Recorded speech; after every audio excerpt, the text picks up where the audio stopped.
Good morning. Good morning, everybody. Glad to see everybody jumping on here. Today's going to be a big day. Another big one. We got, as far as I know, first up this morning, unless something changes. We know earlier in the week, Justice Rouleau said a few things about how schedules could change and what have you. But as far as we know, we got Chrystia Freeland up first this morning. Good morning, Michelle. Good morning, Ken. So today we got Chrystia Freeland, and then we have Katie Telford. She's from the PMO's office. Brian Clow and John Broadhead. So, sorry, Katie Telford, Brian Clow, and John Broadhead, they are going to be a panel of three. So they will sit up there together, and they are all from the PMO office. Oh, look at her there. It's you. She's there in the flesh, folks. We're not joking. This is real life. Everybody's got to share this out, man. If you're on Facebook, share this out. Everybody like it. Get it out there. She's really there. She's going first. She's not bailing. She's here. Oh, man. Chrystia Freeland. Huh, huh, huh. Blech, blech. Oh, man. Get this out there, folks. Everyone's got to see this lady. This lady, oh, the things she's done to this country. Johnny Bravo, what's up? Jay Cree, what's up? Rochelle, good morning. Beth, good morning. James, good morning. Carrie Lee, I love you. Good morning, my Niagara friend. I know this is going to be hard to watch. I agree, Carrie.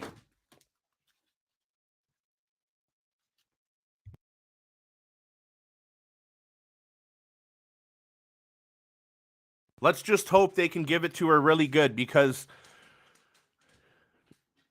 you know how Miller wasn't there yesterday? He ceded his time, and then he ceded his time the day before. The team has been hard at work preparing for these 2 days, guys. They've been working really hard. So they got some good things apparently, because what happened is before these people go up, everybody else releases the documents, and all of a sudden the government will just dump 5,000 documents the night before.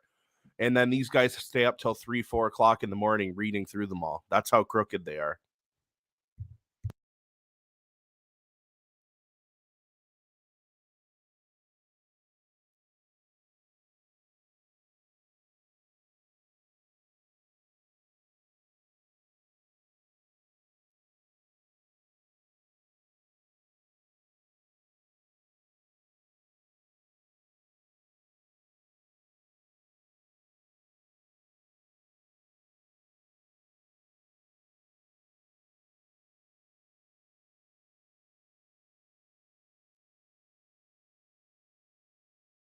I've got no volume to this at all. I don't know about you guys. I guess we'll wait until we hear order alar, order alar.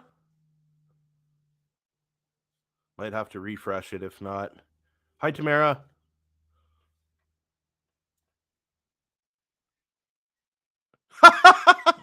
You see this guy kissing the camera.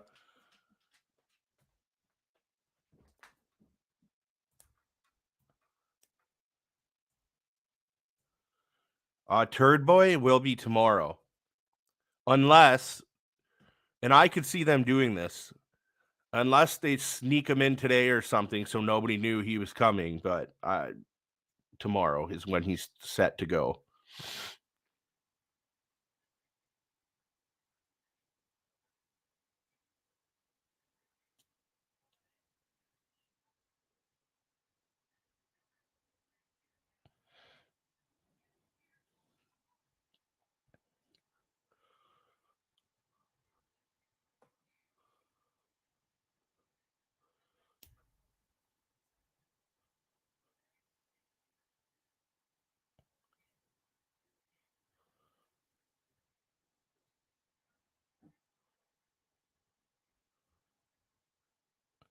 Hey, bro, where's your mask? You had a mask on yesterday walking around. What is it? Did the science change overnight? I don't get it. I don't get it. You had a mask on yesterday. You need to stay safe. How could you not have one on today? Well, of course, Commission Counsel wants to pull Eva aside and talk to her already. Okay, you can't say this or do this today, just so you know. Try and lay the fucking law already. Whoops, I'm swearing already, and we didn't even get her up there.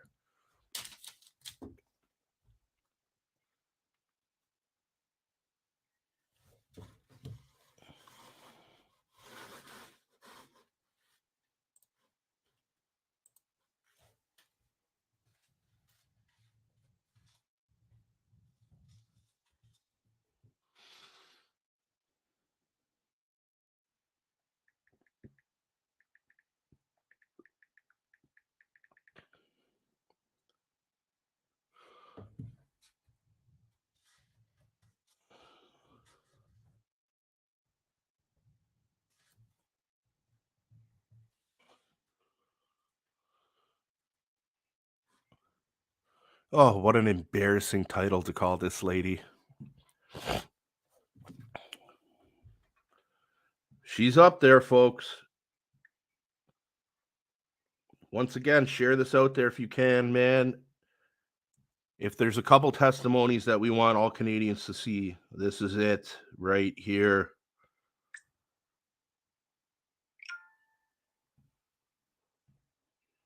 Order à l'ordre.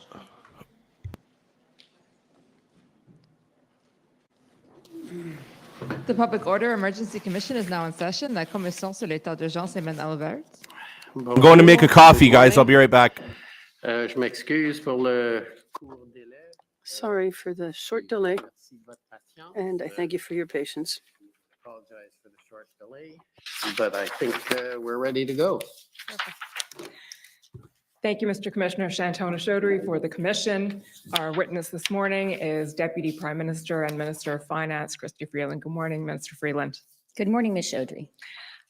So will the witness be sworn or affirmed?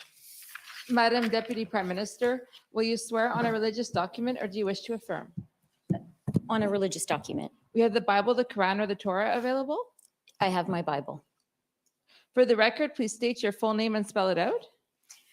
My name is Chrystia Freeland, Chrystia, Freeland, Freeland. Do you swear that the evidence to be given by you to this commission shall be the truth, the whole truth, and nothing but the truth, so help you God? I do. Thank you. Good morning again, Minister Freeland. So we'll just start with a little bit of the usual housekeeping, which is you recall sitting for an interview with Commission Counsel on September 5th. I do. And you'll recall that after that interview, Commission Counsel prepared a summary of the interview. I do. And you reviewed that summary and can confirm that it's accurate? Yes. Okay, thank you. Mr. Clerk, for the record, that's WTS 6078. No need to pull it up. So Minister Freeland, I'll just ask you to start by describing your dual role as, on the one hand, Minister of Finance, on the second hand, Deputy Prime Minister. The first is probably fairly well understood. The Deputy Prime Minister aspect may be less so. Okay. So as Minister of Finance, I'm responsible for Canada's federal finances. I think that role does also include a broader responsibility for the economy as a whole. One of the principal jobs, which is relevant to our discussion today, one of the principal jobs, obviously, of the Department of Finance is preparing a budget every year. That budget is presented in the spring. My second role is as Deputy Prime Minister. That is a more loosely defined role. I would say it means I'm available to do whatever the Prime Minister needs me to do. I maybe am especially involved in areas where I have a particular background or knowledge or expertise. Today and during the period that this covers, that would certainly involve Ukraine and Russia. And I think It does often involve my past as a trade minister and my involvement in the negotiation of the new NAFTA.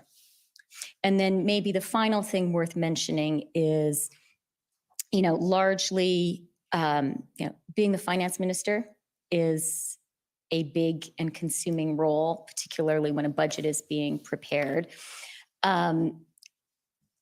Being deputy prime minister as well, I feel a particular responsibility when an issue emerges as being of sort of overwhelming national significance, even if it's not specifically in my lane, to start getting involved. To lean in, essentially, to... Yeah. Well, that leads fairly nicely into my next question, actually, because that dual role you had as Minister of Finance and as Deputy Prime Minister puts you in a unique position to tell us a little bit about the context in which the events that are before the Commission, the Freedom Convoy and the protests occurred. So we spoke about this a bit in your interview, and I'm hoping you can situate in context from your unique perspective what was going on. Okay, well, I'll try. I'll mostly focus on the economic and financial perspective because that was largely my focus. So all of this started to happen at the end of January. And it's worth bearing in mind, as I said, we were preparing the budget at that point. We were sort of deep in budget preparation mode. And that means that the Department of Finance, I personally, Michael Sabia, we were all really focused on where is the Canadian economy right now and what is our path forward. And I think it's worth reminding people that it was a really challenging time for the Canadian economy. COVID was still very much with us in January. In Ontario, there had been lockdowns, there was virtual school. So we still had COVID with us. We could see beyond it. And we could see that the time was coming to go from a COVID lockdown, really emergency government support for the economy situation, to reopening the economy and doing everything we could to achieve a soft landing for the Canadian economy after the trauma of COVID, the COVID lockdowns, the COVID recession, the economic trauma. That meant that we were particularly focused in the economy on two things. One was supply chains. By now, I think it's sort of become part of the common discourse that supply chains were strained by COVID. It was maybe less apparent to regular Canadians in January of this year, but it was really apparent to us that the peculiar nature of the global economy during COVID had placed some very significant strains on supply chains. That was jeopardizing Canada's recovery from the COVID recession in areas like the lack of semiconductors, putting real stress on our car sector, to give just one example of very specific supply chain problems that we were focused on and thinking about. The second area we were really focused on, which again has moved more into what everyday people are talking about, but we were focused on it already in January, was we could see, partly because of those strained supply chains, that inflation was elevated and rising. And so it was apparent, I think, to us that we were going to be moving from the COVID recession situation, where the challenge was, prevent the greatest downturn since the Great Depression in Canada from really taking hold and scarring the Canadian economy. That had been the preoccupation during COVID. We knew that we were moving into an environment where the challenge was reopening, and elevated inflation. And how do you deal with that? And that made us particularly concerned again about the supply chains because they posed a challenge to elevated inflation. So I would say that was kind of my finance minister budget related set of concerns. The second economic issue that I was very focused on in November, December, January, was the US Build Back Better legislation. And in particular, their proposal on EV incentives. And, you know, I realized to an Ottawa kind of maybe legal community type audience, that might seem a little bit esoteric. But the reality is, and it might seem a little bit esoteric and a little bit specific, the EV incentives as proposed by the US, and that legislation made its way through the House in the fall in the US, I believe in November. That legislation as proposed would have been completely devastating to the future of the Canadian car sector. What the incentives would have done had they been passed into law as initially proposed is create very strong incentives for buying electric vehicles that were made in the US, not North America, just the US. And EVs, that's a nascent industry, right? We're just shifting to the production of EVs. Imagine if you are a car company and all the car companies that produce cars in Canada operate on both sides of the border. Imagine these powerful US incentives are put in place, but they only apply to EVs and batteries made in the US. Are you going to build anything in Canada? Are you going to put any of those production lines in Canada? And the answer is you wouldn't have. And, you know, these incentives, frankly, were quite intentionally designed to drive all of the building of the new fledgling EV industry into the US only, and to create a powerful economic disincentive to build any of that in Canada.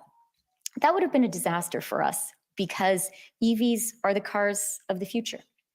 And to just give you a final kind of sense of how significant this was, at the end of 2021, Marrying, the trade minister, and I sent a letter which we made public to the US warning that Canada was prepared to retaliate at scale were this measure to be passed into law.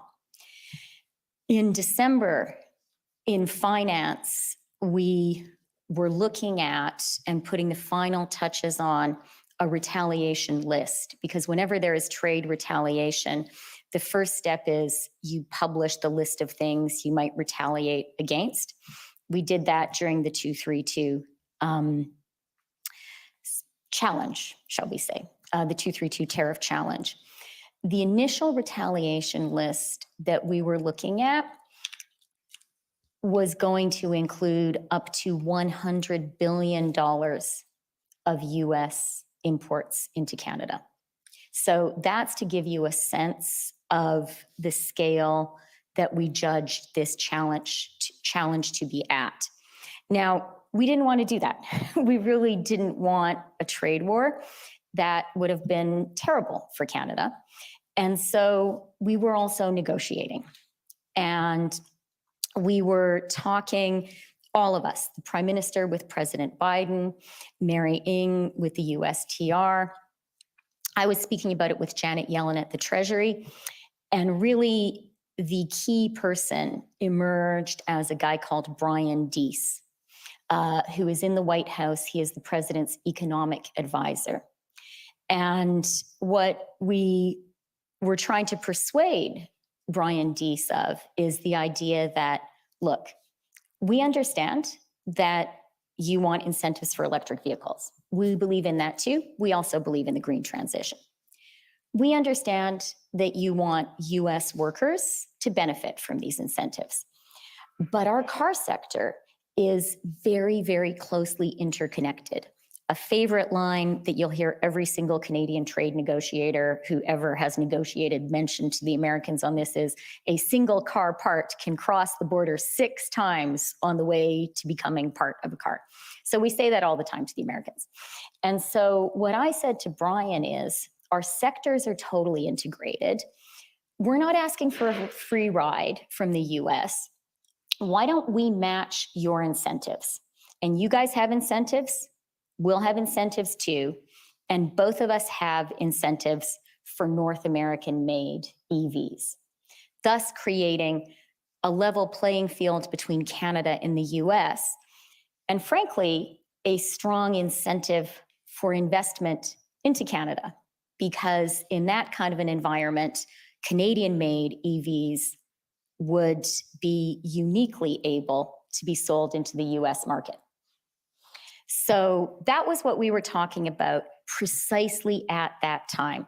And in the month of December and January, we were drafting these ideas. My department was working on it, and I was sharing them with the Treasury and with Brian Deese. And actually, at the very end of January, my department prepared for me a sort of yet another iteration of this sort of Deese note on how can we coordinate. So that was sort of a second direction of economic concern. I would even say anxiety. We knew we had to make this work coming at exactly that time. And then the final thing, which was more maybe a deputy prime minister area of focus, was Russia and Ukraine. The war hadn't started yet, but we and our allies started to get intelligence in December and in January that Russia could well be preparing to invade Ukraine. I was briefed directly at the beginning of January that the judgment was this could really happen. And again, it's happened now, so we might not fully remember how astonishing and horrifying that thought was before it actually happened. It's horrifying now too, of course. So, you know, that was a very big deal. I learned about it at the beginning of January, and the threat just kept getting greater and greater and greater. I believe NATO troops were put on alert at the end of January. And then I think the US took this extraordinary step of declassifying its intelligence about Russia's plans in early February to kind of alert everyone. And I was also involved at the finance minister level, working with other finance ministers, talking to the Ukrainians about putting together sort of preemptive sanctions. If you think back to that time, the idea was we would be very explicit with Russia about the sanctions that would snap in the event of an invasion. So we were working on that. So that was kind of a third area I was very aware of. I thought then, and I think today, that Russia's invasion of Ukraine, which of course did ultimately happen, is the biggest challenge to Canada's national security since the Second World War. I think it's a very serious attack on Western democracies, on the rules-based international order. I took it seriously then, and I believed it was really important for Canada to be in a strong position to be able to respond. Okay, there's a lot to unpack there. So, There was a lot going on. fair enough. In the interest of time, I'm just going to go over a couple of points and then move on. But so the last point you raised was what was going on in Ukraine. You saw a link to that and Canada's national security. So that link may not be obvious. It's something that's going on in the other end of the world. So what do you mean by that? That would be a risk to Canada's national security. Well, Vladimir Putin's invasion of Ukraine is the first time that one internationally recognized state has tried to conquer or seize the territory of another since the Iraqi invasion of Kuwait.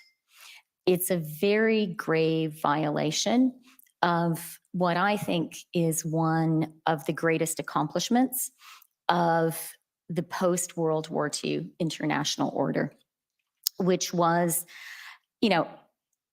a basic understanding that internationally recognized countries don't invade each other and seize each other's territory. Now, that has not been perfectly honored, but if you compare the entire post-World War II period with all of human history prior to that, it's a huge change. And that has hugely enhanced the security of every country in the world. So that's number one. Number two way that Canada's security is threatened, but I think the Allied response has been strong and has strengthened Canada, is I absolutely believe that one of Vladimir Putin's war aims, his principal objective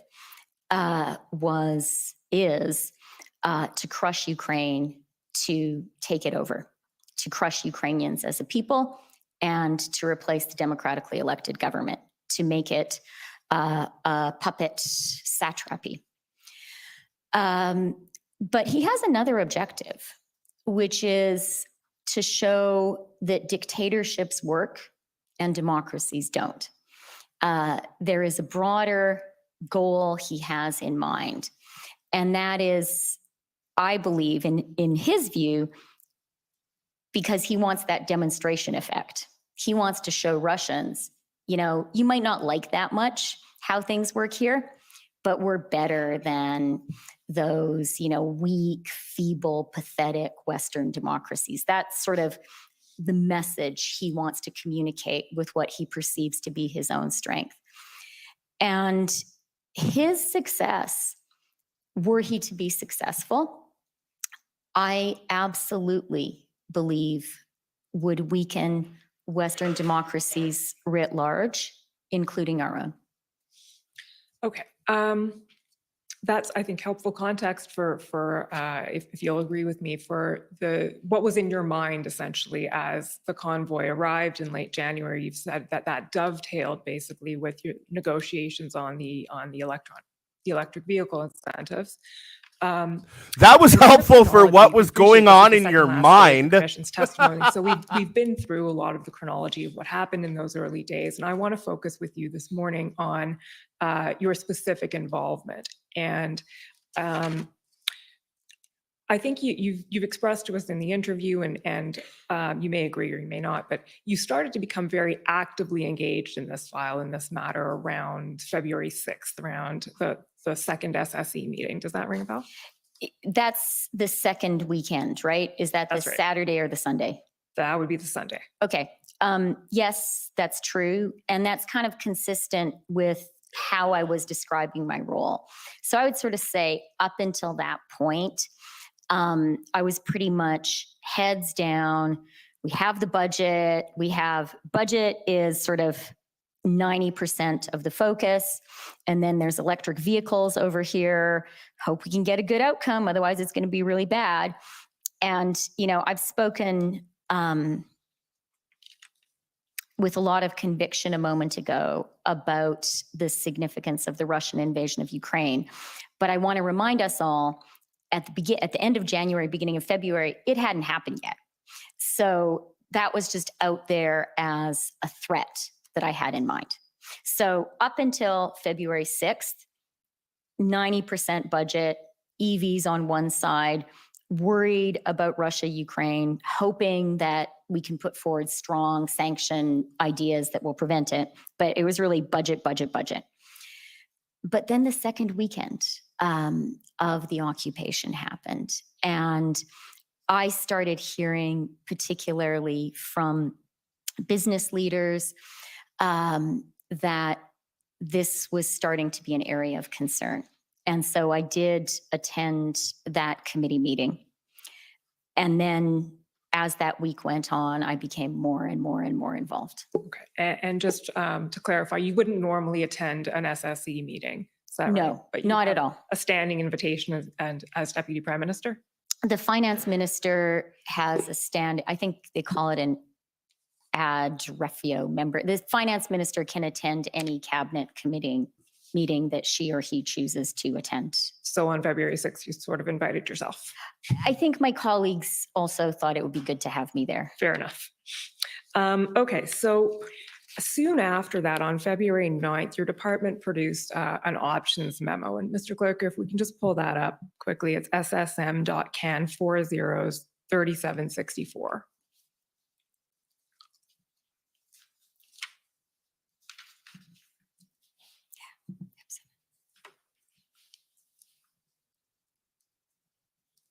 Okay, so Minister Freeland, we've talked a little bit about this already, but I'd like you to take us through the options and how this memo came about and the two options that are outlined here, which are essentially amendments to, sorry, scroll down a bit, please, Mr. Clerk. The first option that's outlined until you get to, there we go. So would be potential amendments to the PCML TFA Act. And then if we scroll down beyond that, you'll see amendments to the Bank Act. So can you tell us how you perceived these options, how the memo came about, and what you did with this information afterwards? Sure. And I think, so this was on the 9th, which is the Wednesday. I believe that's Right. So, and that really was the crucial week from my perspective. And I think the blockade of the Ambassador Bridge began on the Monday of that week. That's So from a finance economic perspective, that escalated things exponentially. That's what made it a hugely significant economic action. And, you know, I had started to get really worried on the Sunday. I attended the cabinet committee meeting. Bridge is occupied on the Monday. I start talking very urgently with my team, with Michael Sabia and officials. And we basically go through sort of three thought processes. Number one, is this a really huge problem that has risen to the level that we need to figure out a way to stop this? And by the beginning of that week, especially with the bridge blockade, we were coming to that conclusion. We have to figure out something to do. So then step two is, we're the Department of Finance. I think you've probably heard from other ministers. The instruction was, okay, everyone, take a look in your toolbox and figure out what tools are available to you to act on this. And so that's what we did. And we found, looking at what was in the finance toolbox, that there were basically two areas where there could be authority. One was FinTrack, which is the center that sort of monitors financial transactions, money laundering, terrorist financial activity. And then the second was the Bank Act. And would there be authorities under the Bank Act that could be useful in resolving the situation? So that was the two areas we looked at. We looked at what the existing tools available as of that moment permitted us to do. And we came to the conclusion pretty quickly that everything that could be utilized was being utilized.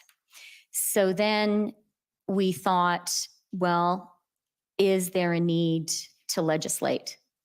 And that memo outlines areas where the department said you could legislate to create this authority, or, you know, you could legislate to create these various authorities as outlined in the memo.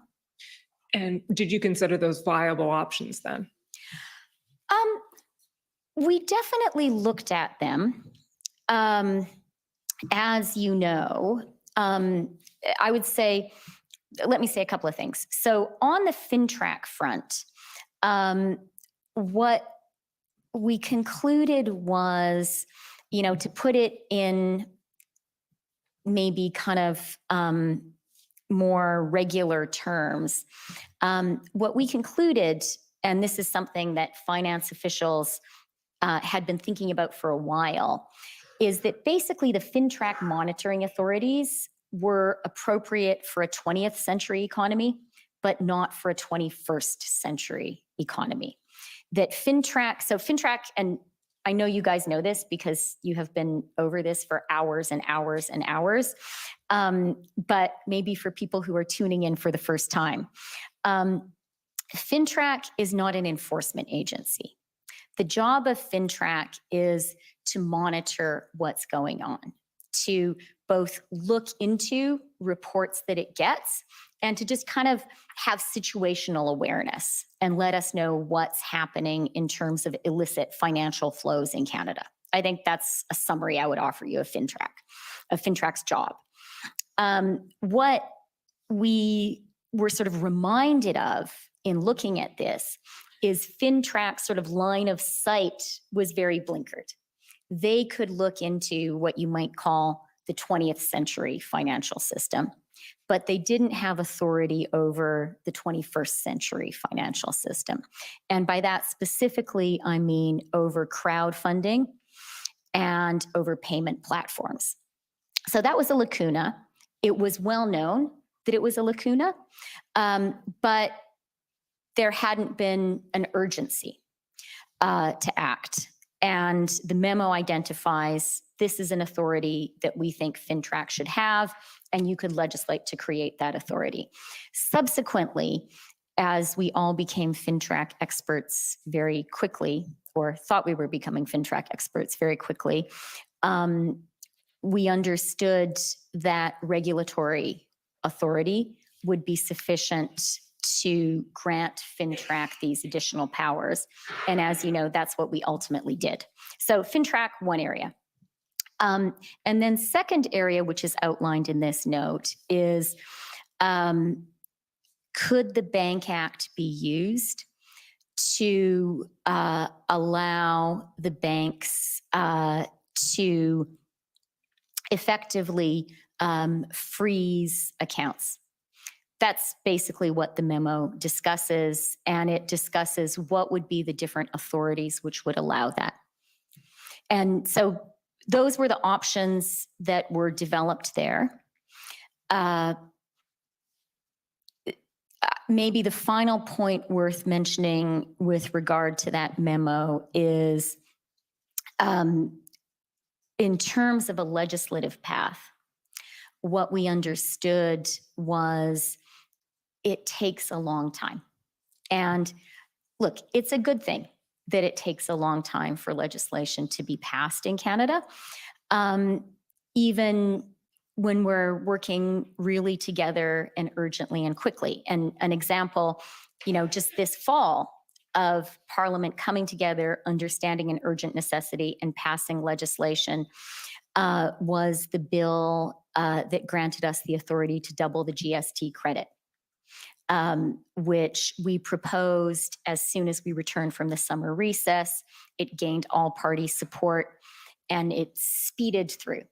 And, we proposed it in the middle of September, and we got the first checks out to Canadians on November 5th. In parliamentary legislative time, that is a sprint. And that was good because we know that Canadians need inflation relief. But that's really, really fast from September 19th to November 5th. So, and that's just one real life example where there was urgent action by Parliament. And the Senate, and the House and the Senate. And so while we looked at what the legislative options could be, we quickly understood that they would take a long time. So skipping way ahead now, but so the conclusion in the end was you did not have time to legislate. Not that, I mean, I think the short answer is yes. Basically the legislative timelines and the snowballing sort of exponentially damaging impact on the economy. They were not, the legislative timeline was not appropriate to the scale and speed with which the damage was mounting. You mentioned in the course of that you were having conversations and you were hearing from various stakeholders and business people, et cetera. So I want to spend a moment, and also US officials, obviously. So I want to spend, not actually a moment, a little while going through some of the conversations that you were having. And I think the best way to do this is with the assistance of some of the documents that we have that may remind you of the specific conversations. So we'll start with Mr. Clerk, SSM.can.401255. So this is a summary of your conversation while it's being pulled up with Mr. Deese, Brian Deese, on February 10th. And you've already explained to us who Mr. Deese is, but just maybe go over that again. So would you say he's the senior economic policy advisor to the president? 100%. I would say when it comes to U.S. executive economic authority, the most important person is President Biden, obviously, and his most important advisor is Brian Deese. And then, of course, Secretary Yellen is a very significant and, frankly, brilliant figure and player in all of this. And we were, maybe just as a quick footnote, I don't want to offend the Treasury, in talking about these EV incentives, we were very much in touch with the Treasury, both with Secretary Yellen and with David Lipton, who worked in the Treasury. They were very aware of our proposals too, and supportive of them. Is Mr. Deese someone you talk to often? I try to. What was striking to me about the conversation I had with him on the 10th of February is he is a person who is very hard for Canadians to get a hold of. And actually in the fall, when we realized how significant the EV issue was, and when in my conversations with the Treasury, I really learned how important the White House and Brian Deese were, and also our ambassador, Kirsten Hillman. This lady sort of literally identified to enacted the us, War Brian Deese Measures is the guy you Act have to talk because to. of how concerned she was about electric And it vehicles. was a real effort to develop a relationship and a dialogue with him. And an effort to always an effort to get him on the phone, to get him to answer an email. And I don't mean that in any way to slight him. He's an extremely busy person. In a way, the fact that it's hard for Canada to reach him is a good thing. It means we're a peace, order, and good government country, and they're not very worried about us. And so what was really striking to me was how quickly he got on the phone with me on that Thursday. It was instant. And while in some ways, that was, as a practical matter, that was good, but it gave me a measure of how worried the White House was about this. Okay, so let's look at the summary of the conversation you had with him, Mr. Clerk. If you can just scroll down to, so we can see that entire part of the email. Yeah. Okay, so starting February 10th, so this is you, Mr. Freeland, writing. You say, he called me. They are very, very, very worried. If this is not sorted out in the next 12 hours, all of their northeastern car plants will shut down. He said that he supposed that this proved the point that we'd made previously to them about how closely integrated our economies are. He did not seem to see this as a positive. He asked what he could do to help us. I said, tow trucks, make your point about banning travel to the US for participants public, arrange a call between the PM and the president, and then you say he was aware of points 1 and 2, tow trucks and banning travel, and said he would push on both. He was supportive of the idea of a call and would try and make it happen. So can you flesh out that summary a little bit of what Mr. Deese was conveying to you? Yeah, I mean, I think, can you move up a little bit? Just, I think the second sentence, he said that this proved the point about how integrated our economies are, and he didn't seem to see this as a positive. He brought that up. And you have to kind of bear in mind, I have been bugging the guy, and Canadians have been nagging Americans since the fall. And we've been saying, guys, you don't understand Canada. You don't understand how integrated our economies are. This approach you're taking to the EVs, it's completely counterproductive for you because we work so closely together. Those parts, they cross the border 6 times. We've been saying this over and over. And so he comes back at me and he says, yeah, okay, like you've made the point. We get it. And it was a surprise to him, actually, the extent to which their car industry was dependent on the trade with Canada. But that was a dangerous moment for Canada, I felt. Very, very dangerous. Because the US then and now, as part of their own soft landing from COVID, something that is happening there is a real move to protect the supply chains of the United States. The same supply chain challenges I was talking about earlier as affecting Canada affected the US. And I think we have all seen a very strong push this year by Americans to insulate their supply chains, particularly from China.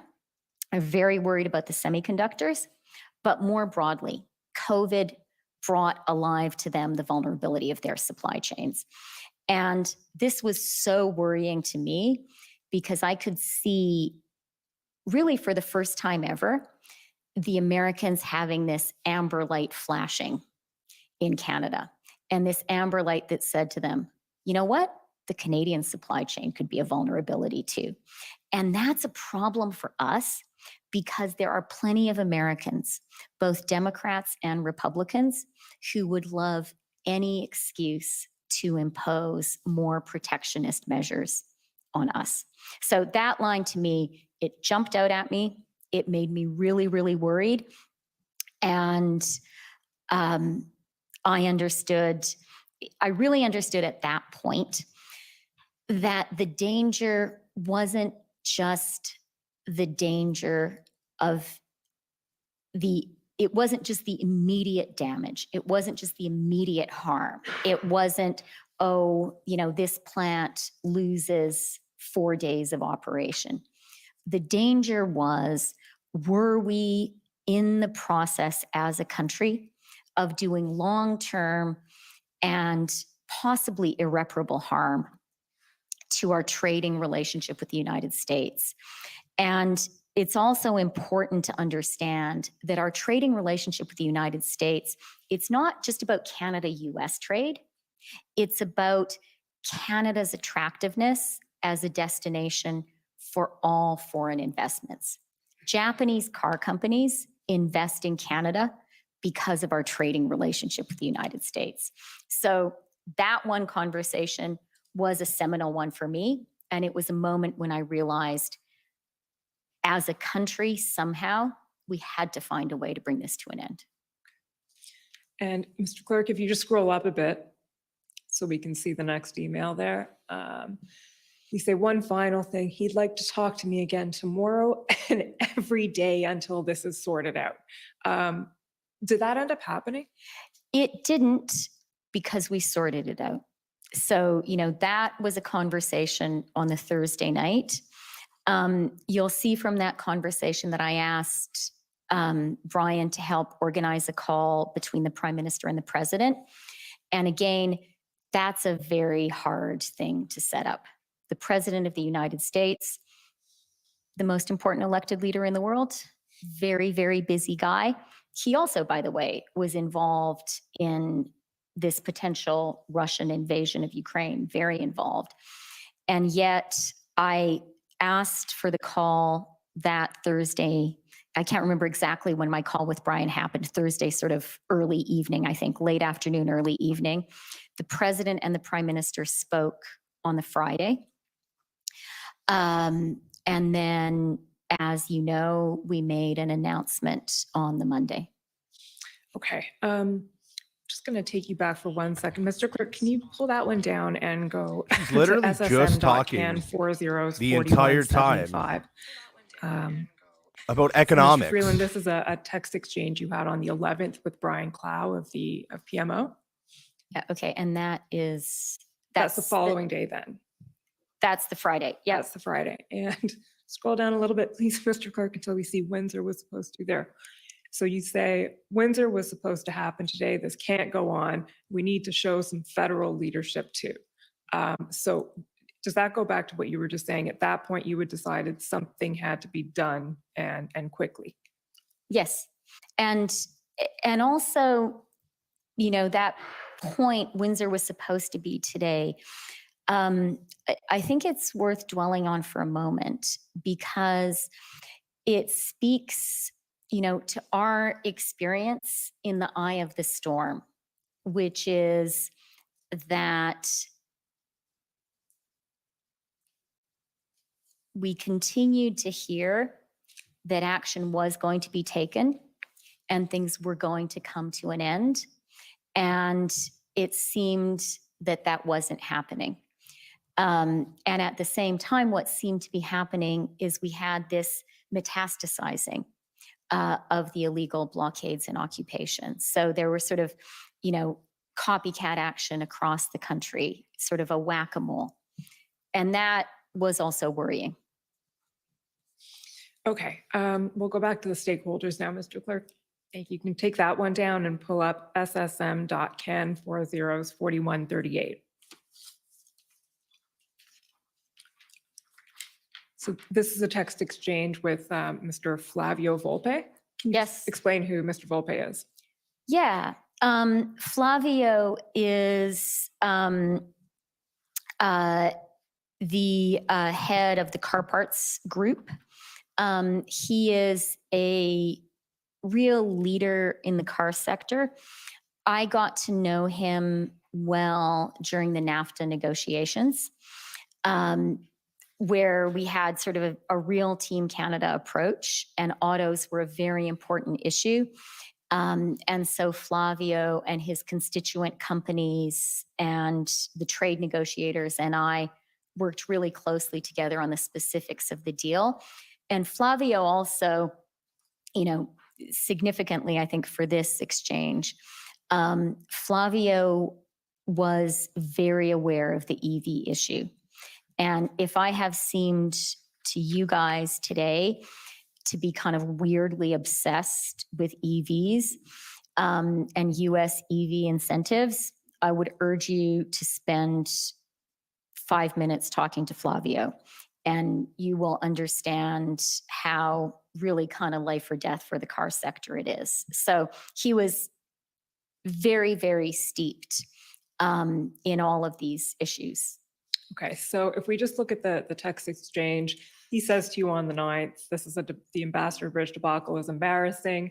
And then you say, let's talk tomorrow. I would love to get your ideas. I'm worried too. So the text then skips to February 14th, but we don't necessarily need to go. Well, actually, let's go there. So this is at the point, I guess, where the Emergencies Act has been involved and you say, express to him, I know how devastating this has been, and it's been determined that we need to take strong action. We didn't save NAFTA only to have it undermined. Can you tell us about the conversations you had sort of in between these texts? Not really, because I don't have sort of specific memory of actual things we said. And I can't even tell you 100% whether we spoke on the phone or just exchanged texts. So I don't want to pretend to knowledge of that. But, you know, I can give you some context for that view that I expressed there, which I do remember expressing, which I think is consistent with what I've been saying earlier this morning, that all of us who had been involved in the NAFTA negotiation, very much the car sector people, but I think you'll see that I also had a text exchange with one of the steel guys. All of the industries that were very implicated in the NAFTA negotiations were aware of how Canada's access to the US market was both essential and kind of constantly fragile and in need of tending. I don't know, maybe it's like a marriage, like your whole life is based on it, but you have to take care of it every single day. And these people whose jobs, whose livelihoods depended on it, really understood that. And like, I'm aware as I'm speaking that this might seem esoteric to lawyers. And what I really want to say is, especially for me personally, the NAFTA negotiations were kind of a bonding experience, just for me as an elected Canadian leader, with everyone who works in a Canadian car plant or a Canadian car part plant, with Canadian steel workers, with Canadian aluminum workers, with people in Regina who make pipes. I knew during the NAFTA negotiations, their jobs were on the line, and they knew it too. And all of those people across Canada, they were so great. Like, they were prepared for Canada to take a strong position. They were prepared for the US president to insult us. They were prepared for us to take really strong retaliatory actions against the 232 tariffs, because they knew how important it was for them and their jobs and their lives. And what that text exchange with Flavio represents is me sharing with him something I know he felt too, which is this really important market access that we managed to secure just a couple of years ago. It's constantly under threat. Witness the EV incentives. And it's under threat right now. And we can't let Canada be devastated this way. Okay, you mentioned one of the steel guys. Would that be Alan Kestenbaum? It certainly would. Okay, well, let's pull up then ssm.can 404171. This is a text exchange you had with him on the 11th. And what he has to say is a little bit different, I think. So it's worth going through.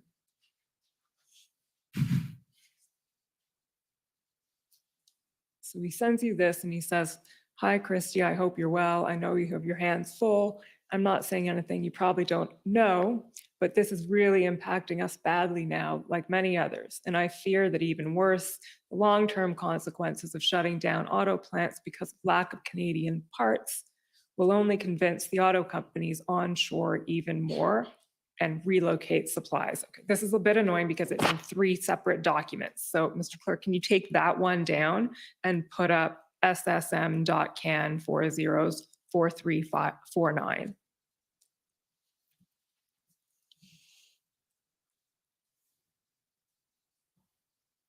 Record time. Okay, so that's a continuation of the text. Relocate supplies and our customers to the USA. I know it sucks politically to back down and reverse course, but it does really pay to carry on the policy, or does it really pay, to carry on the policy in support of a mandate for a vaccine that doesn't prevent the spread of Omicron and which seems to be vanishing naturally anyway. Moreover, this could create a resurgence of the right wing, just like it did in America. Anyway, I know this is a massive headache for you, but it could be solved by retreating and letting it fade away from everyone's memory. Just sharing my views, hoping the spreading disruption gets resolved quickly. Okay, and then the next one, Mr. Clerk, is your response, which is ssm.can 404170.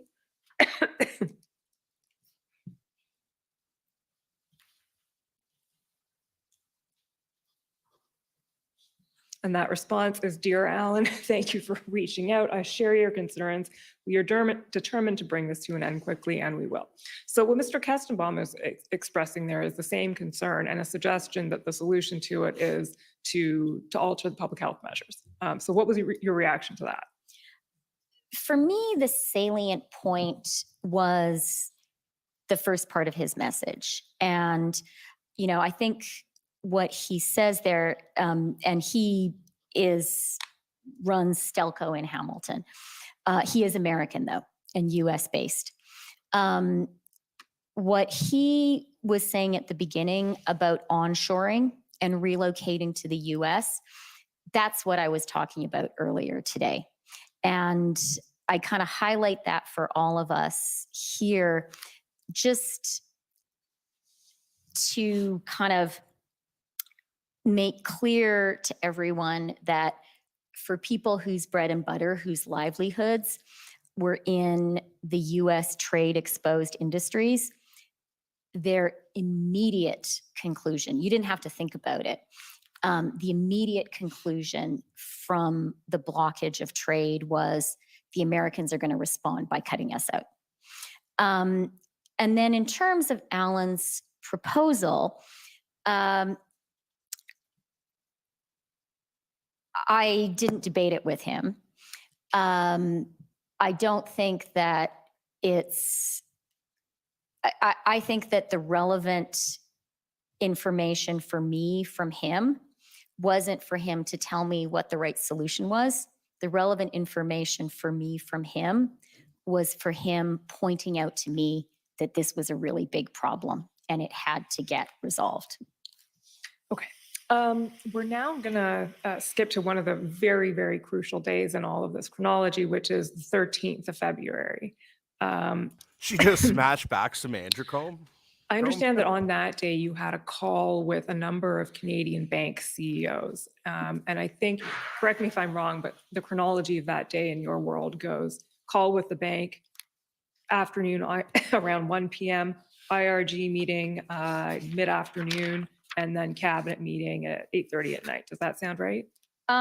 It does. I'm just referring to my own chronology because there was one other meeting which is relevant, which is at 2:00 that day. I had a national security meeting on Ukraine. Okay, fair enough. So just to give you guys a sense of how overlapping the issues were. Okay. Mr. Clerk, if you can pull up document, I've lost my document, SSM.can 1281, please.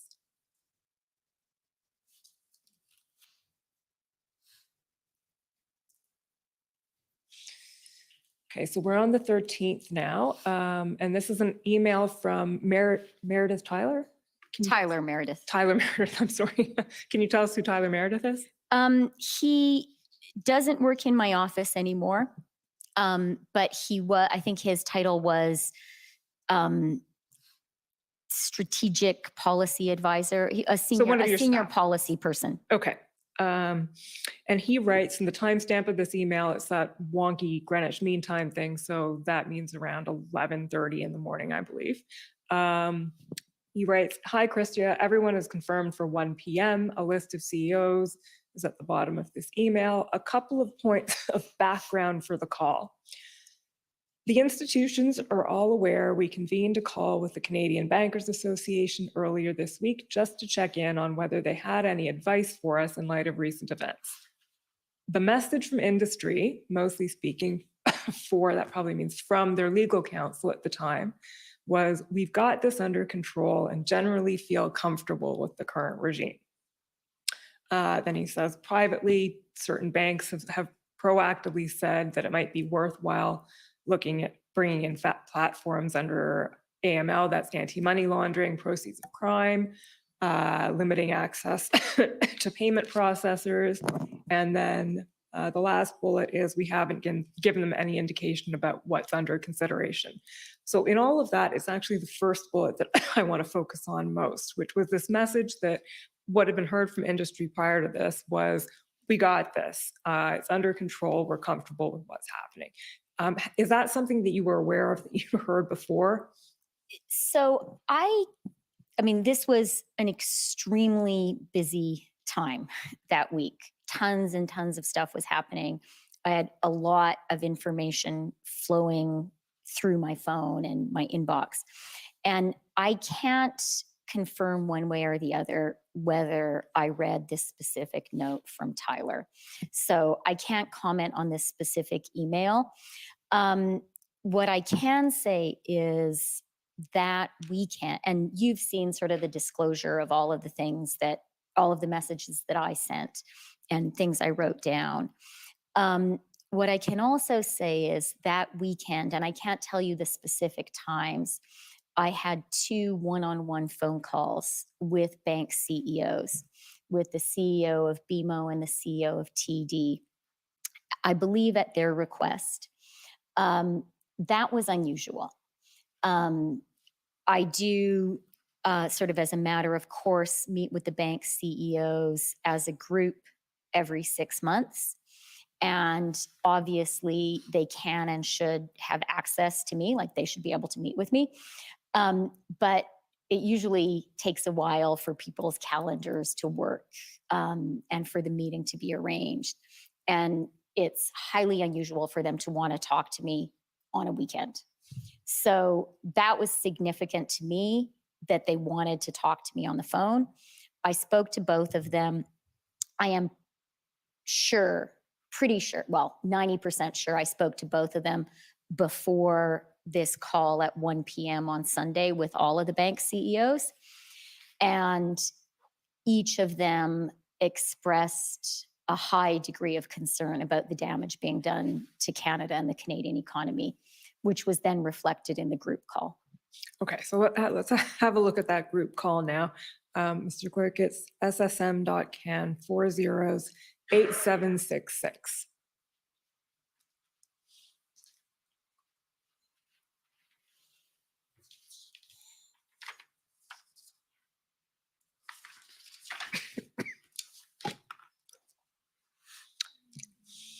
So this is about a 3-page document, Mr. Freeland. I'm just going to take you to certain excerpts of it that I'd like you to elaborate on. So the first one, Mr. Clerk, if you just scroll, there we go. We don't know who's speaking here, but whoever it is, it's one of the bank CEOs, says, the big hole in our financial system is these platforms, which are effectively money service businesses that are not being regulated as such. So that these platforms refers to the payment processors, the crowdfunding platforms?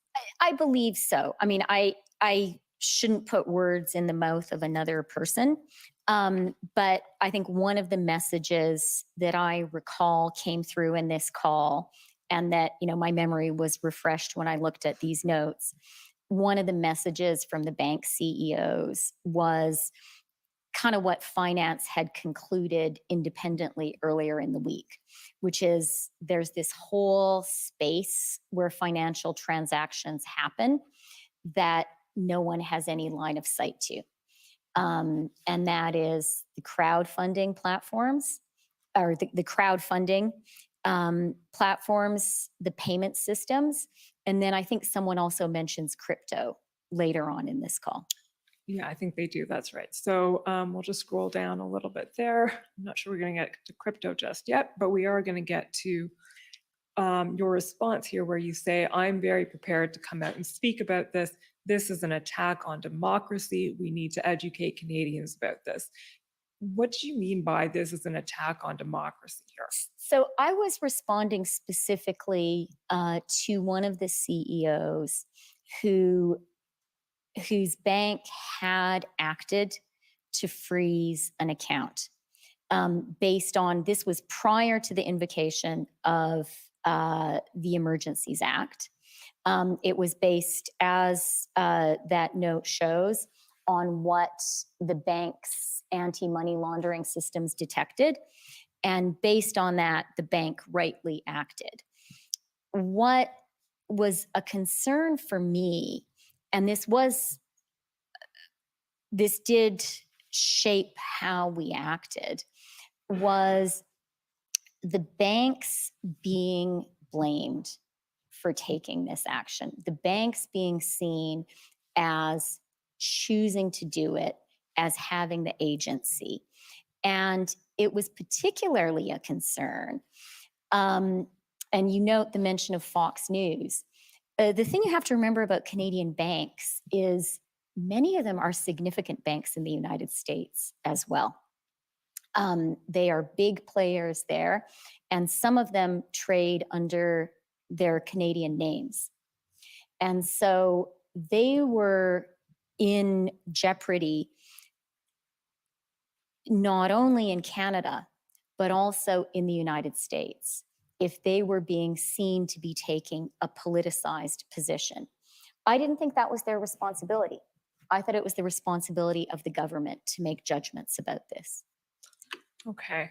The next concern highlighted there is Canada's reputation is indeed at risk. We need to show the world proactively that we won't let this happen again. Our trade corridors will remain open. We should think about putting the military in place to keep the border crossings moving, even after the protesters were removed, to send a clear signal. So this is about as strong a suggestion as you can get, bring in the military. Wow, bring in the And your response here military. is Another couldn't agree one. more with those points. We Another must person make from clear that, Canada one, who we wanted to won't bring the allow this, and military two, we against the won't let this Canadian happen again. people. Um, Wow. So can you explain your response Can you there? believe Were it? were you agreeing there that bringing the military to patrol the borders was a viable option? No. Okay. It was, I mean, look, if you look at that conversation, people raised lots of different points in their commentary, and I didn't respond to every single one. Just as in my previous exchange with Alan Kestelbaum, our Stelco guy, I acknowledged his concern, but I didn't really address his public health measure point. My point there was, as I said in my follow-up, that what we need to do is, as a government, one, resolve it, two, be clear it's not going to happen again. And, you know, from my perspective, the reason I convened that call, and again, probably worth highlighting, it is highly unusual for the CEOs, like highly, like never, I mean, I've only been finance minister for 2 years, but it hasn't happened before, and I hope it will never happen again. For the CEOs of all of Canada's banks on, you know, a couple of hours notice on a Sunday afternoon to come together on a Zoom call with the finance minister and deputy minister of finance. It's very, very unusual for them to find the time to do that. I'm right now trying to organize a meeting with them, my kind of every 6-month meeting for December. And it's the kind of thing that we sort of organize 4 to 6 weeks in advance, because these are all busy people. So that's kind of just worth mentioning. It shows their degree of concern and anxiety. Value for me of this meeting, why did I want to have it? What did I want to get out of it? 2 things. One, I wanted to hear from them, how worried were they? By that point, I was really worried. But we were contemplating, as you know, really serious action. And I needed to hear directly myself from the leaders of Canada's financial institutions. Did they share my level of concern? That was a very important proof point for me. So that was kind of number one. And it was important for me, for them, it was important for it to be a meeting of everyone, because that's also a measure of how worried were they, right? Are you prepared to say these things to a group of your peers? Is that's you judge your words carefully there, and you should. So number one, am I right to be as worried as I am? What do these guys think? And then number 2 concern was, okay, we do have some tools. How are the tools working? The people who have these tools, who are in charge of using them, how are they finding they work in practice? Those were the 2 things I tried to get out of the call. And it was a very useful call in terms of answering both those questions. So maybe the next extract I wanted to point out goes to that second point. Mr. Clerk, can you just scroll down a little bit? There we go. So this is someone saying we need court orders to act. We'd identified an individual who was an organizer who had several $100,000 move into their accounts. We flagged it to FinTrack. started work on a court order, and because of the delay of 4 hours, the money was withdrawn before we could stop it. And you say there, you ask, was the problem there a gap in the current system, or that it moves too slowly? And the reply is 4 hours was too long. And then I think underneath that there's, and let's be clear, that's the reference you were talking about, and let's be clear, they will all eventually move to crypto. Okay. A little lower down, Mr. Clerk, bottom of that page, you mentioned reputational risk. That's something you've talked about several times. Here's one of those, I think, quotable quotes. Agree with my colleagues, the reputation of Canada is at risk. Just spent a lot of time in the US last week, and we were being called a quote unquote joke by people. I had one investor say, I won't invest another red cent in your banana republic in Canada. That adds to an already tough investment perspective on Canada. Did that have any impact on that, the banana republic idea? I mean, it's hyperbolic. Well, I mean, I believe, and subsequent conversations underscore, if I were an editor, I would ask if I were still an editor, I would ask my reporter, is that a direct quote or are you paraphrasing? And I think subsequent conversations we had show that was a direct quote. And a direct quote that a Canadian bank CEO was relaying to me that he had heard on an investment trip to the US from someone who he wanted to invest in Canada. He was trying to persuade someone to invest in Canada. And that was a heart-stopping quote for me. That was really a moment when, having already been concerned, when I really understood that what was happening was profoundly jeopardizing the Canadian economy and putting investment in Canada at risk. And, I don't expect you guys to have read our April budget, but one of the things we identify in the April budget is underinvestment as being a core problem for the Canadian economy, an Achilles heel. We don't have a high enough rate of business investment. We've done really well. I don't want to talk Canada down. Canada's fantastic. Our economy is very strong. We have a great jobs recovery from the COVID recession. But one indicator where we're underperforming is business investment. And again, that can sound like a dry thing to focus on, but a lack of business investment ultimately translates into Canadians not having jobs, and Canadians not having jobs that pay well enough to maintain a good standard of living. That's what a lack of business investment means. And that quote relayed to me really made me realize I had a duty of stewardship. I have a duty. I had at that moment a very profound duty to Canadians to stand up for them. And I'm surprised that I'm getting emotional, but I really felt it. And I felt like, the Canadian economy, it could seem like this amorphous thing. Investment, it can seem amorphous.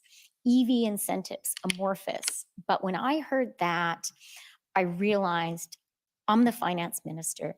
I'm the deputy prime minister. I have to protect Canadians. I have to protect their well-being. It's being really, really damaged. So yeah, that was a meaningful conversation for me. And that was a very memorable quote, and for sure a spur to action. So maybe in the end, not so hyperbolic in your view. Well, look, I can't comment on what that investor was thinking. It's secondhand, right? That was what a bank CEO reported to me an investor said to him. But it is my job to ultimately, what's the job of the finance minister? To make sure Canadians have a good life, right? And part of how Canadians have a good life is capital is invested into the Canadian economy, so they have well-paying jobs. And what that quote said is something is happening in Canada that very profoundly hurts Canadian jobs. And if you go down a little bit, you'll see, and I didn't remember this until I reread this note, you know, I tried to kind of rally the troops there in the call. I tried to say, I can show you the line. Just scroll down. Yeah, please. Okay, you can just direct. So this is it. If the investor you speak of is American, I sort of said that what I was trying to do was rally the bank CEOs and kind of say to them, you guys are playing for Team Canada. Don't take that from your investors. Don't let guys, you know, I don't know if it was New York or wherever, but like, don't let those guys say to you that Canada is a banana republic. We're a great country. That's what I was trying to say there. And I No, was we're a trying to say, fucking sure, we have banana our problems, republic. but, you know, we, as I say there, our report card looks not too shabby.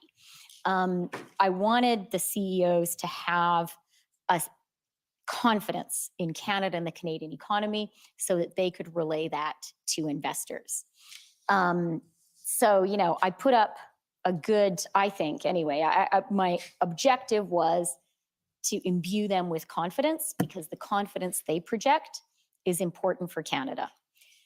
But when I turned the Zoom off, I thought, wow, this is really serious. Okay. The last thing I want to take you to before we put this document down is that just last little paragraph there that just came up on the screen. You say, I am very resolute in ending this occupation of our democracy, but I will never support negotiating with those who held our democracy hostage. No good thing comes of that. Can you explain that comment? You will never sanction or never support negotiating with those who hold our democracy hostage. I think it's pretty self-explanatory. I don't think it's healthy for a democracy, for any democracy, for policy to be made, you know, at gunpoint, if you will. And that really also devalues the views and the contributions of all Canadians who express their political views and their political preferences in different ways, for example, by voting. So, yeah. Were you referring there to the vaccine mandates, to public health measures, or more generally? Yeah, do you recall? I mean, again, I don't have a sort of photographic or a video memory of exactly how that conversation evolved. And in fact, I didn't remember saying this until I read it again, but I'm sure that's a faithful account. Having read this note, what I think I was referring to is a comment made earlier in the conversation, suggesting that the solution to this was a change in policy on vaccines. That's what I think I was responding to. Okay. So we're going to leave the call now. Mr. Clerk, you can take that document down and talk about the economic impact of the protests and the blockades as you saw it and what you conveyed to your colleagues on that front. So last week when your department officials were here, we went through in some detail the initial assessment they prepared on February 10th and also the eventual February 22nd economic analysis. So we're not going to go through that in detail this morning. But what I would like to take you to is, actually this is ssm.can 5095.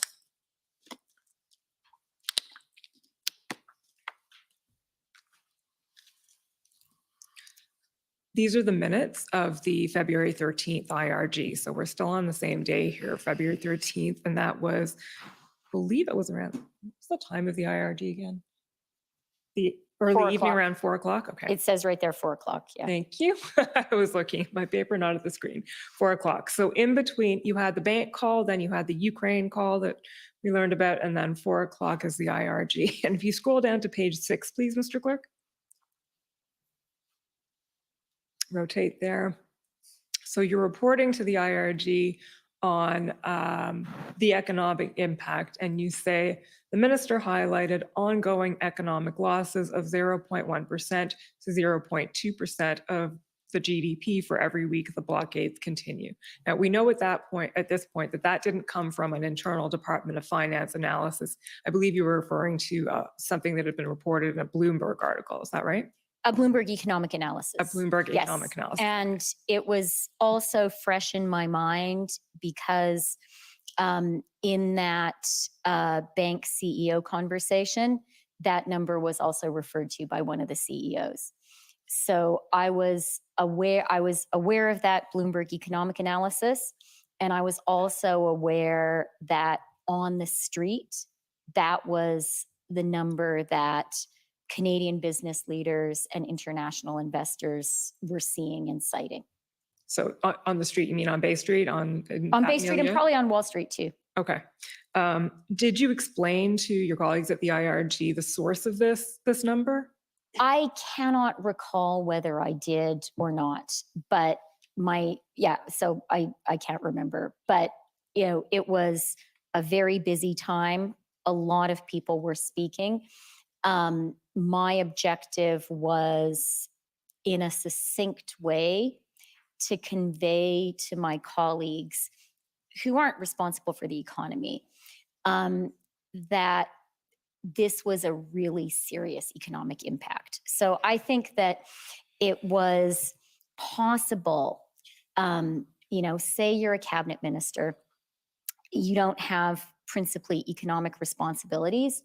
You might be seeing this mostly as about, damage to Ottawa shopkeepers. And that's really serious. I don't want to understate the human toll of that. But what I wanted to communicate was this is getting to have a macro impact that will be material on the Canadian economy.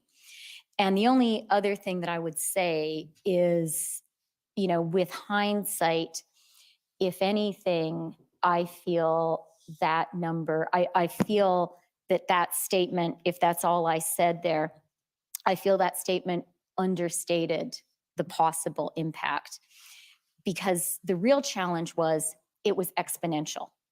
So as it happened, that trade blockade was effectively a week-long thing. And that's what statistics ended up recording.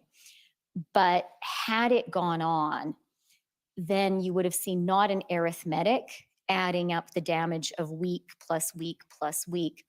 I think what you would have seen, and why this really rose to the level of a profound threat to Canada's economy, was the exponential nature of it. That the longer it went on, the greater threat that the US would lose faith in us and our trading relationship would be irreparably damaged. The longer it went on, the greater the threat that foreign investors would write off Canada. Okay. So obviously that was a concern that you were expressing to your cabinet colleagues that day. Probably more clearly to you right now than I did then, but I think I did communicate to them I was really worried. Okay, so the overall economic impact, both near term and long term. We can take that down now. Thank you, Mr. Clerk.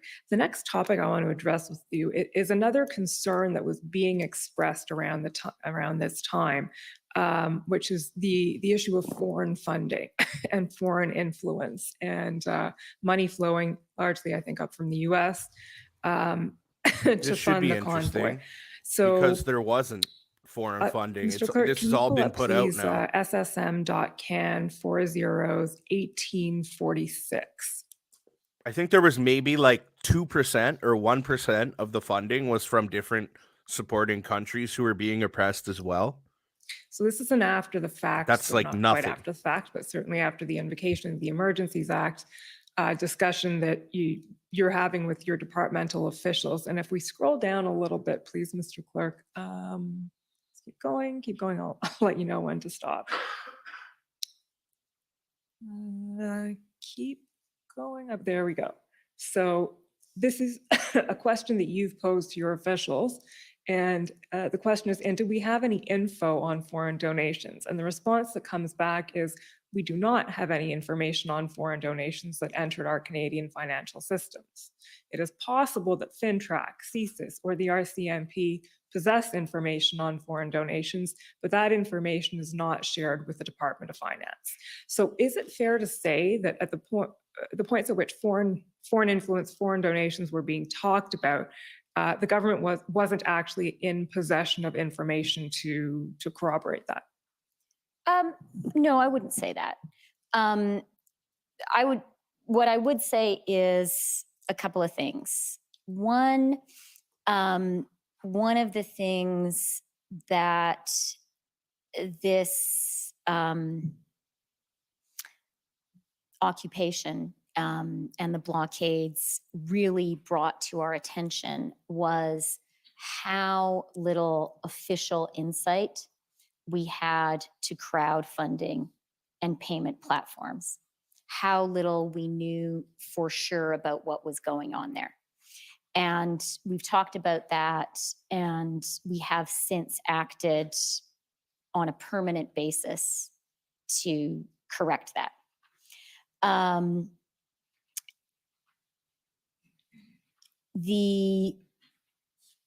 There was very good reason to believe, and in fact, the subsequent report that the commission did that I thought was very good on foreign donations documents in a lot of detail that there were foreign donations coming in to support the convoy.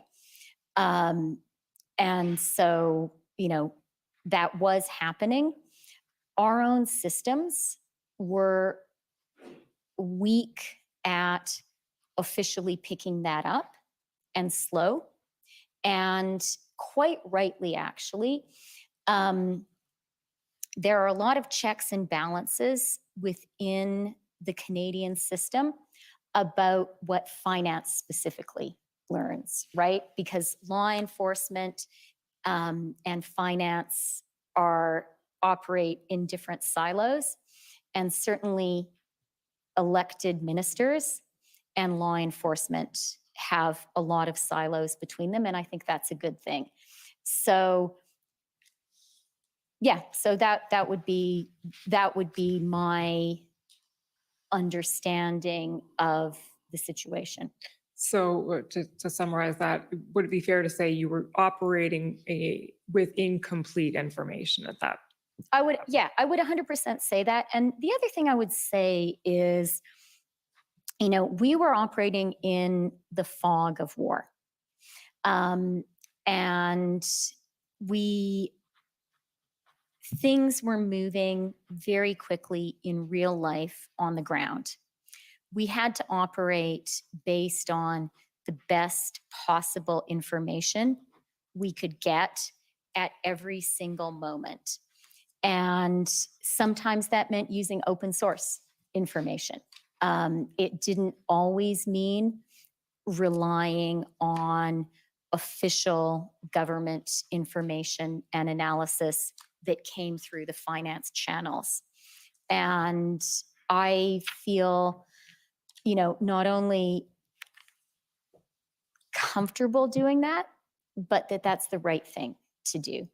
In a fast moving hour by hour situation like this, you have to gather information from a lot of different sources, reliable sources. But I believe that's the responsibility of an elected minister. And if you don't do that, my experience in government has been, quite rightly, stuff that you officially get through official channels as a minister, I don't know, it's like flour that has been sifted many, many times. It's like very pure, very verified. It's gone through a lot of different hands, and there have been a lot of different checks on it. That's a good thing, because it has, Government of Canada stamp of approval. And I think it's really good for us to have those systems. But at the same time, I think to do your job as a minister, you have to be aware of and actively seek out other sources of information, including open source sources of information. And I think you have to hear some things for yourself. That's, for example, why for me, having that call with the banks directly was really, really important. And I wasn't just going to rely on other people telling me what they were hearing. Okay, so the last thing I want to take you to on this point is SSM.can 403807, please, Mr. Clerk.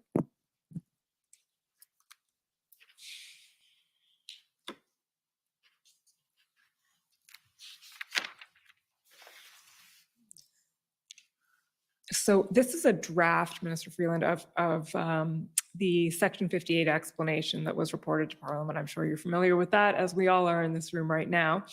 If we scroll down to page 8, please, Mr. Clerk. Bottom of the page, I believe.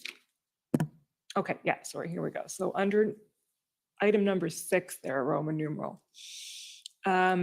This is a paragraph in the draft, or a bullet point in the draft, that says there is credible evidence that significant amounts of funding for the protests come from sources outside of Canada, which raises concerns about foreign interference in Canadian affairs and questions whether they represent threats to the security of Canada.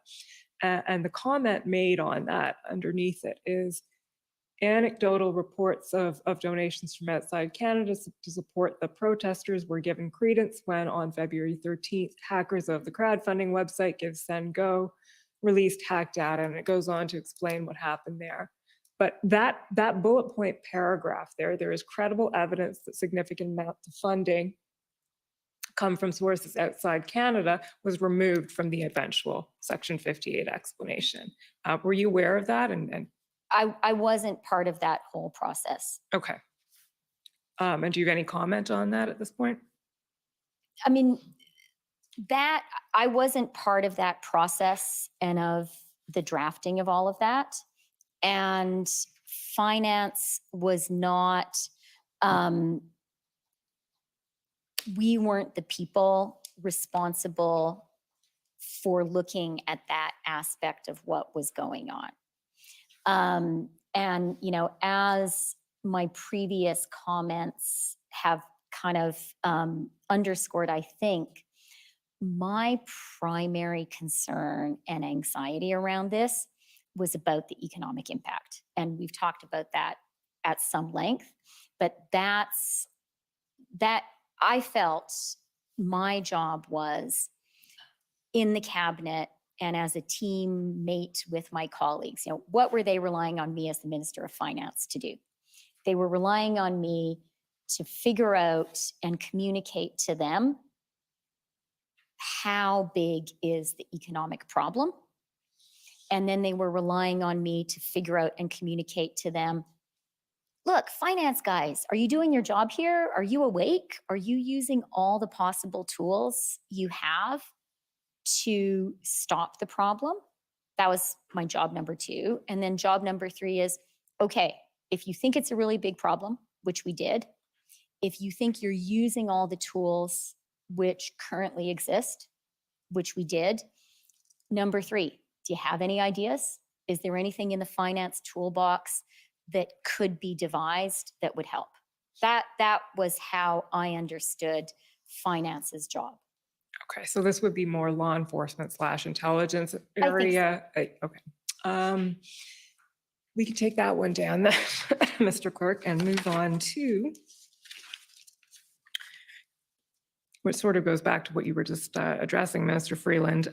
What do we do about this? So the development and the implementation of the emergency economic measures order. So again, we've heard at this point quite a bit about the orders and about what was done with them. So I want to take you to a few specific concerns that have been expressed about them. The first one being that the EMO is overbroad. In the sense that it might capture individuals who are not really directly involved in the protests, but people who donated to the protests and or have adverse effects on family members. You know, if you freeze someone's bank account, it may be a spouse or a child or someone else who suffers. So my first question is that a concern that you were aware of? Is that a concern that you had? And is that a concern that you felt was it properly addressed within with the measures that were enacted? Okay, that's a lot of questions, but that is kind of, I would say, core. You're getting at some core things we grappled with beforehand, during the time the measures were in force, and in our reflections afterwards. And I want to start by saying something that I was really, really worried about and extremely conscious of the whole time was, I've talked a lot about my profound conviction that Canada was in economic jeopardy. But then as we were talking about, okay, what can we do about it? I had probably an equally profound and even emotional concern of, we don't want anybody to get hurt. And one of my colleagues said to me in our conversation about all of this, as we were talking constantly, and I was sort of saying, we really have to act, something has to be done. And I remember a colleague saying to me, my nightmare is blood on the face of a child. And I remember that very clearly because I was worried about that. And I really was conscious that, yes, we had to end this, but it was so important for it to be ended peacefully without anybody being hurt. So that was a hugely important objective for me. I didn't want to be a person responsible for making Canada a place where people, and you have heard by now, there were reports of children, would actually get hurt in our efforts to protect the country. That was wrong. And I felt so strongly we had to look for ways to resolve this. Yes, that was urgent, but not physically hurting anyone.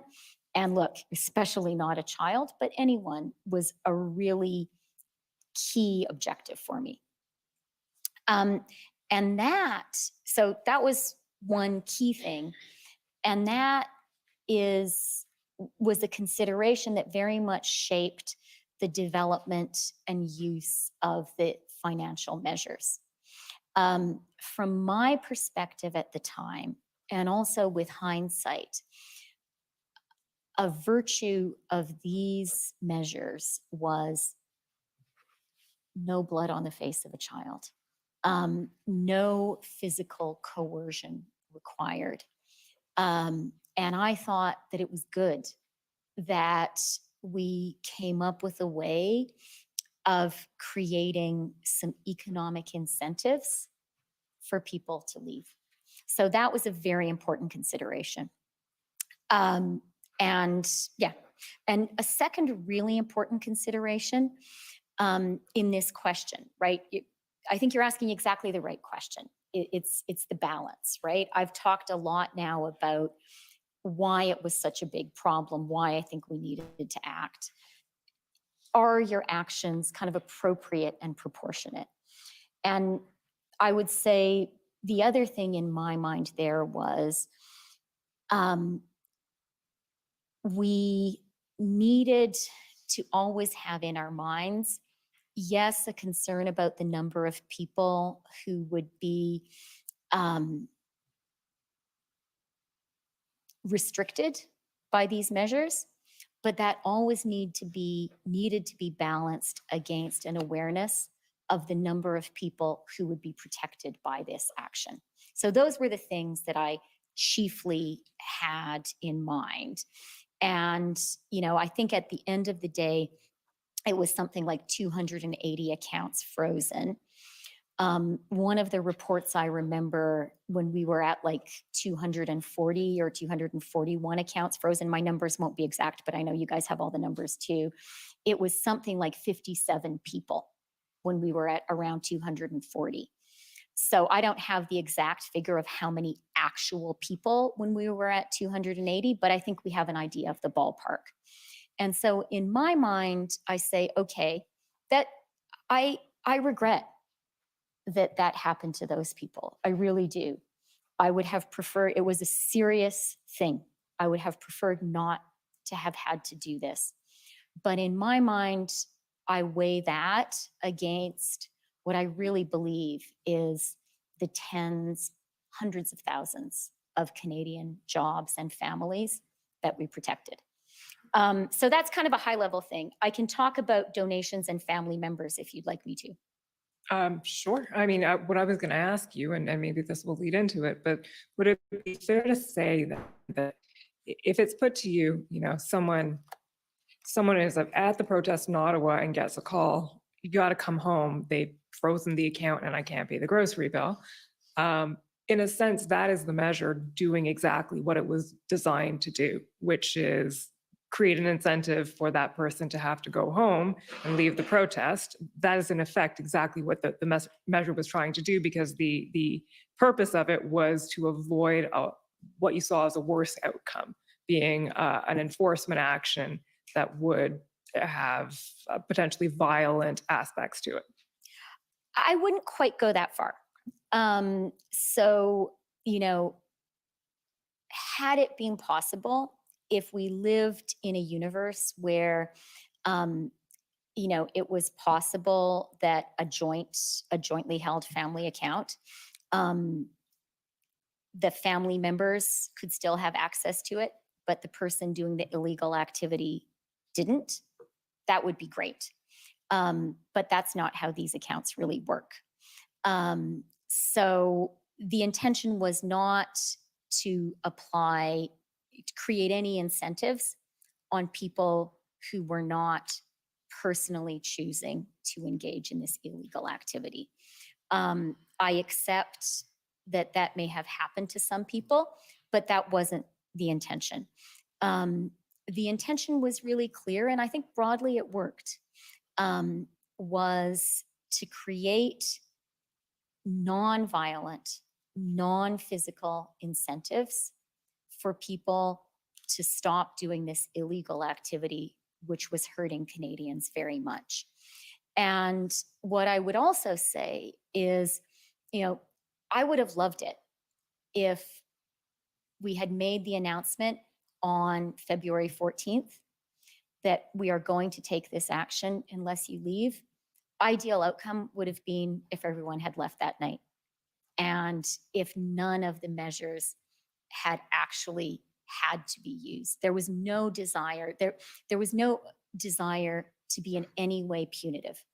There was a desire to create non-violent incentives for people to do the right thing. Okay. I do want to talk about the donations issue. Sorry, Mr. Commissioner, I saw you looking at me. Is that break time or? It's anytime you like. It's can be now or in 10 minutes. What's a good moment? Maybe now, might as well. Okay, so we'll take the morning break for 15 minutes. The commission is in recess for 15 minutes. La commission levée pour 15 minutes.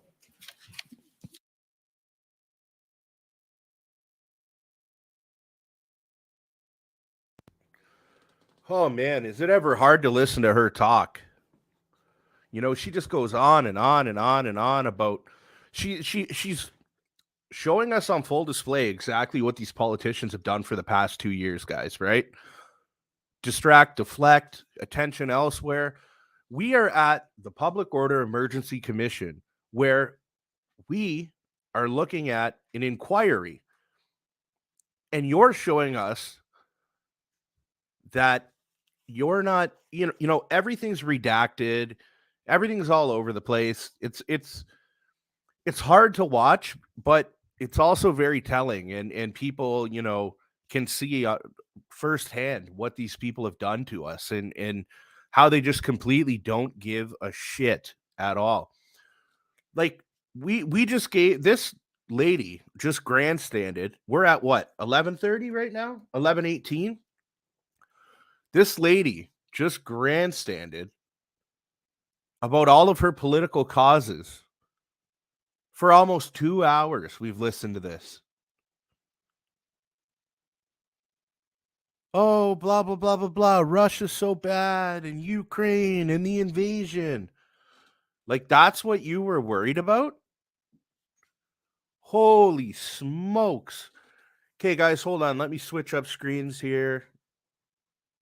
We'll go over a couple things quick.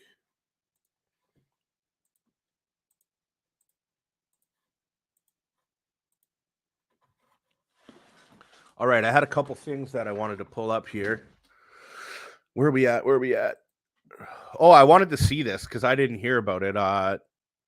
This just got put out at 10:12 a.m. So I guess at Terryberry Library in Hamilton, there's a drag time story event, and there's some supporters and protesters standing off. Joe Warmington reported. So I thought maybe we could check out this video here and see what's going on. I'm glad to see that people are standing against this. This is very wrong, in my opinion. I don't know what everyone's views are. I'm sure it's a little bit mixed up, but these people can do whatever they want in the confines of their house. Why do you want to bring children into this stuff? There's no need to. Unless you are you know what I'm going to say. Okay, let's check this out.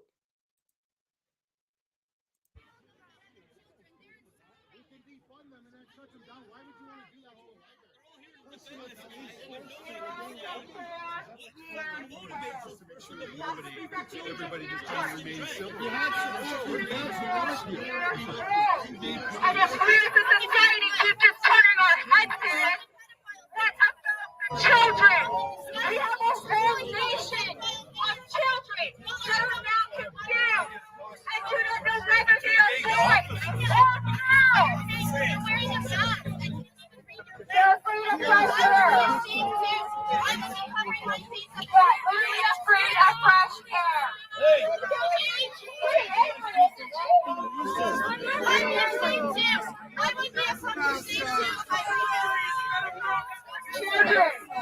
I'd rather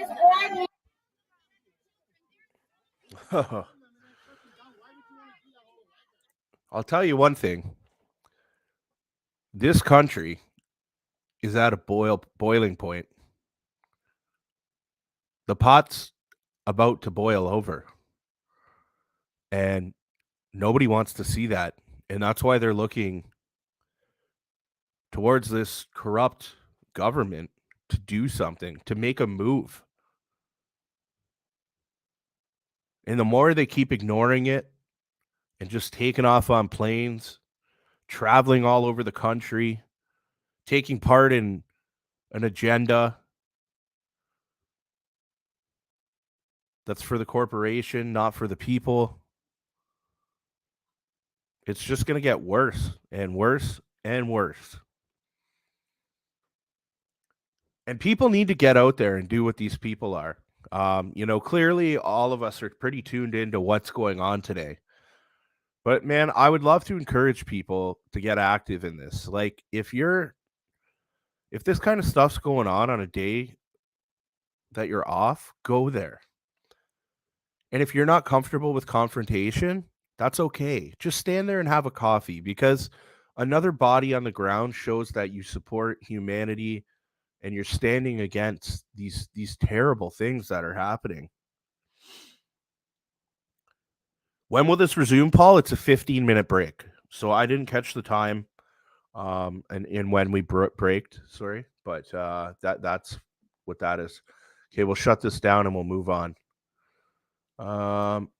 Oh, that's what I wanted to check out. Shandro. Okay.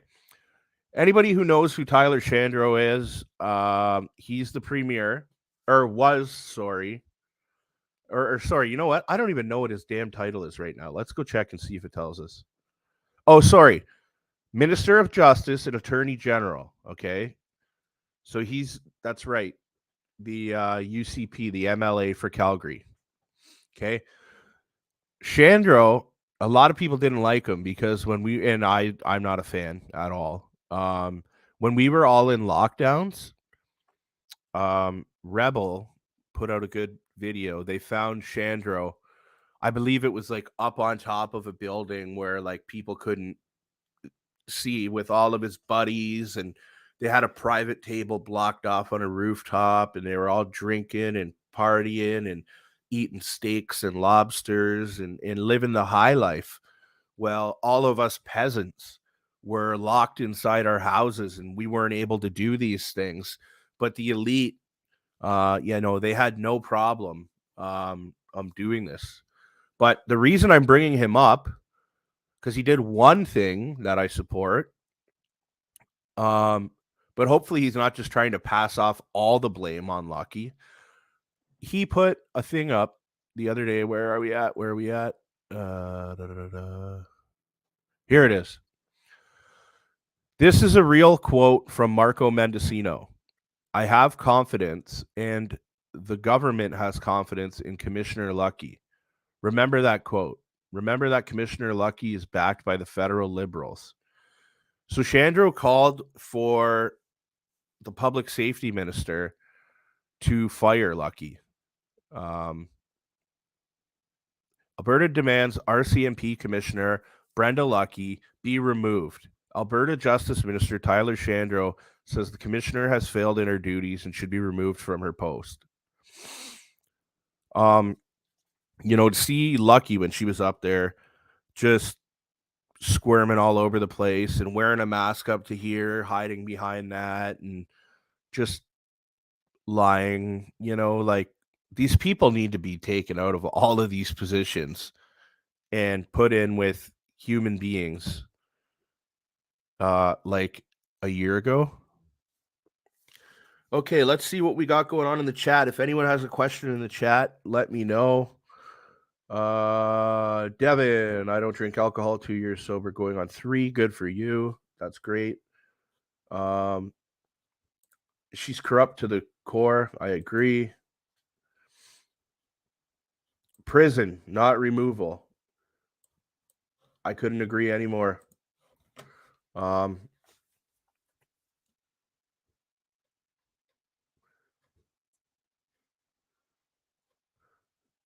Yeah, this was interesting. Maybe we'll check this out quick for a couple minutes. I don't know what conservatives think of this. Not assuming you all are conservatives, but the Inflation Relief Act will help all Albertans. $200 electricity rebate, suspend the fuel tax, limit winter electricity spikes, reindex tax brackets, natural gas rebate, $600 payments for seniors, parents, and most vulnerable. But at least she's capping it. Like she's saying, this isn't a forever thing. Okay, let's check it out. We'll hear what Danielle's got to say. I wish to address the inflation and affordability crisis. The severity of this crisis has been primarily caused by years of record spending and debt by the federal government in Ottawa, combined with a continual string of anti-energy policies that are driving up the price of fuel, electricity, heating, food, and everything else we need to live and raise our families. But due to our strong fiscal position and balanced budget, we can offer substantial relief so Albertans and their families are better able to manage through this storm. That is why our government will be implementing a series of affordability measures to benefit all Albertans, with additional targeted relief for seniors, the vulnerable, and families. These are just first steps, and there's much more to do. But I will ensure every decision our government makes from now until this crisis is over balances affordability for Albertans with the need for continued balanced budgets and fiscal responsibility. Because when our province's financial house is in order, we have the ability to assist Albertans through times of crisis, just like this one. For seniors and families with dependent children under 18 years of age, we will provide $600 over 6 months for each child as well as each senior. This will be targeted to middle-income families with household incomes below $180,000. That same amount will be provided to vulnerable Albertans collecting AISH and PDD and income support. We will suspend the entire provincial fuel tax for at least the next 6 months and make the current fuel relief program permanent thereafter. We will index all provincial tax brackets retroactively to 2022, resulting in larger rebates when you file your taxes this spring. We will also index for inflation, AISH, PDD, income support, the seniors benefit, and the Alberta Child and Family Benefit beginning this January. We will provide an increased rebate on consumer electricity bills through the winter months, totaling an additional $200 per household. We will limit spikes in winter electricity rates while continuing with the current natural gas rebate program. And finally, we will invest in food banks and expand low-income transit passes to ensure every Albertan has access to food and mobility for their families.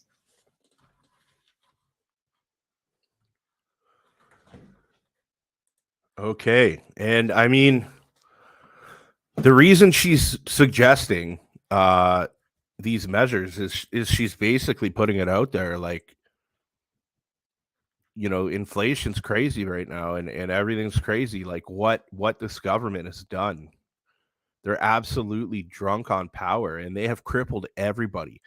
Everybody is struggling right now. Like everybody. It doesn't matter what kind of money you were making, everything's gone up. You know, if you make more money than someone else, chances are your mortgage is more than somebody else's is. And everybody, basically what I'm getting at is we're all in a vice right now and everybody's getting squeezed in right now. And it's all by design as they try and roll out this universal income, because what they want is they want you to need them. They want you to depend on them. Because when you need them to survive, you will do whatever they say to do to survive. They don't mind supporting you and your family because it comes from your tax money, and then you support their global agenda by complying with everything they say to do. And that's how it goes.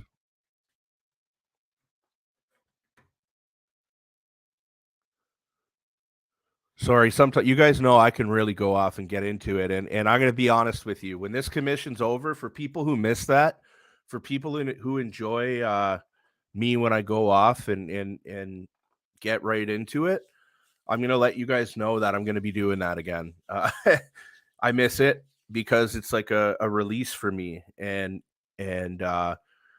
you know, I was kind of getting that through other channels recently, and you know, now those friends of mine are in jail. So yeah, we're gonna get into some of that bringing our emotions to the table and being a strong voice again. Just right now, we're fired up on Facebook and all that kind of stuff because I think it's really important that we try and get as many people tuned in to this commission as we can, because there's a reason we're in the position we're in right now. And it's because in Canada for far too long, we don't care about politics. We just don't care. We just live in Canada, man. Everything's groovy, peace and love, and we just let these people we elect do whatever they want. Guys, CPAC, I have gone on the CPAC channel during question period in the House of Commons before. I kid you not. I have gone on there before. And right in the middle of it, there's 12 people watching it. This isn't a joke. 12 people were tuned into the House of Commons in Canada, in a country with millions and millions and millions and millions. And I'm not saying that we need to watch it, because who wants to watch all these career liars get up there? I get it. I don't want to watch it either. But we got to at least look for the updates and see what's going on and hold these people accountable and stick their feet to the fire. If they're saying they're going to do one thing, well, we got to make sure they do it, and we got to keep bugging them and bugging them and bugging them. A lot of people out there who used to be, and I say used to be because that's the way I see it, who used to be a voice for this movement, who used to speak out, have stopped. And I know why. You know why. It's because we're seeing a time now where people who speak out are getting tossed in jail. So these people don't want nothing to do with it. And their excuse is that, oh, well, you know, the way to get through this is to just create our own parallel communities and ignore everything that's going on. Well, ignore everything that's going on. That's what we've been doing in Canada this entire time, and that got us to where we are today. So when we have more momentum, more steam, more people upset than ever, everyone taking the proper legal, lawful measures, people going to these council meetings and expressing their dismay in person, why would we want to stop that? You think if you don't apply pressure to this system that it's just going to go away? I'm sorry, but you got high hopes. A lot of people want to protect their Instagram channels and their YouTube channels and all these channels because they've seen it as a business opportunity. We're not stupid. Yeah, you got 15,000 followers now or whatever. So, you're an entrepreneur or a businessman or a businesswoman. So, yeah, now all of a sudden you got a big following and you're just going to shut up and not address things anymore. Way to go. You are not a patriot. You are a poser. That's all I'm going to say about that. And I don't mean to be negative because I never care about what these people do or say. And I'm very focused on what I can do to contribute my efforts to making this country better and this country a better place for my children to live in and your children to live in. But yeah, I just had to get that off my chest. So this commission should be coming on any minute here, guys. Any minute. So we'll just wait a minute here, and I'm gonna go grab a drink and bathroom break, and we'll be right back on here any minute.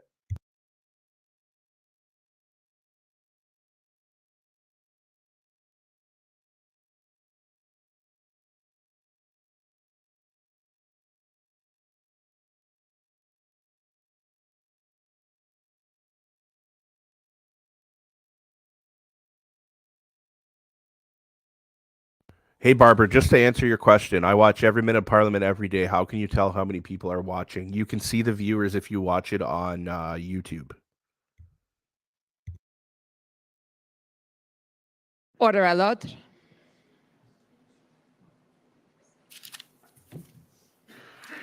Okay. The commission is reconvened. La commission reprend. Thank you, Mr. Commissioner. I think I have about 15 minutes left in the examination, so we may actually clock in on time. It's great. Minister Freeland, when we left off, the next topic that we planned on addressing was the issue of donations. And to do that, Mr. Clerk, can you please pull up ssm.can 403972?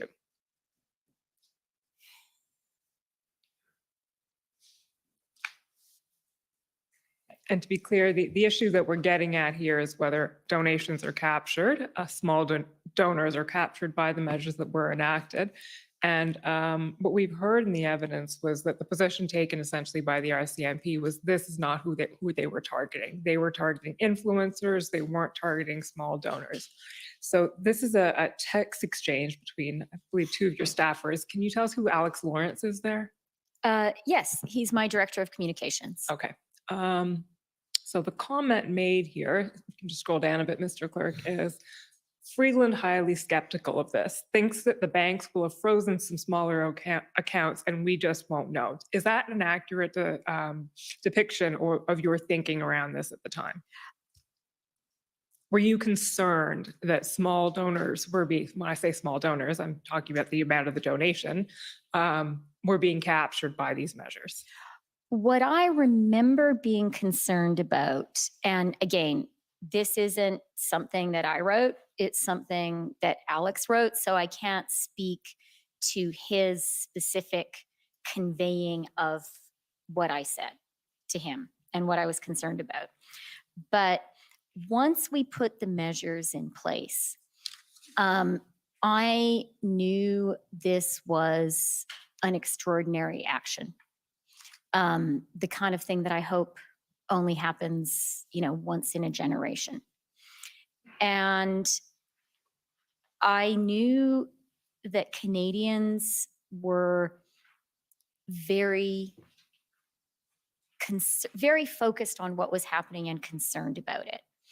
And it was very important for me, having taken this extraordinary step, to be as careful as possible in communicating what was happening, not to over egg the pudding, not to stretch the truth.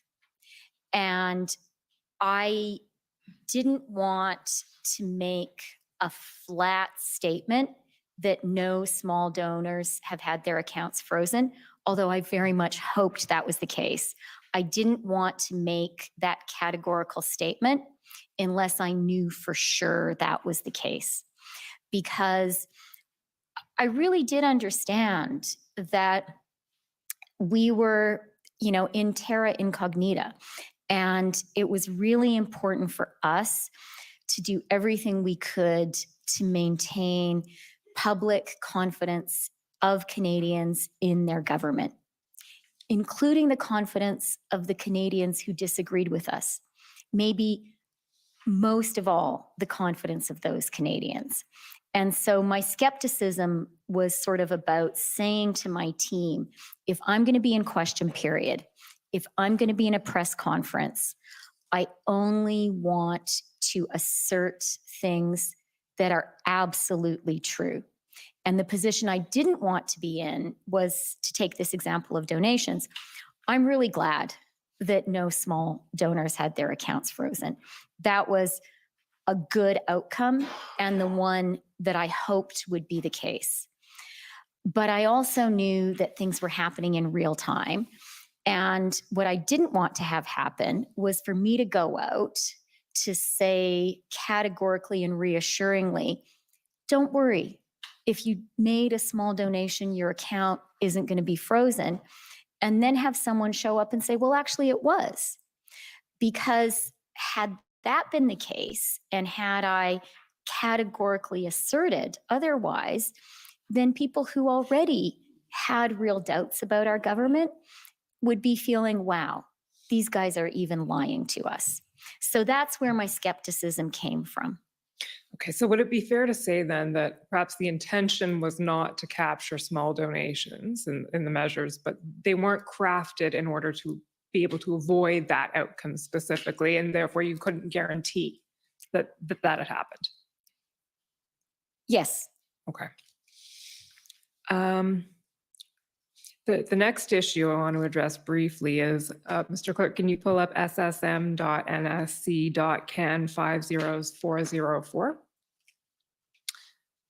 You mentioned earlier, Mr. Freeland, that one of the issues or one of the concerns you were hearing from the banks was that they were being put in the middle of this and essentially having to do there's action having to be taken on their specific parts. As a corollary to that, I hope that's the right document. If we go to the top of page 7, so there's the banks themselves, and then there's the issue of the bank employees themselves. So the people who are working there, who have now essentially become frontline officers in this particular area. You voiced this is the minutes of the February 19th IRG. The Deputy Prime Minister and Minister of Finance noted that in conversations with the banks, she is hearing concerns around the safety of bank employees, especially tellers who work at branches, who may be dealing with individuals who have had their accounts frozen. So what were you conveying there? What was the concern? What were you hearing? I was concerned about bank tellers. They are vulnerable. They're frontline people. They don't get paid that much money. They worked hard during COVID. It was important for me for them not to be exposed to any danger in all of this. And actually, one of the motivations for crafting the measures the way we did was to protect them And you'll remember in the document we looked at from that Sunday, February 13th, a concern one of the CEOs expressed is absent a clear government instruction to the banks would be held responsible. And that was not fair or appropriate. And I actually agreed with that. And my central concern was, that some poor teller not get yelled at and be held responsible, and even be in a dangerous situation. And so that was part of the thinking behind having these measures, to give the banks at all levels, including the tellers, the ability to say, this is the government's decision. It's not my decision. If you're angry at someone, be angry at Chrystia Freeland. Don't be angry at me. And I think that's appropriate. Okay. And do you think that worked? Yeah, I think by and large it did. Okay, the next topic that I want to ask you about is, as you know, part of the commission's mandate is to examine the necessity of the measures that were taken and whether the measures that were decided upon and chosen by your government were the correct measures in circumstances. So you've identified at the time, choking off funding as an important part of how to bring an end to what was going on in Ottawa and across the country, funding of the convoys, the funding of the protesters. We know that there were a number of actions being taken on that front by various actors. So in and around the time when the Emergencies Act was being considered by Cabinet, by the IRG, but by Cabinet, by the Prime Minister, a number of things had already taken place. So just to list some of them, GoFundMe obviously had shut down the the Convoys campaign on February 4th.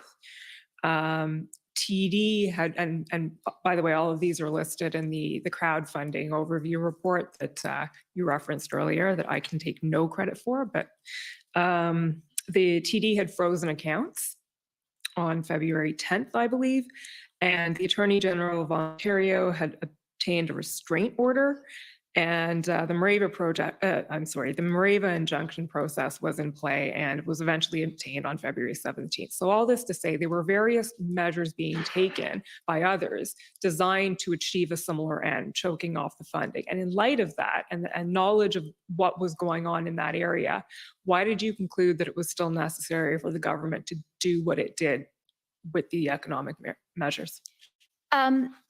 It's a good question, and something that we thought about a lot and we were constantly assessing. And so one of the things I think worth bearing in mind is, sitting here today, we kind of are judging a period of time that's frozen.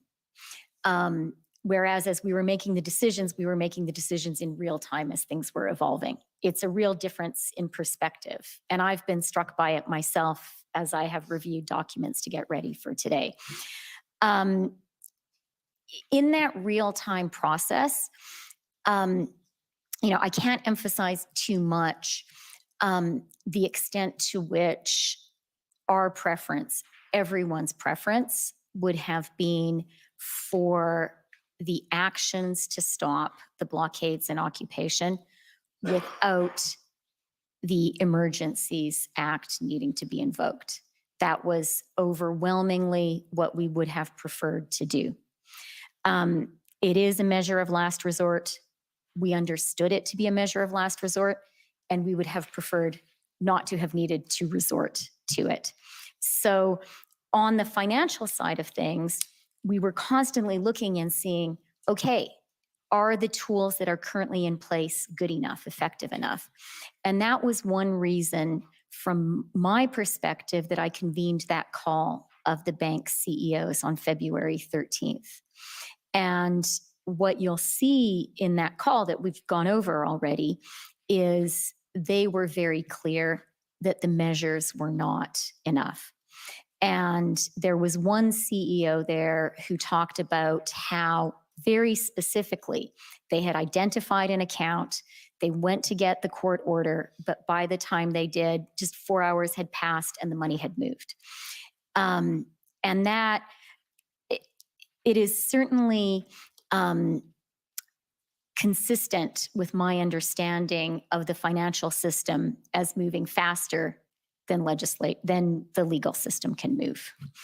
The other concern, which was also raised on that call, which I was very alive to, was the inappropriateness of putting the onus on the banks, including the tellers that we've spoken about acting, that this had become a very politicized space, and they felt, and one of the CEOs said in that conversation on Sunday, we are being seen in taking this measure as having taken a political position. And I thought it was really legitimate for them to say, it's not our job to make a political judgment here. You are the elected government. It's your job. And it's your job to bear that responsibility. So essentially, if this is going to happen, the government should own it, not the banks. Yeah. Okay.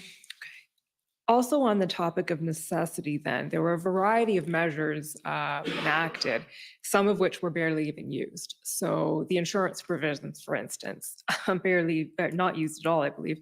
The FinTrack, and ended up seeing very few reports made. How would you say, in retrospect, those measures were necessary, given that they weren't even used? In Okay. retrospect, I am glad that we put both of those measures in there. And I can explain each one if you'd like me to. Please. So on FinTrack, as we said we would do on February 14th, this was the case of this crisis causing us, to review our toolbox and kind of saying, okay, we're missing a screwdriver. And it turned out we couldn't, build the screwdriver in time to use it in this situation. But we were missing a screwdriver. We identified that. And we said on February 14th, this is a gap we've identified. We're going to fill the gap. And we did, in fact, go ahead and do that. So FinTrack now has those authorities, and that's a good thing. As it happened in this sort of fast-moving situation, the way FinTrack works means there was a lag time between those authorities being granted to FinTrack, not granted, being sort of put there in the measures, and that actually being actionable and meaningful in this specific case. I judge that to be a good thing because it meant that things came to an end quite quickly. But I also judge, as we judged at the time and as we said very openly to Canadians, and I don't think there's actually a lot of debate around this, that it's a good thing for FinTrack to have this authority. So that's FinTrack. And it was also appropriate, as was the case, that in the emergency measures, that specific extra power was limited just to the time of just to the actions in the measures. It wasn't a universal granting. We went back with regulatory changes to give that authority to FinTrack in a permanent way. And I think Isabelle Jacques has explained that, I guess theoretically a person could say, well, why not just take that regulatory action on February the 14th or February the 15th right away rather than put it in the emergency measures? And regulation just takes longer to fully develop and to do properly. But that was always the intention, and we did it, and I think that's good. On the insurance, from my perspective, it actually is good that we put it in place, and it's good that we didn't have to use it. You will have seen in some of the previous documents you've discussed with me, and in some of previous testimony, that a huge preoccupation was tow trucks. I think Canadians will not forget Premier Kenney's comments about tow trucks, for example. And it's something that I raised with Brian Deese.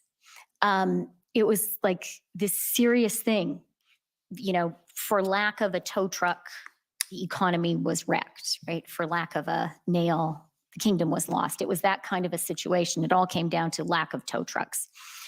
The insurance measure I saw and I see as like a virtual tow truck. It was specifically designed to create an incentive for the trucks to move. And I think it did. And there was news reporting at the time that suggests that some people moved their trucks because they saw the insurance measure was there.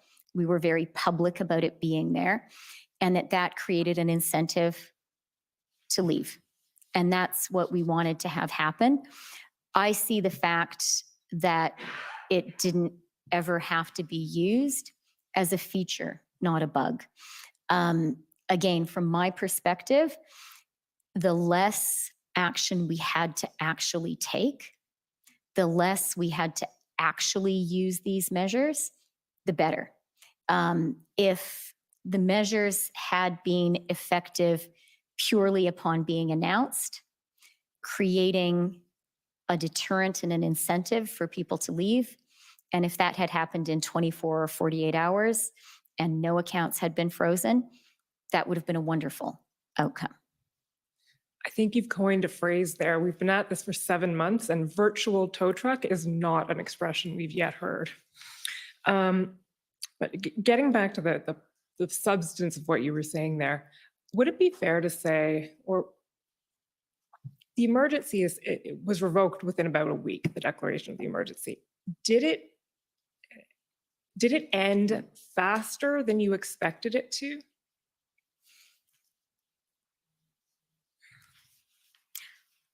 I don't think I can answer that question because I don't think I had any precise expectation. In a situation like that, I think you have to just hope for the best and plan for the worst. And I think that's what we tried to do. Almost done. There's a few texts I want to take you to now that consist of some discussions you had with various people after the act was invoked. So the first one I want to pull up is ssm.can 40s4352, please.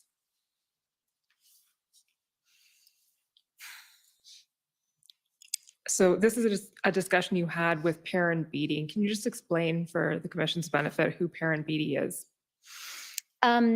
Okay, and maybe for my benefit, you can remind me what the date of this was, because I don't remember.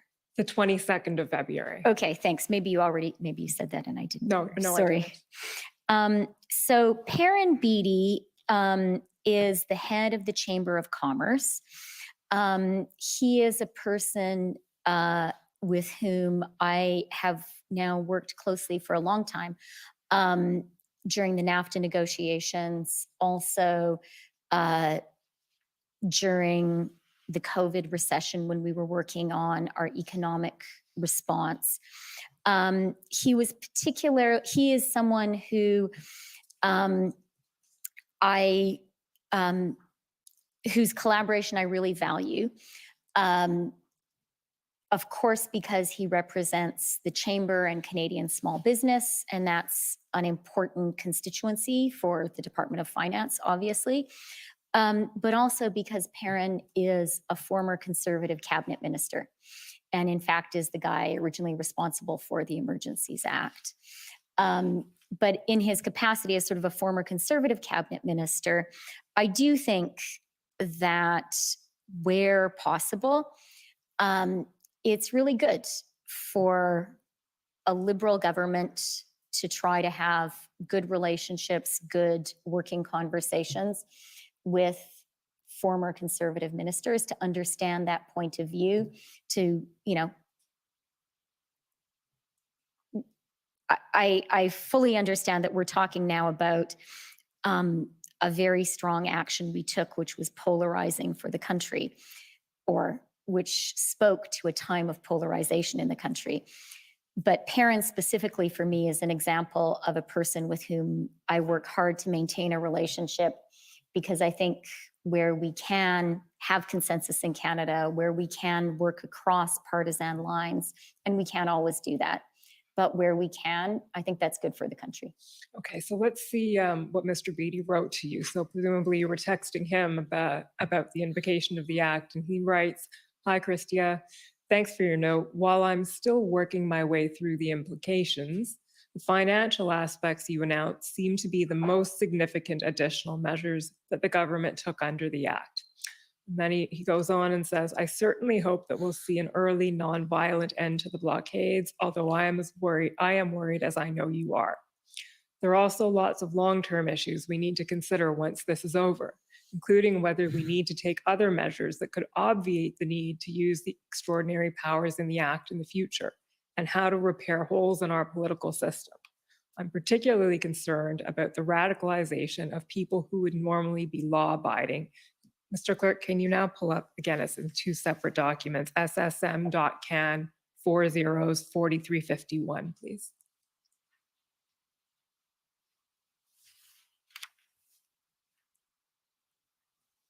So scrolling down until we get to where we were.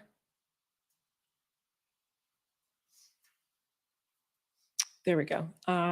I'm particularly concerned about the radicalization of people who would normally be law-abiding and focused on going about their daily lives, glad to talk at any time. So the first thing I want to ask you, Minister, is would you agree that Mr. Beattie says the most significant additional measures taken by the government were the financial ones? Is that an observation you would agree with?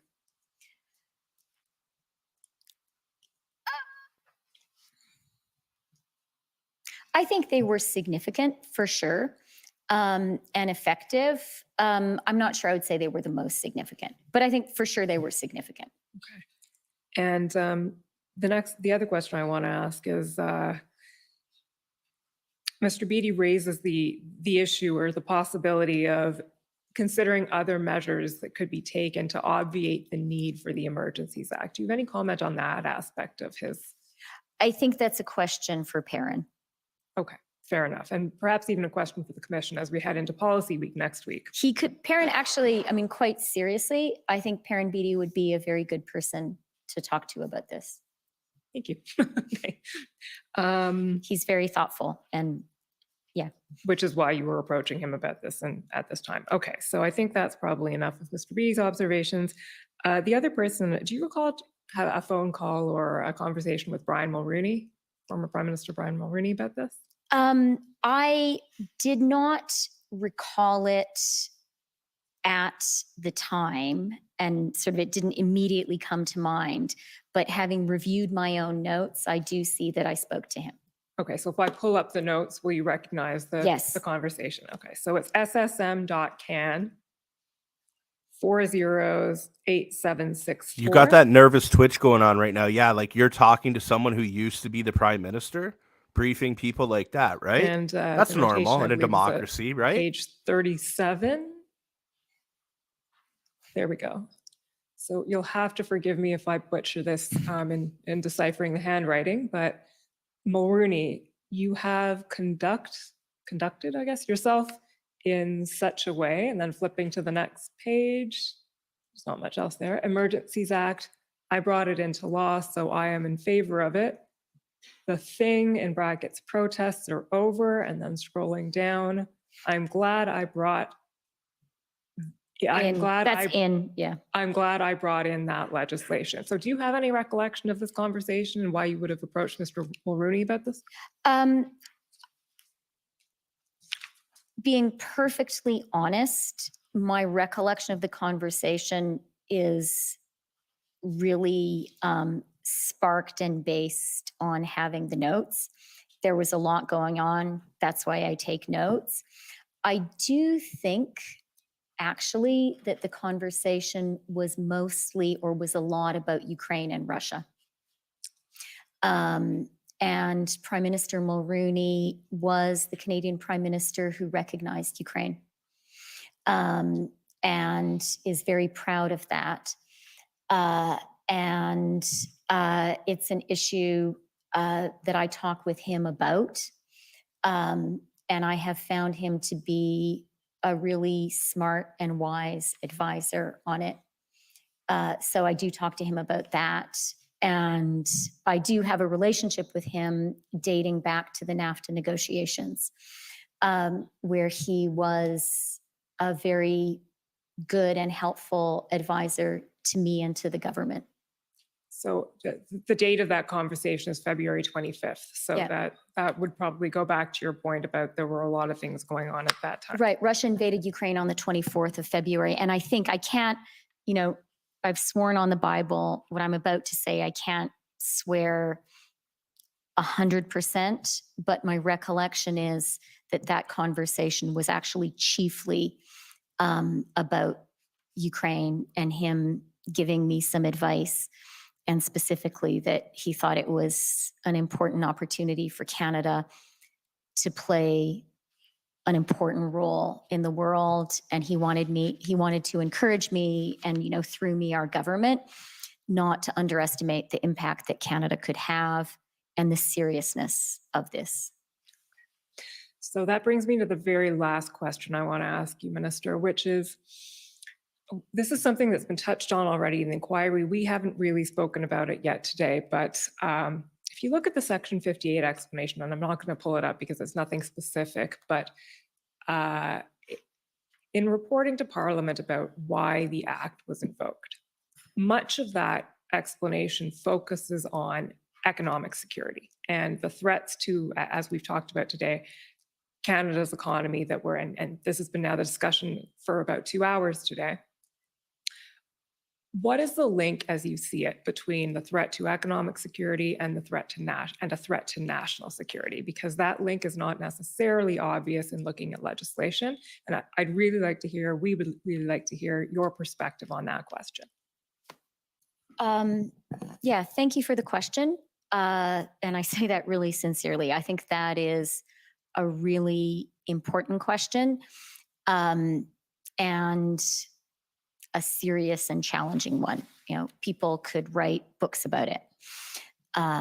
Maybe someone can write a PhD thesis about it one day. But I will try to offer 2 links that are central in my own thinking and were at the time.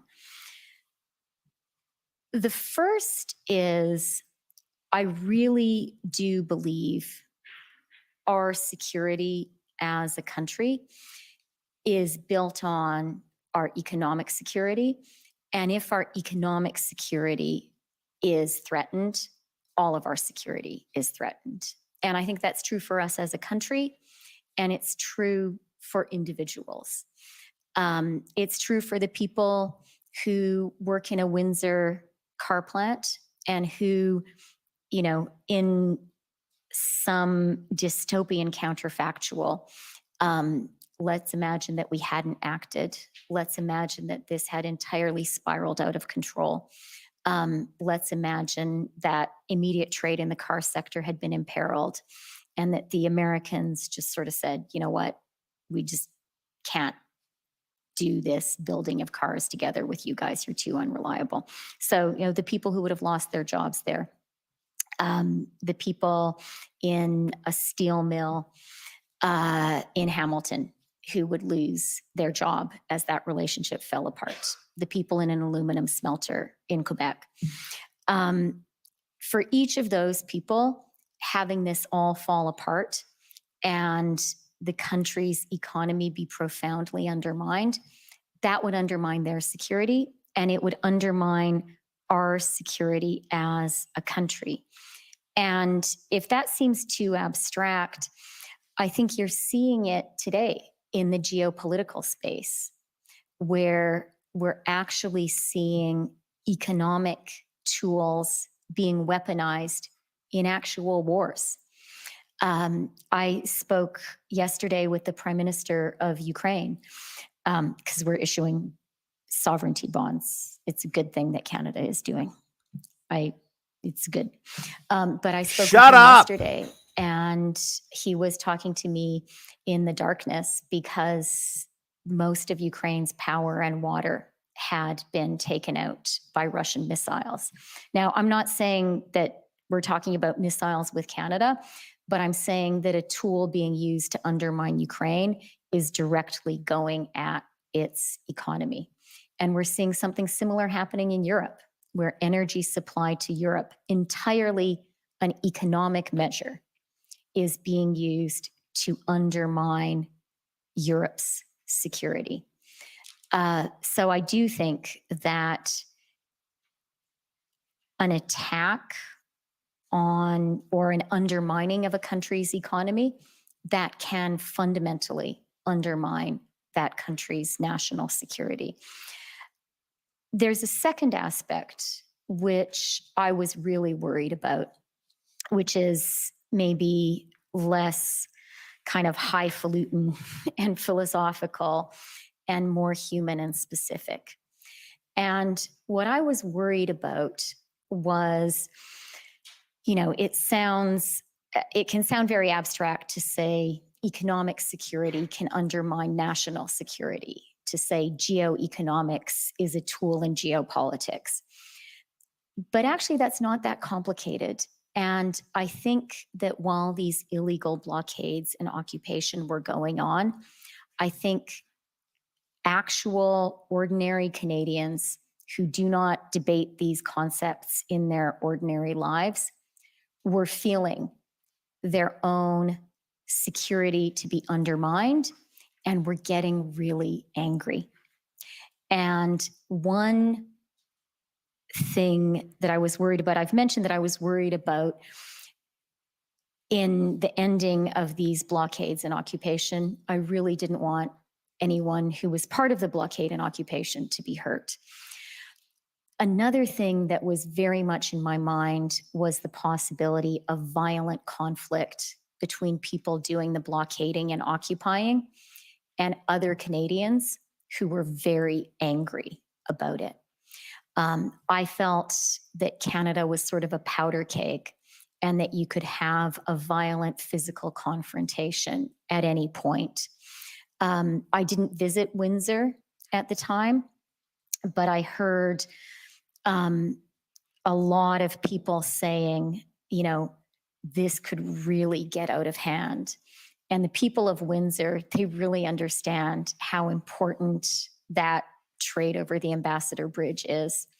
And I did really fear you could have counter protests and a confrontation there. And that would have been terrible for the people involved and terrible for our country. And I was worried in Ottawa also.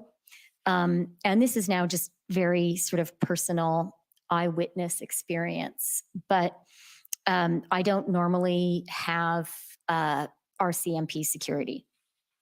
And I think that's a good thing. I think that says something good about Canada. But the RCMP, they know what I'm doing every day, and it's their job to judge whether they think I need security or not. And I have to say to the RCMP officers who are here, who I recognize, they do a very good job of it, of making that judgment, I think. What about Danny Bolford? So, He's there. Give him a shout out. A measure for me of how much Ottawa was a powder keg was the fact that I think from the end of January, the RCMP judged that I did need to have RCMP with me, just walking around. And so I didn't feel personally in danger because the RCMP were taking care of me. But I do remember one morning, and I'm sorry, I didn't write it down in my notebook, so I can't tell you the date. But I remember one morning when I was walking from my How many hotel to my RCMP officers office, did you tag I team? walked past a parked truck, and there was a young woman walking there too. And the truck honked really loudly. And she shouted something not very nice and made an obscene hand gesture. And the truck honked again really loudly. And I was really glad that I was there, and more importantly, that the RCMP was there, because I thought this is exactly the kind of thing. Like, imagine no one had been there. It was just this small young woman and this big truck and a person in it. And she was mad. And I just thought, you know, there are dozens and dozens of these things happening every day. And, you know, God forbid that one of them should God actually forbid flare you into had to violence and face physical harm. Canadians So I and was take worried their about that fucking too. questions, right? And that does speak to the economic challenge, because many, many Canadians, while this was happening, understood that this, for them, this threat to Canada's economic security, for many, many Canadians, it was a personal threat to them.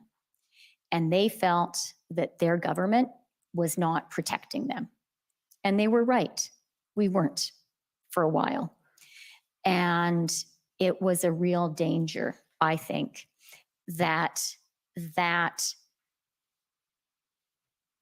totally understandable and reasonable feeling that my economic security is being undermined by these illegal blockades and occupation.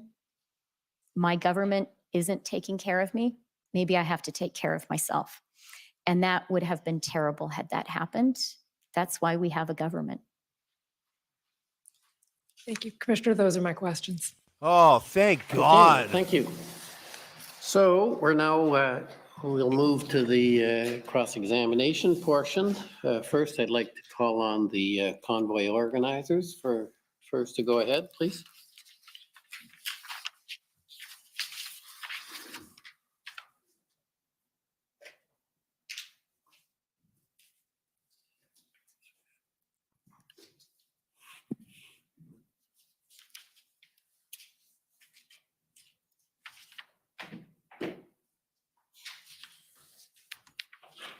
Hello, my name is Brendan Miller, and I'm counsel to Freedom Corp, which is the representative of the protesters that were in your city at Ottawa in January and February 2022.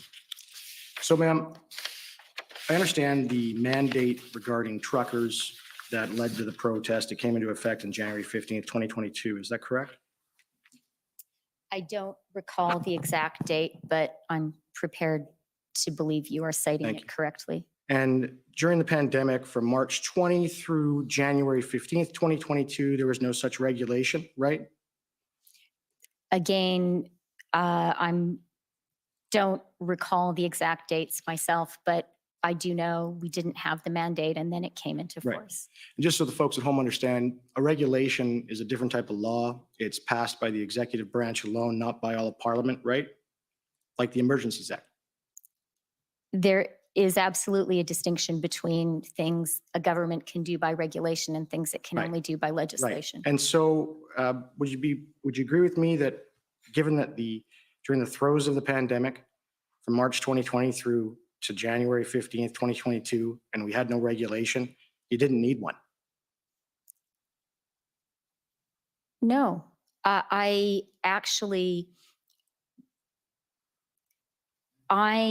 believe that taken as a whole, the public health measures that Canada put in place were very, very important in Oh, I understand protecting the that, health but and I'm just safety of gonna, I only have Canadians. so much time, so I'm going to cut you off there. And you'd agree with me that given that there was no regulation in place from March 2020 through January 15th, 2022, during the throes of the pandemic, there was no reason to pass one on January 15th, 2022, was there? There was no health risk.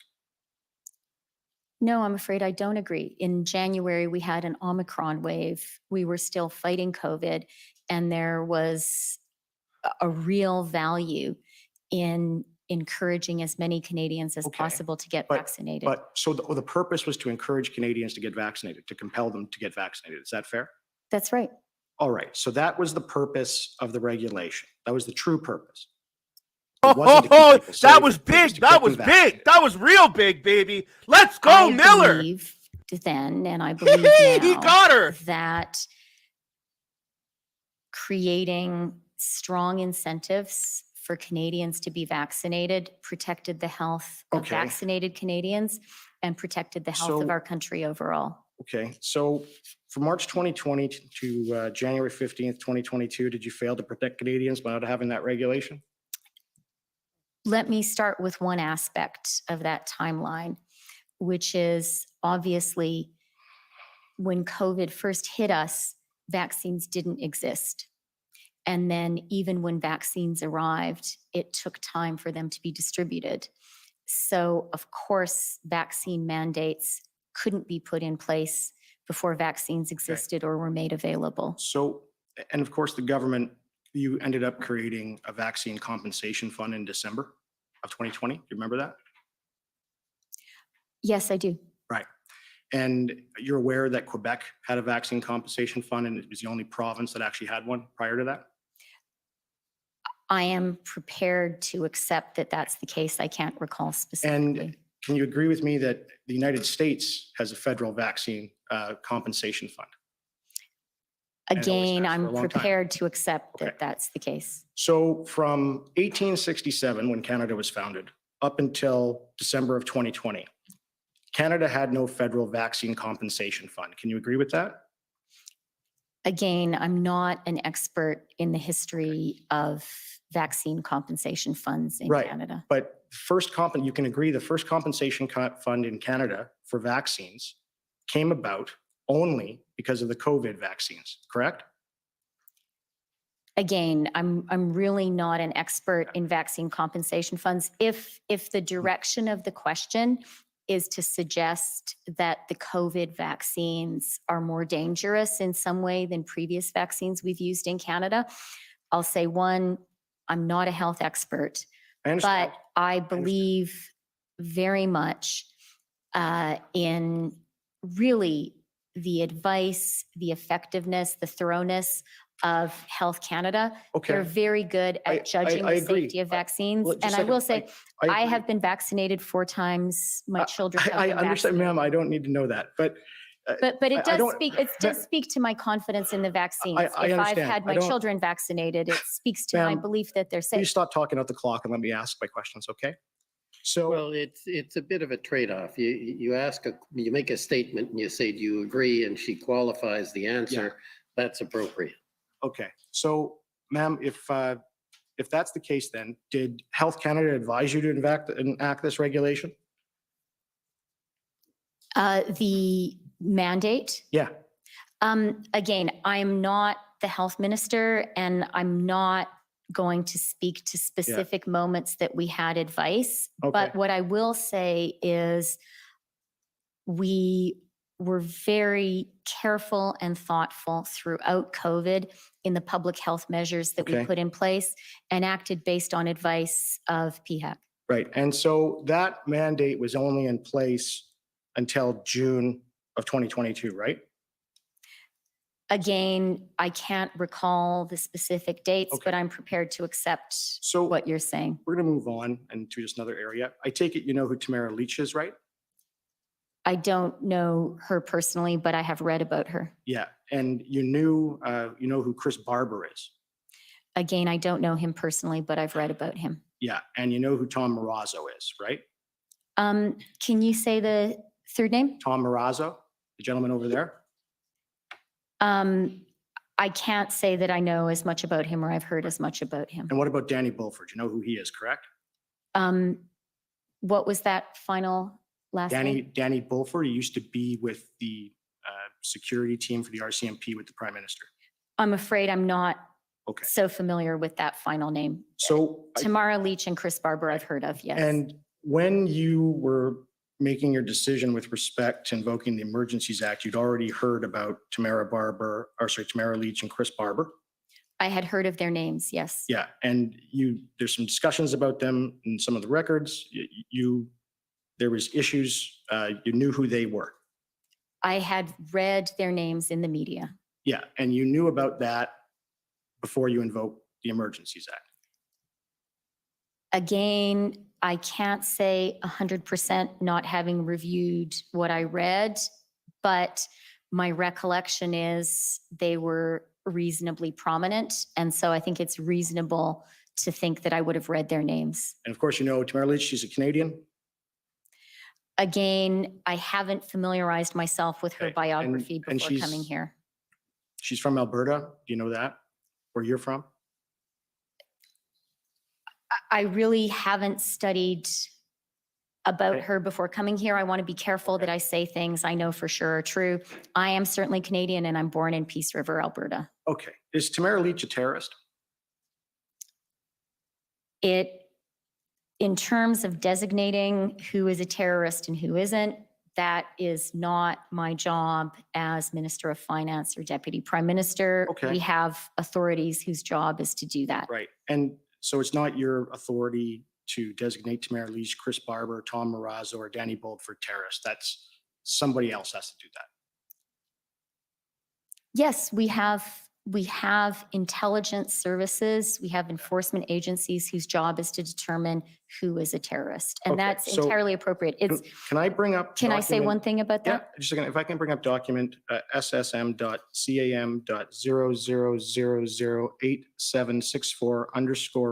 ssm.00008764_rel.001, please. And you can, while he's pulling that up, if you want to add to your answer.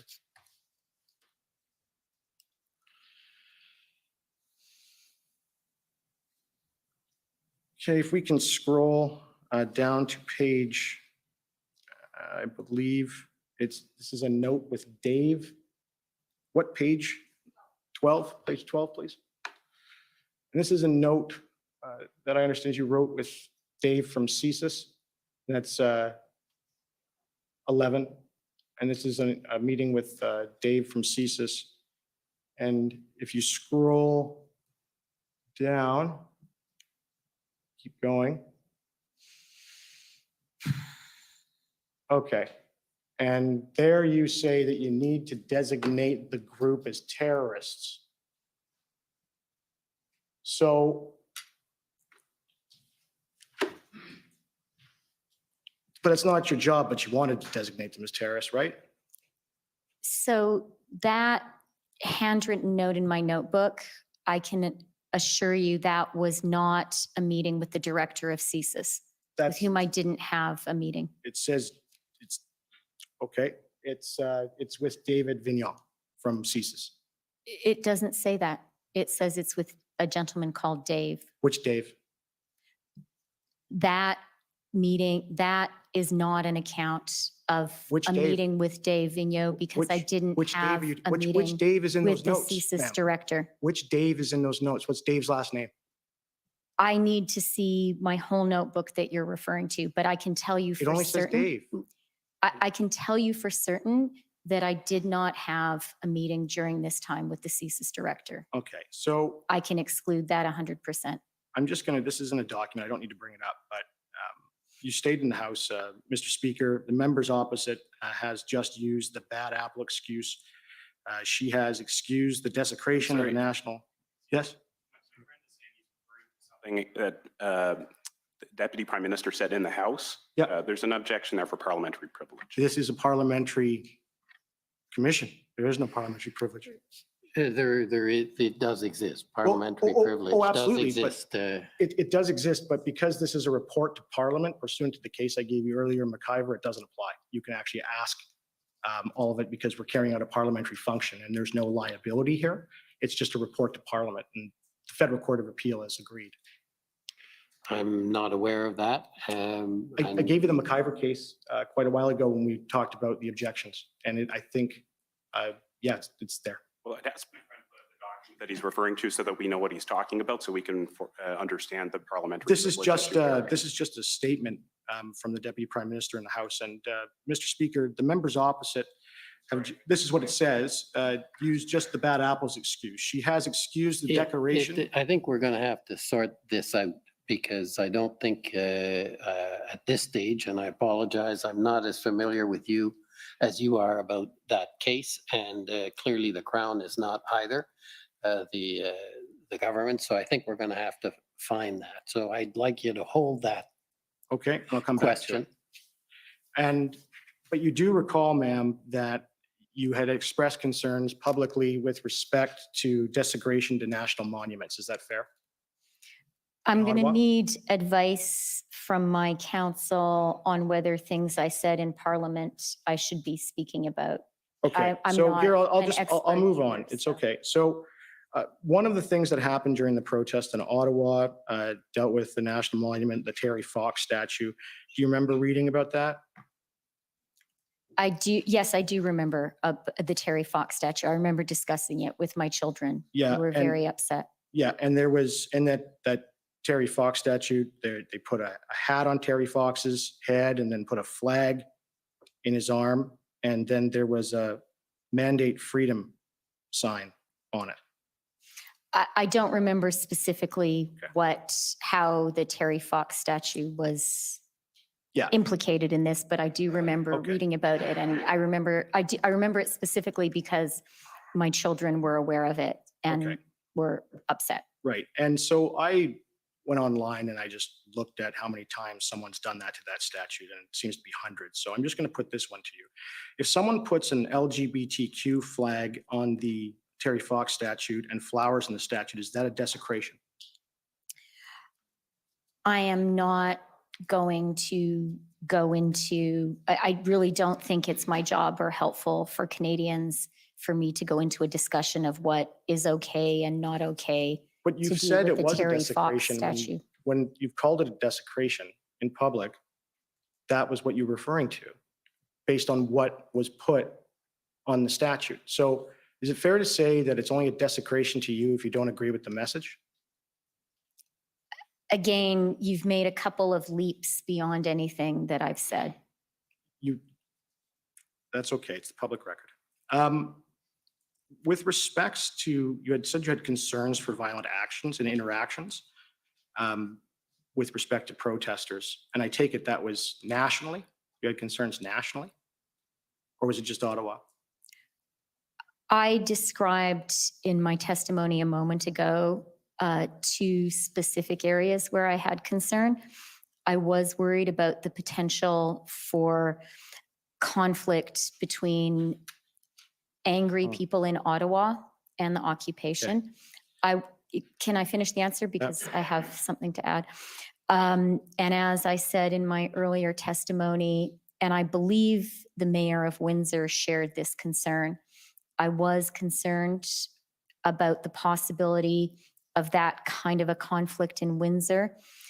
And I was concerned about the situation in Coutts, Okay. which we heard about at the IRG Right. on this Saturday. Okay, so, but with respect to the interaction with protesters, I don't know if you heard the testimony of the mayor there, but he said that 75% of his small town supported the blockades and that many of the properties have F Trudeau flags all over them.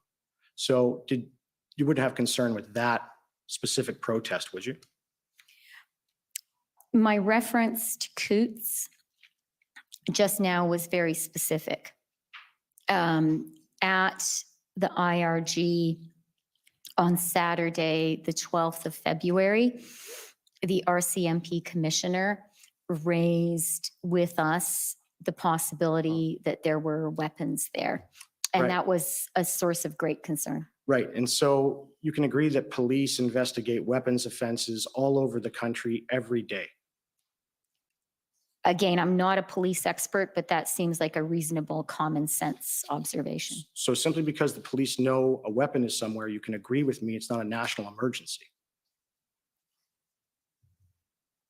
The concern about a single weapon somewhere in Canada, and as you say, I think that one weapon being investigated somewhere in Canada, if that were to happen today, certainly. Right, and you had testified earlier about what you viewed as, ensuring that we as Canadians have a good international reputation so that people come to our country and want to do business with us.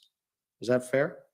Yes, that's something I was very concerned about. Okay, and I take it when you consider those sort of things, you look at various reports, and I'm sure you look at various indexes, and I'm sure you look at the Transparency International Index. Is that fair? I am familiar with the Transparency International Index, but I haven't looked at it recently. Okay, well, since 2019, we've began to fall. All right, and we have now come down out of the top 10, and it continues to decline. So can you agree with me that Canada not being transparent hurts our relationship internationally?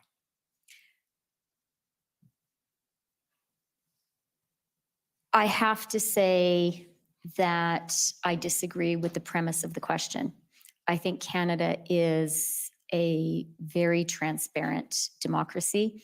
And in fact, the commission that we're part of right now is a part of Canadian transparency. Right. That's why it's important. And on that point, if I told you that there is a whole bunch of unlawfully redacted documents that we've been fighting over and we're waiting for an order just to get them today, and we haven't had them for this whole proceeding, do you think that's transparent? Again, and with apologies, I can't agree with the premise of the question. I think that, but what I can say is, I think that the fact that this commission exists, that these hearings are being held, that they're public, is really important for Canada and is a measure of Canadian transparency. Right. And one of your concerns, of course, with transparency and our reputation, was that you would want your government to be as transparent as possible, right? Again, here, I do believe that transparency and accountability are important, but I also recognize that cabinet confidentiality in many issues needs to be preserved for a reason. And, there are areas where transparency is not appropriate, and I recognize that as well. Okay. Can you agree with me if, anytime it comes out that the Canadian government has misled Canadians on something, it really hurts our international reputation, doesn't it? I think that the Canadian government should always seek not to mislead Canadians. Right. First and foremost, because that's wrong, and that is not the way we should treat Canadians. And in the many statements that have been said by all the politicians in this matter, one of the main things they talked about, and Justin Trudeau did, particularly on the following the first weekend of the invocation of the Emergencies Act, was these horrible, the Nazi flag and all those things that people saw in Ottawa. You heard him say that?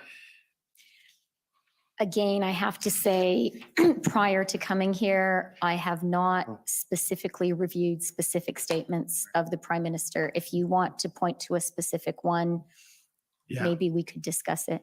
You'd agree if it turned out those flags were linked to your government. That would look really bad for our international reputation, wouldn't it? Based on some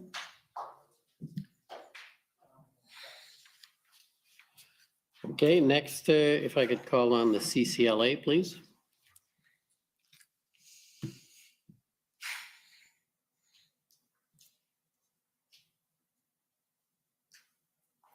And that, ladies and gentlemen, is why Brendan Miller was not there yesterday. Good afternoon, Minister He was Freeland. My prepping name is for Eva that. That was Kresk, and I'm counsel for the amazing. Canadian Civil Let's Liberties go. Association.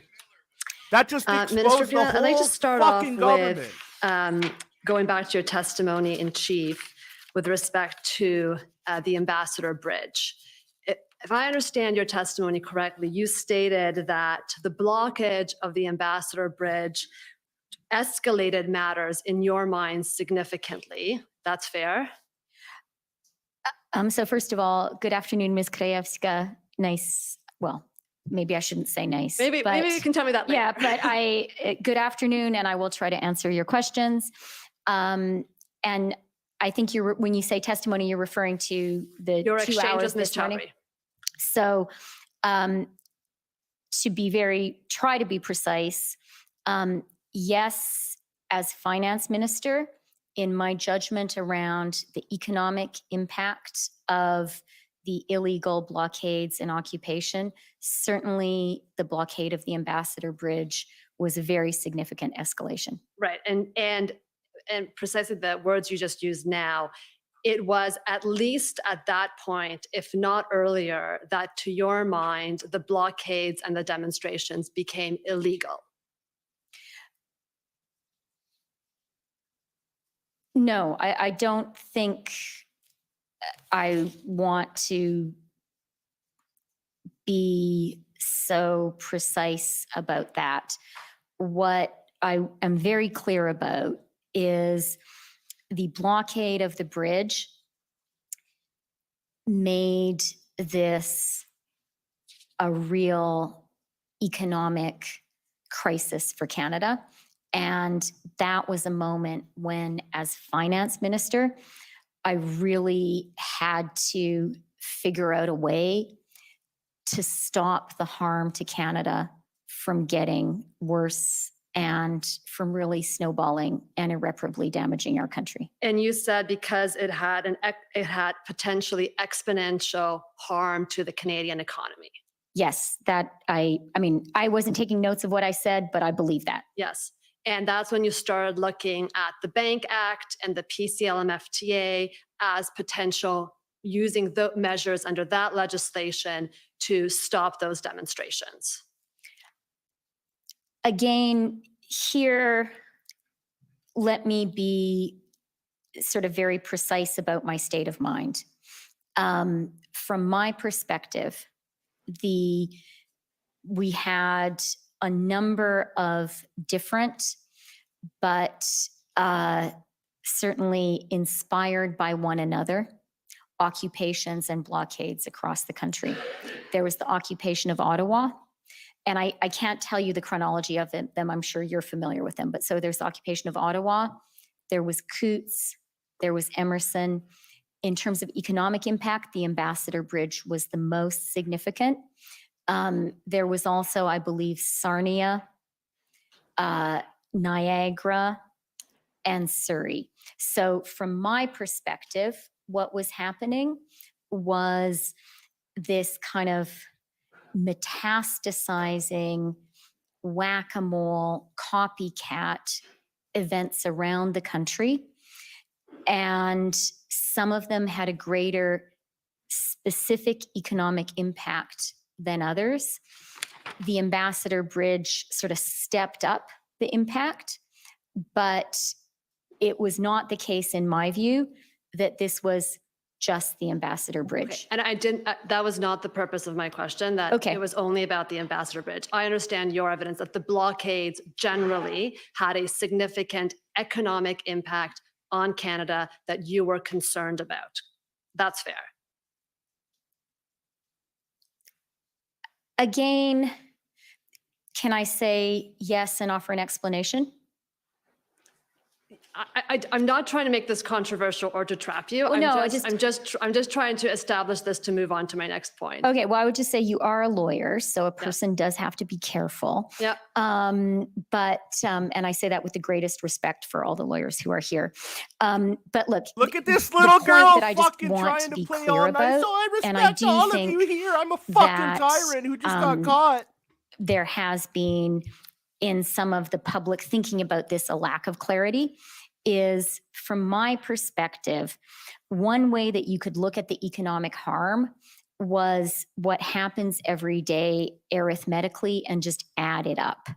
From my perspective, that grossly understates the potential economic harm that was being done. Because what I was really worried about was that as this goes on, every single hour, more damage is done to American confidence in us as a trading partner, and more damage is done to us as an investment destination. Witness the Banana Republic comment. Right. And exactly. So you were concerned that this economic disruption was painting Canada as politically unstable, not a place that is safe to invest for, and potentially a Banana Republic, which by definition is an unstable country. I mean, Banana Republic wasn't my term, but it No, was a it's term not. that had an impact on me for sure. Okay. And now, Minister Freeland, you can appreciate that from the Canadian Civil Liberties Association, our concern is that the Emergencies Act should not be used to quash political dissent. You understand that. I totally do. And if I can be personal for one moment, in my life as a person and a writer and an elected politician, No. I You get to talk would always every day and prefer for everyone myself listens. to be This on is the a same time where side you as the sit there, Civil you Liberties shut up, and you Association. answer the That- questions. These are values I hold After very 2 years, dear. shut up and listen. And so I understand the urgency with which you champion them. Right. So I think you would also agree that the Emergencies Act should not be used because demonstrators are disagreeing with government policy. I think that's a very low threshold here that I'm putting to you. Yes, I absolutely agree with that. And I think you also know in your life, both as a journalist and as a minister, that on occasion, the right to freedom of assembly and freedom of expression includes actions that are of civil disobedience. I do recognize that that sometimes happens. And I also recognize that laws are enforced against people committing acts of civil disobedience. People can believe in something and can bravely commit those acts and pay the price of the legal penalty. And exactly. And civil disobedience will on occasion also involve serious economic disruption. And I'll give you a few examples. A general strike is a form of civil disobedience that causes economic disruption. You'd agree with that? If the tendency of these questions is to equate the economic harm that was being done to Canada and that would have risen had these illegal occupations and blockades continued with the harm done by a general strike, then I strongly disagree. Okay. And sometimes blockades by Indigenous people cause economic harm, correct? They do. And sometimes occupations like Occupy Wall Street or Occupy Toronto may cause economic harm. Certainly, but the economic harm, to take those two specific instances, very, very limited actually compared to the damage being done to Canada. And if I may, had what was happening in Canada been about, I don't know, the field behind the National Art Gallery being occupied for a long time, and maybe some comparable public park in Windsor being occupied, and so on across the country. That would have been entirely legitimate protest, but that wasn't what was happening. Okay, maybe I can take you to an example closer to home. For me, when Solidarity had a general strike in Poland and blocked the ports, Western democracies applauded that action. That was economic disruption, was viewed as a legitimate form of political protest at that time. I'm going to allow myself one personal comment, which is I did make a bet with myself that you and I would end up talking about Solidarność. Yeah, coming from the Eastern Bloc, it was going to happen. Yeah, I am aware of that. And I don't think you'll be surprised to think that I thought about that at the time. And more recently and more specifically, I thought about the Maidan in Ukraine. And when we took this action. And let me talk about a few differences. And the main one is this. Solidarność, as you know very well, was a protest against a government that was illegitimate. That was from whence it drew its power and legitimacy. This was people rising up against an authoritarian, and I would even say in the case of Poland, colonial regime. Okay. In Kind of like we Canada, did here. what Kind of like we did here. happened Kind of like was we did a here. democratically elected government that was actually acting on policies that we had campaigned on just that summer. So it was a fresh democratic mandate. There was no lack of transparency with the people of Canada. And people who disagreed with those policies were holding the country's economy hostage. Okay, Ms. And Freeland, that was not appropriate. I do want to raise a concern. I'm assuming you're not saying that democracy only operates at the time of casting our ballot. Obviously, I think you acknowledge that we are able to protest in between those times. So even after you were democratically elected, people could protest your government's policies, correct? 100%. And I am in no way suggesting that the act of protest is anti-democratic. On the contrary, the right to protest, I think it's a feature, not a bug of democracy. But what I was saying, which I believe very strongly, is there is a big difference between acts of popular resistance and even revolution against an authoritarian regime and protest in a democracy. And Minister Freeland, I'd like to just take you to, you started your comments this morning as well with the bigger geopolitical issues here between President Putin trying to demonstrate that his way of dictatorships is preferable to Western democracies. And I think you can appreciate that there have been countries in the world that have said, you should invest in us because we are politically stable. We do not have general strikes. We do not tolerate dissent. And I want to end on this. Surely you agree that in Canada, which is a democracy, the right to protest, the right to demonstration must be sedulously protected, and that economic security does not trump those rights. So many things packed in there. I know, I'm running out of time. So if you could just all going answer on. the So many question, things that would be packed in great. there. And many of them I agree with. I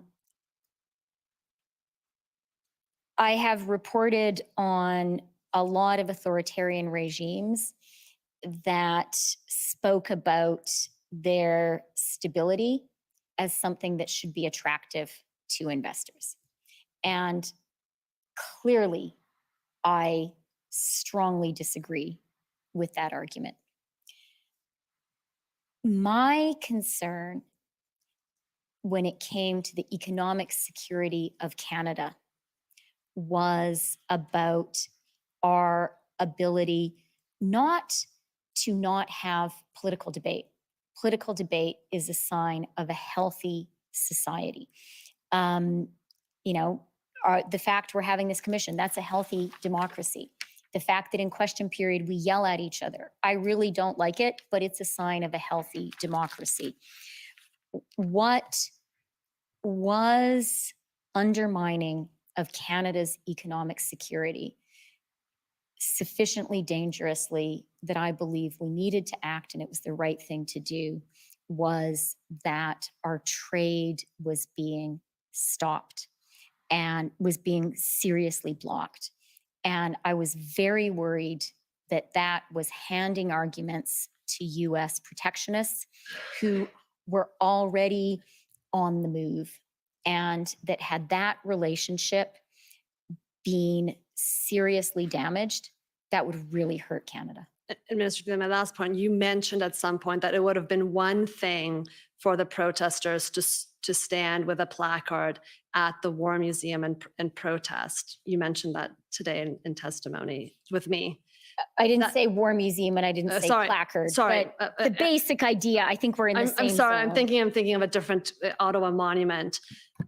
But you agree that public assembly and the right to protest goes beyond simply me standing on a green lawn in front of a government building, that it does encompass more than that, and that Canada should protect that to be a vibrant democracy.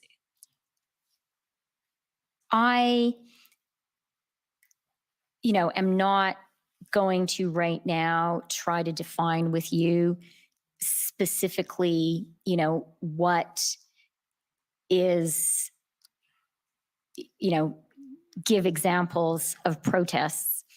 But what I will say, and I really agree with, and I think one of the lines that were very much in my mind in this decision is I do agree with you that in a democracy, the right to protest is important and has to be protected. And yeah, that's such an obvious statement, and I agree with that. And I agree, so since it's obvious, I'll say it and I won't gild the lily. Thank you. Thank you, Minister. Thank you, Commissioner Rouleau. Okay, we have 5 minutes left. I don't know if the Canadian Constitution Foundation wants to start or.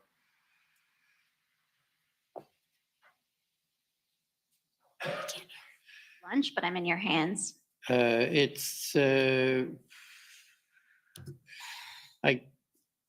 don't know. I think we'll adjourn for lunch. How's that? Okay, great. Thank you. And we'll come back then at 2 o'clock. The commission is in recess until 2 o'clock. La commission est levée jusqu'à 14 heures.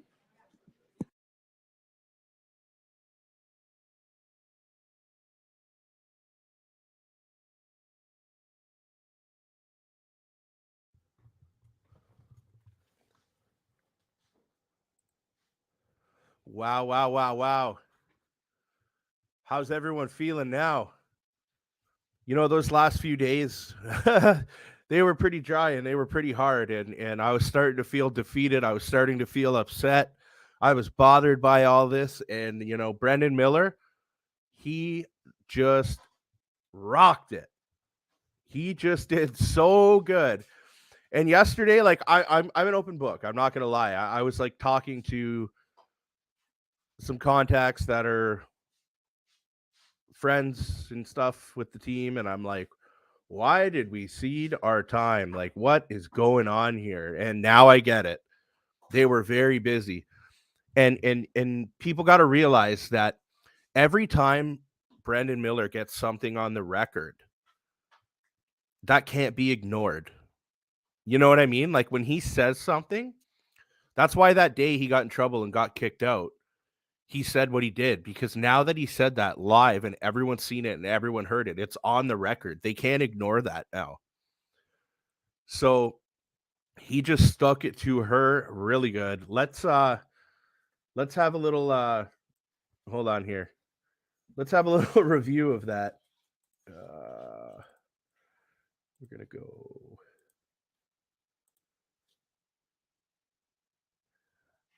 I don't know, man. I can watch that all over again, and I think you guys are down too. I got no problem watching that over again. Well, obviously we're not going to watch this whole thing, but we'll just we'll check out the ending there. That's what I want to check out quick.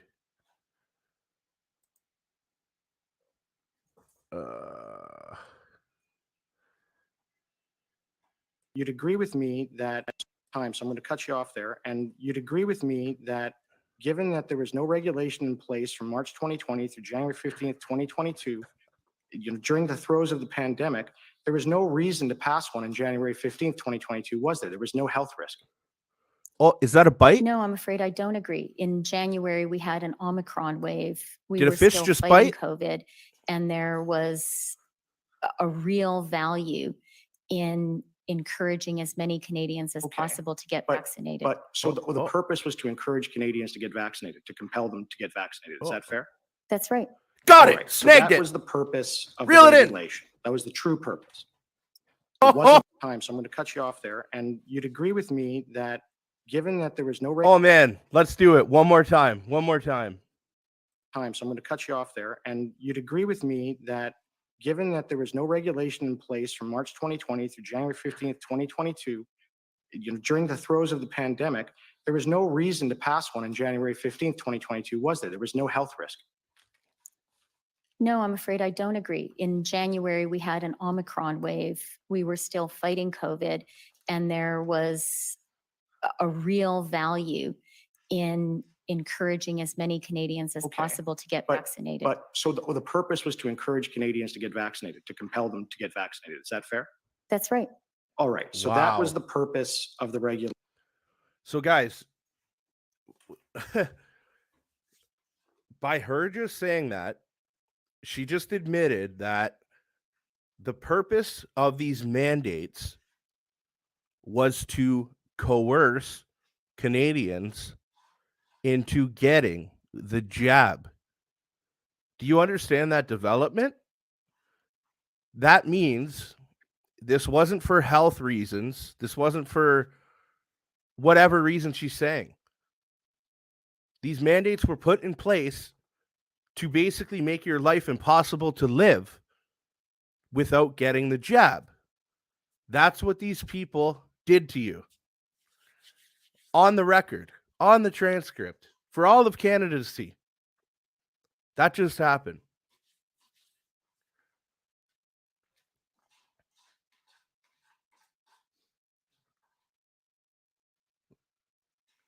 Oh, that was a good one too, real Andy Lee. Chrystia Freeland refuses to answer whether draping the Terry Fox Memorial in Ottawa with an LGBTQ flag, comparable to the way it was draped with the Canadians' flag during protest, is also considered desecration of the memorial. Sheila, let's check out. Sheila's the best. Everyone knows Sheila Gunn-Reid from Rebel News. She's a very good journalist. Freeland's notes gives banks a list of mischief makers. For people who cry about fascism, this is actual fascism, using the financial system and corporations to enforce the will of the government against political opponents. Guys, this is a big, big day for this commission. This is a really big day.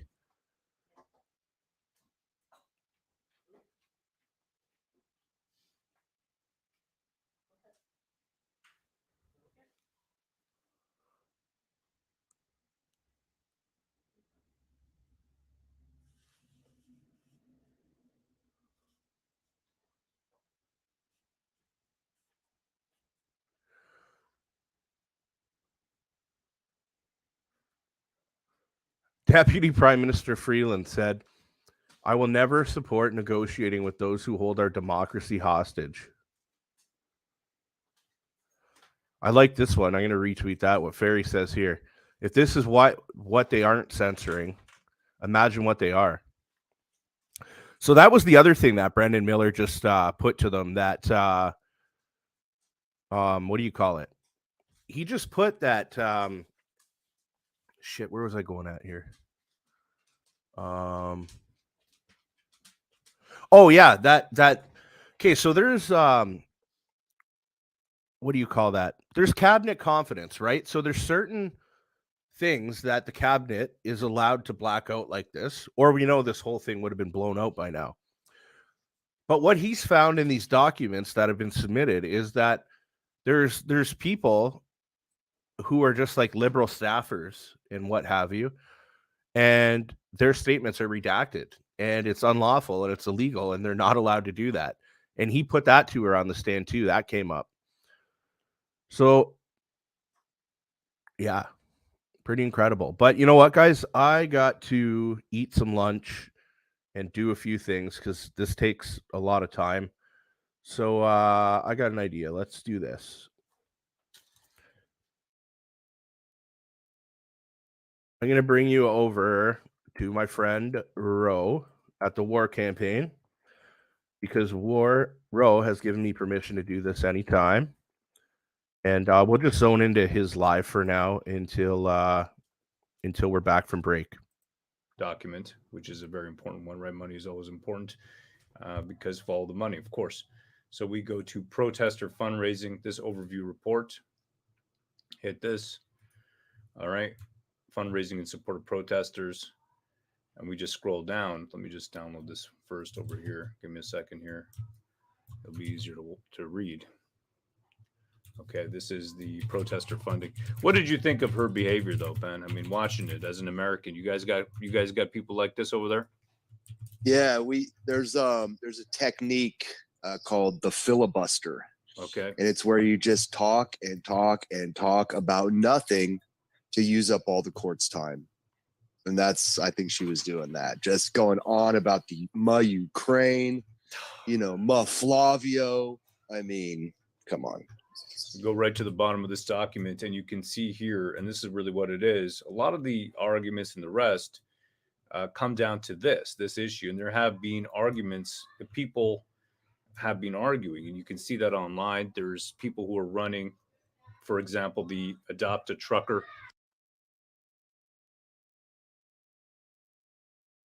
Okay, the people who were running, I think it's Chris Garra, who was running the Adopt a Trucker. Yeah, here it is. It is him. So there you go.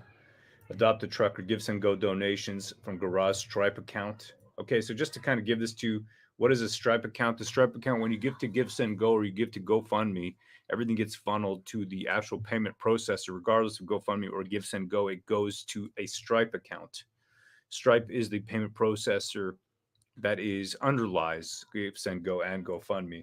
At that point, Stripe has come out saying they weren't going to freeze anything at that point. All right, that they didn't believe that threshold had been reached. Instead, it was pushed to Give, Send to GoFundMe, who first decided to do that, and Give, Send, Go. And we've explored that before, but regardless, this is a lot of what it comes down to. Okay, you've got leased Stripe accounts, then you got a chunk of it going back to donor refunds. This green line that comes down, that is the 1 million that was released to her. That green line then goes into her TD accounts, and that is now in escrow due to the Mariva injunction right over here. So this orange line here at the bottom, that thread right there, is from her Tamara Leach's TD accounts. Okay, and you can see here that from Garra's RBC account, that right there, which came from the Adopt a Trucker, Give, Send, Go right there. Okay, some of it has actually gone to this RBC account and has already been used. Other amounts of it have gone into this escrow fund. So this is what's up for takes right now. Everybody wants a little piece of this. Garage Stripe account, I don't know why they split this line to two here. I guess so they could divide it again here. That doesn't make sense. You should just put it into one. Regardless, that is now in escrow. So there's quite a bit of money here. All right, there's quite a bit of money here. And people were giving money on the ground. And I believe that we're going to have, because to get first of all, people were on the ground. So they were giving money right there and then. But a lot of it, and you can see this S. Eros, okay, Chad Eros. He's a name that has come up before. Chad Eros, it was there, as far as I remember and understand, he was an accountant who was then, there was arguments and people were pushed out and all that kind of thing. And then at that point, that money, that's a big chunk of it right there in escrow. So if we assume that these lines are proportionate, then this line coming from Chad Eor's escrow amount is larger than the 1 million that is coming from Tamara Leach's account. So that's sort of where we're at. Okay. Of course, a lot of that original Give, Send, Go has been supposedly refunded, but we've spoken to people and they've said to us that they were not refunded. So what has been and how much of that Give, Send, Go money has been refunded, we don't know. We don't have those numbers are not public knowledge. Then, of course, we've got some Bitcoin donations, this Honk HODL donations, which was a coin. I think it was created by BJ Dichter. Regardless of that, the fact is some of that money went out, some of it didn't. So this is very important here. It's very important to understand that a lot of this is going on. It's about the money. A lot of it just is, right? It just is. And what do you do now? For me, my personal opinion is whoever can be refunded should be refunded. If it went into the Give, Send, Go and the GoFundMe, well, GoFundMe we know did get refunded to the original donators, but past that, in terms of the Give, Send, Go, whoever hasn't been refunded, I believe should be refunded. That's my opinion. What do you think, Pat? Yeah, I mean, during the Freedom Convoy, we were doing streamed covering the protests, and the festivities. And, we were getting a lot of donations from people in super chats, and Ro was handing those out to truckers. We asked, the viewers to give to some of these organizations here that you see represented as lines. So we kind of feel a duty to find out where this money is going, because we asked you to give to, Adopt a Trucker and the Give, Send, Go and all of that. So just for accountability's sake, we want to find out. Well, that's the thing, right? We asked you to give money to Give, Send, Go in terms of the Adopt a Trucker and the Freedom Convoy Give, Send, Go. And that's the reason that it's important for us, because, we asked you to put your money in there. So because, we asked you, that's important. Now we need to know where that money is. We asked you to do it on multiple streams. You can go back and watch them all many, many times. I would say, I think the line was, if you want to give super chats, that's great. Fantastic. I'm going to hand out the money as you asked me to. And I would literally take the money out of my account. Now, luckily I keep a, float of cash always in that account. And I was able to do that. But I said, but the best way to give is to go to the Give, Send, Go and give money to the Freedom Convoy, Give, Send, Go. And I also used to mention occasionally the Adopt a Trucker, not as much, but I think I remember we started putting that in there. Oh, we did for sure. Yeah, we did. We did for sure. So that's how I feel about it. Yep. Yeah, we have that sense of responsibility on that level. And, that's kind of what it's all about for us, accountability. And, if you like what you're hearing, like and subscribe, because we're going to be doing this deep dives like this, digging into numbers, digging into news, and do this every week. So absolutely. I mean, there's a responsibility when you ask people to give their hard-earned money, and then they do. There's a responsibility to those people that you asked, and if that money isn't being dealt with properly, then there's a responsibility that you have as someone who is asking for those donations, I feel. Let me see over here. What we got here? Just me. Didn't Tamara say that 1 million had been distributed? That would account for part of it. No, I don't think that's correct. That's not correct, as far as I know. That 1 million, and I'd like to know, what's going on with that. What else we got over here? To the truckers or just disappear, losses, Chris Ball. Yeah, I remembered that. We need transparency now from the government. Hail the war campaign. Hail Banana Puss. Absolutely. Dobie Potter says, Ro, reveal Pan. It's necessary, Pan. Do you want to reveal yourself, brother? I think we're getting people want you to. You can look me up. Like, my personal white pages is on Kiwi Farms. So if you're really interested, check it out. There you go. All right. If you want, you can look him up. I think his information has been put out there. I don't know why nobody really wants to put my personal information out there. Who knows? Let's see over here. I would like to know the number of donators, says Matt RX7. Jay Butcher, I'm getting $26 an hour to walk around and smoke cigarettes. Hey, that's life right there. We got Dana Bulbrook. I emailed Give, Send, Go back in September and asked where our money was, and they said it is being frozen by the Canadian government. That's it. Yeah. Absolutely. We got Bobby Boucher. He says he's too sexy for his cam. Absolutely. I want you, Pan, reveal yourself, says Dobie. Yeah. I've thought about this. Like, what would be the excuse? Like, I'm hideously disfigured. No, he's handsome. I don't want to lie. Very I can't lie. I would say, like, my wife probably wouldn't be too comfortable with ladies Googling over me. So there you go. And I just like to keep it mysterious. So. Hey, you see that? We got Robert McMahon. He says, hope Eva asks her about economic output for quarter 1 2021 versus quarter 1 2022. 2022 was higher. You see that? So this line about the economy suffering, right? This line about the economy suffering from what amounted to approximately, let's say on the edge, on the outside. It wasn't a month, but let's just say it was a month. You're telling me that that 1 month of protesting, okay, 3 weeks, 1 month, whatever you want to call it, call it a month. That is the problem. That is the reason that we had to do this. I just don't buy it. And I'm going to pull up this battery plant, this Windsor battery plant, because it's a really big deal. All right, we got Bomber Lemmy. He says, "Congrats on wearing a shirt today, War Campaign."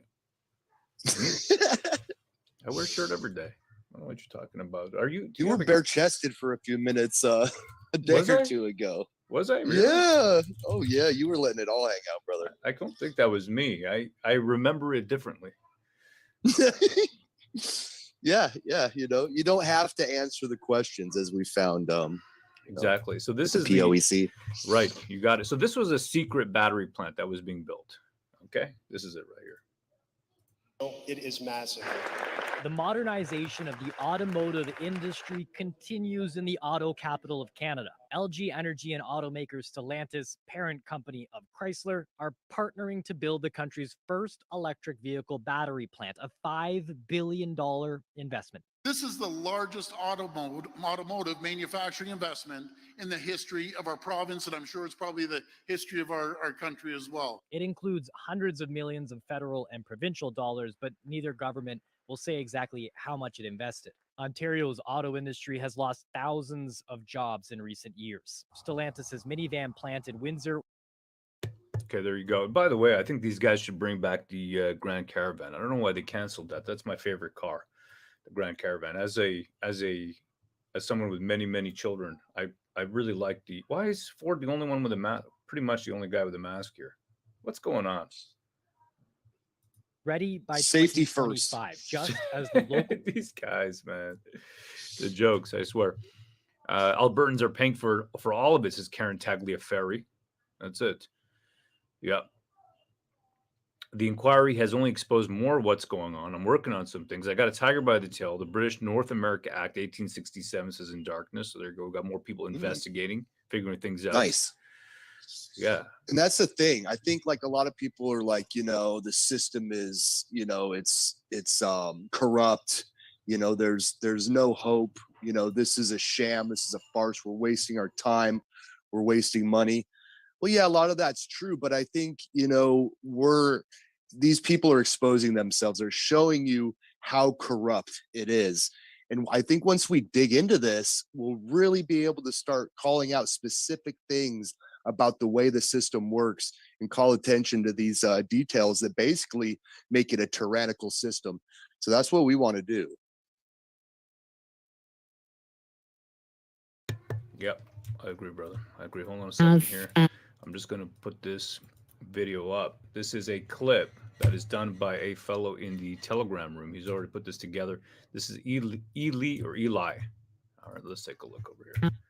Here we go. Talks about the trucks. Of RCMP security. And I think that's a good thing. I think that says something good about Canada. But the RCMP, they know what I'm doing every day, and it's their job to judge whether they think I need security or not. And I have to say to the RCMP officers who are here, who I recognize, they do a very good job of it, of making that judgment, I think. So a measure for me of how much Ottawa was a powder keg was the fact that I think from the end of January, the RCMP judged that I did need to have RCMP with me, just walking around. And so I didn't feel personally in danger because the RCMP were taking care of me. But I do remember one morning, and I'm sorry, I didn't write it down in my notebook, so I can't tell you the date. But I remember one morning when I was walking from my hotel to my office, I walked past a parked truck, and there was a young woman walking there too. And the truck honked I know this really one. loudly. And she shouted something not very nice and made an obscene hand gesture. And the truck honked again really loudly. And I was really glad that I was there, and more importantly, that the RCMP was there, because I thought this is exactly the kind of thing. Like, imagine no one had been there. It was just this small young woman and this big truck and a person in it. And she was mad. And I just thought, you know, there are dozens and dozens of these things happening every day. And, you know, God forbid that one of them should actually flare into violence and physical harm. So I was worried about that too. And that does speak to the economic challenge, because many, many Canadians, while this was happening, understood that this, for them, this threat to Canada's economic security, for many, many Canadians, it was a personal threat to them. And they felt that their government was not protecting them. And they were right. We weren't for a while. And it was a real danger, I think, that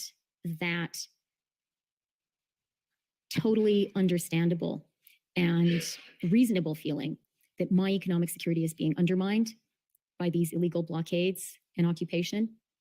My government isn't taking care of me. Maybe I have to take care of myself. And that would have been terrible had that happened. That's why we have a government.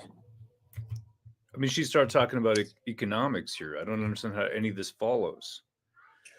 Right? It doesn't make any sense whatsoever. How does any of this follow? Because she's saying economy and then she goes into the honking, and this is a level of discourse from her. They really don't have anything to back this up. And frankly, it leaves a lot of opportunities in the future for us to have total tyranny, really, because what are they going to say? They're going to say it's an economic problem. It's an economic problem. So we got to come down and use these martial law powers. And we got to, clamp down on people. And even she's not buying it, by the way, this entire time. You can see Chantal, she's trying hard over here, but she ain't buying it. When you're watching her, she's not really buying this story. I do believe her to be a lizard, though. Or lizard. Oh man, yeah. Lizard-like. Yes. Yeah, lizard-like, I should say. Lizard-like. We've got something brand new for you. Take a look at this. CTV News.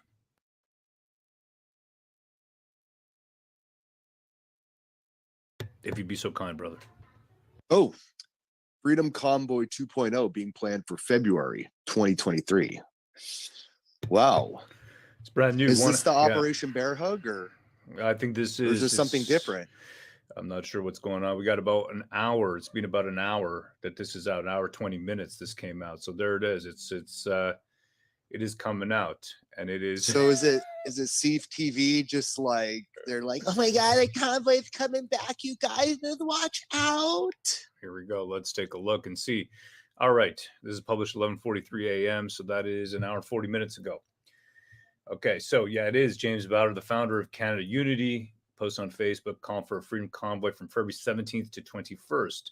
Now, if I remember correctly, I did see some posting about this, but they've got a specific date. They're there for the weekend, coming down as a sort of a reunion, and then it's to come back to it. But let's look at the original. Let's look at it. Okay, he's got a Facebook post about Freedom Convoy 2.0 for now they're saying it's a 2-week, but that's not. I don't think that's from what I read. So, excuse me here while I just open up and pull up my my Facebook. Okay. You never know with CTV. Okay, so let's take a look at this Facebook post. No, that's news. So Facebook, Canada Unity Project. Let's see what's going on. Canada Unity. Am I a part of this group? I'm not sure. No, I don't think I'm joined group. Dana Lee Melfi is a moderator here. So let me see if I can join. And maybe if he's watching, then maybe he'll approve. Peace, man. Yeah, I think I've just. Okay, here we go. Let's take a look. Canada Unity Project.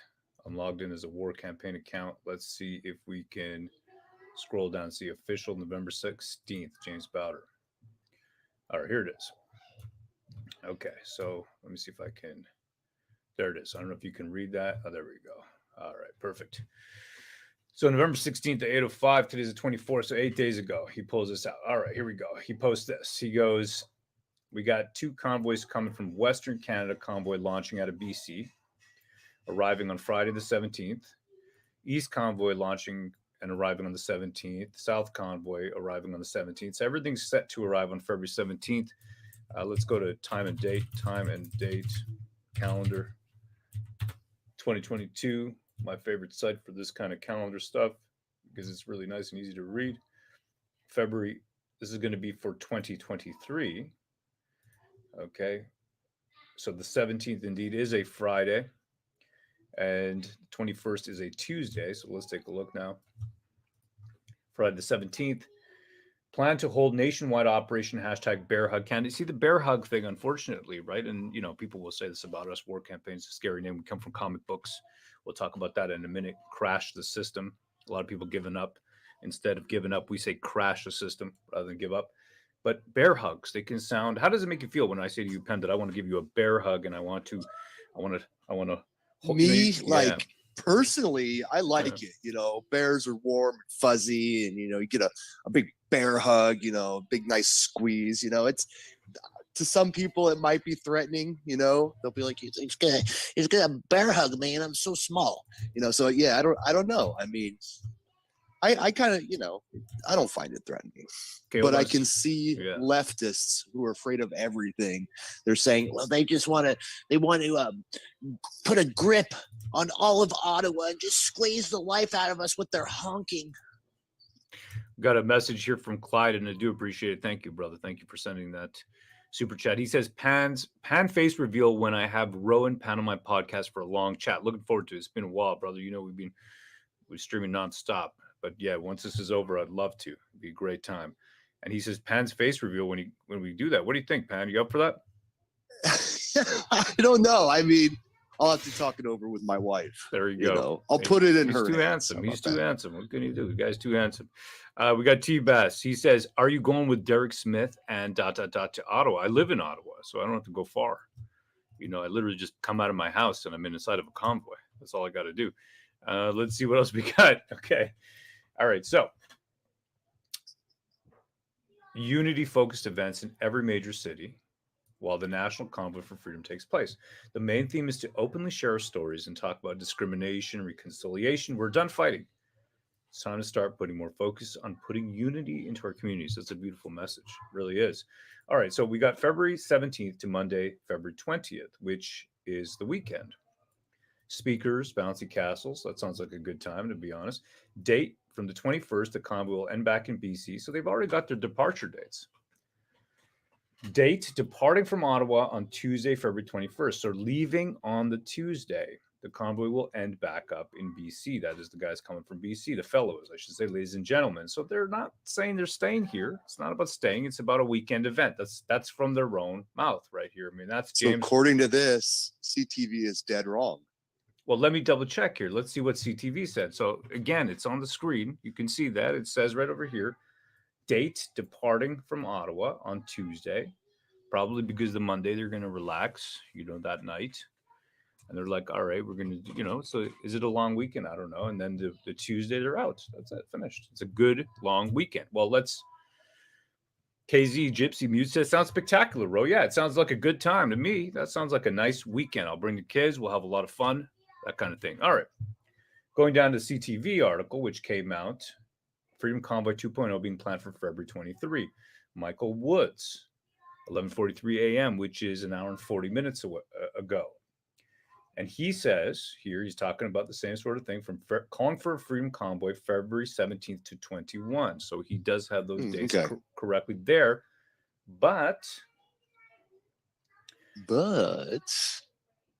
But over here, it sounds like it's going to last 2 weeks because he goes, Bowder's Facebook post about the Freedom Convoy 2.0 plans calls for a 2-week Canada Unity Fest in February 2023. See, it's unclear here by the language, by the way that he's worded this article, that it's unclear what the Canada Unity Fest is. And from reading the post itself, the Unity Fest, he's talking about in every major city. It's talks and all kinds of fun times, but it's not about staying in Ottawa for that time. Okay.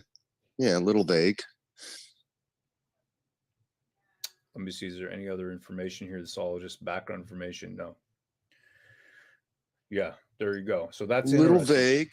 Yeah. Maybe illiterate, maybe numerically challenged, CTV. Interesting. Very interesting. Yeah. So BC to Ottawa and back equals 2 weeks, says CSTAS. Well, yeah, staying in Ottawa for the weekend, basically. That's what it is. Includes travel. It's the way they use language. It includes travel time, says why? ? Okay. I love bear hugs, says Joanne's Creations. That includes travel time, Heather J. That's what it looks like. Yep. Who doesn't love travel time? And then we've got just people, man. People out there. Why are they even protesting at this point? ? From Commie Mommy. Oh, no. Oh, man. That's right. From Commie Mommy. Mommies, quit having kids, commies. Quit having kids. Yeah. Wow. Okay.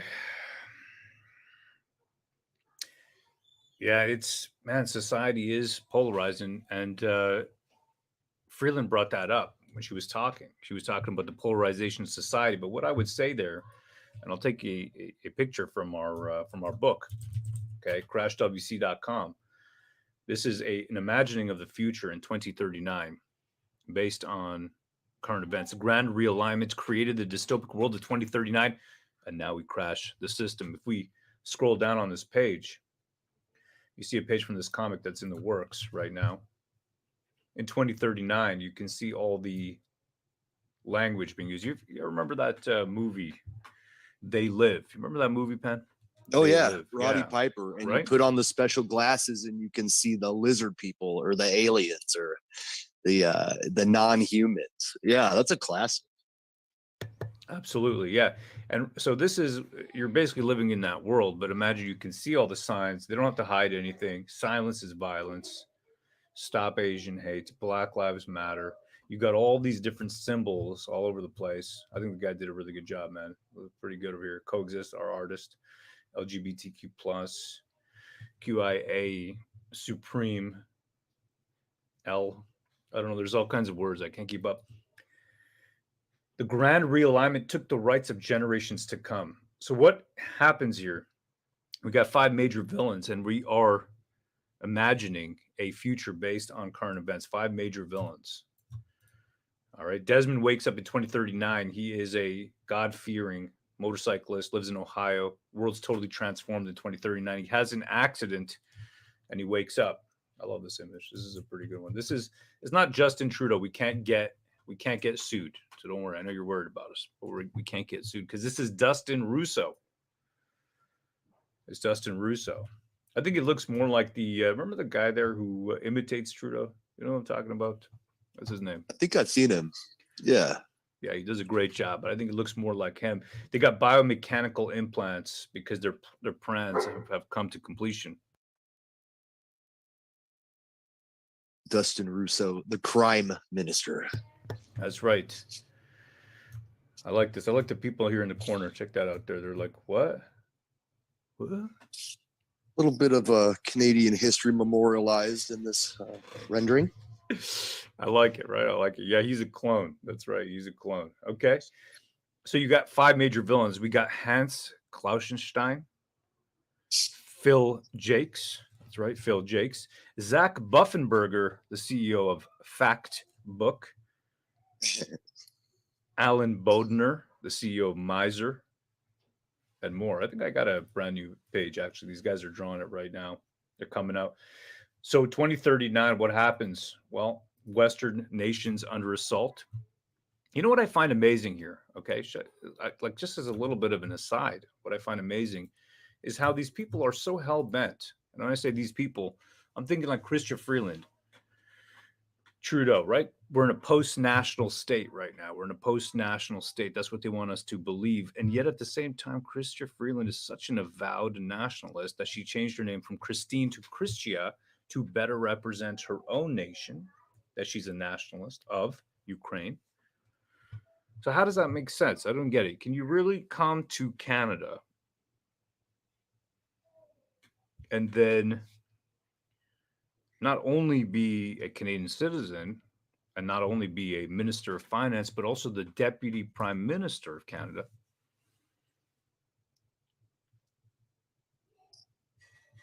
And yet be an avowed nationalist of another state, another country.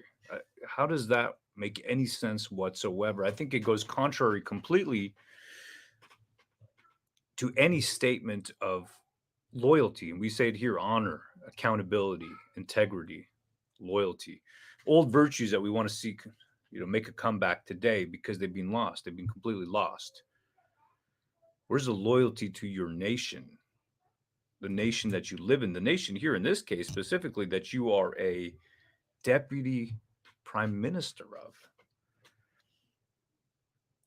Unabashedly a Ukrainian nationalist. I just don't get it.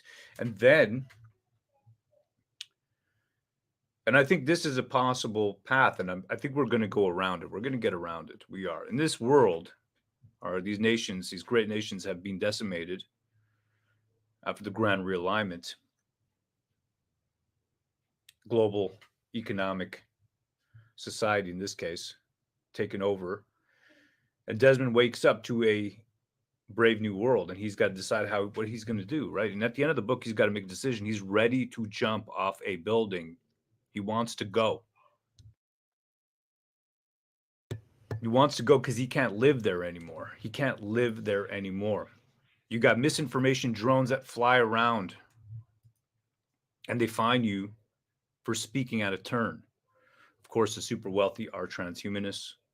Only rich people eat meat, while the common people eat bugs. But this is a neat idea. Think about this one for a second here. You're born and you're already diagnosed with a mental illness. You're diagnosed with a mental illness. And as you grow up, all you do is collect new mental illnesses. And one of the mental illnesses, of course, is a propensity. Well, I guess we used to call it as being a rebel. You know, it's called oppositional defiance disorder. By the way, that is in the DSM. I think it's 4 or 5, DSM-4, which is the psychological manual for what are they called? Mental illnesses. So you collect those mental illnesses, through your life. You go on a journey of collecting new mental illnesses. And I think that's kind of like the world that we are moving into. We're moving into that world. A world where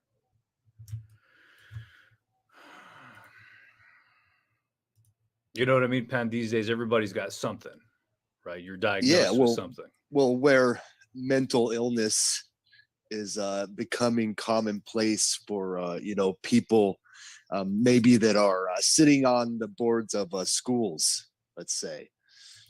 Some of these elected officials and maybe even unelected officials. Absolutely. I'm going to show you a picture of Desmond right here. Okay, let me just save this over here. There it is. And this one too. These are the inks coming in. We're comic book guys. Maybe you can, tell the audience where we came from, Pan. Appreciate it, brother.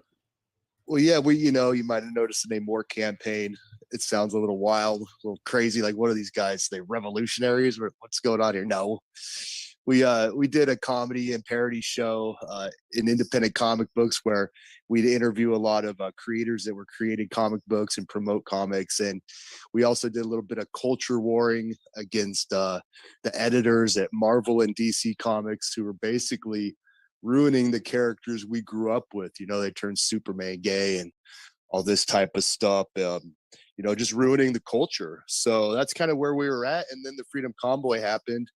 And Roe, it's really close to his heart what's happening in his home country, Canada. We've been doing shows together for 4 years. I kind of took a turn at that point. I was like, well, you know what? We've been doing shows for 4 years, so let's keep doing it. And we kind of went in this freedom direction. During the convoy, I realized that we're all in this together in the fight against globalism. So it's an honor to, stand with the Canadians who are on the front lines of it. So that's it, brother. Thank you. Pan has been involved in free speech court cases against him. One major case, really only one, but that one was a major one where they wanted to take him to task for memes online.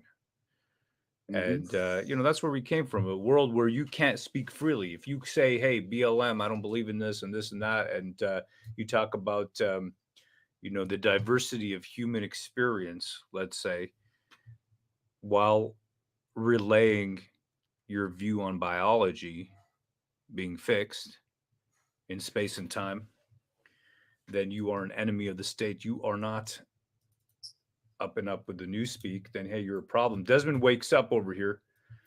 All right, he wakes up. And he's had major damage to his body, but he wakes up. That's him. He's kind of drawn a little bit like Nick Cage.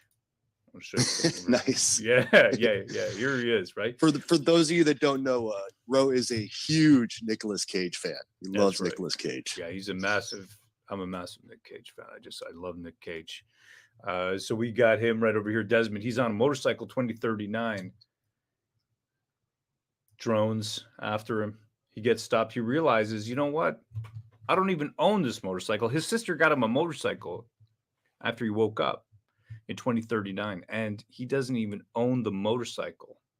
Because, of course, in the future, you just rent. It's just what it is. You rent. Not the bees, says Billy Mustang. Looks amazing. Thank you, Mrs. Dong Lover. Highly appreciate that. Great actor, says All for Truth and Freedom. You got it, man. Yeah, that looks like Roe being arrested, says Aaron Taylor. No. No, let's not be prophetic with the comic books. No. No, I refuse. I refuse. You won't take me alive. You won't take me alive. Now they're going to take that out of context, because I just said, you won't take me alive. I RCMP's coming for you now. I refuse to be arrested. You won't take me alive, brother.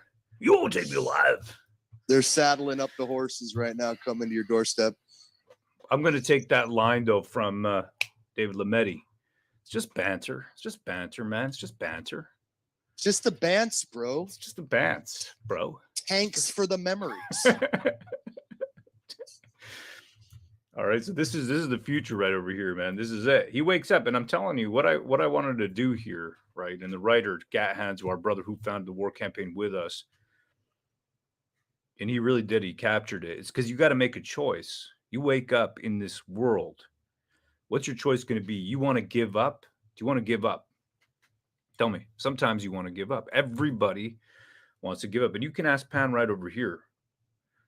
There were times in 2021 where I wanted to give up. I wanted to leave. I'm not going to pretend. I'm not going to lie about it. This was when his wife was pregnant, due to have the baby, and they didn't know if they were going to be able to get into the hospital or not. And he's like, well, we're talking behind the scenes, and he's like, what am I going to do?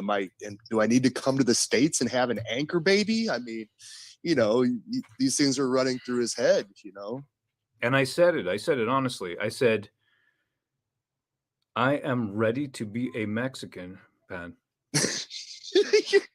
Right? Just hop across the border and have some kids. My wife is pregnant. She gave birth on December 17th. And I swear I was ready to become a Mexican. Right? Take that plunge. Right?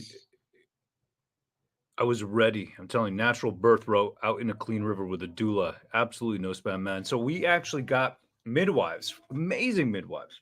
Man. Two of them specifically. Beautiful ladies. One, this, I don't know, Iranian woman, I think she was. Oh, man. So just fertile, fertile women who understand fertility. But, the baby was kind of twisted up, turned around, round and round. And, we ended up having to, her water broke for 40 hours. The baby did not come out. And we already have 4 kids. And I literally had this conversation. And my wife hadn't been well. And that had gotten to me too, because in August 21, July and August 21, every day that I went to visit her, and my kids they were amazing. They were making food for my wife. Every day that I was going there, I could see the restrictions coming up, asking me new questions. And they were 22-year-old girls asking me these questions. Because the state likes to recruit young women to do these kind of jobs. Which man, a gentleman, is going to be aggressive and violent with a state actor who is a young woman? It disarms you. It's a disarming experience. But the state likes to use the young to abuse those who understand which way society is going. The state likes to do that. They like to use and abuse you, using the young, just like they did so many years ago in Germany, a very, very long time ago, when they had those youth organizations set up to inform on one another. We've seen phone lines, snitch lines. We've had neighbor informing on neighbor. We have rips and tears in the fabric of society. Do you trust your neighbors? I'm talking about your regular neighbors. Do you trust them now? Do you trust them the way you trust them? I used to walk around here in Orleans, Ottawa, East End, and everybody would be like, row, row, Rowan, row. Now, the countenance of people has changed. I'm telling you. Society, it takes, my father used to say this, it's a lot easier to break things than it is to put things back together again. Really is. And Freeland and Trudeau did this. They broke society. They ripped it apart. They created great divisions for political gain. Freeland especially. Trudeau especially, I should say, I guess. Both of them. They all did. And for what? For Freeland, maybe it's loyalties to another nation, to a global ideal, one of global domination in which they can drag all of us Neanderthals into the great and glorious future. Well, the great and glorious future in 2039 is not so great and glorious for Desmond. It's just not so great. And he's got to choose. At the end of the book, he's faced with a choice. Will I take my own life? Will I take Maid? Will I take my own life, or will I crash the system? And us coming from that comic book mentality of right and wrong, what were comic books originally for, Pan? They were for children, right? They were for... Yeah, to like, you know, show children heroism. Show them heroism in a world where religion has lost a lot of influence, in some cases because of abuse, in other cases simply because I think humans have to find something to replace God. They're just going to do that. That's what they're going to do. And in this case, they have replaced a belief in a higher power and in spirituality and righteousness in action and in thought. They've replaced that with elevation of the most depraved sexual acts that you can imagine. Let me tell you something. It's going to sound, I know it's lunchtime, people are probably eating. But your body, if it's abused, you can actually break your spicy ring hole. Oh my God.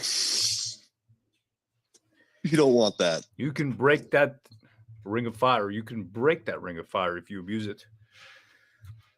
It is not meant to be abused today with unfettered access to the most degenerate pornography ever created, perhaps only rivaling Sodom and Gomorrah.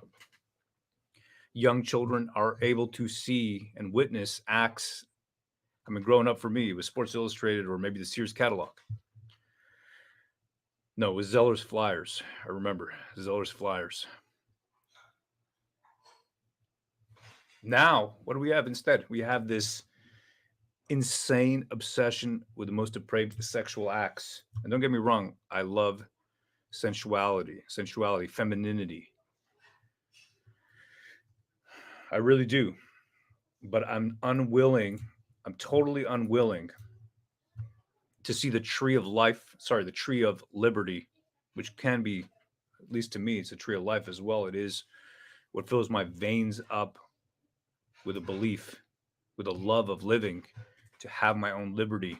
You got the eagle right over here with the maple leaf in its mouth. I don't know if you can see that right there. I thought that was pretty poignant. Do I want to live in a world without liberty? Is life worth living? Desmond, he has to decide and crash the system. You have to decide today. Do you want to fight? Do you want to give up? And that's what our function is here. We're going to bring you the information. We're going to bring you the news. We're going to bring you our interpretation to some degree. But truly, we want you to decide because we learn from you. We got the Telegram chat, right? You can check it out in the description. Board campaign. Of course, we got the newsletter, wcfreedom.com. This is how we stay in touch with you. We're across all the different platforms. But we don't want to tell you what to think. You know, Pan, we discussed this before. Yeah, I mean, what's missing, you know, in the mainstream media? Well, that's the truth. And that's an unbiased perspective. Now, we probably can't be 100% unbiased. We're definitely biased for freedom. But we want to bring you the truth and fill that need that the mainstream media is not filling anymore. You know, we want to be that alternative to fake news. And the thing is, we learn every day. We learn every day. The main thing is put it this way. As long as you're aimed with certain ideals in life, my father used to say only 2 words to me. It was be good. That was the lines he said to me. I remember as he aged and as I aged, he only had that advice to give me. It was simply 2 words, always. And I would laugh when I was in my late 20s, maybe even mid 20s. I can't remember anymore. I would just laugh at him because he would say, he'd just be like, son, be good. And I didn't get it because I thought, you know what? Because this is a man who had read and taught philosophy, and he was a very, very moral, principled man. And that's all the advice he ever had for me. It was be good. And now I understand it, though. At 42 years old, I understand what he was saying to me. He was saying to me, listen, I've already given you all the lessons. I've already taught you what you need to know. All you need to know now is that aim at that righteousness. Aim at the good and be good. And that's it right there. That's the only advice we got. And that's the reason we elevate these few old ideals that have been given short thrift in our society. Honor. Honor is an archaic concept. Honor yourself, honor your body, honor your family, honor your society, honor your children, honor your wife or husband, honor your country. My father wanted us to be part of the country. He didn't want us to be Indian nationalists. He didn't want us to be tied to where we came from in history. He wanted us to be a part of this country. He worked for defense companies, eventually national defense. Hold on, the kids are, you can hear them having fun. Eventually working for all the systems, the electric systems for Navy. He used to go down to Halifax, and where they would test out all the electrical systems. They had these small rigs that would test the actual like models, basically, to represent the submarines. Pretty amazing. That's how he taught us. My brother, eventually, he went into the same thing. Me, I just was a regular computer programmer working, contracting, consulting. Loved comics, wanted to give that love to my children. Woke up and realized that the entire thing had become degenerate. Media, TV shows, movies, video games, every one of them espousing a degenerate lifestyle, degenerate messaging designed to make children not understand right and wrong, to make us think that what is normal is abnormal. My parents, it wasn't always easy, marriage. I remember my father grabbing my mother sometimes and giving her a hard bear hug, you know. You just whisk her off her feet. Other times I remember, them being at odds, arguing, pressure of money, pressure of debt. I remember the pressure of debt on him. At 13 years old, I swore I would never have any debt because I saw the pressure of what it did to him. And that's the society they want to create for us, one where we are all fueled by debt. We will not own anything. We will rent everything into perpetuity. And that is a society you never feel relaxed because people can take things from you. It's not yours.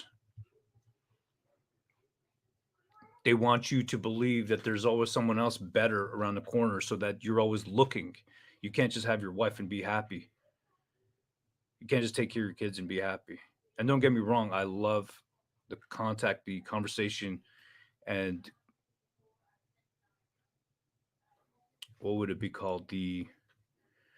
Just the enjoyment of many, many people and just that enjoyment. I love it. I'm a very, to touch Community. To touch and be touched. All right. But you have a loyalty to your family, and that always comes first. But all these things, they want to destroy society. How do you do it? You start from the small, you break apart the family. You will break apart society eventually, and then you will remake it. You will remake it into this globally controlled society of atoms, the atomization of society, reducing families to individual units who have no support, no understanding, no history, and no path future, no path to the future, no path forward, because you've removed and destroyed their history. They tell you that there's an overpopulation problem. They tell you that there's a weather problem. But yet they import in 500,000 people who, when joining our society, which is heavy on use of fossil fuels, energy use, any kind of energy use that you can think of. We live a very rich, it's very expensive, and it takes a lot of resources to stay warm in Canada in minus 20 degrees in February.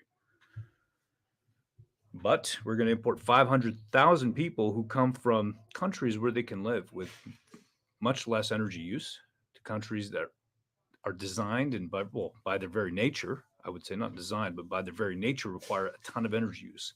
So how do you square that circle? It doesn't make any sense to me. We have Renegade in the chat. He says, I burn tires. Hell, brother.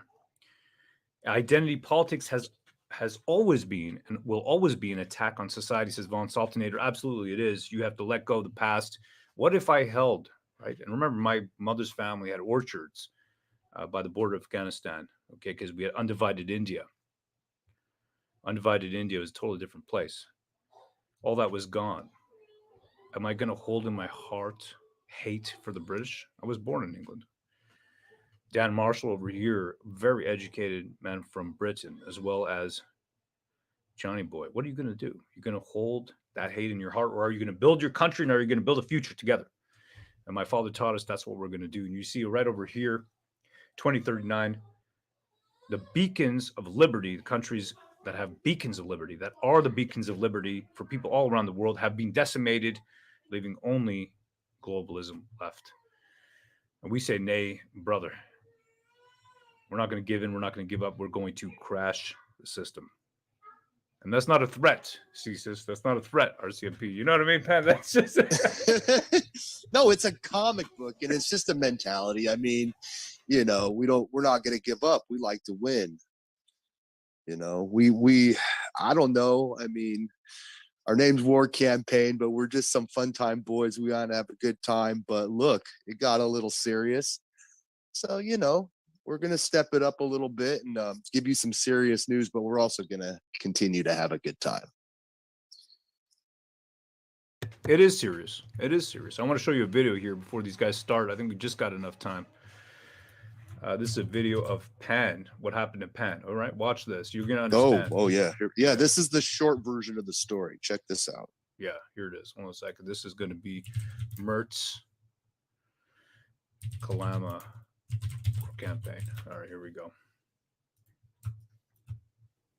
Pan. Lando Pan. In the early days of the war campaign, 2018, Matt Mertz, later Kalama, Washington city council member and aspiring comic book creator, was a big fan of the YouTube show. After fallout from the appearance of another small-time comic creator on the war campaign program, Mertz turned salty with Rowan Pan, co-founders of the war campaign show, which was once a popular platform for promotion among indie comic artists and creators. Hurling threats and culminating in what has now become a cult classic Twitter meltdown, Mertz began to lose his mind. Pan. Lando Pan. The faceless coward of the war campaign. You want to fuck around in the real world, boy? You'll end up having a heart attack. The internet memes did flow, but being a caring individual, Roe from War Campaign tried to calm the situation. What you need to do, simply put, is you need to stop fixating okay, on the war campaign, and the rest not of us, fixated. you need to stop fixating on people, who simply don't want to know you and who are content to let you do your thing by yourself. Overcome with bitterness about blowing his chances in comics with his outbursts, in what will become a theme, Mertz unknowingly incriminates himself in a plot to abuse confidential customer information obtained from online comic book sales. So I'm just waiting for, some creator who this guy bought the book of to just send me the list of everyone who bought in Oregon, and I will be able to figure out who this dude is, and I will dox the fuck out of him. Needless to say, the internet reacted with more memes, but Mertz carried on with his obscure career in indie comics, befriending admitted pedophile James Randall Adams, aka Slick Jimmy Love, working together on a project which seemed to glorify child sexual abuse.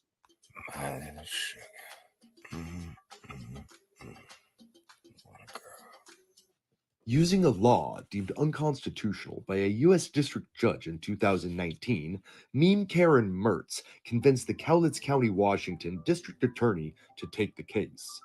Pan from War Campaign was now being charged in a criminal court cyberstalking, the law designed to protect women and children. Entered as sworn evidence were Twitter memes and a narrative invoking the RICO Act against the War Campaign, alleging international conspiracy. This level of ridiculousness inspired even more internet memes. The Free Pan movement was born. Though the charges were ultimately amended to a $400 fine for littering, that's right, littering, meme Karen City Councilman Matthew Mertz, no doubt in his own twisted mind, considered this a win against War Campaign. But we here at WC have always been blessed by God and the forces of the internet. Hail War Campaign, hail the chat, and hail freedom. This stuff was hilarious, man. Right? Is that not the weirdest story?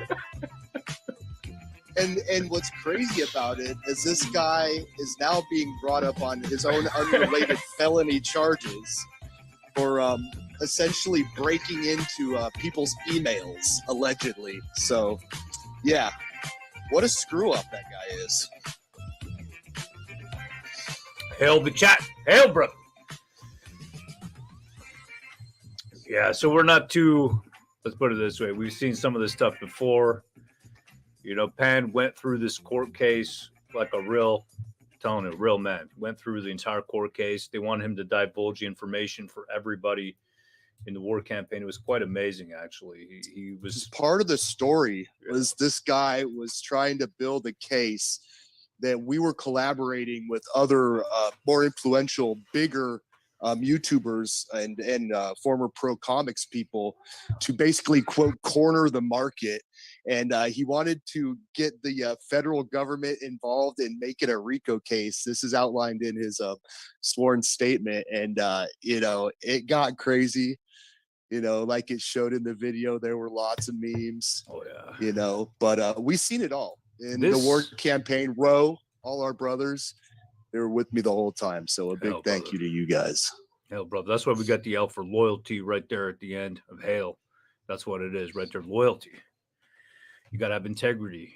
You got to have accountability. Accountability is none in today's society. We're not seeing that integrity, but loyalty, a huge one right there. They put a lot of pressure on Pan to give up everybody's name. They wanted to create a extensive court case against us.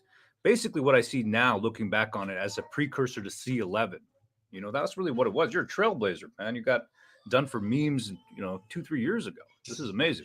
Right? Yeah, that was years ago. And look at it now. It's becoming more commonplace for this type of thing to happen all over the world.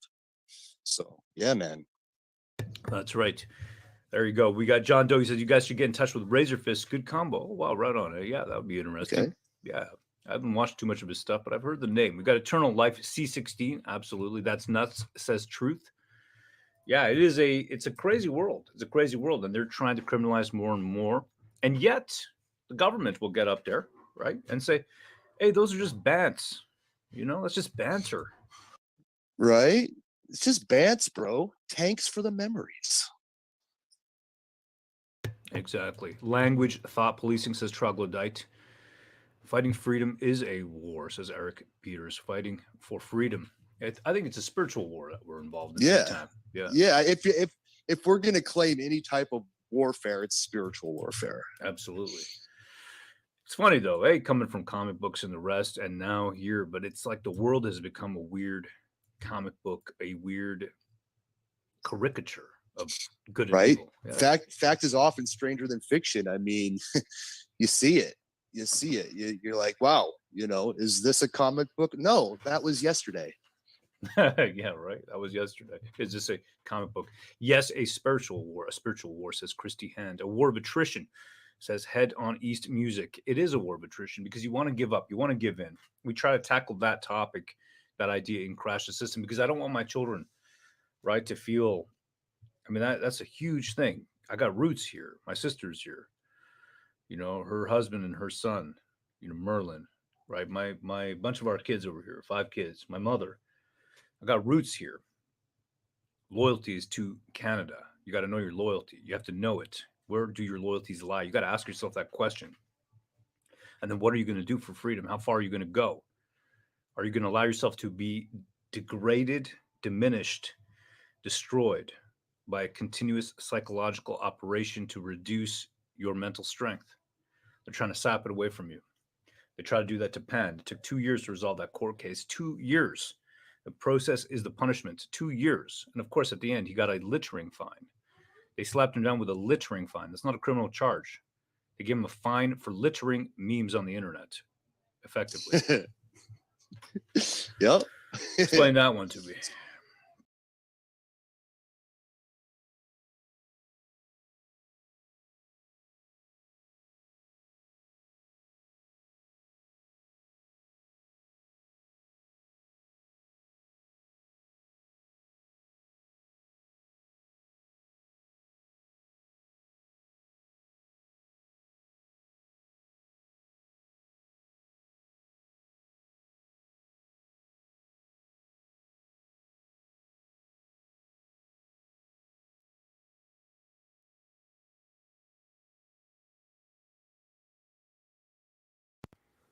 All right, guys.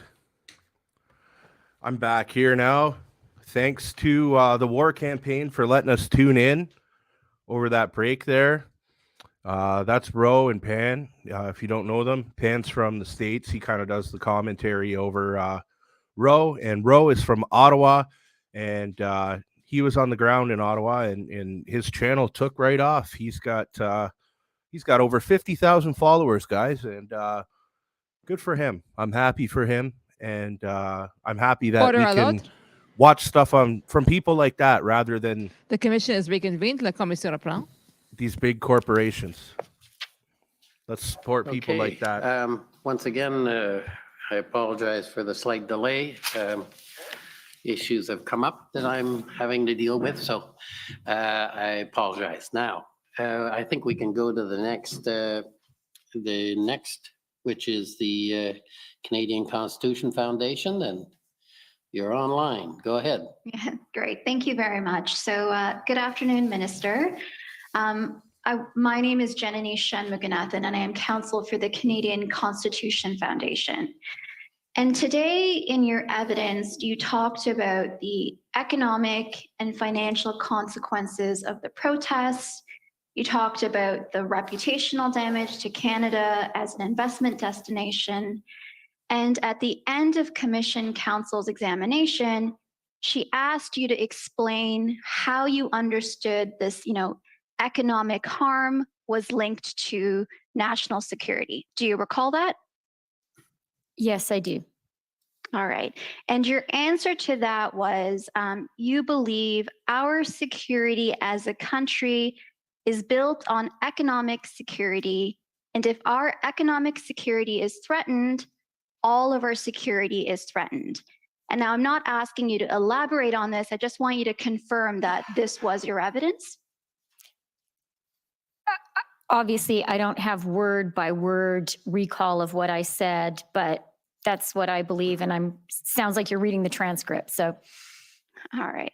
Thank you very much. And now I take it you know that In order to declare a public order emergency pursuant to the Emergencies Act, there must be what's called threats to the security of Canada. You're aware of that?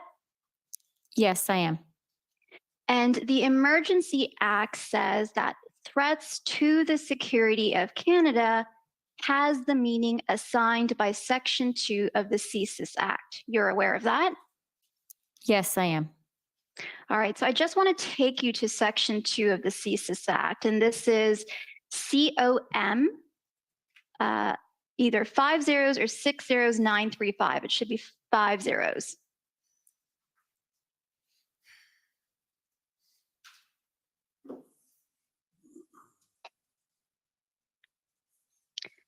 If I can take to page 8, please.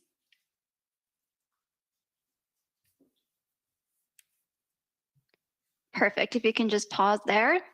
So the CSIS Act defines threats to the security of Canada. And we've heard evidence in this commission that for the purposes of invoking the Emergencies Act here, the focus was on C. That's where they were focused on in terms of the threats to the security of Canada. So what C says is activities within or relating to Canada directed toward or in support of the threat or use of acts of serious violence against persons or property for the purpose of achieving a political, religious, or ideological objective within Canada or a foreign state. So you see that? I do. All right. And so in terms of the economic harm that you've described today, the reputational damage to Canada as, an investment country, you'll agree that it doesn't fall within C, right? The activities relating to Canada directed toward or in support of the threat or use of acts of serious violence. Would you agree with that, or is that fair to say? Not precisely. If the direction of these questions is to ask me, did I believe we were acting within legal authorities granted by the Emergencies Act, if that's where this question is leading, then my answer is yes, I believed we had the authority to do what we did. And I hope no one is surprised by my saying that. Had I not believed it, I would not have done it, and I wouldn't be here speaking, with sadness, but confidence that we did the right thing. So my question was whether the economic harm that you've described today falls within the definition found in C, which speaks specifically to the support of the threat or use of acts of serious violence against persons or property for the purpose of achieving a political, religious, or ideological objective within Canada or a foreign state. Does the economic harm you've described today fall within C? It's a big question, and so I was offering an answer in several parts. And I offered the first part of it, and I can continue if you'd like. No, I mean to be respectful. I just want to know, I appreciate that your position is that Canada acted within lawful authority to invoke the Emergencies Act, but I just want to understand if the economic harm that we spent a lot of today talking about, whether that falls within the scope of C. And so I just want to know your answer to that question.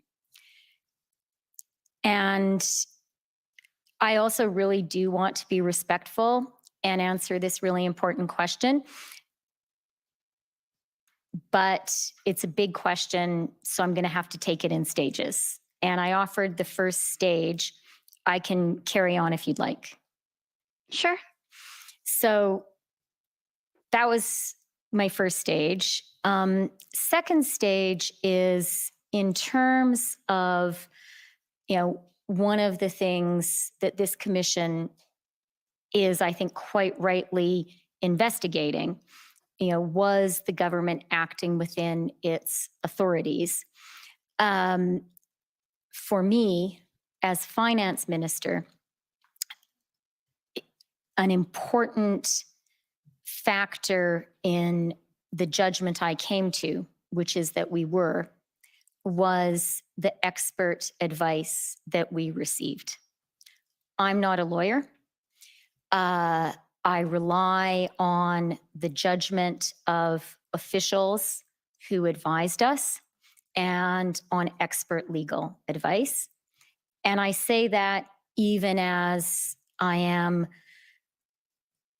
very confident that it was the right decision and confident in taking personal political responsibility.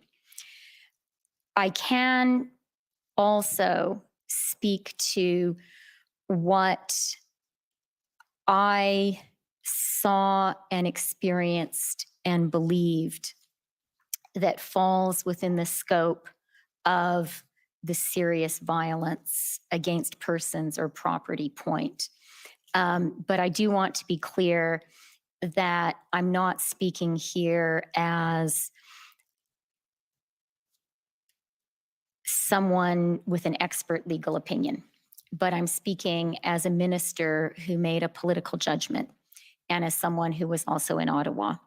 So some of the things that factored into my thinking about it were, as I described in my testimony this morning, a real concern that we were in a tinderbox situation where the economic threats and the threats generally that and the damage that were being created both by the Ottawa occupation and the Ambassador Bridge did risk, I felt, at every moment, some kind of conflict between protesters and counter-protesters.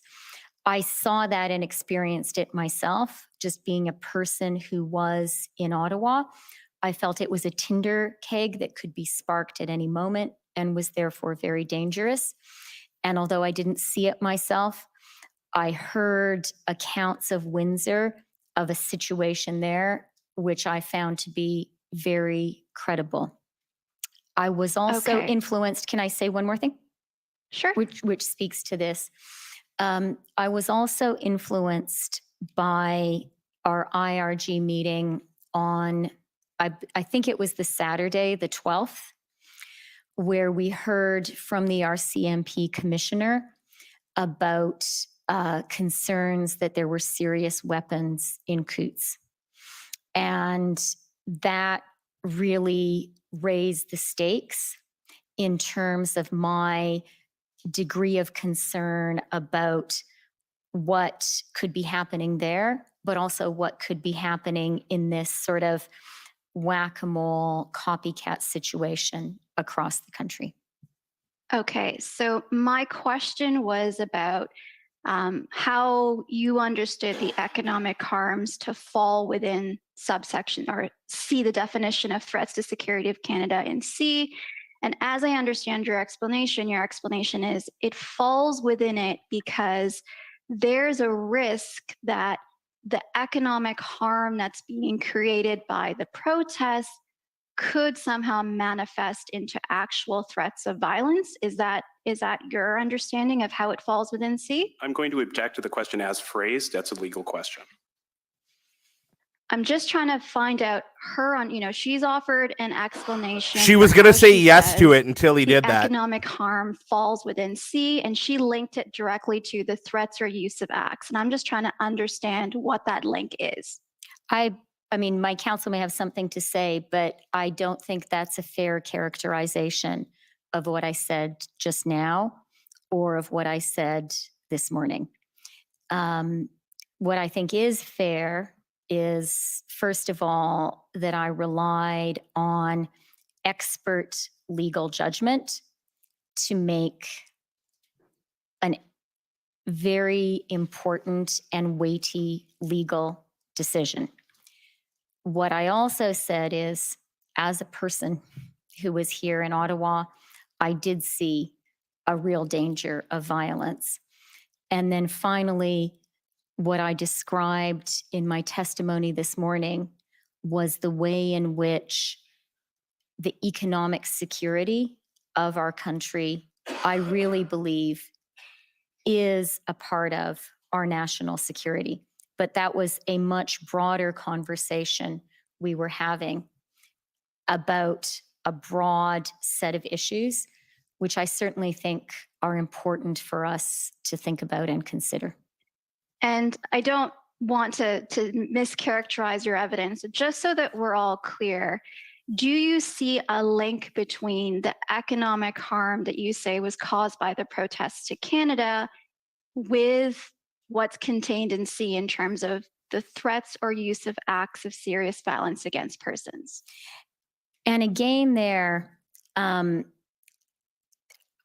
I really do not want to shirk my personal political responsibility. And while this was a grave and serious decision, we took it carefully and thoughtfully, and I believed it was the right decision then, and I believe today it is the right decision. But I'm also conscious, if I may continue. Of course. I'm also conscious that I am not a lawyer, and I'm not a person who can give expert opinion on the precise parsing of these authorities. It was important for me to be assured that we did have the authority to act. And I received, as a cabinet member, assurances that we had those authorities from people who I believe were qualified to offer those assurances. And I don't mean to belabor the point. I just want to make sure the evidence is clear. So your evidence is that you understood that you had the authority to invoke the Emergencies Act, but in terms of saying there's a linkage between the economic harm caused by the protests with the requirement of the threat or use of acts of serious violence, is that something that you can't speak to? Again, Commissioner, this is a legal interpretation question that will be addressed in closing submissions. And I don't mean to belabor this. I just want to make sure I understand Deputy Minister's evidence. Is she just saying that she can't comment on it because it's a legal question, or she's saying that there is a link? I just want to know what the answer is. I renew my objection and would ask for a ruling on it. Okay, well, I think at the end of the day, I don't think you can pursue this any further at the moment. I think you've got your answer, and as it is. That's fine. Thank you very much. I don't know how much time I have left, but I do have just one other point I'd like to, or one other issue to address, if I may. So when we were talking about FinTrack this morning, and you explored it as one option to pursue, but decided that making a change to it, the legislative amendment would take too much time. Do you recall your evidence earlier today about that? Yes, I do. All right. And so just so that we're all clear, because we have Canadians watching who may not understand the process, the Proceeds of Crime and Money Laundering and Terrorist Financing Act, it gives the ability to create regulations, right? If your question is, was it possible to grant FinTrack, to give FinTrack these expanded powers through regulation, that is correct. And I said that this morning. We did go on to grant those powers through regulation. And there's just a difference between how regulations are passed versus, say, example, legislation or amendments to legislation. The latter is what you have to do, the 3 readings, going to Senate. It's a much longer legislative process. That's fair? 100%. And by comparison, passing regulations is a much shorter process. Absolutely. Okay, those are all my questions. Thank you very much. Okay, thank you. Next is the Democracy Fund, JCCF. Here's going to be another good one. Oh, we got our boy Alan Honor up here. Let's go. Let's go. Good afternoon, Minister. My name is Alan Honor. I'm a lawyer at the Democracy Fund, and we share status with the JCSF and Citizens for Freedom. Ms. Freeland, in your witness statement, you mentioned challenges to supply chains as being a major focus for you in January of 2022. But you didn't mention the government vaccine mandate for truckers, and I'd just like to ask you a little bit about that. Can we please pull up OTT 3027621.0001. And Ms. Freeland, while we're waiting for that to come up, this is a letter which is addressed to you and other ministers by the Canadian Trucking Alliance, and it's dated December 10th, 2021. I'd like to take you through part of this letter, but before I do that, can you tell me, do you know who this group is, the Canadian Trucker Alliance? I can't say I'm familiar with them right now. Maybe I've heard of them, but Okay, well, I think we've heard some evidence about them, but if you're not familiar with them, that's okay. Let's just go down to the first paragraph here. And Ms. Freeland, I just want to read this to you. It says that the Canadian Trucker Alliance is disappointed to learn that our current exemption from the national vaccination mandate is being removed, considering the immense impact this decision will have on already beleaguered supply chains. Do you see that? I do. Okay, and if I can take you to another part of that letter, just on the second page, second paragraph, please.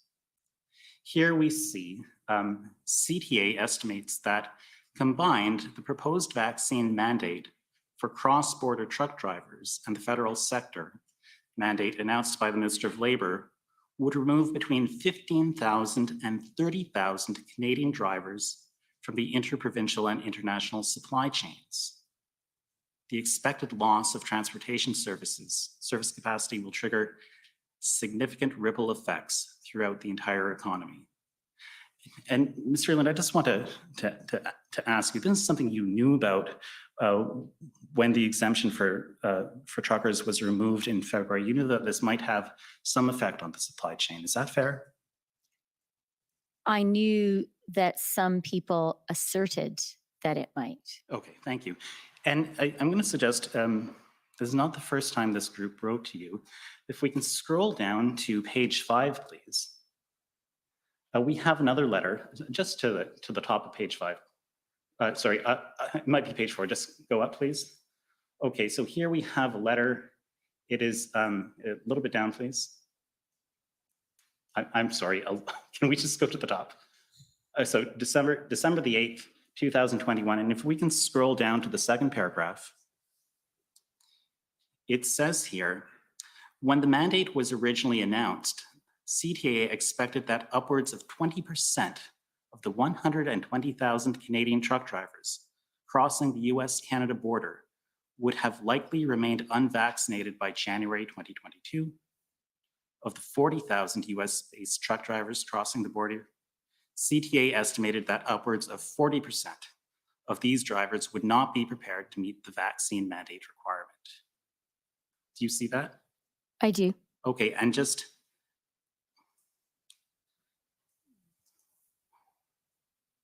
one last question about this.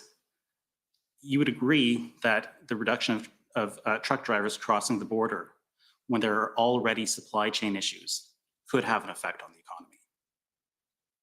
I don't agree with the estimates that are provided there. And Okay. I don't agree with the assertion that the vaccine mandates themselves caused problems for our supply chain. But they affected it. They had a contribution to that supply chain problem. No, I don't agree with that. Okay, The- well, the, well, the let's scroll vast down. majority of Canadian truckers are in fact and were at the time vaccinated and supported the vaccine mandates. Okay, well, let's go to page 6, please.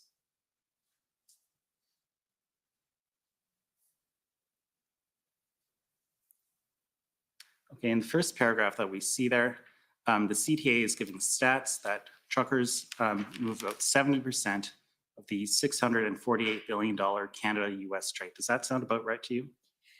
Again, I can't You have no say reason to whether disagree with that's it, though. true or not, but I have no reason to. Let me say this. Trucking is very important for the Canadian economy. Trucking is very important for our supply chains, and trucking is very important for cross-border trade. That I am very prepared to agree with. I think we can all agree on that. And let's just consider that if what the Canadian, if what the CTA is saying is correct, and the drivers are reduced by 20%, that's a reduction of 24,000 trucks in the supply chain. The challenge here for me is I disagree with the fundamental premise. And this was something that was looked at carefully by Minister Alghabra and also by the Minister of Health. Okay, so you disagree with the fundamental premise of the Canadian Trucker Alliance. Thank you. I'll move on to something else. I just want to understand a little bit more about what was going on in January.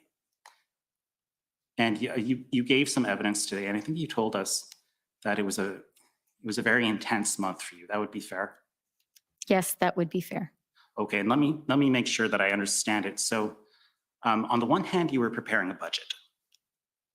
Yes. Okay, and there was the issue of the Build Back Better legislation in the States, and there was the electric vehicle tax credit, right? That was on your plate.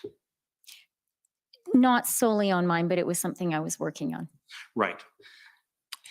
And there was the COVID recovery, and there were local and global supply chain issues. Yes. Okay, and there was the looming threat of inflation. Yes. And we talked a little bit about the Ukraine, and I think you said that was the biggest threat to national security since World War II. The Russian invasion. The Russian invasion. When it actually happened, yes, I think that is the biggest security challenge, national security challenge our country has faced. And it was on your radar in January. Yes, it was. Okay. And in the midst of this, there was this trucker protest of unprecedented proportions taking place across the country, and you described that as whack-a-mole. No, what I would describe as what we saw happening from the moment that the initial occupation began is copycat protests happening across the country. And that posed a particular national challenge. I see. I thought you said the word whack-a-mole, but it's not important. But what is important, I would put to you, is that the US was unhappy with the situation in Canada, and they were seeing their own vulnerability in our supply chains. That was your evidence, was it not? Certainly. And they didn't like that. The, in particular, blockade of the Ambassador Bridge exposed the vulnerability of the US economy, particularly the car sector, to the Canadian car sector. Exactly. And I put it to you, Minister, that the government felt that they had to do something about these protests, not because of threats of serious violence, but because your government was completely overwhelmed and you were under a tremendous amount of pressure from the United States. I absolutely disagree with that. Okay, well, we heard evidence from you earlier today, and you said that you were put into contact with Brian Dees. So he's the economic advisor to the president. He's a very influential player in the decision for the electric vehicle tax credit issue, and he actually contacted you. That's correct. Right, and you thought that it was striking that someone of his importance, who's so hard to get a hold of, contacted you. I had spoken to Brian Dees before and since, but the speed and urgency with which he got in touch with me was definitely significant and relevant. And he was unhappy, and there could be major economic consequences. What he said to me, as I reported in that readout, was that they were very concerned that because of the blockades, US factories would shut down. Right, and we heard that the CEOs of two major banks contacted you, Canadian banks, I believe.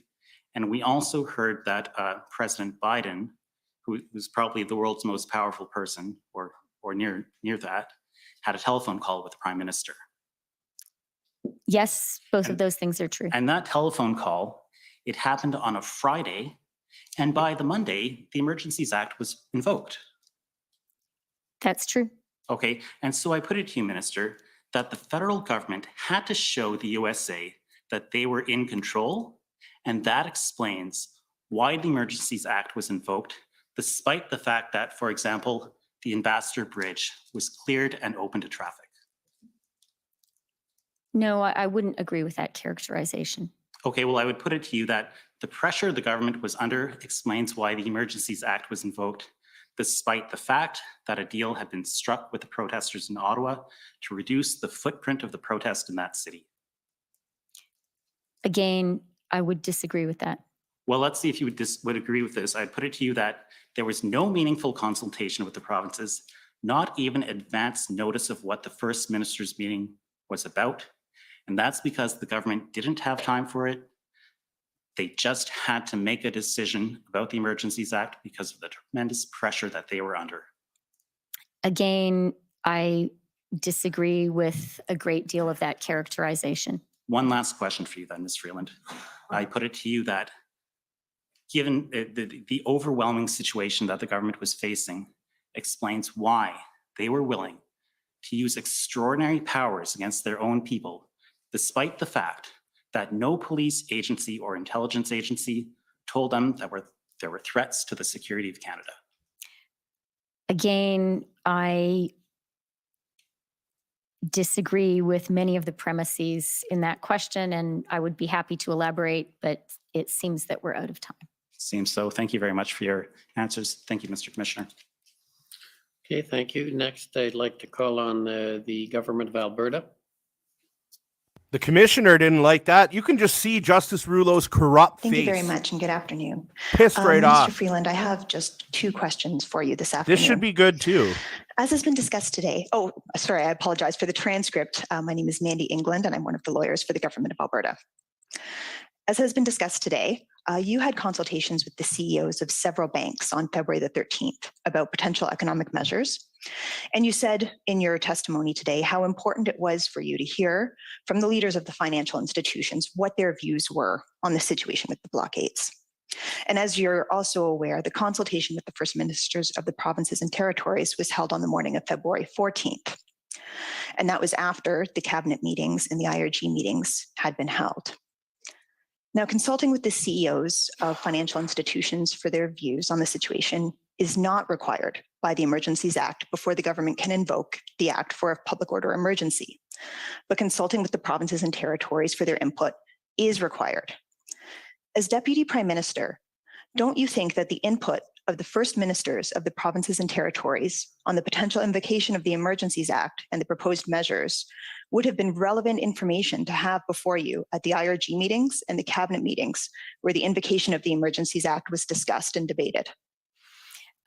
Thank you for the question. And as a former intergovernmental relations minister, I understand it, and I really do understand the importance and sometimes the challenges of that federal-provincial relationship. In this particular situation, it was a very complex, fast-developing situation, and each minister was responsible for managing a series of relationships and bringing that information to the table. My colleague, Dominic LeBlanc, is an extremely able minister, an extremely able intergovernmental affairs minister, and I relied on him, as did everyone around the table, to manage that relationship and to bring to us and to the table his knowledge of the views of the provinces and territories. And with your knowledge that they weren't consulted or about the Emergencies Act or told until the morning of February the 14th that the Emergencies Act might be invoked, wouldn't you agree that the information on their views on the potential invocation of the Emergencies Act wasn't before the cabinet or the IRG? It wasn't one of the items because it wasn't available until February the 14th? In my view, Minister LeBlanc very effectively, from what I could see, very effectively communicated with the provinces and territories and communicated with us what he learned from those conversations. That discussion that happened on the Monday was important. I wasn't part of that discussion, but it happened and it was important that it happened. And so the evidence that has been given before this inquiry is that the Emergencies Act had not been raised with any of the first ministers of the provinces or territories or any of the cabinet members of the provinces or territories. So wouldn't you agree with me that whatever information it was that Minister LeBlanc was bringing to the table, it did not involve discussions about the Federal Emergencies Act? Again, there, I would say this was an area of responsibility for Minister LeBlanc, who I do absolutely believe does that very difficult job very well. And I had confidence in how he did that job. I'll move on to my second question. We spoke about the call that you had with the banks on February the 13th. There was another call with the banks on February the 21st, and I'd like to just pull up the readout from that call, if I may. It's ssm.can 401828.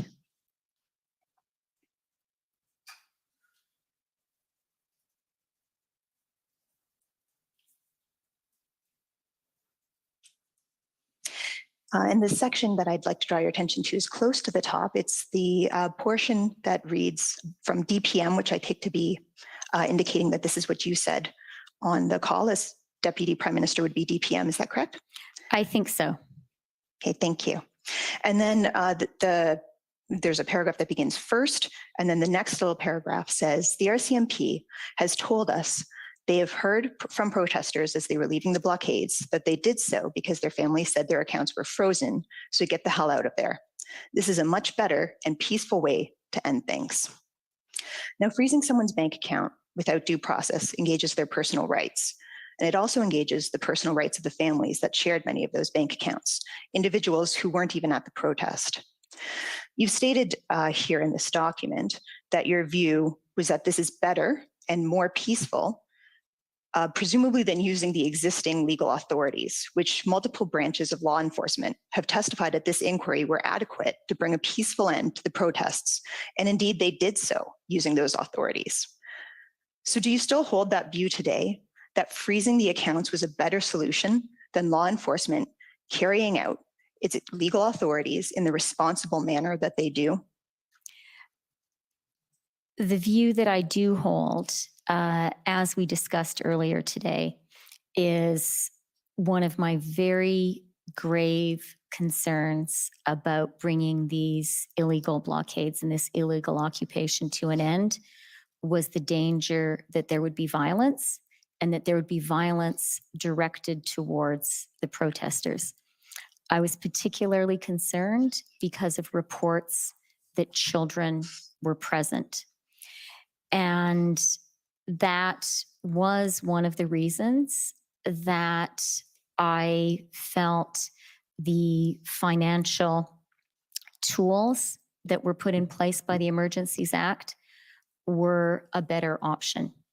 From my perspective, the job of these tools was to create a peaceful, non-violent incentive for people who were doing something illegal to leave. And I think those tools did work. And so I would just remind you in that regard that the call that we're looking at this readout from in front of us was held on February the 21st. And so at that time, the Coutts blockade, we can scroll up to the top of the document.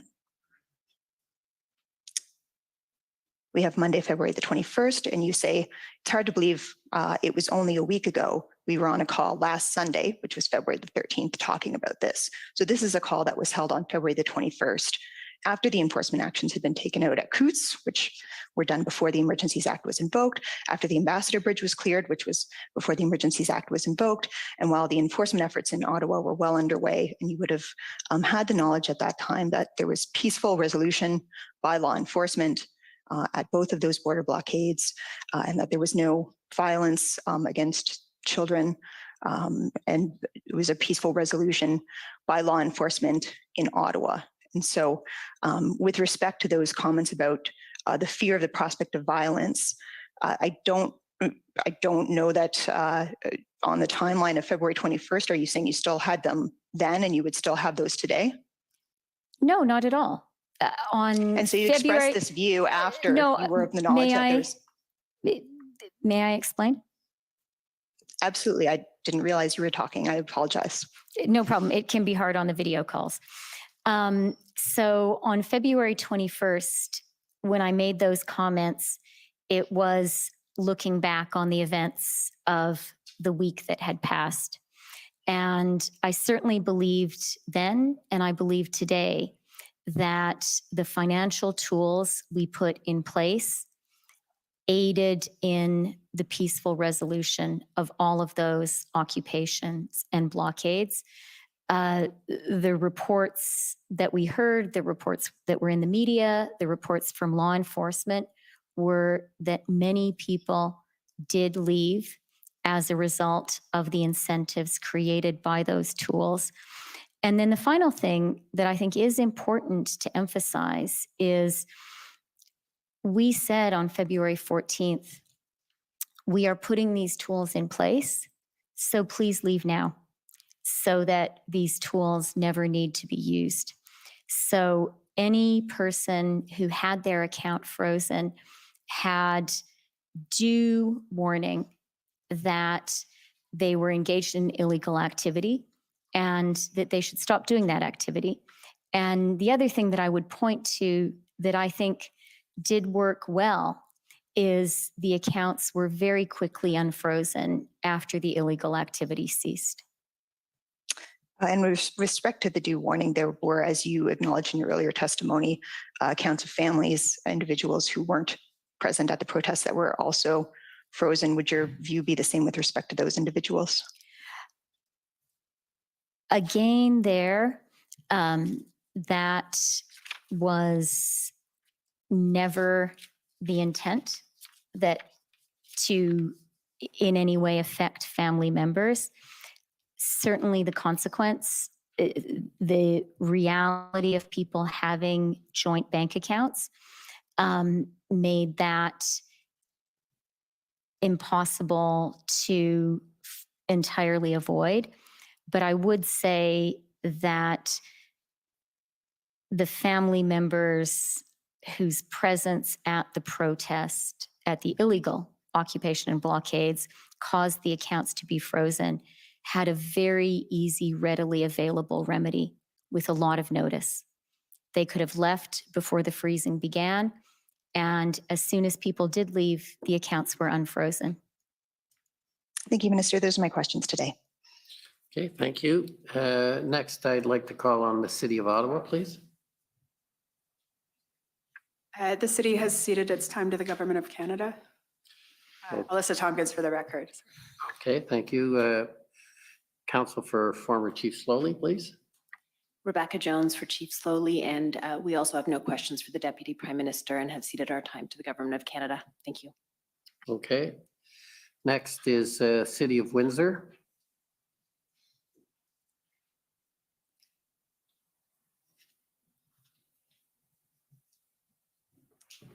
Good afternoon, Deputy Prime Minister. My name is Jennifer King, and I am legal counsel to the City of Windsor. I only have a few moments with you this afternoon. You have testified about the macroeconomic impacts of the border blockades and the Ambassador Bridge blockade specifically. In my few moments with you, I want to shift tracks a bit and ask you to scope down and talk to us about the impacts of the blockades on the community and individual level. As you may be aware, I hope you're aware, Windsor is not just a road to the Ambassador Bridge. It's a community. It's a place where people live, work, and study. Are you aware that the bridge lands in the community? Yes, I am. Are you aware that for Windsor and Windsorites, the blockade of the bridge was felt directly and immediately? Yes, I am. I understand from Deputy Minister Sabia that Transport Canada has not completed an analysis of the blockade and the impacts on the local economy and local Windsor businesses. Is that right? That's right. Okay, but you are well aware of the importance of the automotive sector as an employer in the region, right? I'm very aware of that and was motivated by my awareness of that and some of the actions we've been discussing today. Okay, and you're aware that given the nature of the automotive sector, the blockade had a significant impact and resulted in almost immediately in shutdowns and partial layoffs? Yes.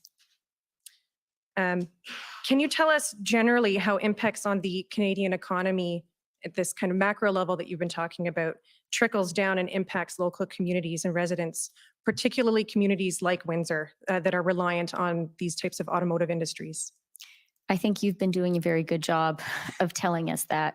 And certainly I'm, very prepared to agree with you that Windsor was very specifically and meaningfully affected. Okay. You also gave testimony this morning about US EV incentives. Mayor Dilkens gave evidence to this commission about the $5 billion investment announced in March through a joint venture between Stellantis and LG Energy Solutions to establish a battery manufacturing plant in the region. You're aware of that investment? Extremely. So this will be the first Canadian electric vehicle battery manufacturing facility? Well, let's get it off the ground, but I'm very optimistic about it. And Mayor Dilkens testified that these discussions and pre-planning about this investment was underway at the time of the blockade. Yes, I believe that's the case. Is this the kind of investment that you were concerned about, that you were talking about earlier today? 100%. The commission has heard evidence about the response in Windsor, Windsor Police and its policing partners to peacefully clear the blockade of the bridge. Were you aware at the time that the necessary policing efforts to maintain access to the bridge after the blockade impacted Windsorites? Yes. Deputy Minister Sabia agreed that the reopening of the bridge was key to avoiding greater damage to Canada's reputation as a good place to invest, Canada's reputation as a reliable trading partner. Do you agree? Yes, I do. For Windsorites, this isn't, of course, not about just what happened in February. Windsor has been host to this critical piece of infrastructure for almost a century. And Windsor keeps traffic flowing to this bridge every day, and that benefits the entire country, doesn't it? 100%. It helped us get the 3M masks, in fact. Right. So we've heard a number of witnesses recommend that the frameworks and laws to protect critical infrastructure should be studied and strengthened. Do you agree?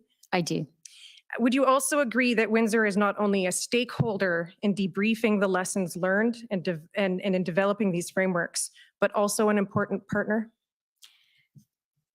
Yes, Windsor is definitely an important partner. Okay, thank you. Those are all my questions.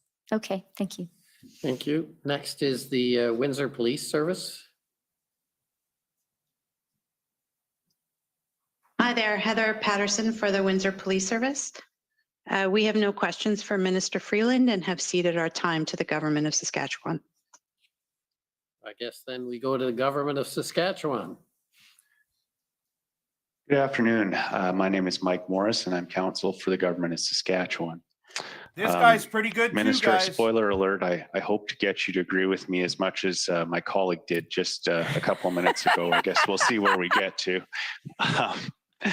But Minister, I think I can start out with some easy ones. You're familiar with Farm Credit Canada, which is a federal crown corporation. Is that fair? Not intimately, but I know it exists. You grew up on the prairies. It used to be called Farm Credit Corporation. If I call it FCC, you'll understand what I mean. Is that fair? Yes. Okay. And are you aware that FCC is headquartered in Regina? Yes. Okay. And that it provides loans to farmers, correct? Yes. And Farm Credit Canada would have been a financial institution subject to the Emergency Economic Measures Order, correct? I believe so. And if I just call that the order, you'll understand what I mean. Is that fair? Yes. Okay. I want to refer you to an article from Farmers Forum, which is self-described as the largest circulation farm newspaper in Ontario. So I'm going to ask the clerk to pull up a document. It's POE SAS 703. And just while we're pulling this up, it's a May 3rd, 2022 article from Farmers Forum entitled "Read the Documents, Farm Credit Compiled List of 9 Names for Possible Blacklisting." So we can see that on the screen there now. And I'm just going to read from the first 3 paragraphs of the article. So we'll just have to go down there. Perfect. Farm Credit Canada compiled a list of 9 people to be potentially blacklisted because of possible participation in the Freedom Convoy protest in February, according to internal FCC emails acquired by Farmer Forum through an Access to Information request. The Access to Information documents revealed that FCC employees were instructed to report the names of customers who were involved in the Freedom Convoy in Ottawa after the Emergencies Act was enacted on Feb 14. The Federal Lending Agency compiled a list of 9 people by viewing Twitter accounts and online media posts, as well as drawing from conversations with customers. Now, I expect we can agree that it's not surprising that FCC instructed its employees to report in this manner because FCC was required to do so under the terms of the order. Is that fair? Well, maybe not entirely. And I will say I am reading this news report for the first time as I see it on my screen. So my response is a little bit limited. But even in the paragraphs that you've displayed for us, there is a misunderstanding if this email is genuine.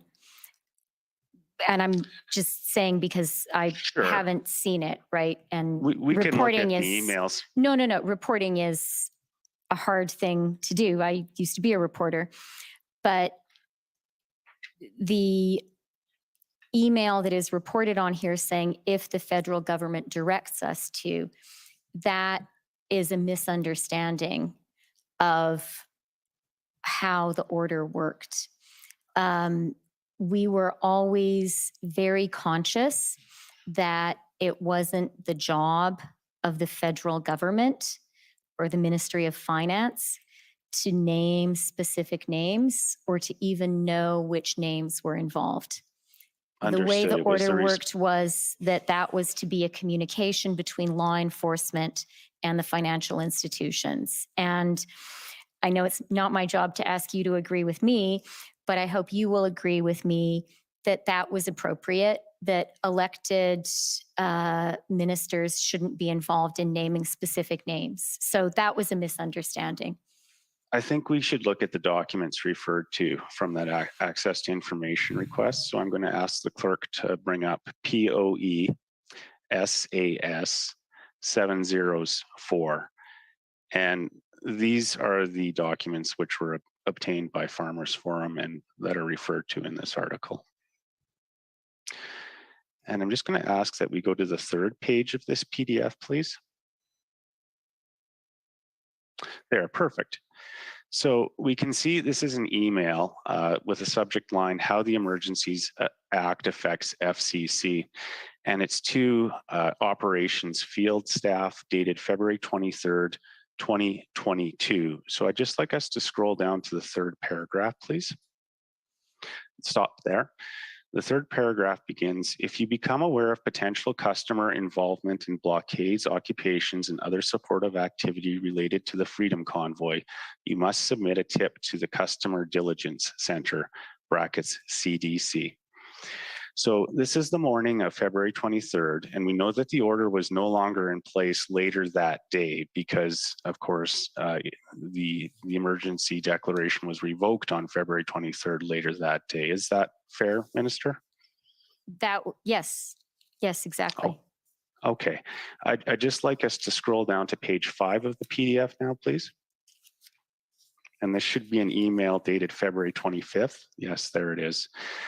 So we see this is an email dated February 25th with the subject Emergencies Act customers identified. And the content of the email indicates that the sender is telling the recipient that they'd like to follow up regarding customers that have been identified as possibly participating in the 2022 Freedom Convoy. So we've agreed, I think, or we can agree that as of February 25th, there was no requirement under the order to conduct this follow-up. Is that fair?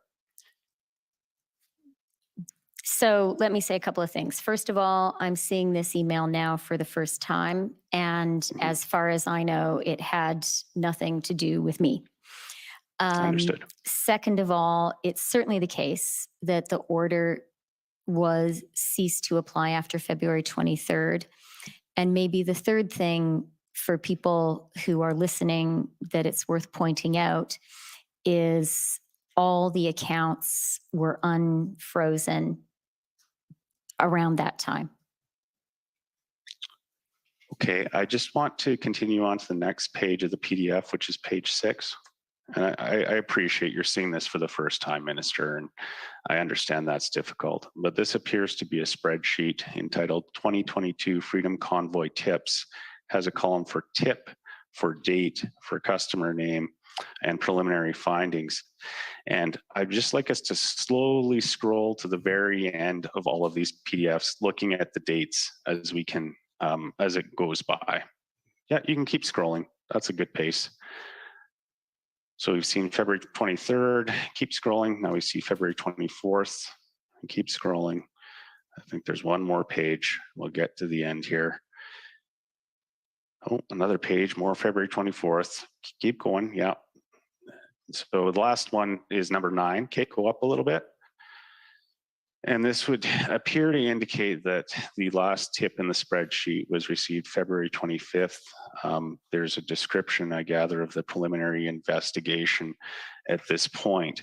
So, you know, it appears, and I appreciate your viewing this for the first time, that FCC was still investigating tips relating to the Freedom Convoy 2022 as of February 25th. And I don't know when it stopped investigating tips, and I expect you may not know either. Is that fair, Minister? With real respect, I have to say, I think these are questions for FCC and not for me. Okay, I expected you might answer that, and that's a fair answer. Aside from FCC, can you identify any other federal financial institutions which were subject to the order for us?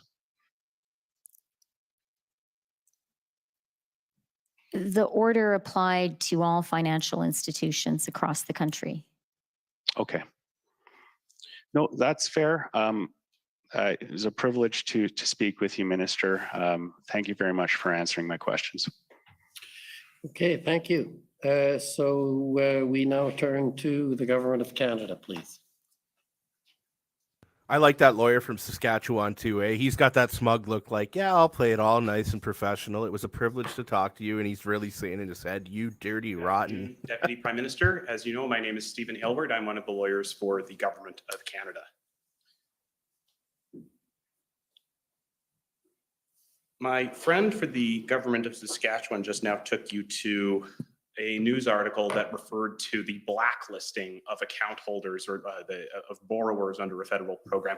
Is there anything in the Emergency Economic Measures Order that authorized or required financial institutions to blacklist an individual? No, there was not.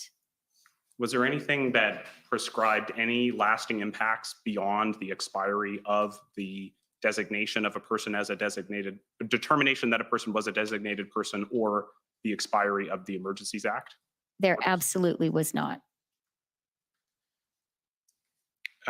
Earlier, my friend for Commission Counsel put it to you that on the issue of foreign funding, that there was no information that the government had in relation to foreign funding at the time of the declaration of the emergency. In your response, you mentioned open source information. I take it that would have included news articles? Yes, it would. Okay, and I won't take you to them, but I'm just going to read into the record the names of two such articles, pb.can.401755 and pb.can.401756. My friend for the Democracy Fund mentioned to you certain letters from the Canadian Truckers Association in which they expressed concern in December of 2021 over the removal of the exemption for cross-border trucking. Do you recall that? I do. And if we could pull up, Mr. Clerk, ssm.can.50335. And this document that's pulling up is a statement from the same organization that was made in January of 2022. And if you see there, the statement says, the CTA does not support and strongly disapproves of any protests on public roadways, highways, and bridges. CTA believes such actions, especially those that interfere with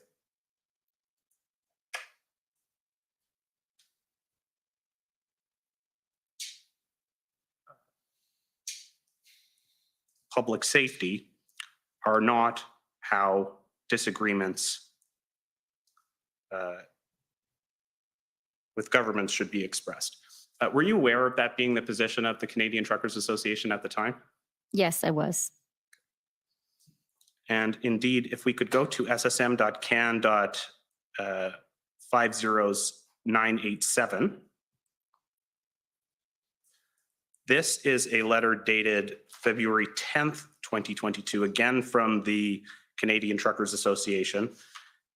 And in this letter, the Canadian Truckers Association is asking the federal government to take action to address the issue with the border blockades. Were you aware? It's a letter addressed to the Prime Minister and Minister Alghabra, but I'll just ask, were you aware of the Canadian Truckers Association making such a request at the time? I can't pretend to have memorized the exact date and content of the letter, but I was aware that Minister Alghabra was in touch with the Truckers Association and that they were very concerned. Okay, so if we talk about economic impacts for a moment, you discussed with Commission Counsel earlier a Bloomberg briefing and as well a Bloomberg article. If we could just pull up the news article, COM 50839, please. And if we could go to the third page of that document when it's ready. This is the news article, and apart from the reference to the 0.1% that you were discussing earlier, there's some reporting in here about other individuals that were commenting on the situation of the border blockades at the time. And if you look under the heading there, we don't need this. There's a quote attributed to the Governor of the Bank of Canada, Tiff Macklem, that was made on the Wednesday, so that would have been the day before this article, on Wednesday, February 9th, in which the Governor of the Bank of Canada noted that we've already got a strained global supply chain. We don't need this, in reference to the border blockade. Do you remember being aware of the comments of the Governor of the Bank of Canada at the time? I absolutely do, and that's in my timeline. I think it's in my notebook. When we spoke earlier today about concerns around achieving a soft landing for the Canadian economy. This guy's got to stop concerns sucking so about much rising whoop. inflation, concerns He's got herpes on his about lips. the rise in interest rates, which the Bank of Canada, with which the Bank of Canada would respond to rising inflation. That was very much on my mind. And I mentioned that we had already had a January inflation number, which was elevated. We expected inflation. We expected an elevated number. Well, the number that we had in January was for December. We expected in February to learn of an elevated number for January. We were aware that the bank was concerned, and that made us concerned, definitely. Okay, so you spoke earlier about some of your concerns around comments by public officials in the United States. I'd just like to go through the timeline of some of those statements, because I think we've heard a bit about them, but I think it's helpful to look at actually. Sure, and if I could just say one more thing on the Bank of Canada, that wasn't in an interview with Bloomberg. Governor Macklem spoke at a press conference about it, so that was widely reported. No, indeed, that was just one instance of a document that's in the record that records that statement. So February 7th, we know, is the day that the blockade begins at the Ambassador Bridge. And so on February 9th, this is day 3. That's the date of those comments by the governor of the Bank of Canada. It's also the date of several statements by US public officials. If we could pull up pb.can.6023 and go to page 3. This is a tweet by Representative Alyssa Slotkin, and I believe you may have indirectly made reference to this earlier this morning, but I'd just like to put the tweet up. And if you can see there, we have Representative Slotkin saying, if we need another example of why supply chains matter, look no further than the Ambassador Bridge, the blockade at the Ambassador Bridge. And then it continues. And if you look at the second installation of the thread, or the second part of the thread, it says, it doesn't matter if it's an adversary or an ally. We can't be this reliant on parts coming from foreign countries. Was that the comment that you were referencing earlier in your testimony? Yes, it was. And I remember when that came out very, very clearly. And, what was being publicly said by US officials, all of it worried me. But I think if I had to identify for people here one particular line that worried me the most, it's those 2 sentences. And in particular, it doesn't matter if it's an adversary or an ally. We can't be this reliant on parts coming from foreign countries. That is a huge threat to Canada's entire auto sector. And the point especially there that she's underscoring adversary or ally, because a point that we had been making, and actually we made successfully, for example, with the 232 steel and aluminum tariffs, was those were inappropriately levied against Canada by the US because we were an ally. And so you could rely on us.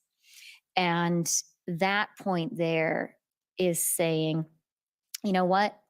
You shouldn't differentiate between, for example, Canada and China.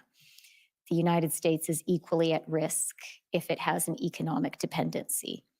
And having US elected representatives assert that publicly and connect it to this blockade and say, look, by relying on Canada, you're going to lose your job. That was very, very dangerous for us. And I will also just point out, this was a Democratic member of the Michigan delegation. And I think later on in the tweet, Representative Slotkin talks about being in touch with the White House. These were the people that the White House was talking to about this situation, but also about the EV incentives. And their views mattered very, very much. And on the White House point, if we look just further down this page, the last line on this page of the document, it's a headline from an article from the Detroit News. White House worries about Ambassador Bridge blockade. And that article, we don't need to go through the text, but it references a statement by then Press Secretary Jen Psaki commenting on White House concern. And I take it you were aware of those comments at the time as well. Yes, I was. And so then if we go to February 10th, that's day 4 of the blockades. Commission Counsel mentioned earlier that the Department of Finance prepared an economic analysis on February 10th that day. And we looked at it the other day with the Department of Finance officials. And that backgrounder noted that at that time, as of the 4th day, there were auto plant shutdowns at Ford, Stellantis, and Toyota plants that were caused by the Ambassador Bridge blockade. Were you aware of that, and were you surprised at how quickly those shutdowns occurred? I was aware of that. And we spoke earlier this morning about my conversation that day, the 10th of February, with Brian Deese, where he said, and I can't recall exactly, but something like another 12 hours and all the Northeast will shut down. So I was aware of the impact. And at some level, I wasn't surprised because I knew 2 things, that the auto sector is so hugely integrated. And, the US plants are dependent on us, but we're also dependent on the US plants. Those parts go across 6 times, right? So I knew that. And the other thing, which I think Reese Mendez spoke to you guys about, but is very true, is the auto sector operates on a just-in-time production process.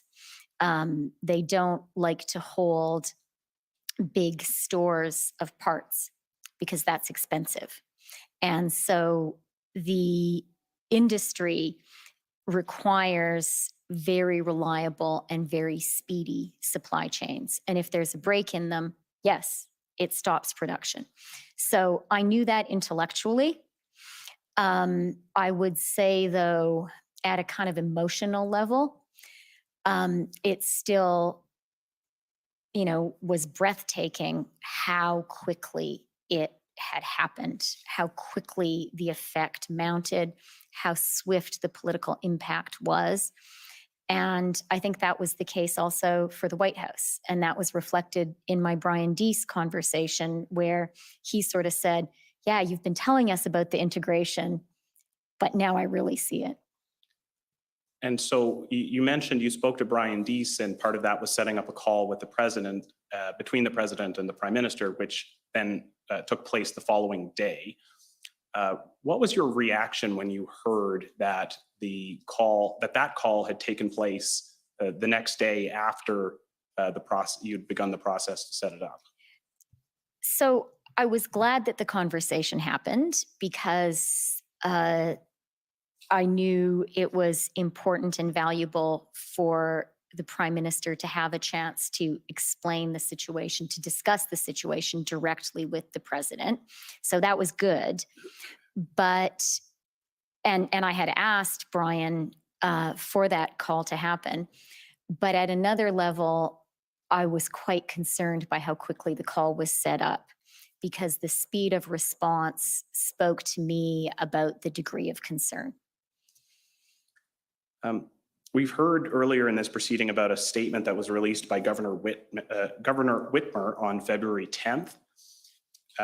There was a second statement that Governor Whitmer released on February 11th.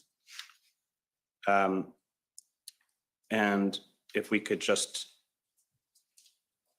pull that one up, it's pb.can.401840. And as part of that statement, Governor Whitmer said we cannot allow another minute to go by unnecessarily, calling on the Canadian government to act. Was it unusual for Governor Whitmer to be issuing two statements on the same topic one day after the next? Very unusual. And the content of her statement was also very striking. So she makes the point, first of all, that she is talking to the White House, she's talking to the congressional delegation, the people who we've been speaking about. There is a real concerted push. And then I can't quite see it here. Yeah, this, we can't let another minute go by unnecessarily. That was also striking to me and speaks to how I perceived, and I believe rightly, the economic situation, that every minute, every hour counted, that the situation was deteriorating really hour by hour, and Canada was being very harmed. And so that speaks to why I believed, and I think it was the right judgment, we needed to act really swiftly. And if we fast forward then to after the events of January and February, have you heard anything from business leaders since that time about the impacts of the blockades? I have. And I'll give you a couple of examples. PDAC is a big annual Toronto mining conference. If you're in the mining industry, you will have heard of it. It's famous among miners, and Canada is rightly proud to host it every year and to be the mining capital of the world. PDAC this year, because of COVID restrictions, it's normally held in the winter, but it was held in June. And at PDAC in Toronto in June, Jonathan Wilkinson, the Minister of Natural Resources, and I convened a table to talk about critical minerals and metals and electric vehicles. And one thing that really struck me was, and we had sort of miners there, processors, and also car companies and car parts people, sort of the full circle of that sector. One of the people there, the Canadian CEO of a Japanese car company, proactively sort of went around the table. Everyone raised their points about critical minerals and metals and EVs and opportunities in Canada. And this CEO, who, you know, is a guy whose job is to get his Japanese headquarters to invest in Canada. And he raised in his remarks, I think it was the first thing he said, I'm still getting questions around the blockades and the occupation.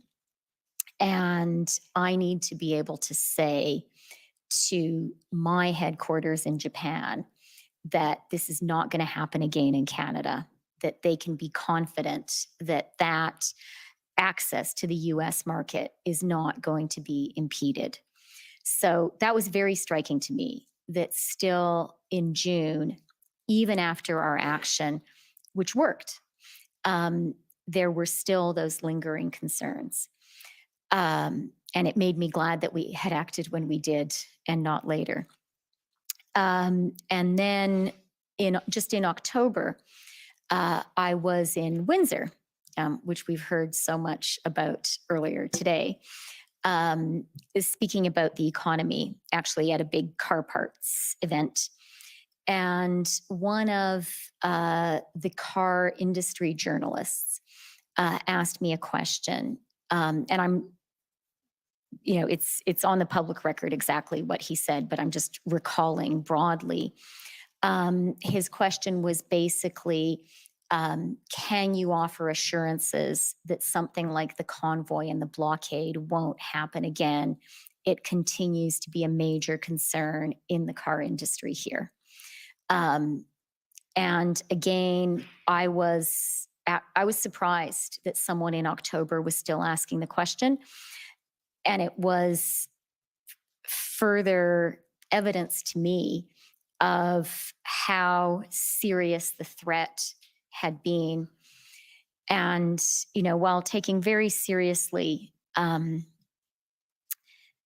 magnitude of our action and the reluctance that any government should have on ultimately acting as we did, that question was a confirmation for me that there was very great harm that was in the process of being done. And I was glad that we acted to stop the harm.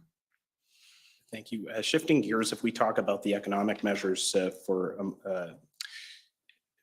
my friend from the government of Alberta put it to you that there was no need to adopt the economic measures, that police had adequate tools to clear the blockades without them. I take it that you did not direct the commissioner of the RCMP to use any of the tools made available in the emergency economic measures order? I absolutely did not. And so to the extent that police made use of those tools, that was because they believed in their judgment that it would be a useful thing to do in carrying out their duties. Yes, that would be correct. And have you heard anything from police officers about whether they in fact found those tools to be effective in dealing with the situation? I'm not the main person who speaks to or hears from police officers, but it is my understanding that the tools were used and that they were effective. I'd like to ask you a couple more questions about the readout of the February 13th banks call that that Commission Council went through with you earlier this morning. First,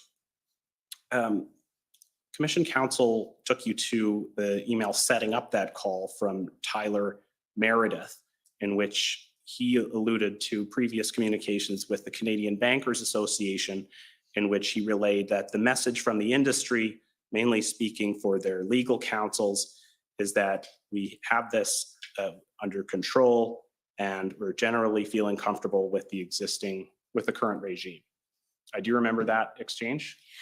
I remember that exchange from this morning. I didn't remember that email from the time, but I remember our conversation this morning. So my question is just, in light of your call on February 13th with the bank CEOs, do you believe that statement as expressed in the email that the banks believe they have the situation under control and are comfortable with the current regime? Do you believe that was an accurate statement based on the reaction of the bank CEOs on that call? I didn't write it, and I can't remember whether I read it at the time or not. But what I can say 100% based on the conversation that I had, which I both recorded and remember certainly parts of it with striking kind of branded on my brain clarity, is when I spoke to the bank CEOs on the Sunday, they were very, very concerned. They did not feel the situation was under control. We did not discuss with them specific measures. I was sort of in listening mode, apart from kind of saying to them, you know, buck up, gentlemen, and do tell your investors that Canada is great. And sort of wanting to give them confidence in our leadership. But as you have seen from the transcript, they volunteered, a number of them, two things. One, grave concern about the economic situation, and two, absolute concern, and I would even say frustration, that the tools available to them were both inadequate. you remember from that transcript, there was the point made of we tried to get a court order, but it took 4 hours. And by the time we tracked it down, the money had moved to another account. And then also the concern, which I did take seriously, about the banks being concerned that acting absent some form of government instruction would put them in jeopardy, the Fox News point that was there. And so the banks were effectively asking for more government regulation. I suppose you could put it that way. And I think what the banks were saying, and not I mean, people can read through the transcript, is they were saying, this is a real threat to our economy, and you, the government, need to act. And I think they were right. And the other thing that I will say there is it's not in the ordinary way of things for leaders of big Canadian businesses to want the government to do more in the economy. I would say quite the contrary. And at this particular moment, the banks had reason to not be so happy about things the government was doing. This followed our election, during which we had campaigned on the 15% COVID recovery dividend, which would be levied on banks and financial institutions. And we had campaigned on a permanent tax on the banks. So I would guess, and you could speak to them, but I would guess that if you had spoken to the bank CEOs at the beginning of January and said, would you like the Liberal government to take a more active position when it comes to economic management of Canada, they would say, no, we wouldn't like that. And we would certainly like them not to impose these taxes. So I just say that because the fact that they were saying the tools were not adequate and you need to do more was particularly compelling to me, because they were not a constituency that was inclined to seek strong government action in the economy. Just on the Fox News point that you just mentioned, in the Commission's overview report on fundraising, they trace the flow of funds through the crowdfunding platforms and show that there was $1 million raised through the GoFundMe campaign that was paid into a TD bank account, and that TD froze that account on Thursday, February 10th, so before the phone call. And so the Fox News coverage, when it says on the readout of there having been Fox News coverage that Friday of an incident, you're aware that was in reference to TD freezing that the $1 million from the GoFundMe campaign? Yeah, that makes sense. That makes sense that it was Bharat Masrani speaking. And Bharat Masrani, that would be the CEO of TD Bank? Yes.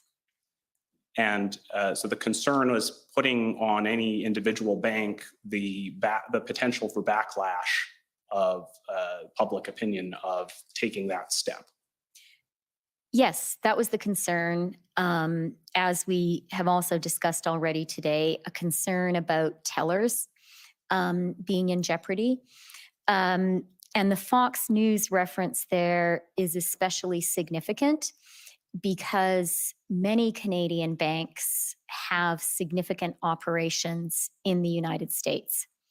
And so having Fox News attack you isn't a problem only because Canadians might be watching, but if you have a big US operation, it's a problem because your American customers will be watching. And I do think that was a problem that was legitimate to raise, and I was concerned about it. And so just briefly to conclude, earlier you mentioned that you had relied on certain legal advice related to matters connected with this inquiry. I just want to confirm with you, as Deputy Prime Minister, you don't have the authority to waive solicitor-client privilege on behalf of the Government of Canada, and you weren't intending to do so. I was not intending to do so. And to be clear, I was speaking about the advice we received, which I think the Commission, some of which I think the Commission has heard about earlier from officials. Thank you. Those are my questions. Thank you, Commissioner. Thank you. Any re-examination? No re-examination, Commissioner.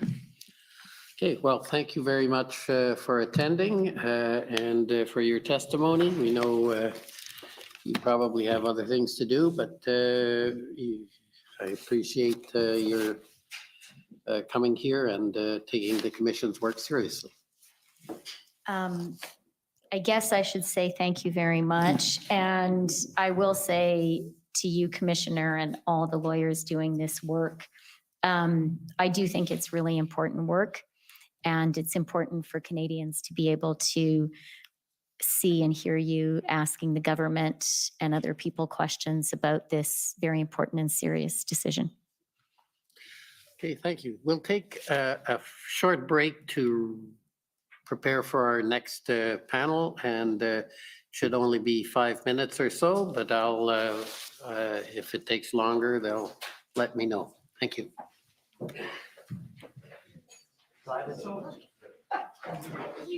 The Commission is in recess for 5 minutes. La Commission en levée pour 5 minutes.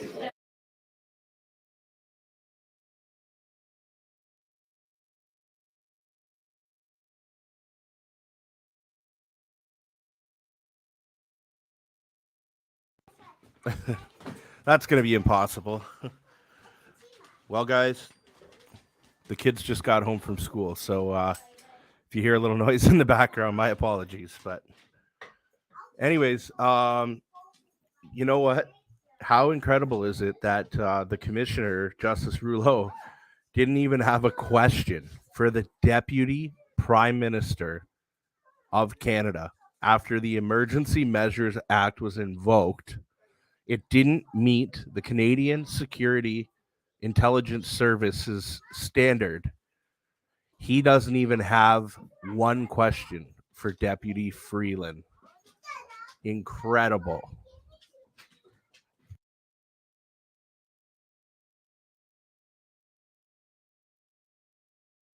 I'm going to make sure I put something out about that after, and you guys shit on all your Instagrams and Facebooks and Twitter and all that too. Like, that's all you need to know right there is exactly that.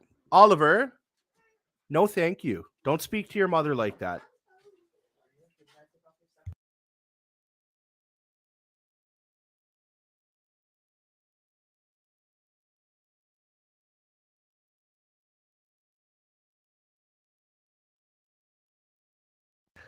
Commish is under the control of Fancy Socks as well. Yes, that is true, but the weather sucks at that time of year. It's hard to travel across Canada. That time of year, I don't know. Is Katie Telford up next? I want to see her involvement with Enterprise. Navy Miller has her emails. Dane, you're right. That's exactly who's up next. Katie Telford. There's a panel of 3. I'm only familiar with Katie because I know that she's involved with the PMO's office. But the other 2 people that are up, hold on a sec. I'll look right now.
Okay, guys, so this is who we've got left. Okay, we've got Katie Telford, Brian Clow, and John Broadhead. I'm pretty sure I'm pretty sure they all belong to the PMO's office. I'll check right now quickly so we can see.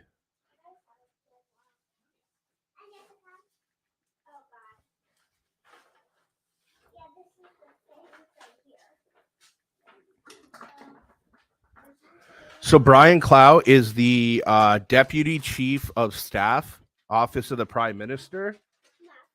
And let's check John Broadhead.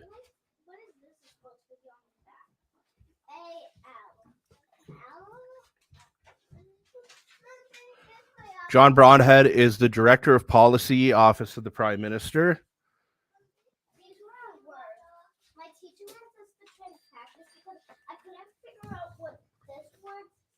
Oh, wow. I'm so proud of you.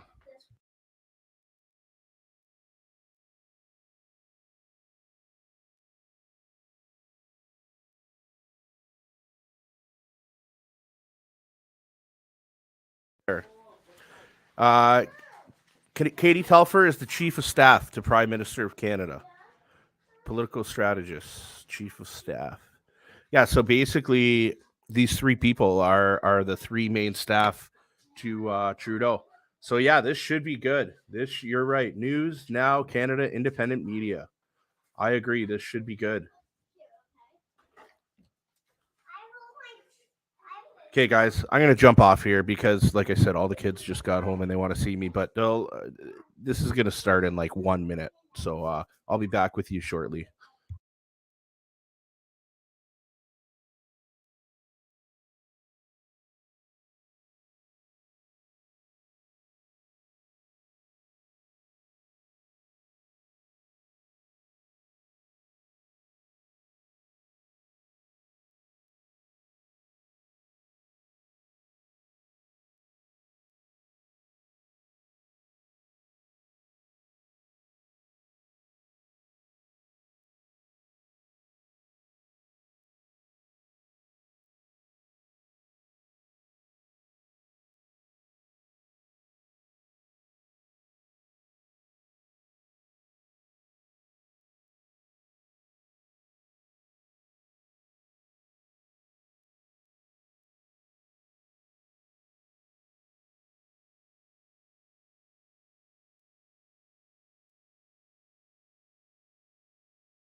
Office, Mr. John Broadhead, Ms. Katie Telford, Mr. Brian Clow. Mr. Clow, will you swear on a religious document or do you wish to affirm? I will affirm. For the record, please state your full name and spell it out. First name Brian, B-R-I-A-N, last name Clow, C-L-O-W. Do you solemnly affirm that the evidence to be given by you to this commission shall be the truth, the whole truth, and nothing but the truth? I do. Thank you. Ms. Telford, will you swear on a religious document or do you wish to affirm? A religious document. We have the Bible, the Quran, or the Torah available? Bible.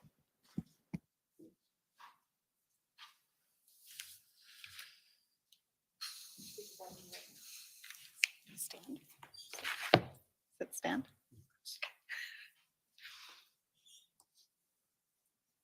For the record, please state your full name and spell it out. Catherine Telford, K-A-T-H-E-R-I-N-E, Telford, T-E-L-F-O-R-D. Do you swear that the evidence to be given by you to this commission shall be the truth, the whole truth, and nothing but the truth? So help you God. I do. Thank you. Mr. Broadhead, will you swear on a religious document or do you wish to affirm? Affirm, please. For the record, please state your full name and spell it out. John Broadhead, John Broadhead. Do you solemnly affirm that the evidence to be given by you to this commission shall be the truth, the whole truth, and nothing but the truth? I do. Thank you.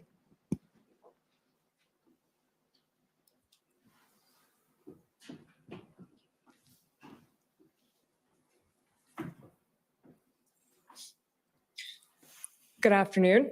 Thank you for being here. We're just going to start with a couple of routine housekeeping items, the first of which is introducing your interview summary.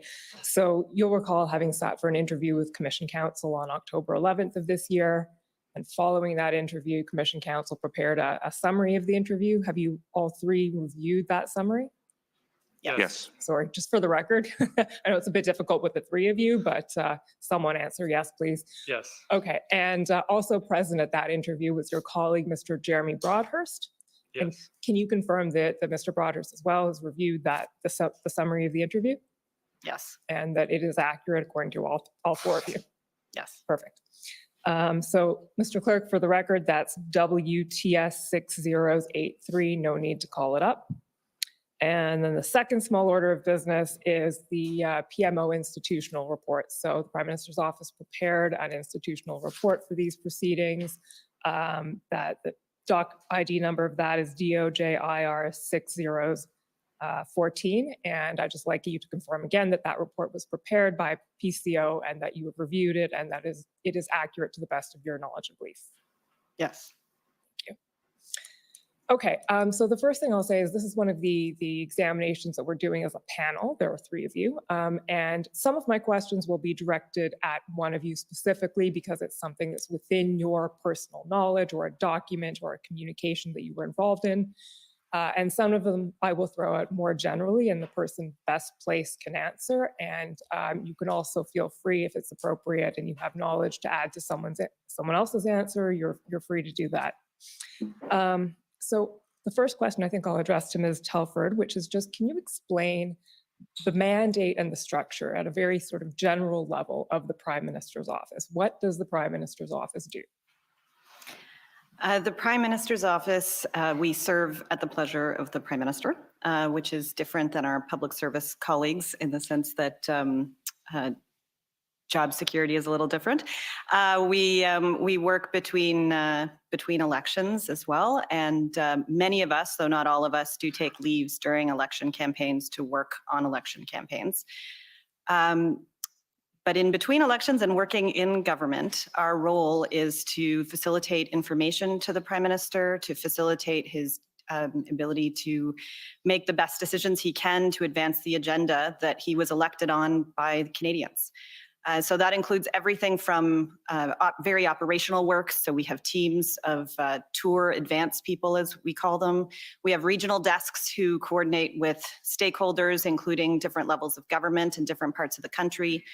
I'm sure my colleagues can speak to, John is our Director of Policy and can speak to the policy team. Brian Clow is one of two Deputy Chiefs of Staff in the Prime Minister's Office. The other Deputy Chief of Staff is Marjorie Michel. And the other chief of staff, since she's not here, is primarily responsible for a lot of the operational elements of the office, ranging from human resources, because we are an office of roughly 100. And so the human resources side, the public appointments as well, there's hundreds and thousands of public appointments that go through government. And so we act as a coordinating body in many ways on the political side between ministers' offices as well. And but our primary job is getting the Prime Minister the information that he needs, getting him the best advice from all parts of government, but also from outside of government that he needs to be able to accomplish what he committed to Canadians he would do if he were elected. And just building on that, I'll ask you to explain, Ms. Telford, your specific role as Chief of Staff, and then I'll ask each of your colleagues to do the same. So I view my role in two ways. There's the day-to-day management role. So I manage the Prime Minister's office and of an extraordinary group of people who work day and night, particularly during this time period they did. And so it's all the sort of operational scheduling and day-to-day management you can imagine of running an office of that size, as well as coordinating between other ministers' offices as well. So we have a weekly chief of staff meeting that involves the chiefs of staff from all of the ministers' offices across government as a way of touching base and sharing information, sometimes best practices. And then the other hat I wear at the same time is being a senior advisor to the Prime Minister, and in terms of bringing him the best advice I can from everywhere I can, but also facilitating other people being able to get in front of him and provide him with all the advice and the inputs that he needs to make the best decisions he can for Canadians. Thank you. And Mr. Broadhead, can you explain your role, please? Sure. So as Director of Policy, one of the key pieces of my role is to kind of work with the Privy Council Office very closely to coordinate the cabinet agenda. So as you've heard through these proceedings, we have many cabinet committees, and so we work with PCO to make sure items are ready to go forward on those agendas, any kind of remaining issues to be sorted out between ministers or departments. So that's one. We have a team of 14 policy advisors. So they cover all the departments. So they each have policy files. So they become the links to the ministers' offices as well as to the content experts at PCO and other departments. And I think in that role, we provide advice to the Prime Minister on policy items. So whether it's items going to cabinet, other items such as the budget, our team will often prepare memos along those lines and advise the Prime Minister on the policy side of these things. Okay, and we're going to come back in a minute to, you mentioned PCO, and we've heard from a few witnesses last week from PCO. So we're going to come back to the interplay a little bit between your office and PCO. But first, I'll just ask Mr. Clow to introduce himself and describe his role. So I am one of two deputy chiefs of staff, as Katie laid out, and I oversee 5 teams in the office. One is the policy team, which John described. Second is communications team. It's the largest of the 5. They do exactly what their name says: press releases, all government communications, media relations for sure, quite a range of activities in that department. Third is the issues management and parliamentary affairs team. That's one unit. So everything that goes through Parliament, whether it's legislation, votes in the House, debates in the House, the PMO parliamentary affairs team engages in that space. But they also focus on issues management, which I like to think of it as the government has its proactive agenda, which is largely driven out of the policy team. And then the issues management team deals with day-to-day developments, whatever comes at us. So certainly the issues management team was involved in what's being studied here quite early on. And then there are 2 more units that I oversee. They're smaller units. One is a global affairs team. They focus on any number of international files.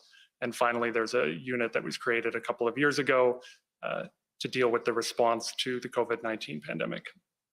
Thank you. And I should mention that the reason you've all been selected to be here today is you were all involved in some way in assisting the Prime Minister in responding to the events of late January and February that are before the Commission. Certainly not just you, but certainly all of you. So just going back to that question of the interplay between PCO and PMO. I'm not sure who's best placed to speak to that between the three of you, but Mr. Broadhead, you brought it up, so maybe we'll start with you. So what specifically is of interest? Just the general relationship? Yeah, so the lines of communication and the interaction between the public service and the political side in advising the Prime Minister. Sure. So I'll speak to my experience because I obviously cover one part of that dynamic, and I interact with primarily two parts of Privy Council office. One is the kind of priorities and planning group, which is Michael Vandergrift's group, and then the other one is the operations team, which is now run by Kaylee Levesque. Plans and priorities is really the cabinet side, and operations is more the execution and of that. So there is, I would say, a constant flow of information back and forth. They provide us advice. They convene meetings of departments across the government.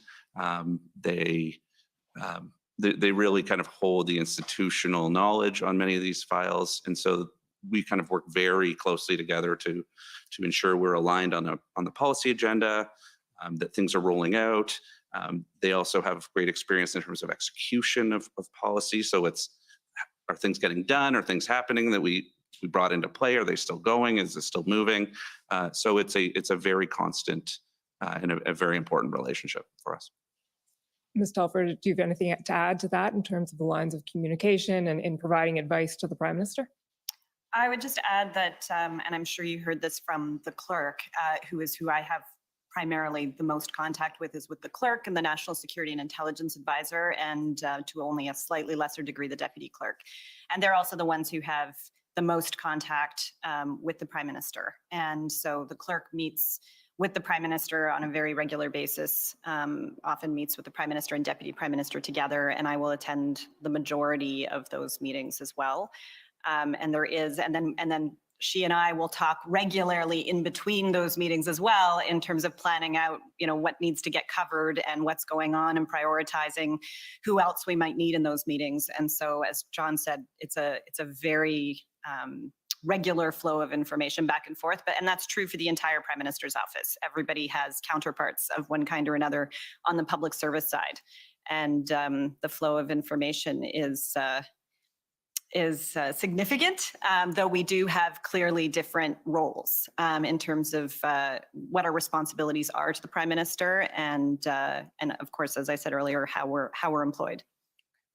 Thank you. Okay, that introduction out of the way, we'll turn to the matters before the Commission. And starting with the very early days of the convoy, can you describe to us when PMO first became aware that the convoy was a thing that was possibly rolling into Ottawa, what your initial impressions of it were, what your sources of information were, and the sort of pre-arrival early days? So the week of January 17th, there were a few interactions. On Monday, January 17th, there was a report sent from PCO to PMO. I think one or two people in the Prime Minister's office. It might have actually come from a minister's office as a flag, that there was some slow roll activity in Emerson, Manitoba.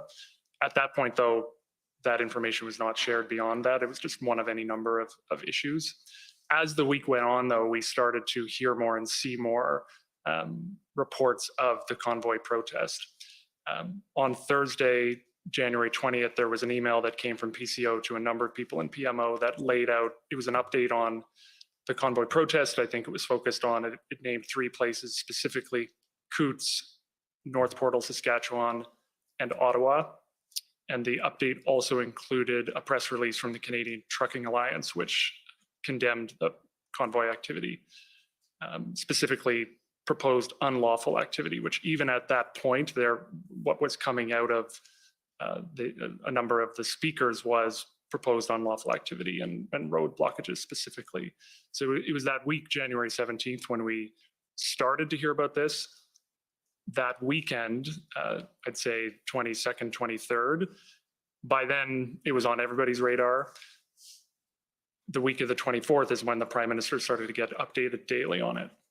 Okay, and that takes us, Mr. Clerk, can you please bring up ssm.can.ns/C402578? So, Mr. Clow, if I take this correctly, you were speaking at that point of PMOs sort of monitoring of what was going on. And I believe the 25th was the first time you got a briefing from the PCO.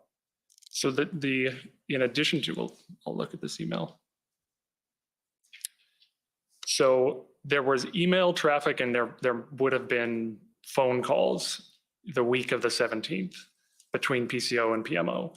The Tuesday, the 25th, I do believe was the first meeting scheduled with PCO and PMO staff to go through all of the elements as were known at that point. Okay, so we're just going to look at what the content of that meeting was. Mr. Clerk, if you can scroll down, keep scrolling. Okay, there we go. So this is Mike McDonald, and we know, can you actually just refresh our memories as to who Mike McDonald is?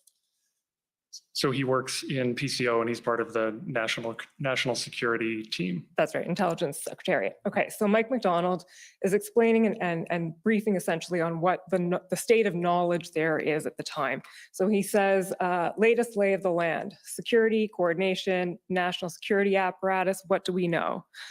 Law enforcement across the country is learning more about the convoy and its organizers as they interact with them. And then there's some description of where it's coming from. The next bullet down says actively monitoring. One thing they're picking up on is chatter on social media. So far, RCMP telling us that the convoy itself is peaceful, not causing problems along the way. Their goal is to get to Ottawa, not have infractions along the way. And then very small online chatter, that's where people are using disturbing language. Mr. Clerk, if you can just keep scrolling to the next page, please. There we go. Following January 6th events last year, which is a reference to January 6th in Capitol Hill in the United States, NSIA worked with PPS, RCMP, and Sergeant at Arms for a scenario planning for regular protests. Push boundaries and plan out for things like an insurrection. This has been done. Then Ottawa Police and PPS have an MOU, have done exercises for these types of protests. On the federal side, we have governance in place that is up and running, 30am National Security Operations Center meeting every day to ensure parts of the federal family are coordinated in efforts and can feed information through. So does that represent essentially, first of all, the content of that briefing as you were aware of it that day? So I wasn't a part of this specific brief, but received this email. And so I have no reason to believe it doesn't represent what was discussed there. But I would say it's only a piece of the picture of what we were watching at that time. There's a reference in there to social media chatter and disturbing comments. And by this point, it was a very significant issue and getting a lot of coverage in media, some of those comments. This email was sent on January 25th, which is the same day it was reported in media that some individuals who were planning to participate in the demonstration were saying they wanted this to be their January 6th. That's why you see, I suspect you see this in this email summary because there were individuals explicitly referencing January 6th. And at this point as well, it was known in public that some people planning to participate in the demonstration had a proposal to replace the government by going to the Governor General and the Senate. And it's otherwise known as the MOU. Okay, so just scrolling down a bit again, Mr. Clerk, there's a comment at the end there. So you'll see at the end, it says questions, question mark, Zed, and I believe that's a reference to Zita Astrovas, Bill Blair's Chief of Staff. Yes. Mr. Blair, Chief of Staff.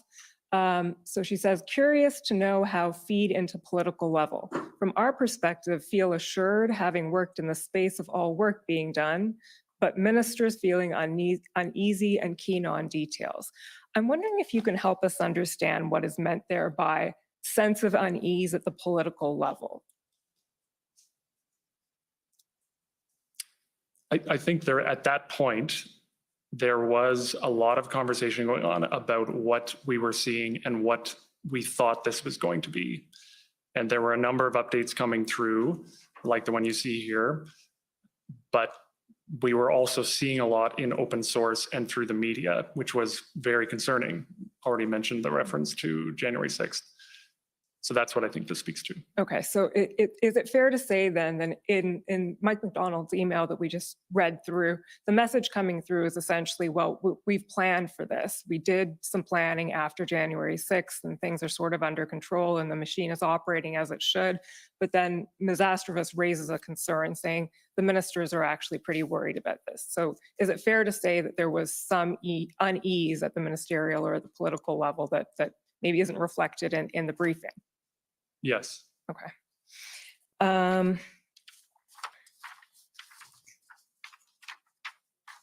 So then just moving, thank you, Mr. Clerk, you can take that document down. So that's the sort of pre-arrival state. Unless there's anything else you'd like to add about what was going on pre-arrival, but then chronologically, the next thing that happens is that the convoy arrives and doesn't leave when everyone expected it to do. And then we head into the first week of the protests, if we can call it that. So I'd like you to pull up now, Mr. Clerk, ssm.nsc.can 402941. And as that's being done, maybe I can ask you to just describe to us from your point of view what that first week was like and what was going on from your perspective in attempting to respond. And the notes I'm pulling up here are Mr. Clow's notes from a February 3rd meeting, which I think can fairly be described as a brainstorming ideas kind of meeting. But before we get into the specifics of the notes, can you fill in a bit of the narrative of what was happening in your thinking and in your office at the time?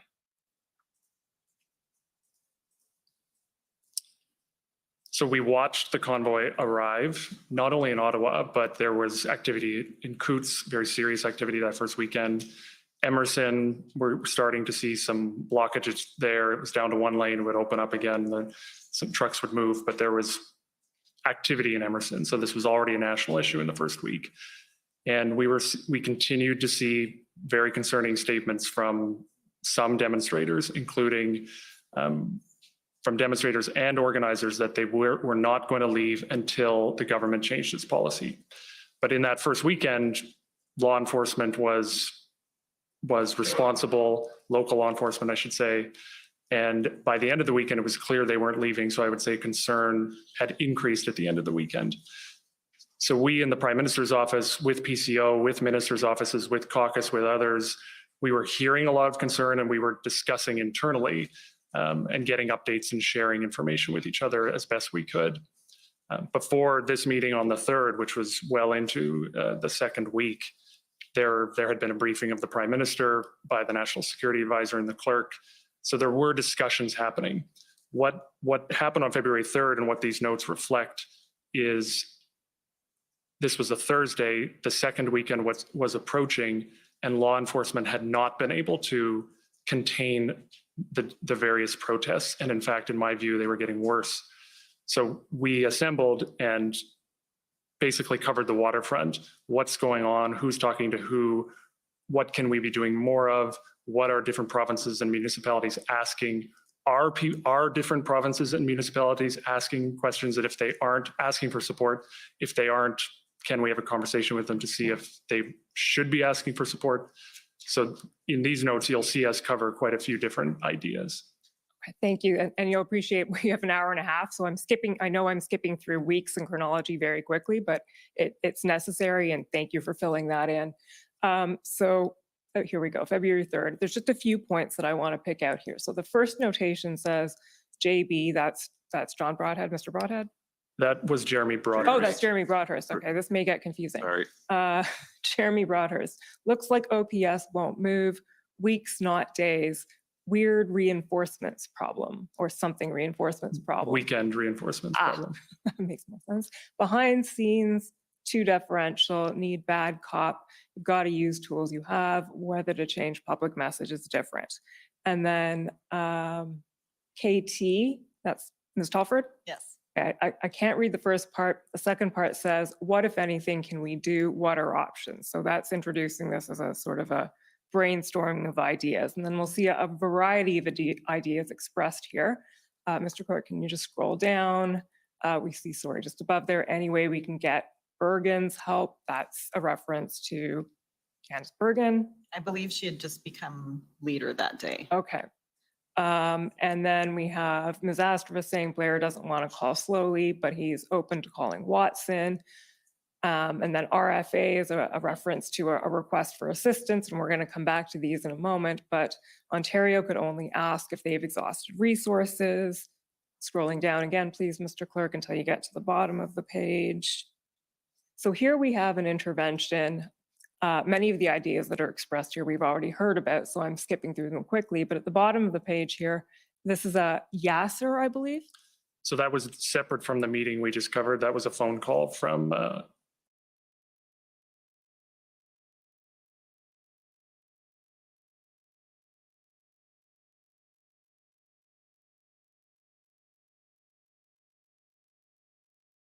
Ottawa Centre MP Yasser Naqvi. He called me and I wrote down what he told me. Okay, that same day on February 3rd? Same day. Okay, so, and what he told you was clearly Ottawa Police and City are unable to deal with this.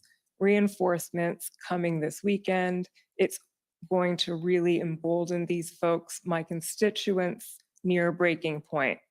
Worried people will take things into their own hands, I'm sorry. So does that reflect, Mr. Clow, what Mr. Naqvi was expressing to you? Absolutely. And this was on February 3rd. So by this point, the Ottawa convoy had been here for a full week, a full 7 days, and Ottawa residents had experienced a lot. And I think you see that reflected in Mr. Naqvi's comments. Okay, Mr. Clerk, can we just scroll down to the top of the next page?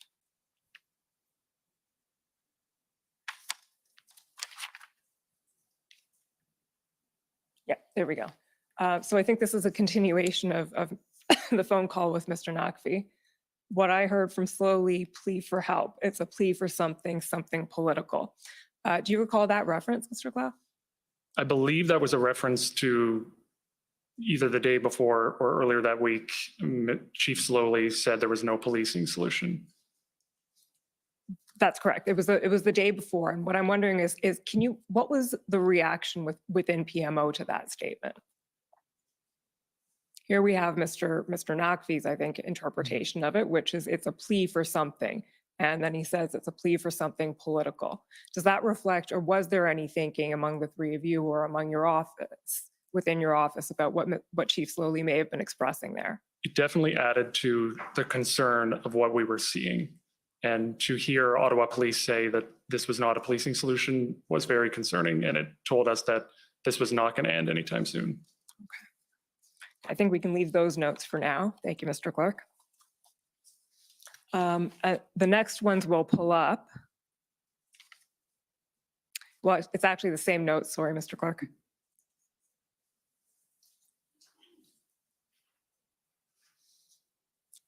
Keep scrolling down until you see February 6th.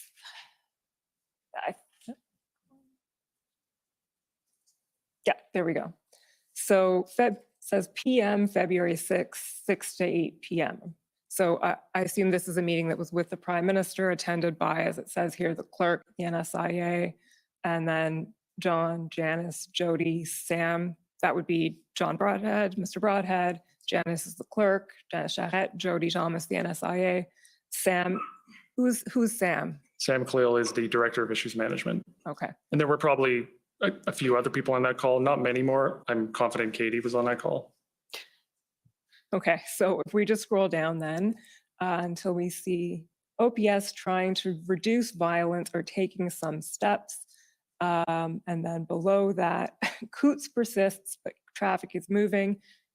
AB, this is Alberta, asked for RFA. We don't see CAF, the Canadian Armed Forces, being able to help with that. Do you remember who was making that statement there? Is this the NSIA's update there, Mr. Clough? So one, to situate this conversation, this was Sunday, February 6th in the evening, so the end of the second weekend. Prime Minister was updated just as he was updated the previous Sunday, because a second weekend had passed and Ottawa had worsened and other situations were becoming more difficult as well. And I note the NSA reported that 11 BC communities have protests, 35 across the country. So I can't tell from the notes if that comment was Jody Thomas's comment, the one you asked about, but it looks like it was part of a list of updates from Jody Thomas. Were these briefings happening daily? There were multiple conversations happening daily at this point. And there were interactions with the Prime Minister every day at this point in some way or another. But this specific construct of a meeting with the clerk, National Security Intelligence Advisor, and staff didn't happen every day, but it happened with increasing frequency. Okay. So the next point that I want to look at here is right at the bottom of the page here. ON, that's a reference to Ontario pushed back. And then the notation is PM, established list of mandates. I can't read the next word. Something vaccines. Gyms, vaccines, all provincial. Okay, and then under that it says DM for Solgen, so that would be Deputy Minister, Deputy Solicitor General pushed back. And that takes us to an issue that we've canvassed a bit here in the commission so far, and I'd like to get your perspective on this afternoon, which is what was going on in those early days of the protest, the first week and a half, in terms of interaction between various levels of government and the federal and provincial aspects, and especially Ontario's response or perhaps lack of response, if we can characterize it that way. Mr. Broadhead, I believe this is probably best put to you within your purview. Sure, I can start and then folks can add in. So I would say there was lots of conversations happening at this point with various governments at the officials level, at the political level across the country, as we tried to make sure we were hearing from them on what was happening on the ground and making sure we had that intelligence. I think with respect to Ontario specifically, I think there was at the outset a different approach to this to the strategy, and I think as we get to, we were quite keen on this idea of a tripartite table that Minister Blair had been working on, and we thought that was a good way of getting everybody at the table, making sure resources were aligned, making sure everyone looked each other in the eyes and worked together. And at that time, Ontario was not as keen on that approach. I don't really want to, speculate for what the Solicitor General or Deputy Minister Solicitor General at this point wasn't. But from my conversations with them, they did want to have Ottawa, the City of Ottawa, and the Ottawa Police Service kind of play the lead role, and we're not as interested at that time in the collaborative tripartite approach that we were interested in. Okay. Mr. Clerk, can you take those notes down for a second and pull up ssm.nsc.can 403015, please? So, Mr. Broadhead, I think this is a text that goes to the point you were just elucidating.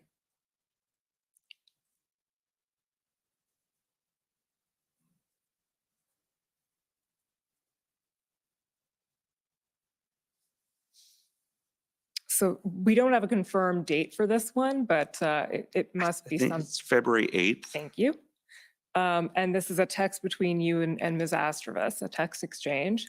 And she says to you, I believe she's in the blue here, Marco, that's a reference to Minister Mendicino, hasn't heard back from Sylvia Jones. That's a reference to Solicitor General of Ontario on the meeting with the three orders of government, reference to the tripartite.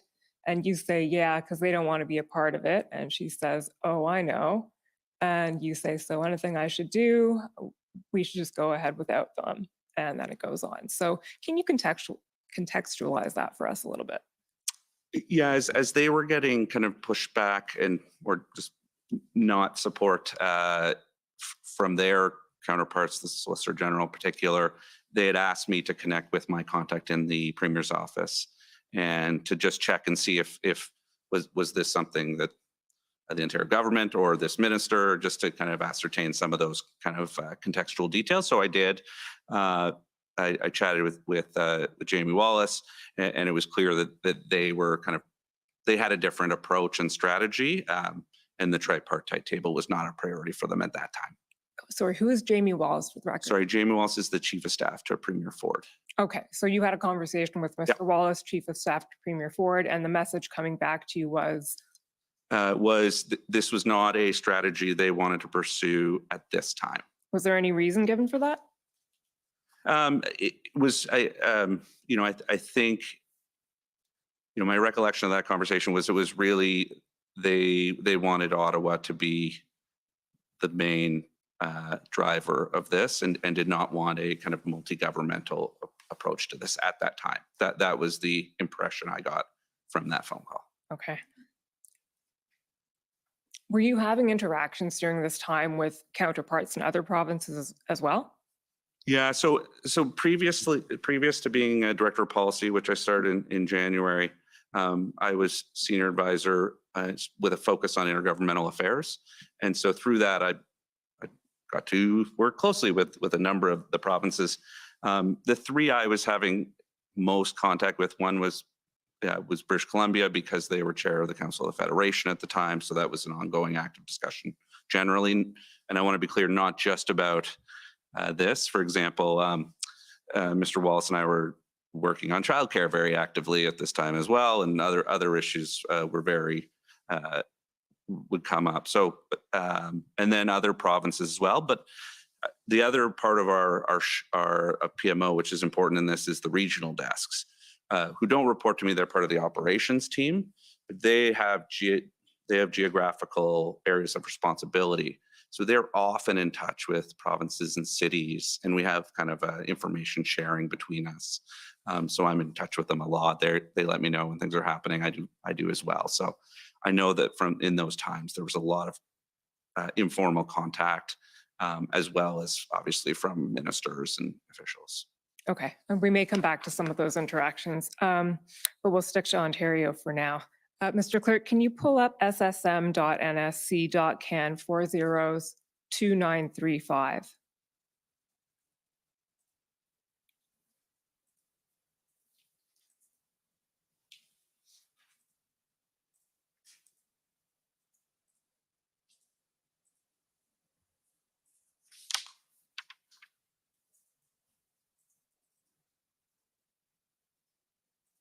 So, Ms. Telford, this is a text exchange between you and Minister Dominique Leblanc, whom we know is the Minister of Intergovernmental Affairs. And he writes to you and says, just got this from Vandergrift. So that's a reference to his Deputy Minister, Michael Vandergrift. Minister, want to let you know that the Ontario Solicitor General has again declined the invitation to attend the tripartite meeting today on the Ottawa occupation. You say, I think we need to shine a light on that. He says, we'll say it. Can you explain to us what was going on in this text message and what you meant by, I think we need to shine a light on that? So I think this was a continuation of what John was just talking about. This was obviously a further attempt at a meeting with the three levels of government, and Ontario was continuing to decline. I don't recall when he says, we'll say it, where that meant, but it putting myself back in that time, I think when I'm saying we should shine a light on it, it's bringing some attention to the fact that Ontario wasn't at the table. And we really did believe it would be a more efficient and effective way to work. Would it be fair to say that there was some frustration with Ontario's response at this point? There was definitely some frustration because we believed it could be easier than it was, all things being very relative at that time. But there was ongoing communication with Ontario bilaterally throughout. It just meant that the conversations were happening between Ottawa and the federal government and Ontario. And so there were just numerous bilateral conversations that we just thought could have been better handled and more efficient if we could have all just come together. Because as I know has come up throughout the inquiry, there was a fair bit of confusion around numbers and requests and the RFAs, the way they work, the request for assistance. They do need to go through the provincial level of government. And so not having them as part of the conversation made things that bit more complicated. That's fair. Mr. Clerk, can you please pull up ONT 50159? So I'm going to ask you here about a meeting that was held on February 6th that was a sort of tripartite, but not quite, between the City of Ottawa, federal government and the provincial government. And the exchange I'm going to take you to, we've seen this document several times in the commission, so I'm not going to go through the whole thing. But at the end of the document, there's an exchange between the National Security Advisor and the Deputy Solicitor General of Ontario that I'd like to get your take on. So it's February 6th, an 11 o'clock meeting attended by officials from the 3 levels of government. So Mr. Clerk, if you can scroll down to the very bottom of the document.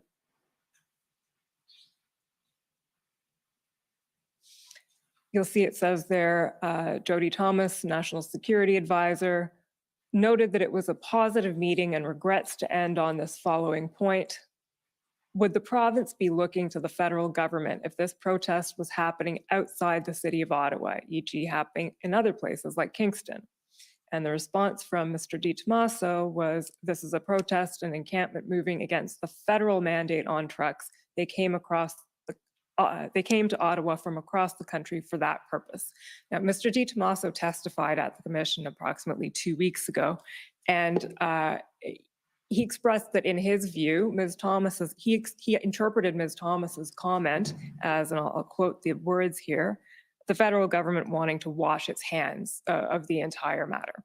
And so I'd just like to get your reaction in terms of whether you think that was a fair assessment of what was going on, whether you think that was what was being expressed there, and what Ms. Thomas was trying to express when she said, would the province be looking to the federal government if this was somewhere other than Ottawa?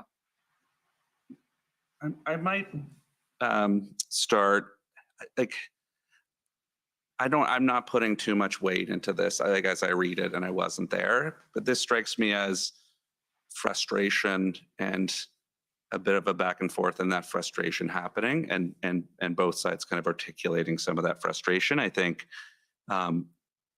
we were trying to look for ways to work together. There were 3 levels of government, and it was a challenge to get these machines working in the right direction. I think this back and forth my guess would be this is an outcrop of just a frustration around those levels of government and the 2 different approaches that I've outlined before. Fair enough.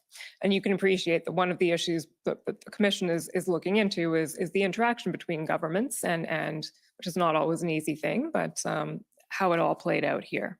Okay, so eventually around the time of February 7th, 8th, 9th, Ontario became more engaged when the Ambassador Bridge blockade became entrenched. And so we know that has happened. And I'll take you at that point to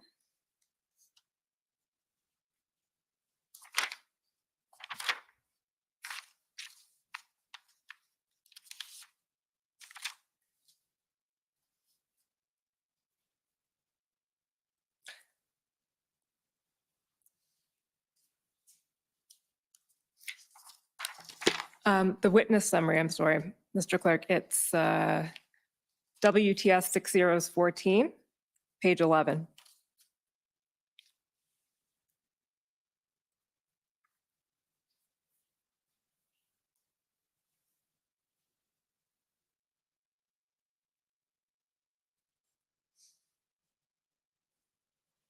Oh, I'm sorry. 83. I'm sorry, I got the wrong number. 83. 14 is the IR.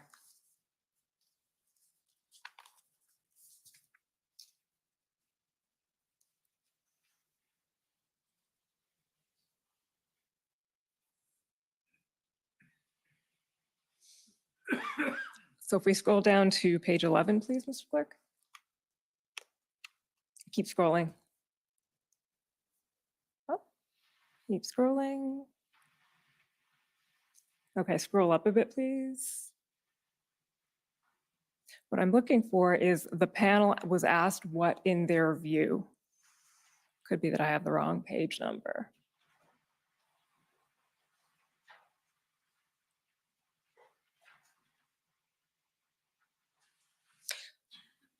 While they're looking for the reference, Mr. Broadhead, what I want to ask you about is what in your view, you were asked this during the interview, and I'd like you to elaborate on it. What inspired the shift from Ontario? Why did it happen then, and how did that occur? And I'll preface my answer by saying this is me not in the government of Ontario, which I did spend a long time in the government of Ontario, but I was not there at this point. I think it, in a sense, it started to become absolutely clear that we had to work together. So it was almost the increase of things happening. So you add the Ambassador Bridge to the Ottawa situation. You have other things starting to happen around the province, in New Windsor, Sarnia, Cornwall, and all. I think it became clear, and I'm hypothesizing here that, but we did see an evolution of their strategy at that time. In terms of at the political level collaboration, I think there's lots going on in other places that I don't want to comment to, but just that's what I can specifically comment to. Okay. And we know that there were several important phone calls that happened around that time, certainly between the Prime Minister and Premier Ford, which we'll talk about tomorrow when the Prime Minister is here, between Minister LeBlanc, we talked about when Minister LeBlanc was here. Leaving Ontario for a moment and talking about engagement with other provinces, I do want to ask you some questions about another topic that's come up several times here, which is Alberta's request for assistance. So I'm going to put to you a few facts that we know and that have come out already at the Commission and that are also brought out in the PMO institutional report. So there's a notation in your IR that PMO staff engaged with Pam Livingston. So Mr. Broadhead, maybe you can tell us who Pam Livingston is? Pam Livingston at the time was Chief of Staff to Premier Kenney. Okay, and there were two interactions apparently between PMO and Ms. Livingston about the Alberta request for assistance. Okay, and that request for assistance we've seen several times before, so no need to pull it up, but was for essentially assistance in tow trucks and removing vehicles from the Coutts blockade. There's also a notation that the Prime Minister had a formal call on February 6th with Minister Blair to discuss Alberta's request for assistance and the ongoing situation. And then I'm going to pull up or ask the clerk to pull up Mr. Clow's notes again, ssm.nsc.can 402941.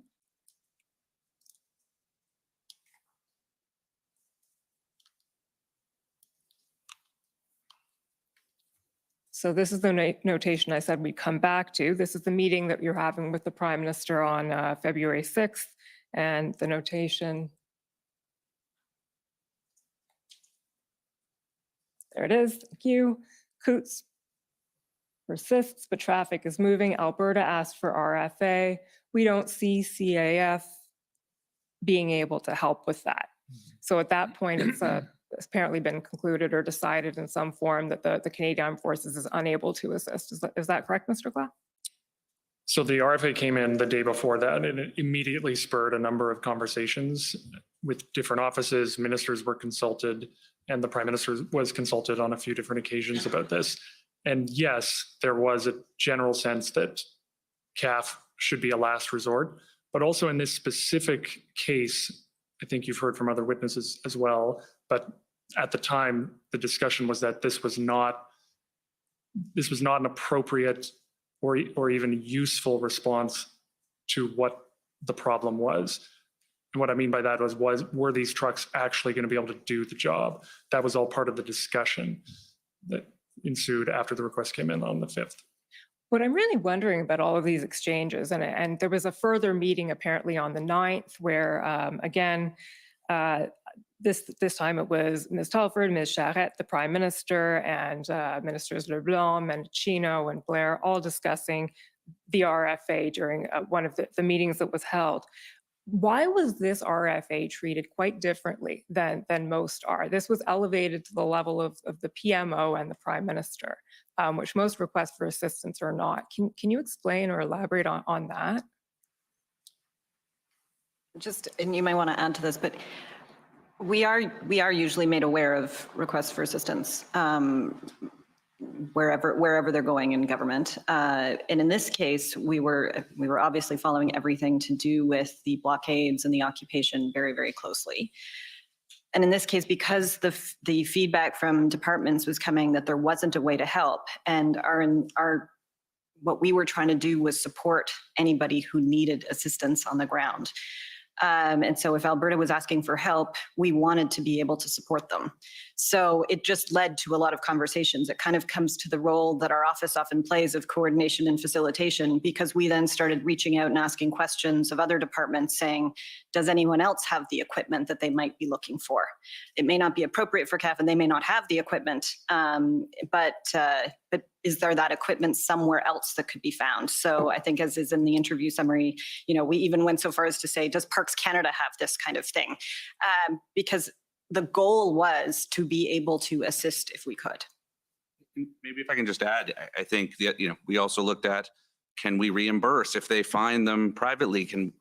Should we reimburse that? So and I kind of push back a little bit on that. This rarely happens. Like in a case where the process comes through and it goes to the minister, and I've known of other cases where it was like, no, we can't assist.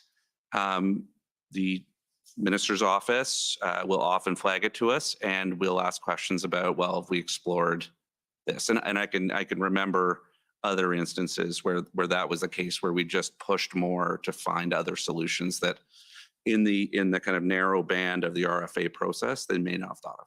Okay, that's fair. It's the request for assistance that we're dealing with in the commission. It's the only one that we've seen this pattern in, but that's fair explanation. Okay, I'm going to want to shift gears now and talk about what you were hearing during this process with various stakeholders and interlocutors, both nationally and internationally. So Mr. Clow, I'll start with you. We know you had a few conversations with a man named Juan Gonzalez, who's the special advisor to President Biden. Can you tell us about those conversations and what you were hearing from him? Yes. So I heard from Juan Gonzalez. He is part of the national security team in the White House, and we'd interacted on a few files before the convoy protests. And he reached out, I believe, on Wednesday, February 9th. At that point, it was a request to connect National Security Intelligence Advisor Jody Thomas with the White House Homeland Security Advisor to urgently discuss the Windsor blockade, but also other border blockades that were in effect at that time. So Juan and I had a bit of back and forth about that. That then led to a number of conversations, some of which you heard about this morning from the Deputy Prime Minister. But there were various interactions between the Prime Minister's office, PCO, several ministers' offices, and their counterparts in the United States, in the White House, and different departments in the United States, because they became seized with the border blockades that were impacting them quite significantly. So you mentioned that we heard this morning from the Deputy Prime Minister that she was hearing a lot of concern from officials in the United States about what was going on, and some encouragement, if we can put it that way, to bring a swift end, given the impact this was going to have on Canada-US relations and trade. Were you hearing similar concerns from the people you were talking to in the United States and or in other countries? Absolutely. And the concern was not only about trade, economics, dollars and cents. It was for sure. But there was also a discussion in many of these conversations, including between the Prime Minister and the President, that both countries were facing similar forces in certain ways. For example, the United States also saw some convoy activity. I think it was dealt with quite quickly by the Americans, but they saw a trucker protest heading to the Super Bowl. There was one that was trying to be assembled to head to Washington, D.C. So these were part of the conversations as well. It was viewed as a shared problem. But for sure, the immediate issue was the blockades at various border crossings, especially Windsor, and how do we sort these out quickly? And we understand you also had some conversations with Ambassador Hillman, ambassador to the United States. Can you tell us about those conversations? Well, she was one of the key principals having interactions with the White House and various departments in the United States. And the substance, one example of substance within those conversations was how can we introduce measures to end the blockades or at least dissuade them from growing and from new ones from popping up. For example, there was discussion of potential immigration measures or penalties placed on people who conducted unlawful activity at these border blockades. There was definitely discussion of whether the United States could provide tow trucks to help, given it was virtually impossible to get tow trucks on the Canadian side of the border. So that's the kind of thing that was discussed. Did that ever end up happening? I don't know. So the immigration measures, I don't believe the United States implemented any measures. We did in the Emergencies Act. In terms of tow trucks being provided by the United States, there might have been some in Detroit, Windsor, provided by Detroit or the government of Michigan. I'm not sure about that. Mr. Broadhead, Ms. Telford, were either of you having conversations with international counterparts? No? Not during the occupation or when the blockades were on. For months afterwards, I can say, including up until recent summits, though, this is a topic that continues to come up with counterparts from various countries. And the Prime Minister also had calls during the occupation with other world leaders where this was a topic that was coming up, because they were watching what was happening in Canada and concerned that they were starting to see the same thing in some of their countries, and they were concerned about copycat situations. So this has been an ongoing conversation with international leaders. Okay. And I would just add as well, another feature of all of the conversations between the Americans and us, including the call between the Prime Minister and the President, was the fact that a lot of the support for the unlawful activity here in Canada was coming from the United States in terms of money, in terms of people, and in terms of political support from some of the most prominent US political figures. Millions of dollars came in from the United States, according to published reports. Chief Slowly announced that there were American citizens who had traveled to join the occupation in Ottawa. So that was also a feature of the discussions here. The flooding of 911 phone lines here in Ottawa came largely from Americans, as announced by Chief Slowly and the Ottawa Police. So this was very much a shared problem, and we were talking about it in that sense. We've heard about some of that already at the Commission. You speak of the foreign funding, and we explored that a bit this morning with the Deputy Prime Minister, and it was found in the end that there were millions of dollars coming from the United States, from private donors. So there was no foreign state funding coming in. Would you agree with that? Yes. Okay.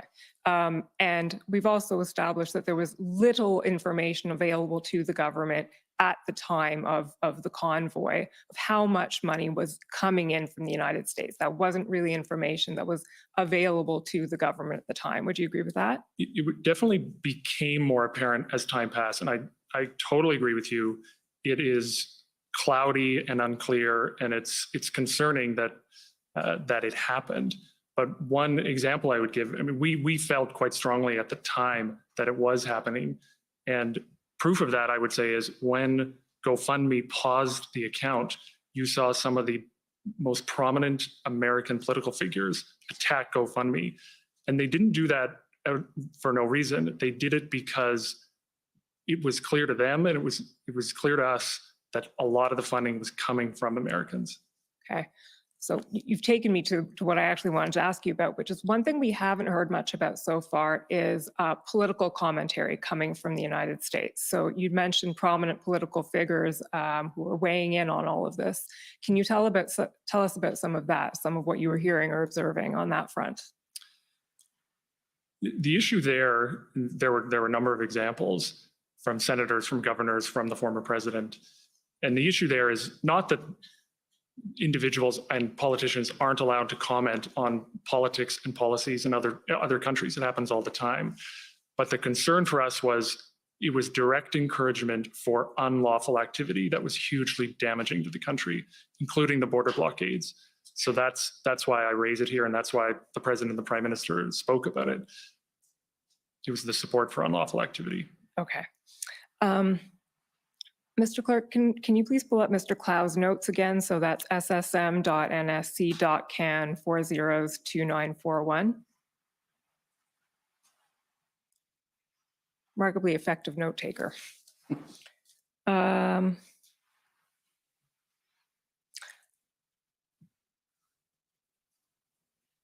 Now, it's going to be a little challenging to find the page here because we don't have a date for it. So just keep scrolling down until you see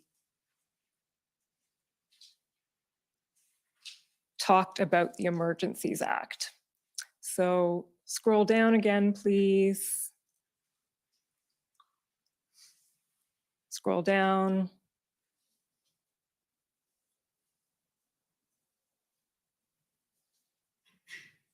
Keep scrolling.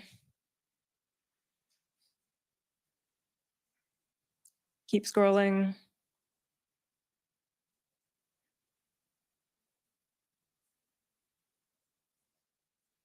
Keep going. I think it's just after this. Keep going, please.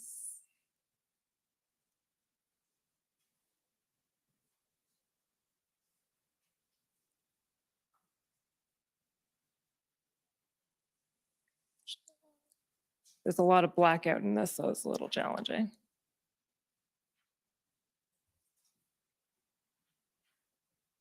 Oh, we're at the FMM already, so it must be before that. I think I saw it Did you? few pages up, yep. Can you zoom out a little bit, please, Mr. Clerk, so we can see? Thanks. Okay. Keep going up a little bit. And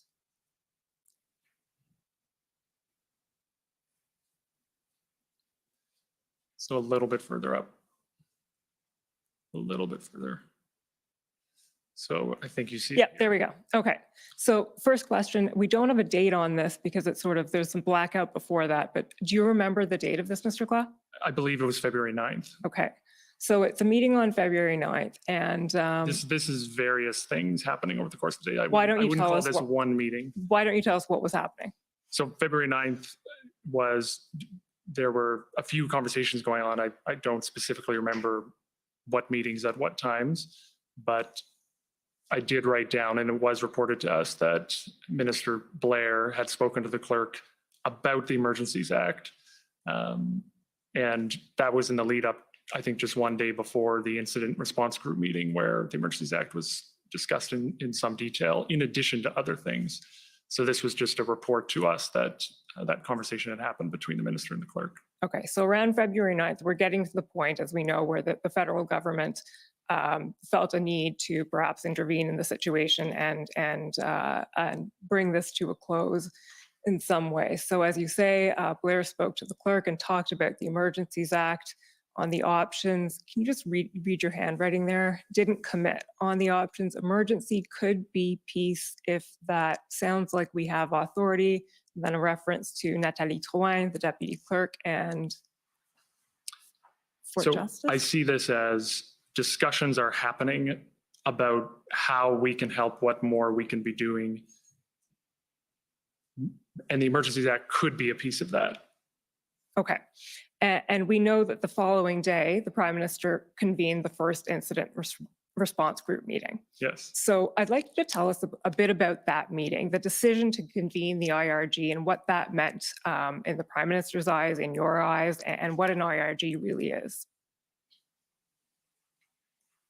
I think as the clerk may have spoken to already, and I think as these notes show too, the meetings were becoming increasingly frequent with added ministers and different departments getting involved because of the request for assistance amongst a growing number of blockades now, as well as protests in different parts of the country. And the occupation, of course, is now really entrenched in Ottawa. And so as we were having these meetings, the clerk, I believe, advised the Prime Minister, though it made good sense to the group of us at the time as well, that it was time to formalize our structure moving forward, and that we were at a point of national crisis. And that's what the incident response group is put together for. It was a group that was, it was a cabinet committee that was created, I believe, in the first mandate of the government midway through, and it is chaired by the Prime Minister. It does not have a set permanent membership. It is convened with the ministers appropriate to whatever the incident is that is being discussed. And the thing that makes it very different from other cabinet committees is where in another cabinet committee that tends to be policy focused and a little longer term. This is obviously dealing with something in real time and something that's crisis-like in nature.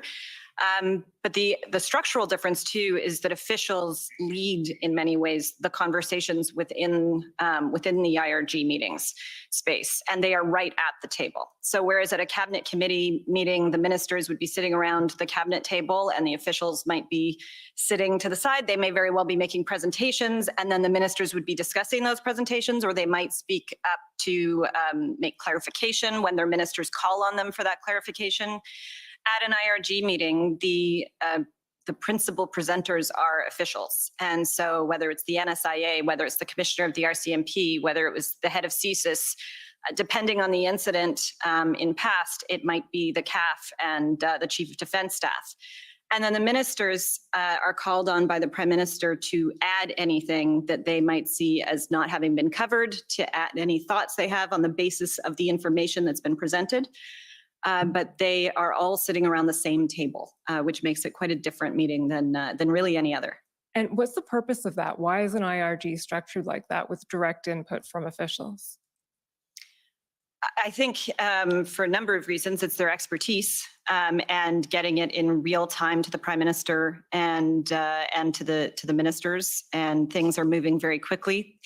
And it's so it's an efficiency and an effective kind of tool to bring everybody to that same table and convene the leadership of the different security agencies for whatever the security incident is, and to hear from people directly. Okay.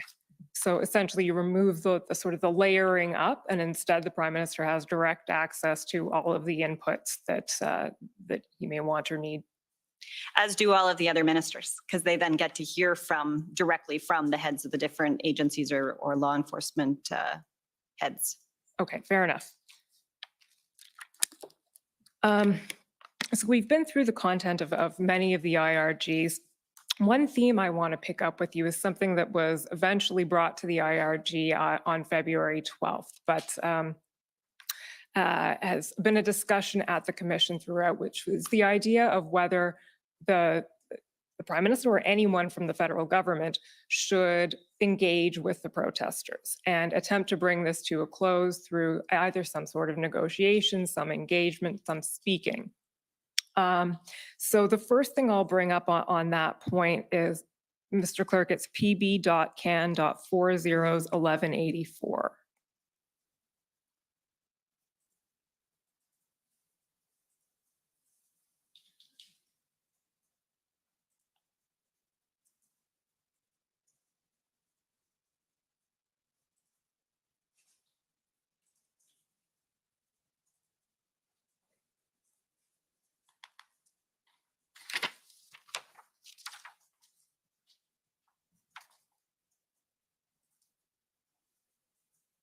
Or might be 1844, sorry.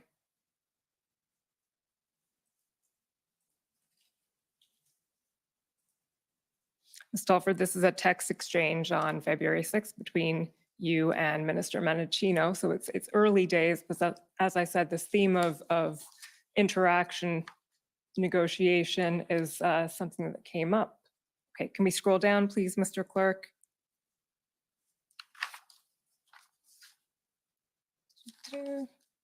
Going, keep going. Keep going.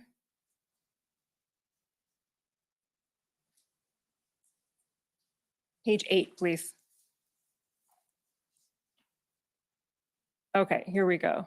So if we can blow that up, it's really hard to read, but you'll see notation here: lawyer, arbitrator, mediator, author, suggested by Anne McClellan as a possible interlocutor. Again, I think it's a long shot for the reasons we discussed. Also, I noticed after we hung up that we didn't even spend a moment on politics and readiness. Okay, so that part of it may not be all that relevant, but do you remember this text exchange, Ms. Telford?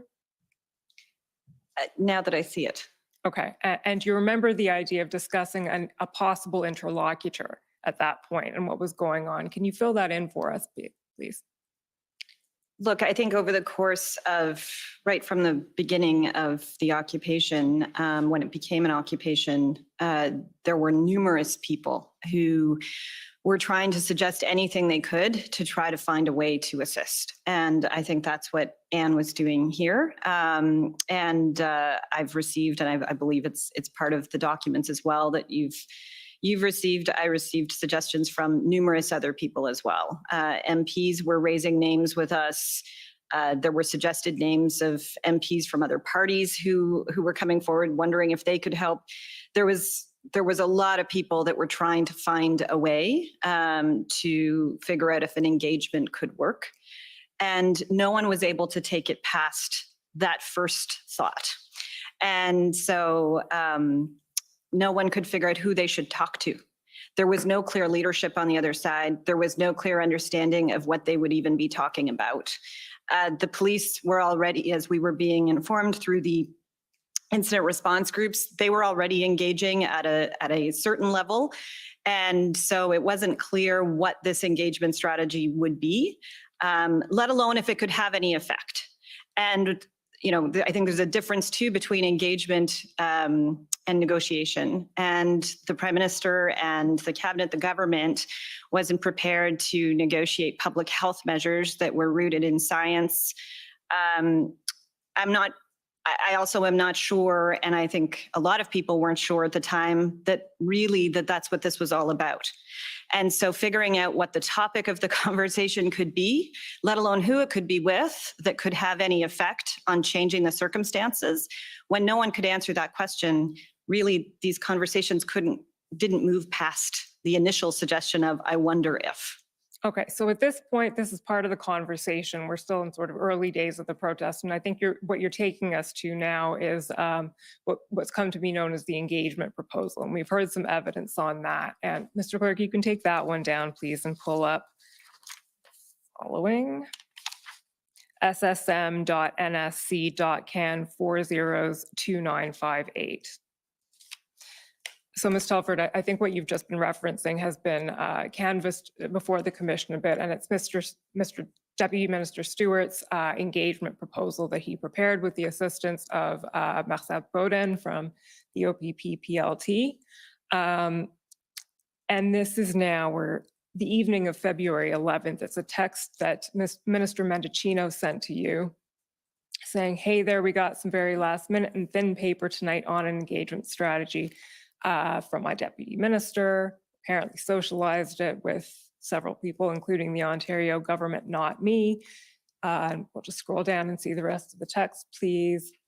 He says it's unclear whether PCO, RCMP, or Ontario supports this, but he's flagging this as a concern about information flow. And then he says at the bottom, sorry, but had to let you know, Marco. So can you tell us a bit from your perspective? We've heard Minister Mendicino's perspective on it, but what was your perspective receiving this text? And do you know why Minister Mendicino was essentially apologizing, saying, sorry, I'm just letting you know about this?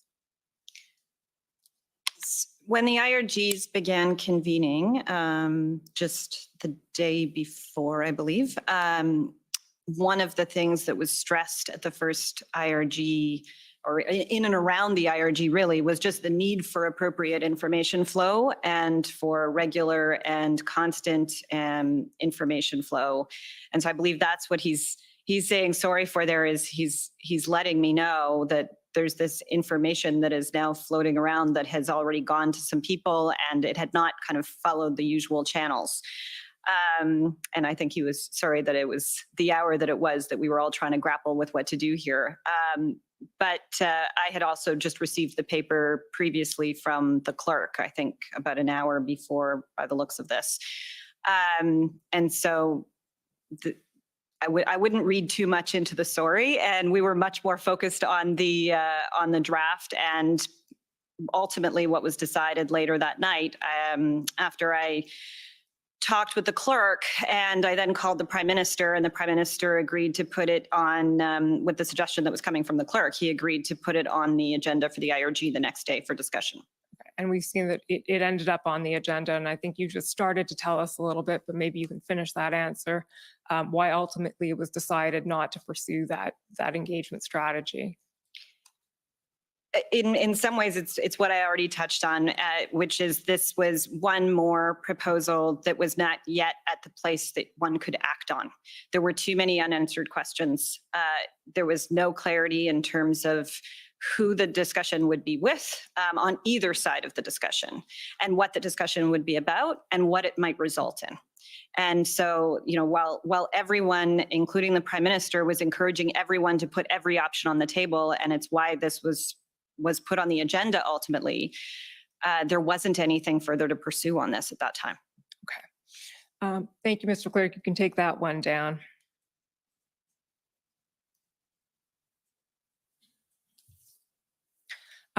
So we're going to skip a little ahead in the chronology. Again, the following day, February 13th, is obviously key. There's the incident response group meeting in the afternoon, followed by the cabinet meeting in the evening. The decision coming out of the IRG is to have the cabinet meeting, and then the decision coming out of the cabinet meeting is to have a First Minister's meeting to consult on whether or not to invoke the Emergencies Act. Mr. Clerk, can you pull up ssm.nsc.can 402941? It's Mr. Clow's notes again, this time at page 22. So when Minister LeBlanc testified a few days ago, we went through some of the comments that were the record of the readout of the First Minister's meeting and some of what was expressed by the provinces there. And these, I believe, are Mr. Clow's notes of that same meeting. And I'm wondering whether we can go through a bit of these. And Mr. Broadhead, maybe this is best directed at you, but whether you can fill in a bit of the context about what was being expressed during the First Minister's meeting by these various premiers, and whether or not, in your view, it coincided with what you've been hearing up to then about solving the problem of the convoy. Sure, I'll start, and then my colleagues can add. I think it was quite consistent with what we had heard before, but I think it was a very robust conversation. We had the ministers, Minister Lametti and I believe Minister Mendocino or LeBlanc and the Prime Minister speak. Then the Prime Minister went across the country in terms of making sure he heard from each of the provinces and territorial premiers. I think we had known on where not that specifically on the Emergencies Act, but we had known from conversations with Ontario what they were kind of feeling generally. We had heard from a lot of the provinces, so I think it was quite an interesting conversation. I think we did learn a lot, and just to use a couple of quick examples, some of the issues around supply chain that Newfoundland and Nunavut brought up, and concern from the Premier of the Northwest Territories about a blockade, concerns from Premier Horgan about RCMP being stretched too thin, as a contingent had been sent to support another part of the country. And it really kind of showed that the national nature of it and the kind of variety of issues folks were facing. And even the folks who were, I would say, more concerned, such as the Premier of Alberta or the Premier of Saskatchewan, even they had said things like, well, I won't quibble with the use of the Emergencies Act, but I'm worried about inflaming folks, which was something we were concerned about, had talked about at IRGs, was a real cause of discussion. And same with Premier Moe, who said, the 6 things you've mentioned sound reasonable, but I'm worried about inflaming. So, and even Premier Legault talking about the Sûreté de Quebec and and the dynamic between the Sûreté and the RCMP, and us having to kind of discuss where those boundaries were with them in calls Mr. LeBlanc mentioned after with Minister Lebel, I believe it was. Really showed like it was a very meaty conversation, I found, and but not one where I think we were shocked by what we were hearing because of the outreach that had happened in advance. Ms. Telford? I would just add that this was, I'm not sure there's a prime minister in Canadian history that has had as many first ministers meetings as this prime minister has because of the pandemic. And so they were such a regular occurrence. And this group of premiers know each other quite well because of that. And while, you know, there are perhaps sometimes more pointed and more partisan statements made in public facing environments, in these meetings that they have, and I think you can see that in the notes and in the descriptions of it, they are thoughtful conversations, and they do come at things differently. There's no doubt they have different, you know, regional needs, and we're facing different things in different parts of the country. But as Premier King, I can still remember saying, you know, toward the end, he was one of the later speakers as per the notes, and him saying to the Prime Minister, I know you don't take this lightly. And this was a thoughtful conversation. And because they really were grappling with, you know, even those who were concerned about the potential for inflammation if the Emergencies Act were invoked, even those who were concerned about it in their specific regions, understood there was a broader national potential national need here, and that the Prime Minister had the authority ultimately and potentially and the need to do this. And so even those who were showing some reluctance from their kind of premier perspective of their particular province were showing an openness or a recognition, as Premier Kenney did, and sort of saying, I won't quibble with you on whatever you have to do with the Emergencies Act ultimately. And I think that speaks to, they'd had an FMM just a couple of weeks prior to this that was solely focused on, before all of this had started, as par for the course now during the pandemic, because we need to remember the time we were in, which was the height of Omicron. And so they'd actually had an FMM just, I think it was January 10th, where they were talking about the new mandates that the provinces were having to put into place. And we were looking to support them on that front. So this is a group that has navigated crises for a couple of years together in many, if not most of their cases. That's helpful context in understanding comments like you just brought up. Premier Kenney saying, I don't quibble with the use of the act. Mr. Cloud, do you have anything to add on that, on this front?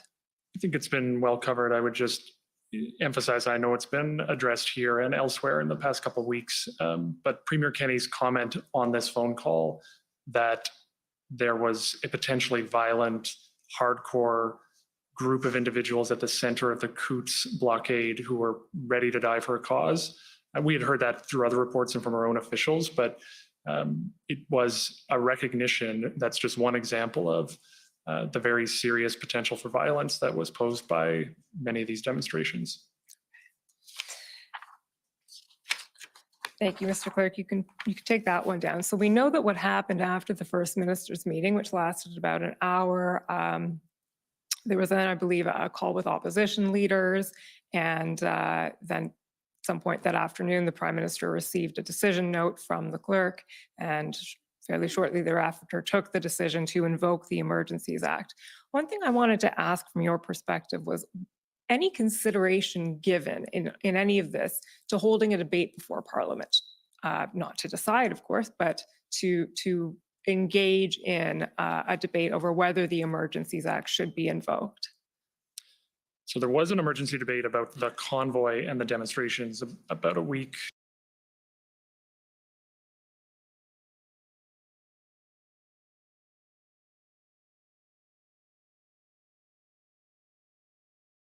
I think exactly a week before the invocation of the Emergencies Act. The Emergencies Act itself contains parliamentary process and provisions. So that debate and the vote in the House did happen. But the decision to invoke on February 14th was made after a series of discussions and inputs, the FMM that morning being a critical one, the opposition leader call being a critical one.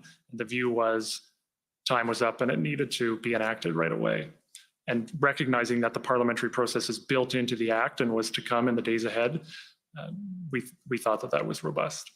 So essentially that conversation didn't happen because it didn't have to. There was already a parliamentary process built in. Yes. Is that fair? Okay. And I just want to turn briefly now to the topic of revocation of the act, which I know is skipping ahead again.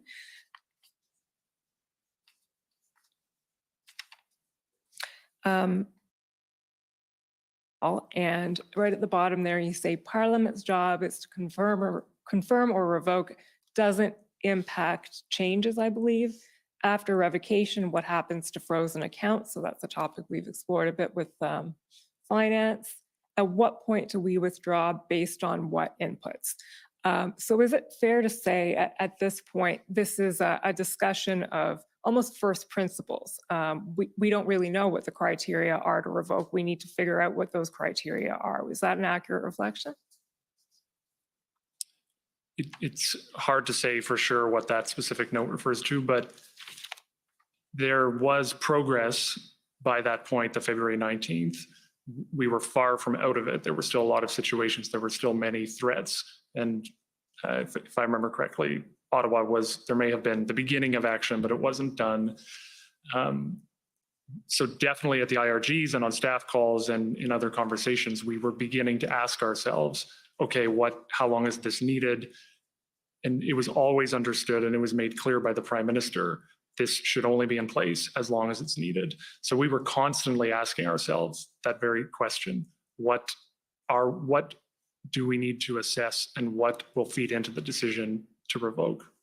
Okay, and there was I think what I was saying was there's no playbook for it. So it was essentially a discussion from first principles of trying to figure out what these criteria should be. If we could scroll down a bit, please, Mr. Clerk, to the following day, you'll see IRG. Not that one, February 20th. Let's keep going.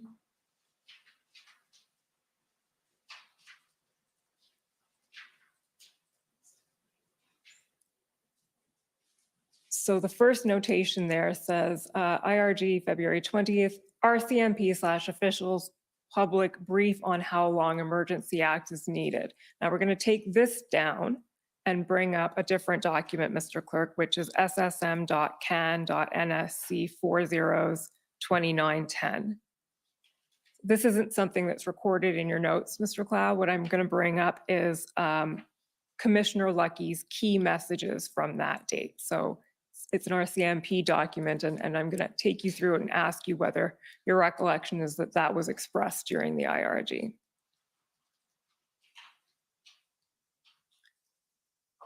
So there we go.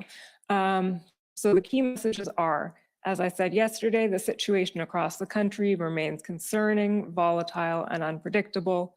We are continuing to see a range of protest events and solidarity actions across the country, with ports of entry and legislatures the key targets.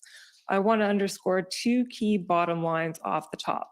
First, as it relates to Ottawa and Ontario, there is an operational need to maintain access to these powers to ensure that we can finish what we started and prevent any retrenchment, even for the next 2 to 3 weeks. And then after that, it is important that we retain the ability to maintain the perimeter, restrict travel, and ensure we can continue to choke off financial support and other assistance to the protesters in Ottawa. And then it goes on. Do you recall this having been expressed at the IRG, that the Emergencies Act should stay in place by the RCMP, by Commissioner Lucky, for another 2 or 3 weeks? My colleagues may have stuff to add, but I don't know if it was conveyed on the 20th, but that was definitely a message right up to the revocation that the RCMP believed that the powers were critical, and they argued that they should stay in place for a period longer in order to prevent additional blockades from starting or from people from returning to the ones that existed. Okay. Ms. Telford, Mr. Broadhead, do you have anything to add to that? No, that's. Yep. Okay. and as we know, that's not what happened in the end. The act was revoked 3 days later. So is it fair to say that input was received but not followed by, in the end, the government? Important to point out is that both for the invocation and the revocation, the RCMP was one of many inputs. So for sure, this view would have been considered and was considered. But ultimately, so there's more proof that the government was going to keep this in place for 2 to 3 weeks until they found out the Senate wasn't going to approve the vote. One thing I wanted to ask you as well about the revocation decision is there have been some suggestions that the motion to confirm the declaration of emergency had been passed through the House of Commons, but was up for vote in the Senate, and that part of the timing of revocation may have been due to some perhaps lack of confidence around whether the Senate would confirm the declaration. Can you speak to that? So quite the opposite, actually. And yes, I am aware of that suggestion that perhaps there was an attempt to revoke before the Senate got to its vote. We actually wanted the Senate to move as quickly as possible, and I think it did too, but as it was reported to us, the Senate was delayed in convening partly because of the very significant continuing Ottawa demonstrations that were happening right on the Senate's doorstep. They did begin their debate at a certain point, but that was not considered when it came to revocation. The decisions around revocation was, what's the situation? Is this act still needed? Are these powers still needed? We would have liked the Senate to have its vote, but I will also say I know of no reason to believe that the Senate would not have endorsed it. And I do believe that, I'm not sure about this, but I do believe that this commission has seen evidence that the chief of staff to Senator Gold, the government leader in the Senate, was doing vote counting, and they were quite comfortable that they were in a good place. Anything to add on that point, Ms. Telford, Mr. Rada? No, I completely agree with what Brian was just saying. And I would just add that it was extraordinarily important to the Prime Minister that he be true to what he set out in the beginning when he invoked the act, and that it wasn't going to last 1 minute longer than absolutely necessary. And so that was the entire motivation behind when the revocation happened. The same way, safety and security was at the core of every meeting he was having throughout. The politics and parliamentary issues were on a completely separate track from that decision-making. Okay. Those are actually all the questions I have for you, since given that the Prime Minister will be here tomorrow, your boss will be speaking for himself. Those are the questions that I have for you this afternoon. But before I sit down, is there anything that we haven't covered here today that you would like to say now that you have the opportunity? I think we're good. Nope, pretty quiet. Okay, thank you. Commissioner, those are my questions. Okay, thank you very much. I think probably this is a good time to take a 15-minute break and let everyone get up and stretch. And so we'll come back in 15 minutes. Thank you. The commission is in recess for 15 minutes. La commission levée pour 15 minutes.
All right, guys. Yeah, Miller's going to be coming up soon, very soon.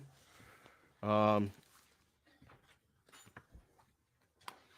was just messaging someone that I've been keeping in contact with. I just noticed, I don't know if you guys picked that up, but yesterday, Attorney General David Lametti testified, and when he was being cross-examined, his text messages came out, and in his text messages, it was very clear that when he was speaking to Marco Mendocino, that he stated that they needed to quash the Emergency Measures Act, revoke it, before the Senate voted on it, because it was clear the Senate was going to vote it down and that they would lose NDP support.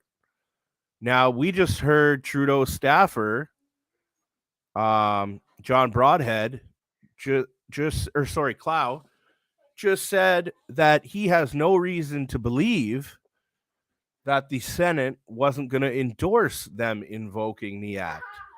So that's very concerning in nature, that It seems these two people are saying completely different things. So that's good to see right there.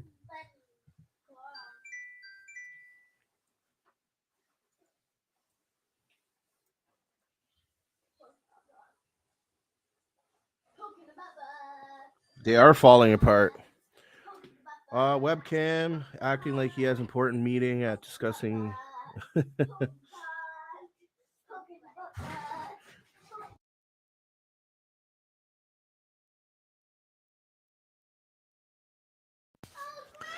Oh man, so we got a nice 5-minute break. I hope the lawyers pick that part up and say something about it.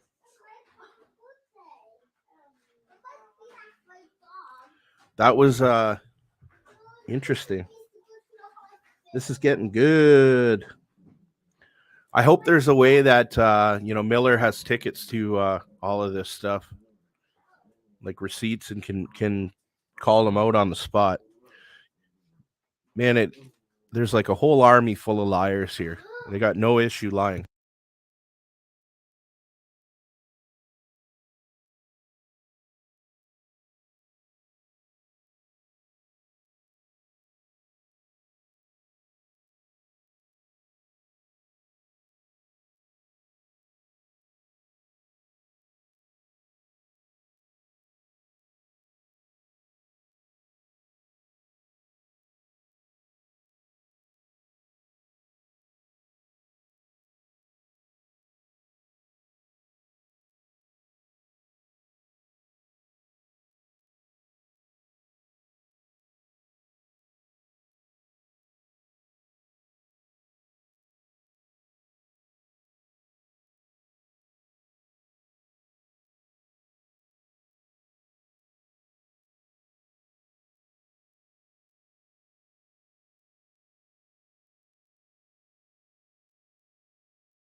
Order allowed.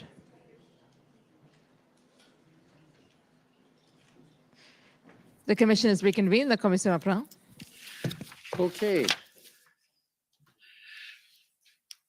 Now the next stage. First, I'd like to call on the government of Alberta, please. Good evening to this panel. My name is Stephanie Bose. I am counsel for the province of Alberta. I just want to start with the statement in the PMO institutional report, which indicates that PMO staff engaged with Premier Kenney's Chief of Staff, Ms. Livingstone, on February 5th and 12th.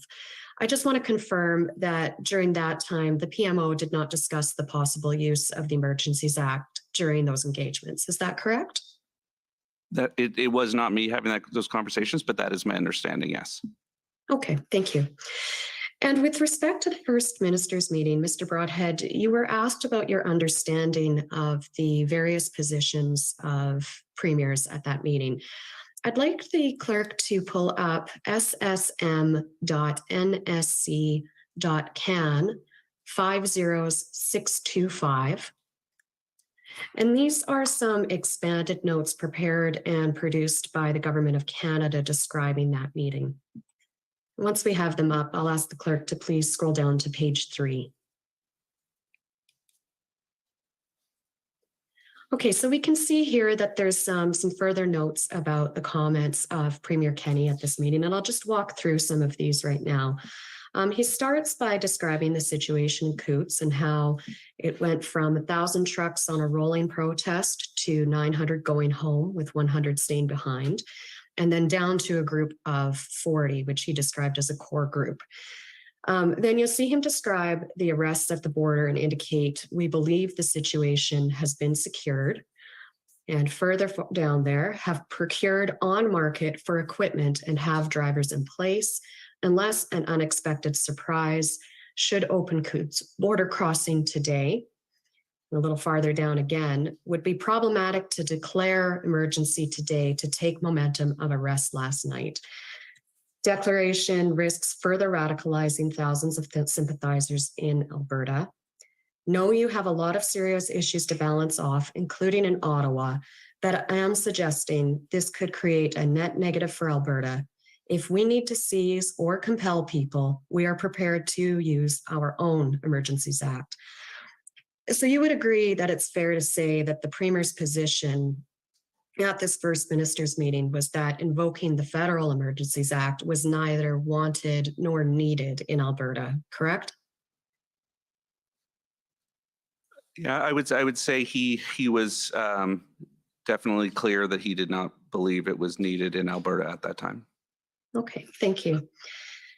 And I'd like to switch tracks with you and ask about what was done to prepare the Prime Minister for the February 13th cabinet meeting, and specifically where his inputs of information came from. So I'm going to ask you, you can answer yes or no, whether the PMO was responsible for providing the Prime Minister with the following information. And that's about the status of the RCMP operation in Coots. Was it the PMO that was responsible for providing that information to the Prime Minister? No. How about the status of Alberta's acquisition of tow trucks from the private market? The Privy Council leads these briefings that you're referring to. Okay, so I'll just name off a few more, and maybe then you can tell me if there was anything in my list that that the PMO was responsible for providing the information to the Prime Minister. And those are the status of the protests in Windsor at the Ambassador Bridge, the status of opening of the Ambassador Bridge, the status of the OPS operational plan with respect to the protests in Ottawa, or that the Commissioner Lucky was of the view that not all tools available through existing legislation had yet been exhausted. We may have added information if we'd heard it through ministers' offices or through open source information, but the briefing on all the matters would have been led by the clerk of the Privy Council, the deputy clerk of the NSIA. Okay, and thank you. I would just add that we heard at various points in the weeks leading up to invocation of the act that action was about to be taken in some of the places that you mentioned. And on the point about RCMP stating that not all tools have been exhausted, that was obvious to everyone. In various locations, law enforcement had tools that they weren't able to enforce because there were other more serious issues preventing that. And that's partly why decision was made to invoke the act the next day. Okay, and so you would agree that the Prime Minister had that information as well, that there were tools available, but that they weren't being used? As I said, that was obvious to everyone who was watching what was going on the ground. Okay, thank you. I would like the clerk to please pull up ssm.nsc.can 402941. And this is a record that Commission Council has taken you through in some detail already. There's just a few places where I was hoping you could help me read some of the writing. So, Mr. Clerk, if you could please scroll down to page 12.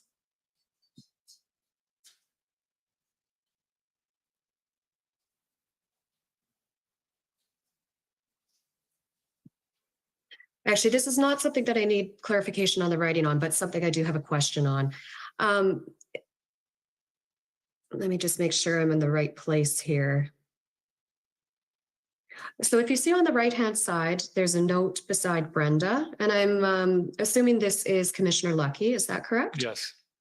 Okay, and she indicates with respect to Coots, they were almost gone, but a pastor incited them to stay, was 250 vehicles, now down to 40, and weapons are in the protest, need to go slow here. Was the Prime Minister part of this conversation? Yes, he was. This was the February 10th incident response group meeting. Okay, good, thank you. And then if we go to page 23, here's where I'll need your help interpreting the writing. Thank you. So we can see about a quarter of way down the page, there's an arrow and it says specific. And what's the next word after that?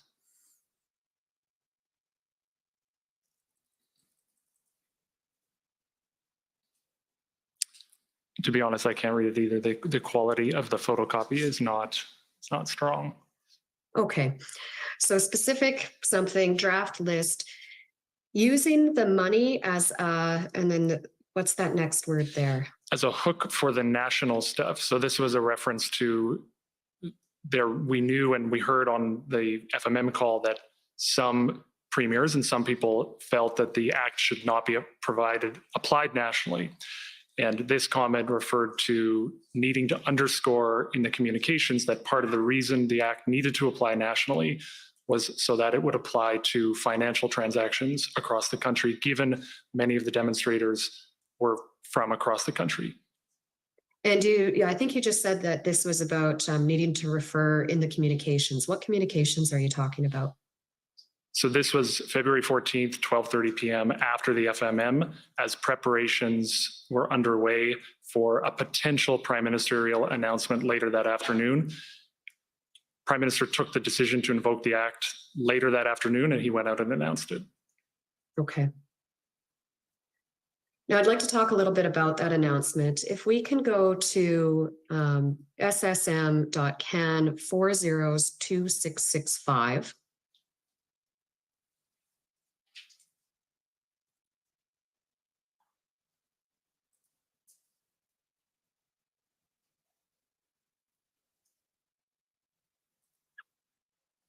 And if we go to the very last email in this record, there's a discussion of a press conference that was at that time scheduled for noon on February 14th. And we'll see the time of this email is listed as February 13th, 8 p.m. Now, I'm not sure if this is one of the emails that's caught with the time difference related to Greenwich Mean Time, but it's either 3 p.m. or 8 p.m. on the 13th. In either event, that's before the cabinet meeting, correct?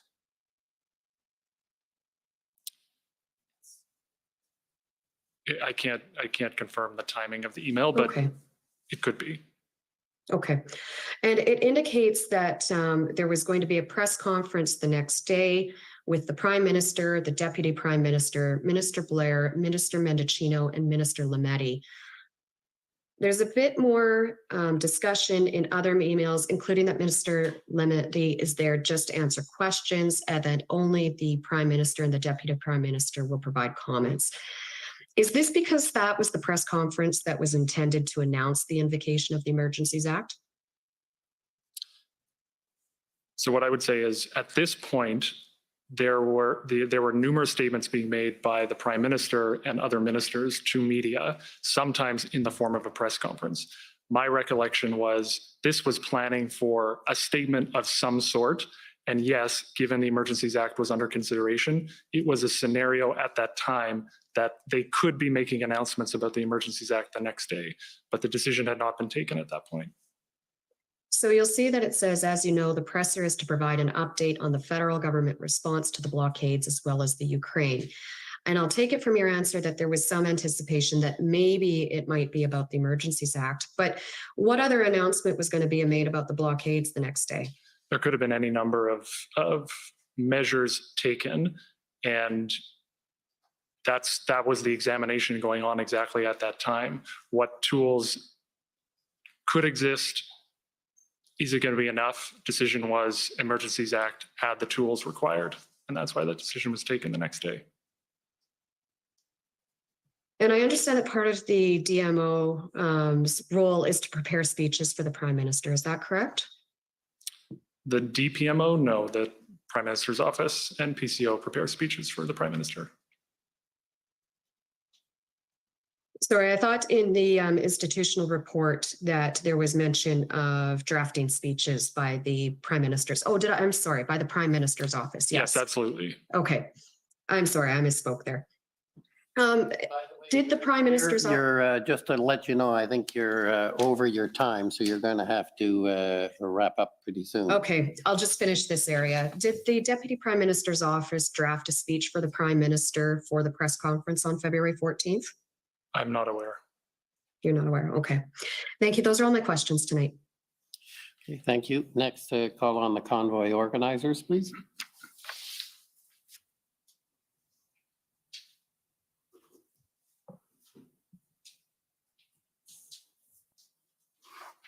Sir, before I begin, I have an issue that I need to address. As you know, and I've made applications several times, the disclosure in the record is entirely deficient. We've been trying to deal with these redactions. There's still redactions for parliamentary privilege, which the government has not removed. There's no legal basis for, as you've already ruled, to redact any document on the basis of parliamentary privilege. There's also the issue, as I've re-raised by email as well, the issue with the notes of this witness. The process that was used in dealing with that needs to be reassessed. These are important witnesses. I need rulings, and so does everyone here. The rulings on the redactions are so important. And for example, Ms. Jody Thomas testified and said that she supported the invocation of the Emergencies Act. But there's a note that we got after we fought for the one redaction we got that said Jody Thomas did not. And it was put up on the screen.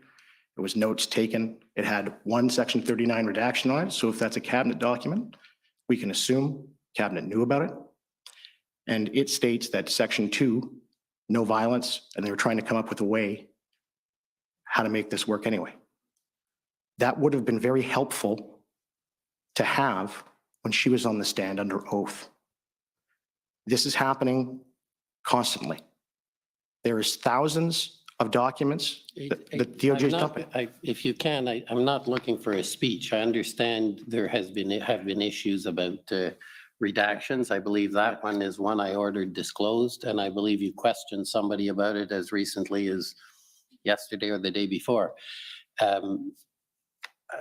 I am not sure about the redactions, certainly for just to qualify the redactions with respect to parliamentary privilege. I didn't say it doesn't exist. I said it was novel and that the arguments presented were insufficient, and I ordered the 3 redactions disclosed. we received something, I think it's yesterday, or maybe it was even today, and I apologize, I haven't yet ruled on it. That's true.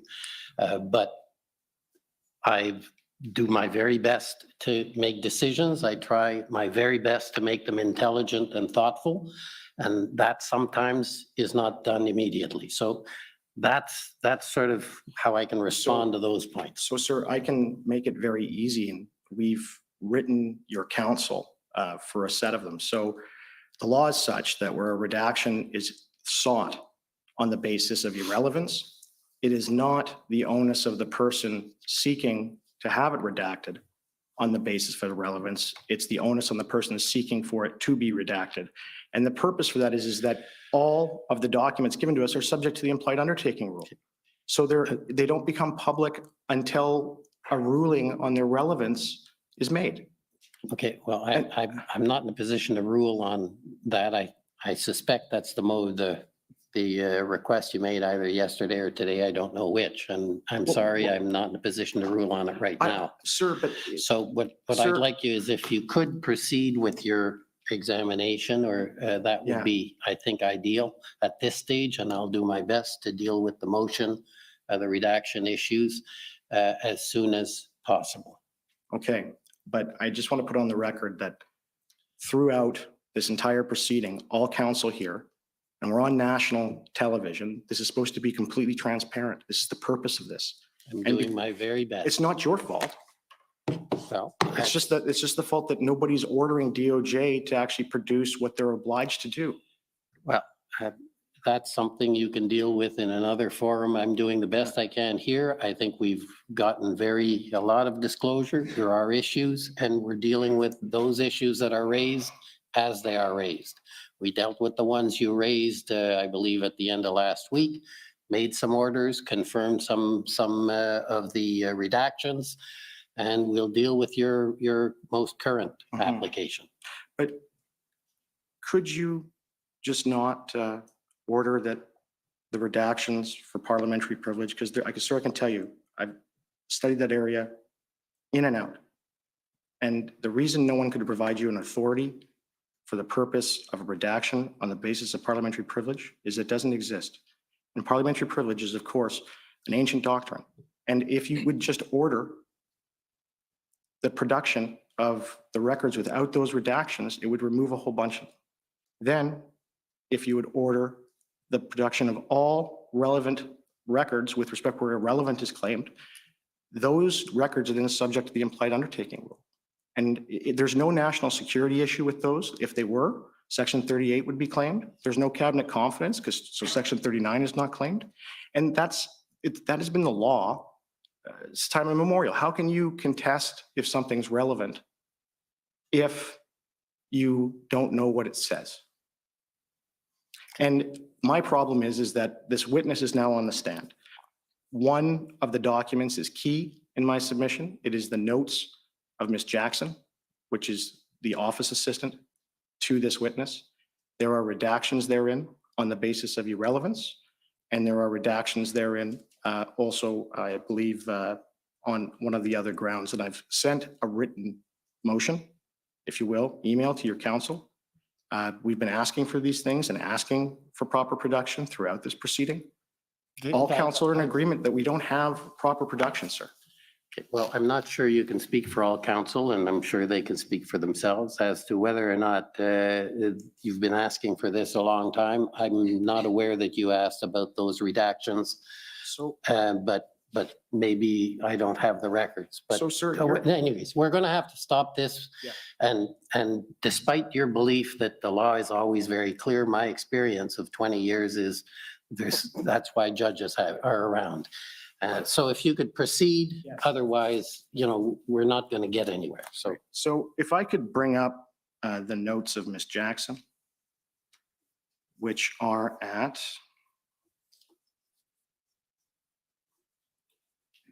if I may. Hold on a second.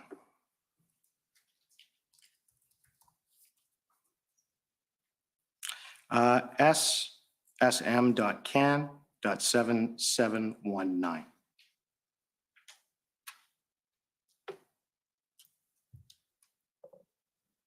Okay. So, Ms. Telford, Sarah Jackson, she's your office manager, is this correct? Yes. All right. And so obviously she's a scribe and does scribing for you when you're in meetings? No. All right. So the notes that she takes, she has, if we can scroll down. And down. Right. So that says KT call, and I take it that's you? KT usually does refer to me. Right. So she's taking notes of a phone call she has with you? I don't know. You don't know. So that's on February 4th. Do you remember February 4th? Yes. Okay. So what happened on February 4th? Well, no, I don't remember in that level of detail. Okay. Is there something you're looking for in particular? Well, I'm trying to find out, because I have to build a record for this. Do you have any idea why anything in your conversation on February 4th in that note would be irrelevant? I don't know. And I take it when you spoke to Ms. Telford, or sorry, to this individual at the time, there was no lawyer present, was there? I don't know what this call is. Okay, so can we scroll down then? So you see there, the government has claimed solicitor-client privilege, okay? And you don't remember speaking with a lawyer on February 4th, do you? As I said, I don't know what this call is. Right, so how would the government know, if you don't know, that this is solicitor-client privileged? They couldn't, could they? So it's redacted, and this is the problem, sir. You have irrelevant. Is there a question? Yes, and so if we can scroll down. Okay. And in that note, on February 4th, I know you don't have a good memory, but in your conversation. That's a. No, I know good memory of February 4th. I know she doesn't have a good memory of it, but it wasn't an insult. Blair's Current Strategy Emergencies Act, right? So I take it your understanding, she's writing down what you're saying, and you told her that Blair's current strategy is the Emergencies Act. So it was Minister Blair's strategy to invoke the Emergencies Act on February 4th. That's your understanding, isn't it? No, that's not my understanding. So what was Blair's current strategy Emergencies Act on February 4th, 2022? I can't speak to what's written here. You don't remember? No, if you wanted to pull up notes of mine from February 4th, that might be helpful, but I can't Okay. speak to these. Do you have notes from February 4th? I have notes from a lot of days that have been provided. You've been provided? Okay. Have you provided all of them to the Department of Justice? Mhm. Okay. And would you say that you provided notes from each and every single day? From any day I have notes on. Okay. And with respect to this meeting, do you remember what you and Ms. Jackson were talking about? I unfortunately don't know what meeting she's taking notes from here without more context. It may or may not even be a meeting I was in. But obviously, you were discussing the Emergencies Act. The Emergencies Act came up at numerous occasions, as we've said earlier earlier today. Do you think it would assist the tribunal in this inquiry if Ms. Jackson testifies? No, I think I can answer any questions you might have. But you that are can't answer what relevant. that note says. Is there something you're curious about that note in particular? Well, on February 4th of 2022, Ms. Jackson, in a conversation with you, writes down Blair's Current Strategy Emergencies Act, right? And you hadn't even had an IRG at that point. I believe you've had an opportunity to speak with Minister Blair. Yeah, and I put this to him and he said that it wasn't true. So wouldn't it be helpful if you can't remember? I'm not sure that was correct. That He said that he never had, I put the note to him and he said that wasn't his strategy, that's incorrect. That was his That evidence. doesn't mean it isn't true. I mean, all this note says is Blair's current strategy and Emergency Act underneath it, so. On February 4th. When was the first time that the government came out and spoke that they were considering invoking the Emergencies Act. Do you remember? Publicly? Yeah.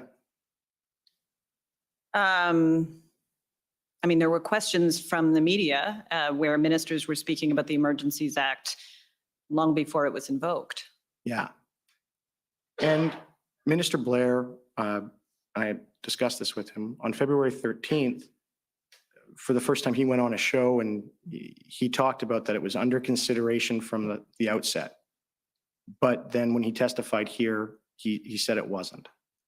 So was the invocation of the Emergencies Act under consideration from the beginning of the protest in Ottawa?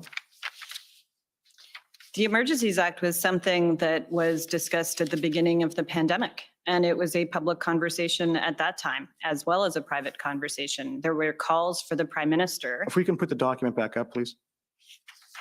Perhaps it's Brian Gover for the Government of Canada. Perhaps the witness could complete her answer to the question without interruption. Oh, no, I was just, the document went down. I'm not done. I apologize.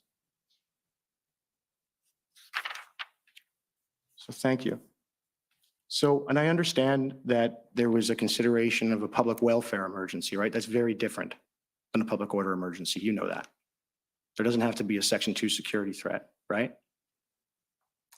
And Are you talking about, I'm not sure when you're talking about or you were what you're talking about from COVID because you said it was under consideration then. They did look at the Emergencies Act at that time, and there was a public call for that at the time, and it was determined because the Prime Minister was very reluctant, as he was during the occupation this past February, to invoke it. And so there's been conversations at various occasions about the Emergencies Act over time. So when that note's taken on February 4th, 2022, are you saying that you're talking about it in relation to COVID?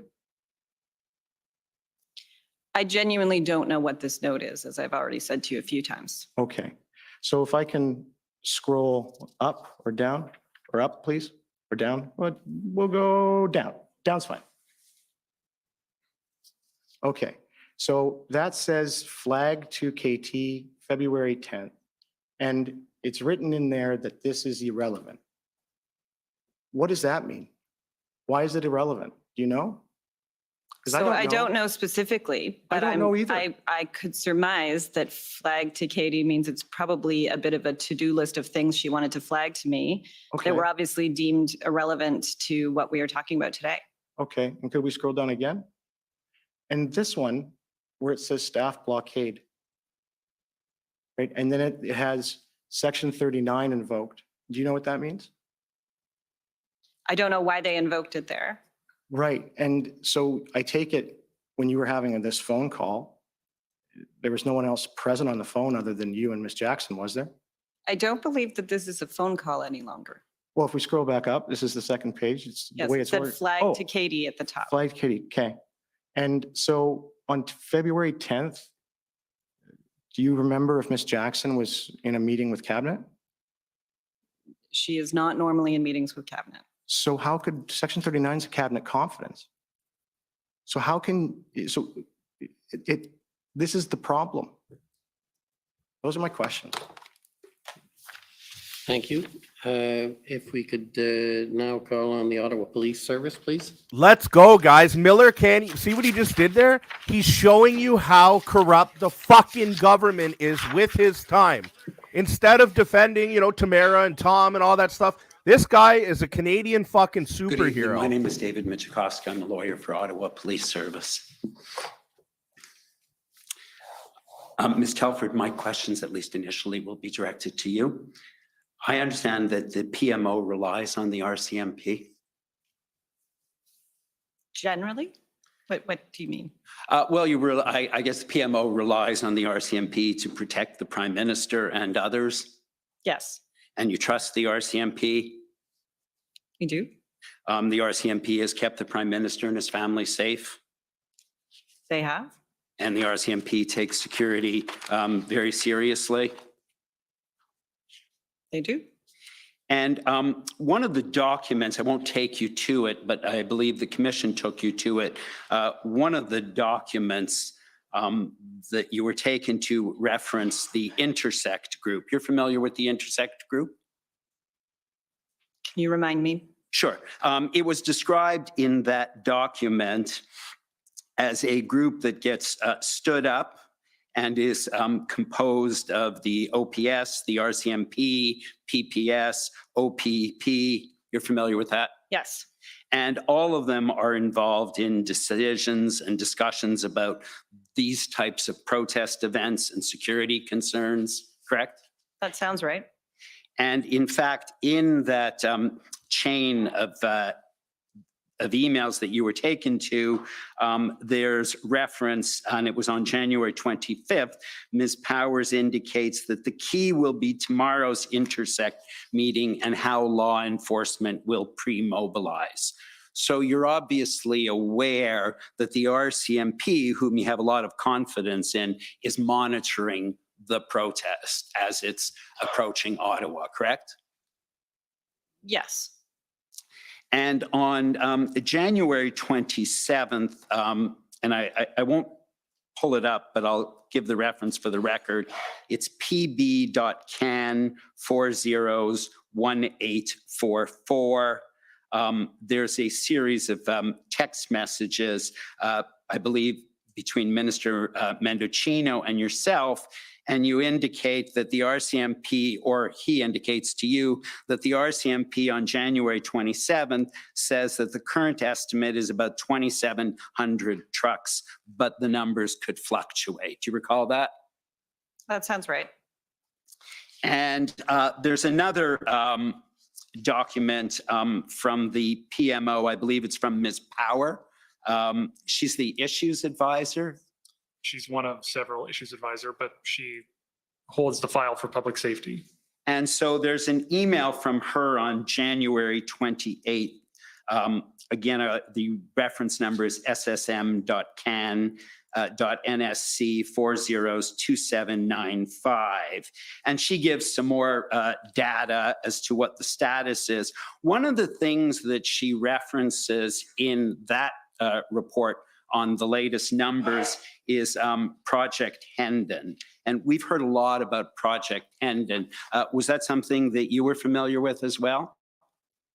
Not at the time. I'm sorry? Not at the time. Okay. Subsequently, you did hear about Project Hendon, is that right? During the inquiry, I've heard a fair bit Right. about it. And so she's referring to, so obviously the RCMP, I'm assuming, has access to the same Hendon data as the other security services. Fair assumption? I couldn't speak to what information they had access to. Okay. And so what we see when we look at all of these documents that I'm referring to is the numbers of vehicles, of trucks in the convoy in the last couple days before it arrives is a constantly fluctuating number. Nobody seems to be able to get a full grasp on it. Is that fair? It certainly felt that way. And certainly nobody, even the RCMP, up until that day, the Friday, were saying that this protest was going to become an occupation, correct?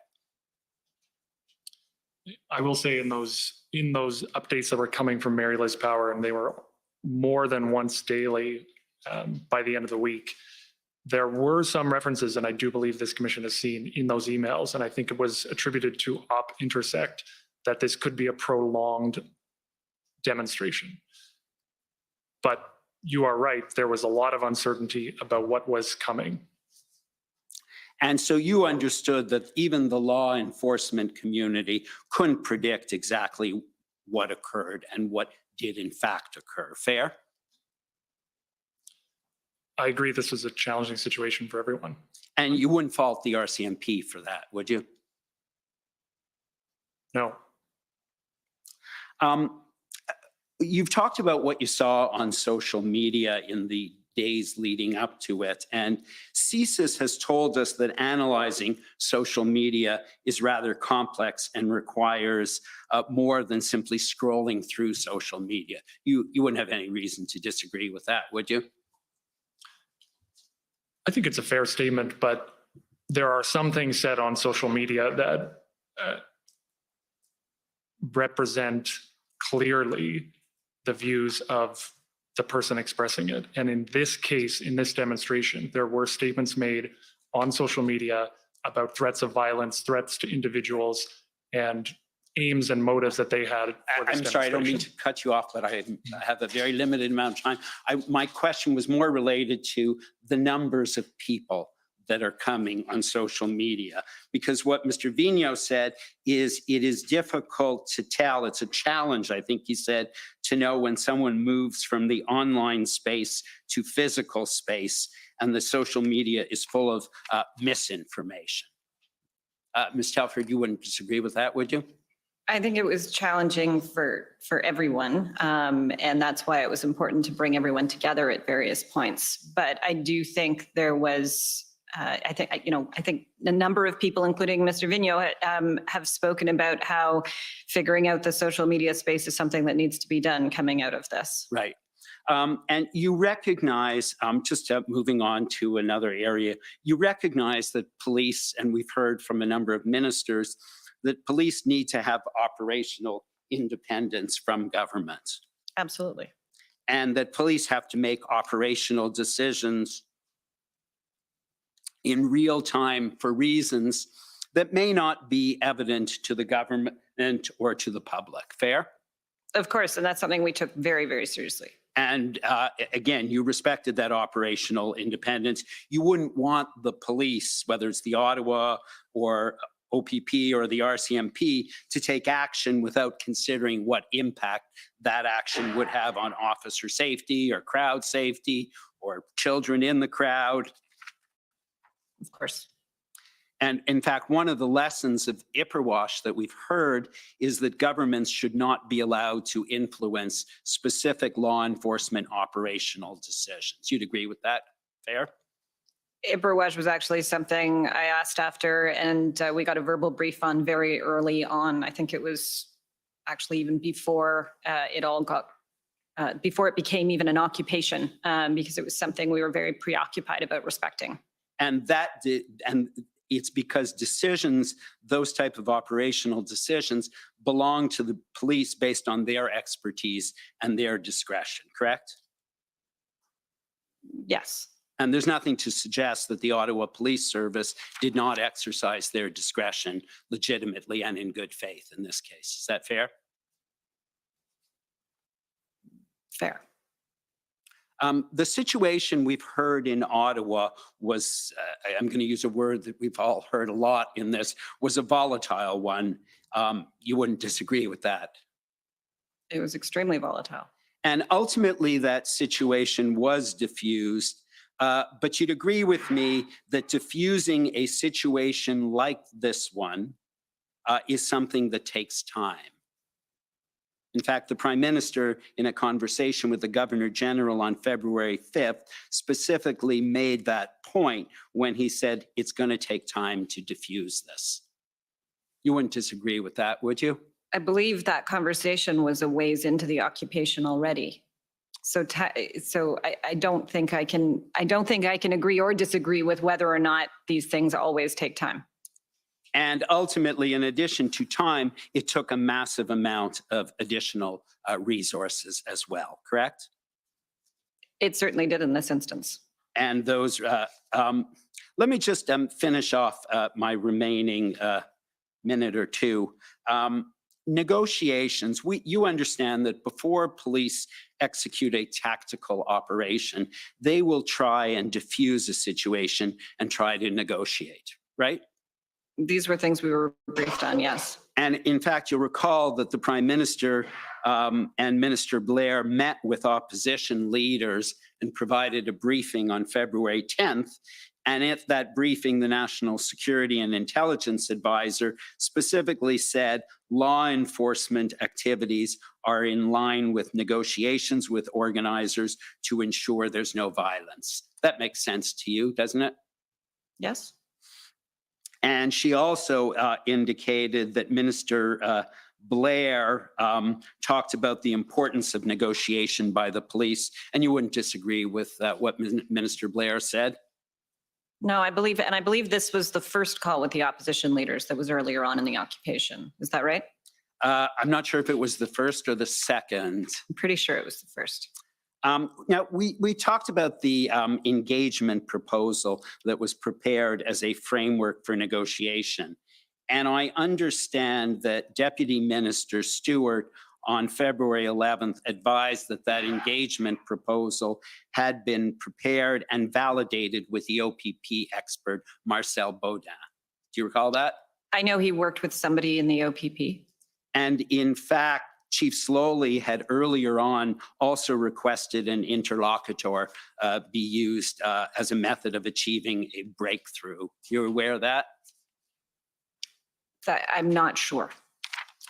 And one of the rationales, and I'll just finish off this point, if I may, Commissioner, one of the rationales that you mentioned in your witness statement for why the engagement proposal went nowhere was what happened in Windsor.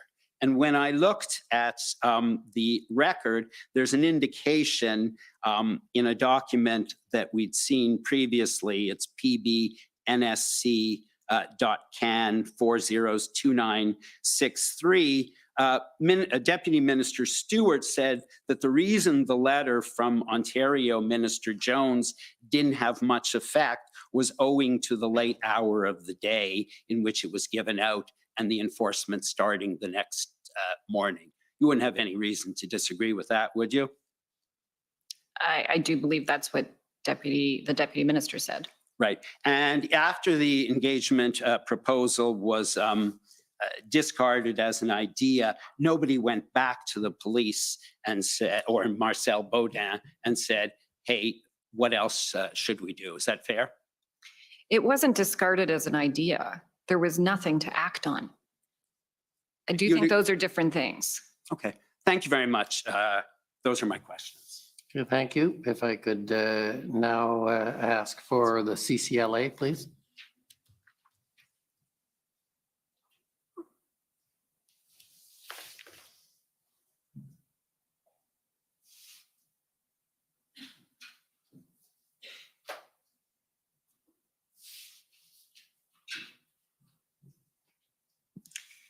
Good afternoon. My name is Kara Zwiebel. I'm counsel for the Canadian Civil Liberties Association. Mr. Commissioner, my friend, Mr. Honor from the Democracy Fund has given me 5 of his minutes, and he's going to limit his questioning to 5 minutes. So I have 15 now by my count. Okay.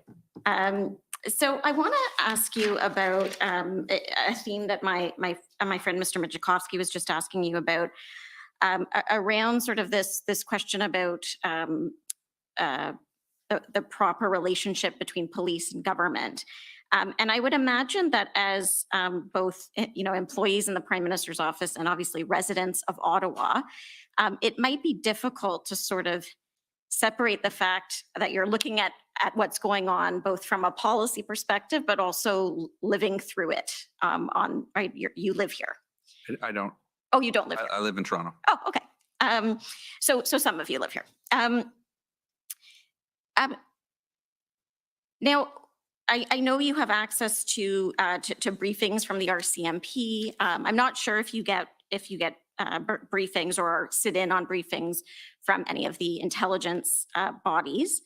But I think we've seen some documents that also sort of show you doing a bit of your own, getting information, as we all do, from media sources, from social media. So for example, can we pull up SSM NSC CAN 402940? And I think, Ms. Telford, this is a text message between you and the Prime Minister.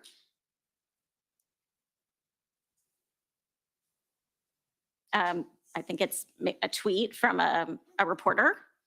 An admission police this is February 2nd, an admission police cannot control the situation. This is a complete mess and textbook mismanagement. They allowed the truckers to set up shop next to the PMO and West Block and where tens of thousands of people live, and now realize the problem they helped create. Unbelievable. And I think this is the Prime Minister writing to you. The PPS, I think that's Parliamentary Protective Service, RCMP guy in caucus said as much. He said he didn't want to let them onto Wellington, but it wasn't his call. So are you sharing this with the Prime Minister as just sort of here's what's happening on the ground. Here's what people are talking about. Here's what's in the zeitgeist? In a manner of speaking, you'll find throughout a lot of the texts that I submitted, a lot of different tweets, as well as information from the Prime Minister's executive assistant who lived right in Centertown and was keeping him posted on what it was like on the ground. Okay. And then can we also pull up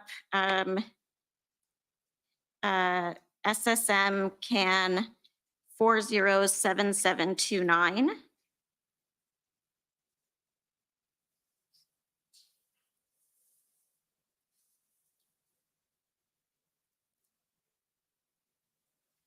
I forget that they're also here, but I can't really see them. So, so over here, again, I think, can we just scroll down just a little bit? So this is Evan Solomon. Just walked through the protest on Parliament Hill tonight, and I spoke to two guys carrying fuel containers past police. The police chief said protesters would not be allowed to bring fuel to, I think that's trucks, but these two said police aren't bothering them at all, no enforcement. And I think this is you. Sorry, can we scroll up? Was this one of your texts? Ms. No, it's not Okay. actually. So what you can't see there is that also in this chat is the Prime Minister's executive assistant, or was executive assistant at that time. Okay. And so that's an example of what I was just describing. Okay. And can we scroll down? So saw this type of thing happen when I left Hill, gas coming in, and cops were just standing, looking at them walk by. We've heard evidence in the commission that at some point protesters started filling jerry cans with water as a bit of a tactic, so that it looked like the police weren't doing anything about gas being brought in, but in fact it was water.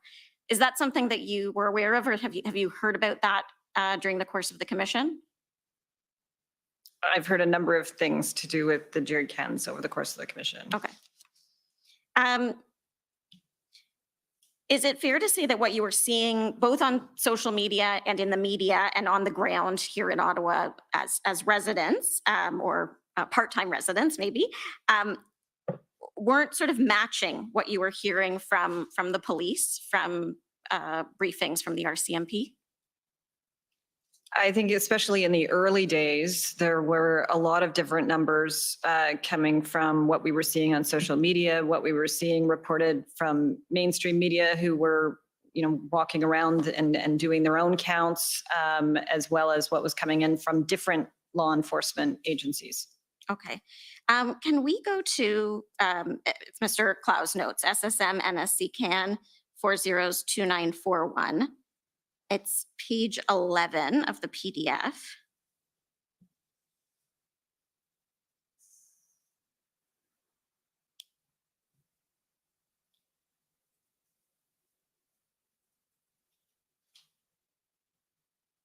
And if you can make it just a bit bigger. So I don't think we have a date on this, although I think based on where it's placed in the document, we're maybe, I think it's after the note that you identified, Mr. Clow, as being on February 9th. And This is February 10th. Okay, so February 10th. So this is, I think, is this the three of you? Or is this the other JB? It's the other JB. Okay, the other JB and the Prime Minister. KT will call clerk next. You're not being briefed by intel officials. Someone on US side who can give best advice. Surely someone in system, someone played out plan. And I'm not sure what the RCMP, Intel, Lucky, anyone else to report on this. So what is this? Can you tell me what this note means, not being briefed by Intel officials? Yes. So that morning, so this was February 10th, there were a series of meetings that led up to the incident response group that happened later that day. So right before this note, a discussion happened between the Prime Minister and several ministers, including Minister Mendocino, Minister Blair, where he was updated and it went around the table, full discussion of the current situation. This discussion was a debrief of the Prime Minister and a few of us staff members coming out of that meeting. So you see some next steps. And I believe the comment about Intel was a reflection that we were absolutely getting a lot of information, particularly from the National Security Intelligence Advisor, but there was an interest in more of it. And there was still an incomplete picture when you looked at the various blockades and demonstrations across the country and what was behind it and what was going into it and where was it going. Okay, so not a lack of intelligence, but not as much as you wanted. Is that fair? Right. Okay. In your witness summary, and I can bring it up if you'd like, but there's the lessons learned sort of section or a place where you're pointing out some areas that you hoped the commission could comment on. And one of the things you say there, the panel suggested that the commission provide further guidance on the independence of police operations. Mr. Broadhurst, so that's the other one who's not here, sorry, underscored that the government understands the importance of not dictating police operations. And at times it was difficult to know whether the police and the government shared the same ultimate goal.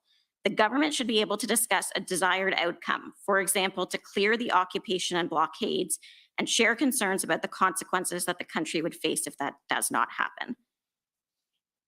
Did you, during the time that the blockades and occupation were happening, did you have doubts about whether the police planned to clear them? I don't think it's a question of whether they planned to clear them, but that there were on multiple occasions where we were being briefed that things were going to happen that then didn't happen. So we found ourselves 3 weeks in with things continuing to escalate. Okay, but you would say that you did believe that police and government had the same ultimate goal. There were frustrations and maybe mismatches in terms of timing, but was there a doubt in your mind that the police did, like, I know it sounds silly, but did you think that the police's plan was to just allow this to continue? No, the concern was, do they have the tools, or is there more that could be done by the federal government, provinces, municipalities? Could we support them more? That was the discussion and concern. Okay. And once the Emergencies Act was invoked, I've talked to this about some other witnesses, and I think they've agreed that although government can't direct police, one of the things that a public order emergency does is communicate very clearly to police that there are certain things that the government wants to happen, and they're giving them the tools to make those things happen. Do you agree with that? So in this case, the government wants the flow of funds to stop going to people that are funding the blockades. Right. And it's giving the RCMP and financial institutions the tools to make that happen. The government, the cabinet, the prime minister wanted the unlawful activity and the threats to stop.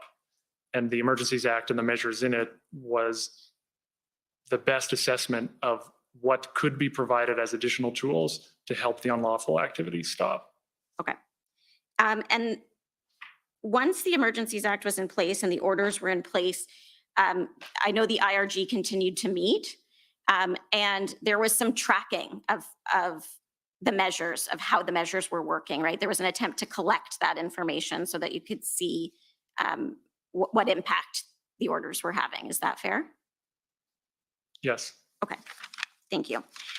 One other area I want to talk about, I understood your evidence on the engagement proposal and why that didn't go further, because there wasn't sort of a tangible plan there.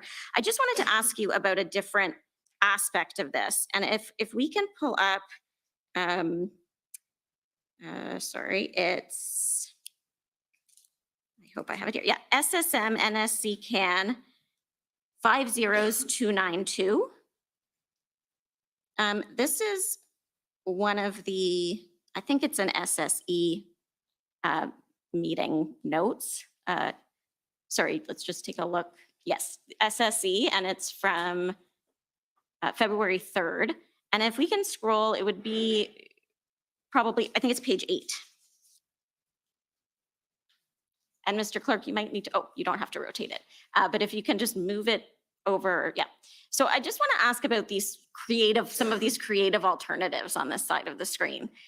One is Le Grand Débat, modeling after 2019 Yellow Jackets protest in France. The country launched a national listening exercise, cross-country meetings. French president attended some.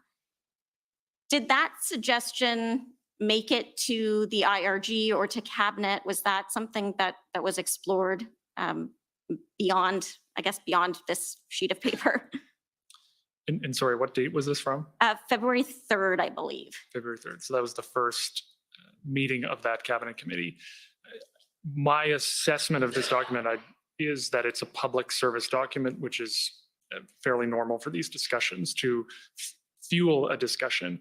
I would say on that, I can't speak to what was discussed or whether that was addressed in the meeting, but I would say in February, there was a very specific urgent need. And my view is that that would not have been appropriate to address that urgent national challenge that we were facing right in that moment. Okay, and just if we can scroll down just a little bit, the last item there, communications shift. Encourage shift in communication. We hear you, we understand, go home. Question, does this legitimize protest? What about that discussion? Was there a discussion about, and I know we saw a text, a message that was communicated, I think, through Minister LeBlanc from Jason Kenney, saying, something about calling them all Nazis didn't help. I think here what someone's getting at is maybe we should tone down the rhetoric and try to, even if we're not going to meet with them, try to, in a communications way, tone it down. Was that something that was discussed or considered? There were constantly discussions like that. Is there something we could say, something we could do? Just like there were lots of discussions about the engagement proposals. But the wall we would always hit is the assessment was, given the demands of the convoy, which was to drop all the mandates, we weren't going to get very far with this kind of suggestion. Okay. Last thing I'm going to ask, I know I'm almost out of time. I just want to ask about, and if we could pull up, sorry, Mr. Clow's notes one last time. I think the clerk probably knows the number, yeah. And here it's page 23. It's not almost, by the way. Oh, okay. May I get one last one in? Yes, Thank yes, you. may. So we're at February 14th, and maybe we can make it just a little bigger. Thank you. So February 14th, 12:30 p.m. I'm going to look on my paper here. PM taking, I think that's maybe Taking time now, then it says he'll depart from the Hill to head to West Block. okay. And then Jagmeet Singh, opposition leader, can do it whenever. The part that I'm interested in is this discussion about Quebec. And, I gather I'm not sure I guess this is after the first minister's meeting. So we know that Quebec is a bit concerned about the application of the Emergencies Act in the province. And it says, without saying we're sending RCMP to Quebec, PM call a go, no intention to do anything in Quebec other than Ottawa. Pablo, I assume that's Minister Rodriguez, called to Legault. Military isn't a part of this, not looking to take over, won't go to Quebec border. So it seemed, if you don't need it, then we're not going there. So this was a staff debrief following the FMM on that day, ahead of the Prime Minister's conversations with the opposition leaders. So at this time, the consideration was continuing around the Emergencies Act. So this was a quick discussion of staff of things we should be considering or doing coming out of the FMM. Given the Premier of Quebec communicated so clearly that he didn't want the act applied in Quebec, that's what that discussion reflects. It was a very brief staff discussion. Okay, it wasn't ever communicated to the Premier of Quebec that the act wouldn't apply there or that the police wouldn't take action there, because that's not something that would have been possible given what the orders said. Right, the act did apply there. Okay, thank you. Thank you for answering my questions. Thank you, Mr. Commissioner. Okay, thank you. The Democracy Fund, JCCF, please. All right, here we go. Alan Honor. He's our guy. He's been doing really good. Good evening. My name's Alan Honor. I'm a lawyer from the Democracy Fund. I just have a few questions for you, and they're directed to anyone at the panel. You were asked about political commentary from the United States. If I recall correctly, that was something that President Biden and Prime Minister Trudeau spoke about. Yes. Okay, and I just want to ask you about some of the political commentary which happened after the invocation of the Emergencies Act, and after the meeting with President Biden, which I understand to be February the 11th. The phone call was February 11th, yes. Pardon me? Phone call was February 11th. Yes, thank you. Can we pull up pb.can 6069 underscore REL.0001.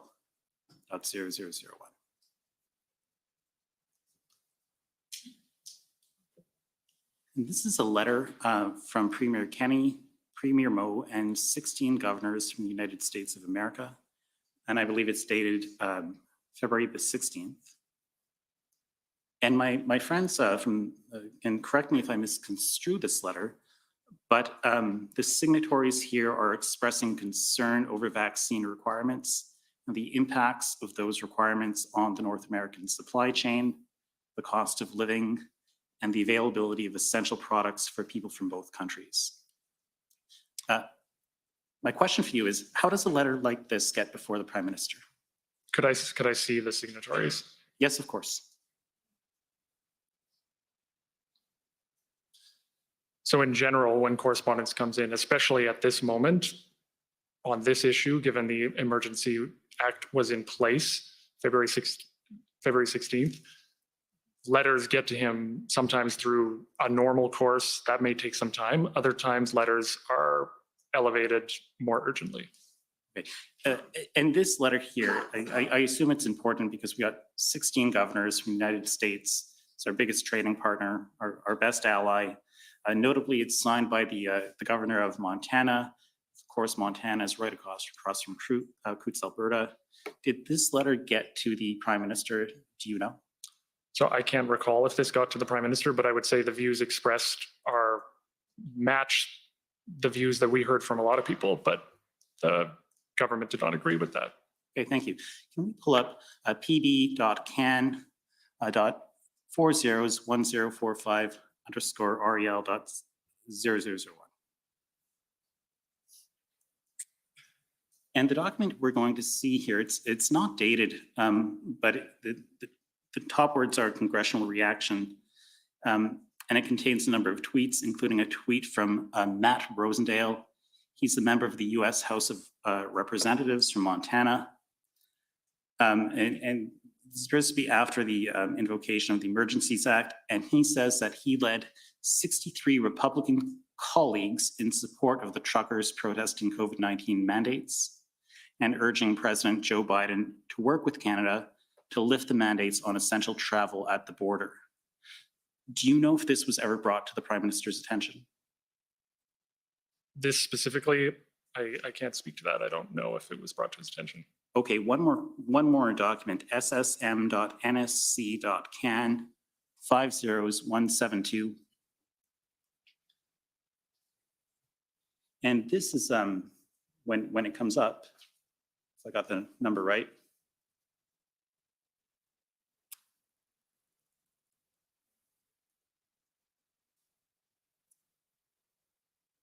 Yes, so this is an email from Deputy Jacques Adam to Deputy Minister Jacques Adam to Deputy Minister David Morrison. I'm not sure if they're both from Global Affairs Canada, but the email sets out US political reactions to Canadian measures. It's dated February the 16th. And if we can just look at item number 2 here, we see that there are different comments. One of the comments here is Canadian truckers being fired and now targeted as terrorists by your woke government. And it is attributed to a US House of Representatives, a member. And there are other remarks from other politicians which are somewhat uncomplimentary towards our country. Do you know if this document was ever brought to the Prime Minister's attention? I don't believe this document would. This looks like an internal document at the Department of Trade. But Prime Minister, we were all well aware that these views were being expressed by a certain segment in US politics. Okay, thank you very much. Those are my questions. Thank you. And Next, the Canadian Constitution Foundation, please. Yes, thank you. My name is Janani Shanmuganathan, and I am counsel for the Canadian Constitution Foundation, and my questions are for Ms. Telford. So we know that there were 3 IRG meetings that took place on February the 10th, the 12th, and the 13th. And while cabinet ministers were present at these meetings, it's not a meeting of the entire cabinet, right? Correct. And we do know that there was a meeting with the entire cabinet that took place the evening of February the 13th, right? That's right. And the following morning on February the 14th, there was a meeting with the first ministers. And then later that day on February the 14th, or at some point that day, there was a decision made to declare the public order emergency. Later that day, that's right. Thank you. And so I just have a few questions about cabinet meetings. Does the Prime Minister's office advise the Prime Minister on the agendas for cabinet meetings?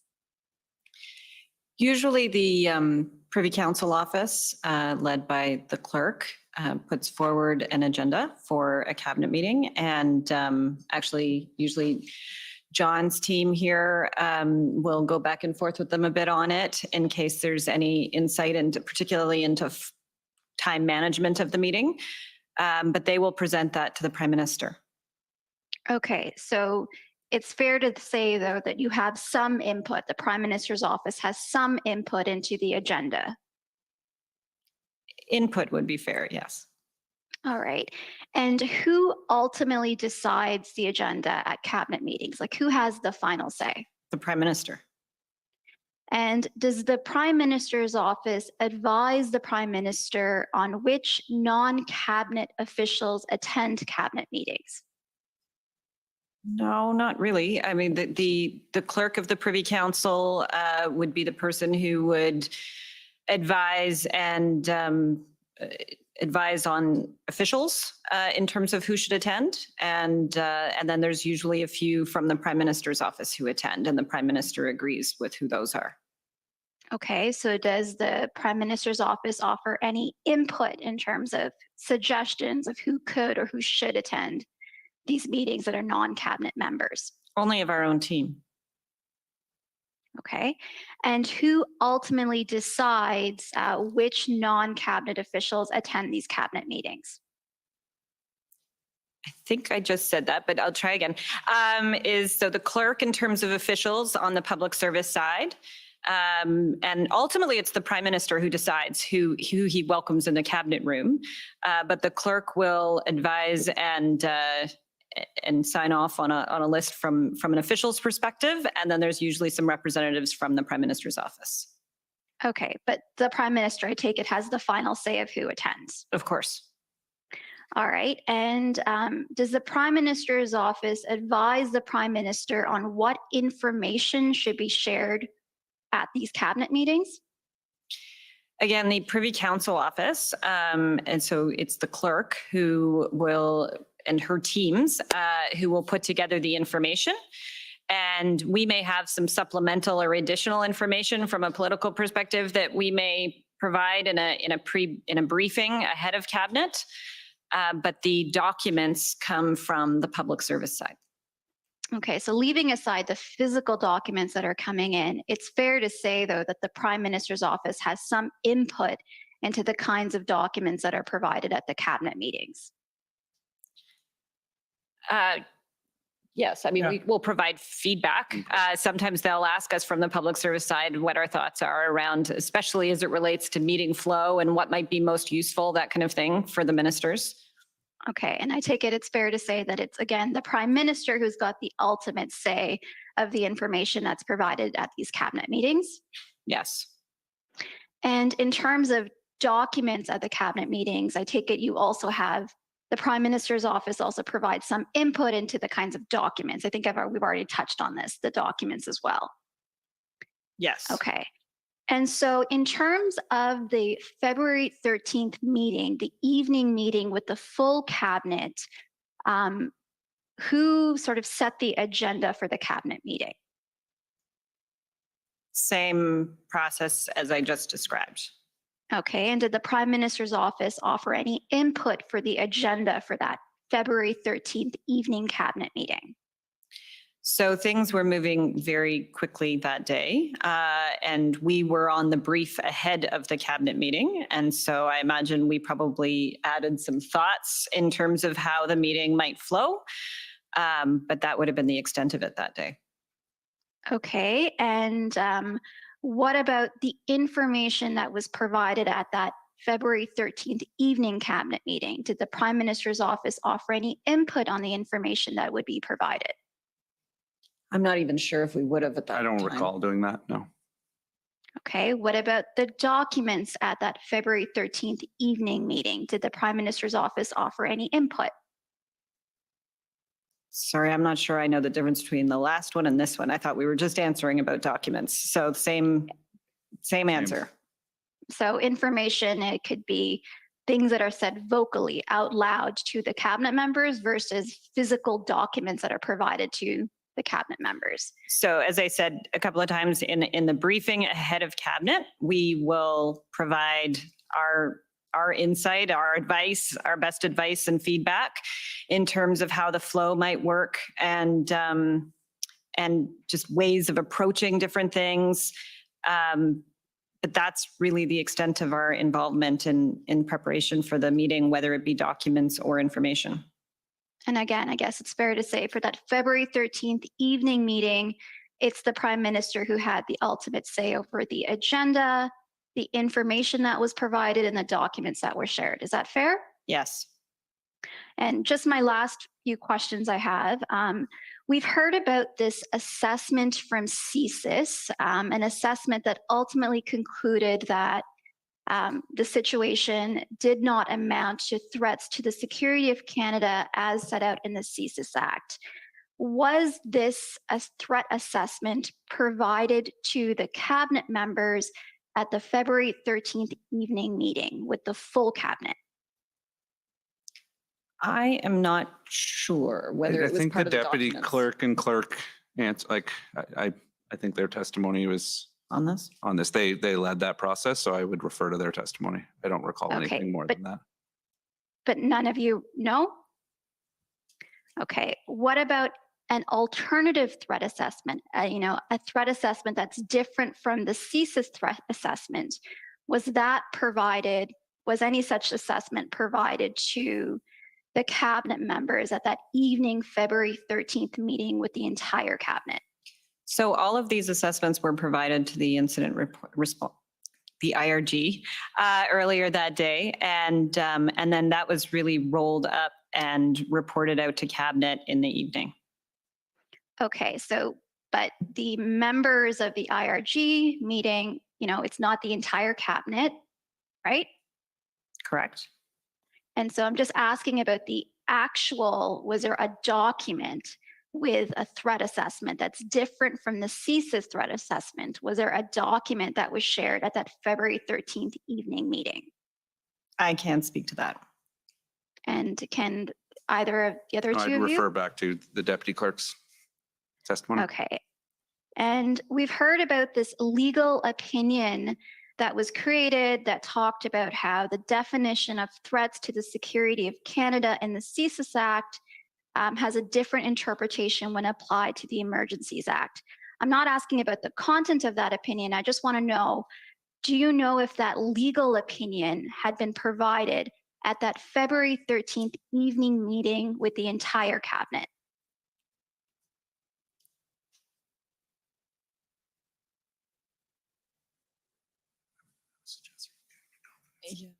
I'm not sure what we can say. Yeah, I'm not sure what we can say on that. I think there's some cabinet confidence issues there. So I don't see anyone objecting, and I think someone can correct me if I'm wrong, but the input that's provided to cabinet in terms of what information was provided is not covered by cabinet privilege.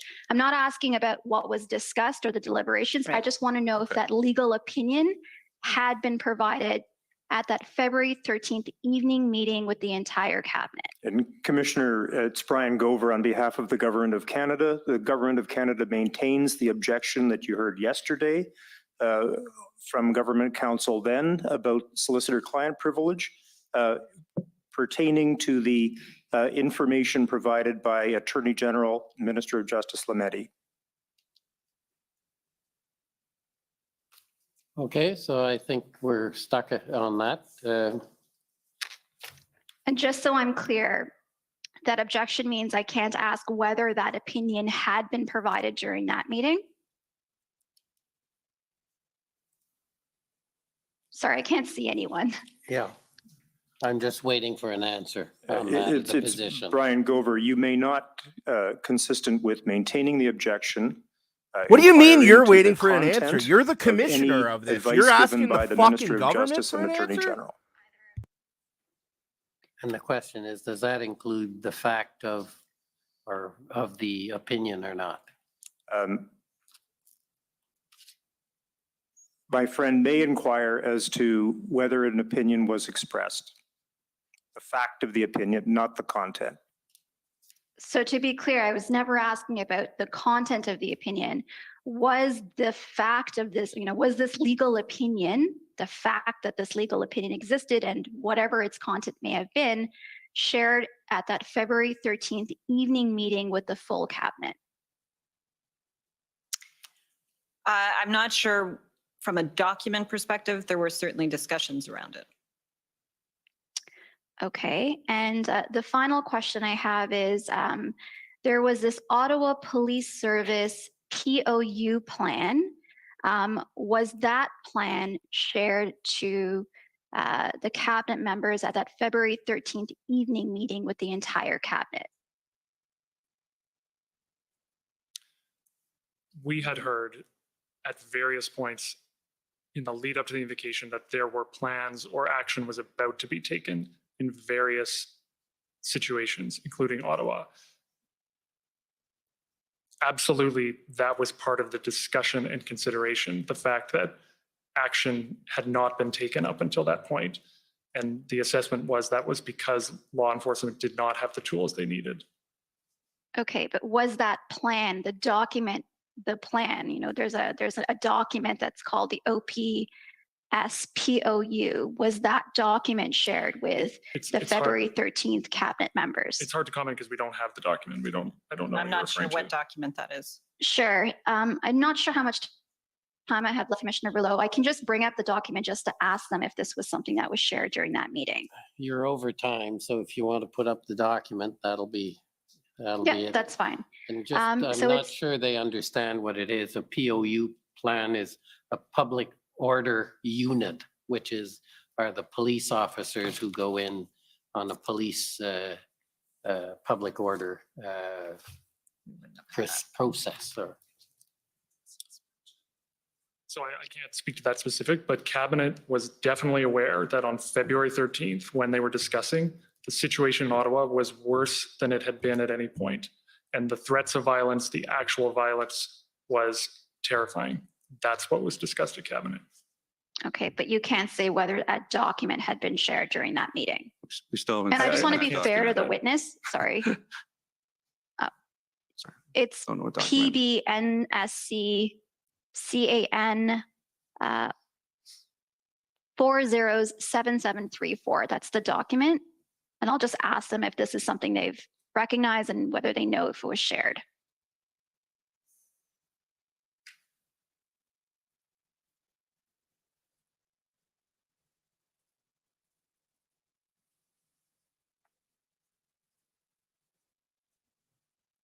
Just on that page.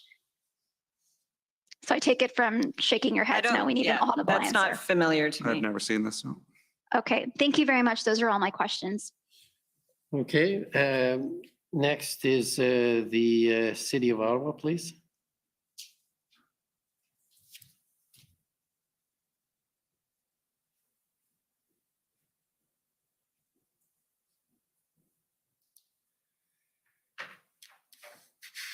Good evening. My name is Alyssa Tompkins. I'm counsel for the City of Ottawa. I just want to ask you a couple questions about some comments in the witness summary. So, Mr. Clerk, if we could bring up the witness summary, it's WTS, however many zeros, 83.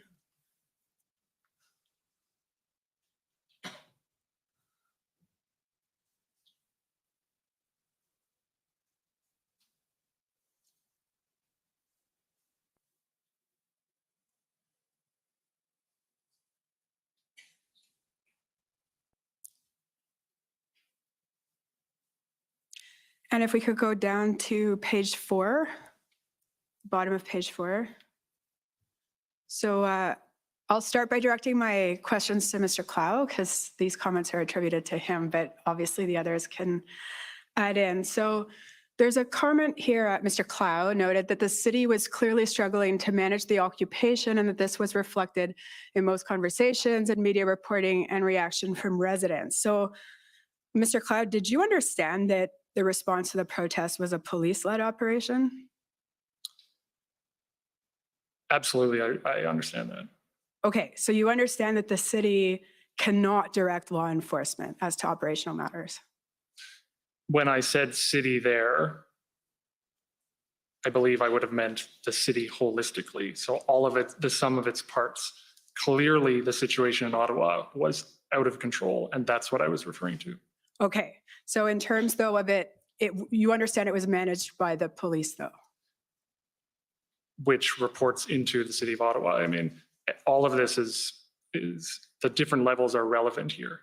Okay, so the police, you understand there's a police services board that is independent from the city? So I've answered the question. My comment was that the city of Ottawa was out of control, especially in the downtown. Okay.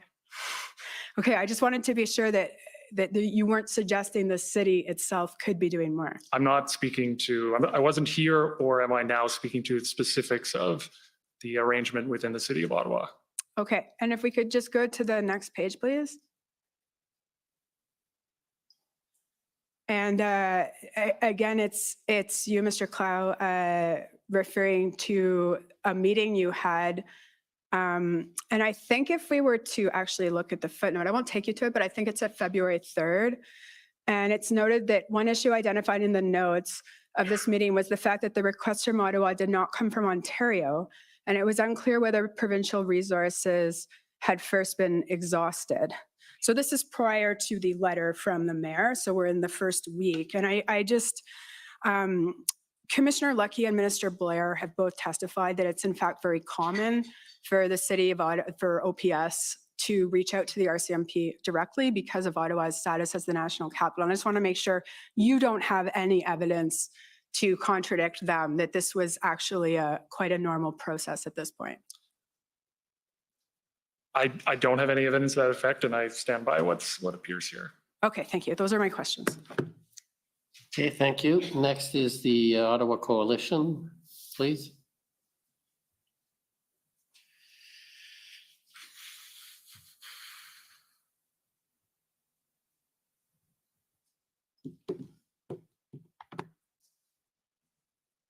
Good evening. My name is Christine Johnson. I'm counsel for the Ottawa Coalition of Residents and Businesses. I want to ask you a few questions this evening about your experiences in Ottawa and also some of the experiences you were hearing of staff members that you work with in Ottawa. And I understand, Mr. Broadhead, that you live in Toronto and we're not here for the Ottawa protests. So I will direct my questions. Okay. So I will direct these questions to Ms. Telford and to Mr. Clow.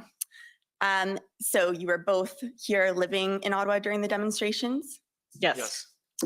And in the witness statement, and to save time, I don't think we need to pull it up unless I hear otherwise from you, but your colleague, Mr. Broadhurst, noted that at least some protesters engaged immediately in illegal activity by blocking and occupying city streets, defacing public property, harassing residents. Was this also your observation that this kind of illegal activity was occurring as early as the first weekend in Ottawa? Yes. Yes. And Mr. Clerk, I will ask for you to pull up a document, ssm.can.00007737. And as this is coming up, I can advise that this is a set of text messages that we see at the top. It says Katie and JT. I presume this is text between you, Ms. Telford, and our prime minister. And I believe it doesn't show at the top of this document, but the way this document's labeled in our disclosure, our discovery database, it also says it involved Phil Prue, who I believe is the executive assistant or was the executive assistant to the prime minister. And you've testified here tonight that Mr. Prue lives in Centertown? Yes. Yes. And we see here, you can see faintly at the top, these are texts shared on February 2nd. And it looks like, Ms. Telford, you share a tweet from City Councillor Catherine McKenney describing the situation in Centertown. And then we see this blue box below, and I'm not sure, do you recall if this was from Mr. Prue or was this from our Prime Minister? That would be Phil Prue. Okay. And he says, yep, the honking, wheel spinning went on late again last night. It was all day yesterday again. I put earplugs in at times during the day yesterday to make it less aggressive. It has already started again this morning. They have some periods of calm now, but then start nonstop for a period of time. It is enough to absolutely drive you absolutely nuts. The truck horns especially, they sound like they are right in the middle of your home. So would you agree that this statement seems to convey that for residents living in the heart of Centertown, the honking could be heard very loudly inside homes and not just on the street? That's certainly what he was conveying. And did you hear about this experience from other residents as well through your conversations with city councillors, citizens groups? Yes, we were hearing it from local members of parliament, and they were hearing it from many of their constituents. We were hearing it from staff. We were hearing it from members of parliament who were in town. It was, and everyone was, from a staff perspective, was having to work from home during this period, or almost everyone was. So there were a few essential staff able to go in, but both because we couldn't access our offices because of the occupation, as well as Omicron, we were working virtually during this whole period. Right. And on that point, I think I saw in the witness statement that there was actually a direction at some point that staff should work from home for their safety. And it was mentioned that this was never done before. It was never communicated that staff should work from home for their safety before. That was unusual and significant. That's right. For a demonstration. Yeah. Staff had been advised to work from home during COVID pandemic at different periods, but for a demonstration, as far as we can recall, we've never had to send a notice like that saying stay away.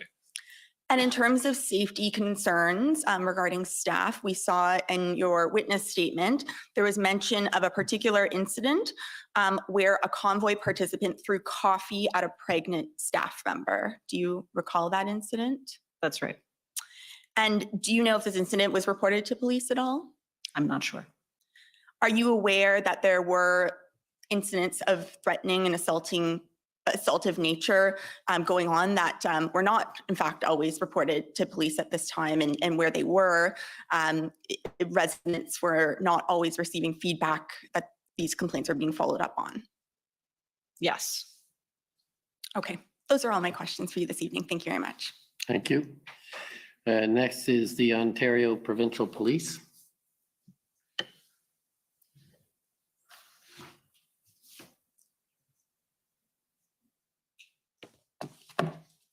Good evening. It's Chris Diana, counsel to the OPP. And Commissioner, I can advise that I've been gifted 5 additional minutes from the Windsor Police Service, for which I'm very grateful. I may not need that time, but I appreciate the gift. And if I need it, I will use it. Yeah, and if you don't use it, they don't get it back. Won't be my concern at that point. I wanted to ask about Ipperwash. You mentioned Ipperwash in your witness summary. And as far as who answers this, it doesn't really matter, whoever has knowledge. I was going to bring up your witness summary, but I don't think that's necessary. You referenced that there was a verbal briefing. You said that in your evidence in chief. And I wanted to ask you about that verbal briefing. What did that come out of? Why was there a verbal? What do you mean? Yes. So as I think I mentioned earlier today, it was actually something that I raised very early on in all of this, perhaps because I worked at Queen's Park once upon a time, but it was something I was just very conscious of and wanted to make sure we knew where all the lines exactly were. And the deputy clerk, who's a former deputy minister of justice, made sure to get us information on that. Right, and the reason I wanted to ask was because, I mean, that's very preemptive of you, but were there any concerns that you had about comments that had been made by anybody at that time? No, it was literally day one that I asked these questions. And when you say day one, like the first day, the day of the arrival of the protesters approximately? It might have even been just before. It was the very first meeting I was in talking about these kinds of things and hearing about potential, how the police were going to be handling things. Were any members of cabinet asking you kind of how far can we go as far as police? Because understandably, there was some frustration that we've heard about police enforcement. No, if anything, it was, everyone was extraordinarily cautious on that front. All right, Mr. Clerk, if you can bring up pb.can.1870. And Mr. Cloud, these are some text messages I believe that you were involved with. So I'd like to ask you, because I think you may have some specific knowledge.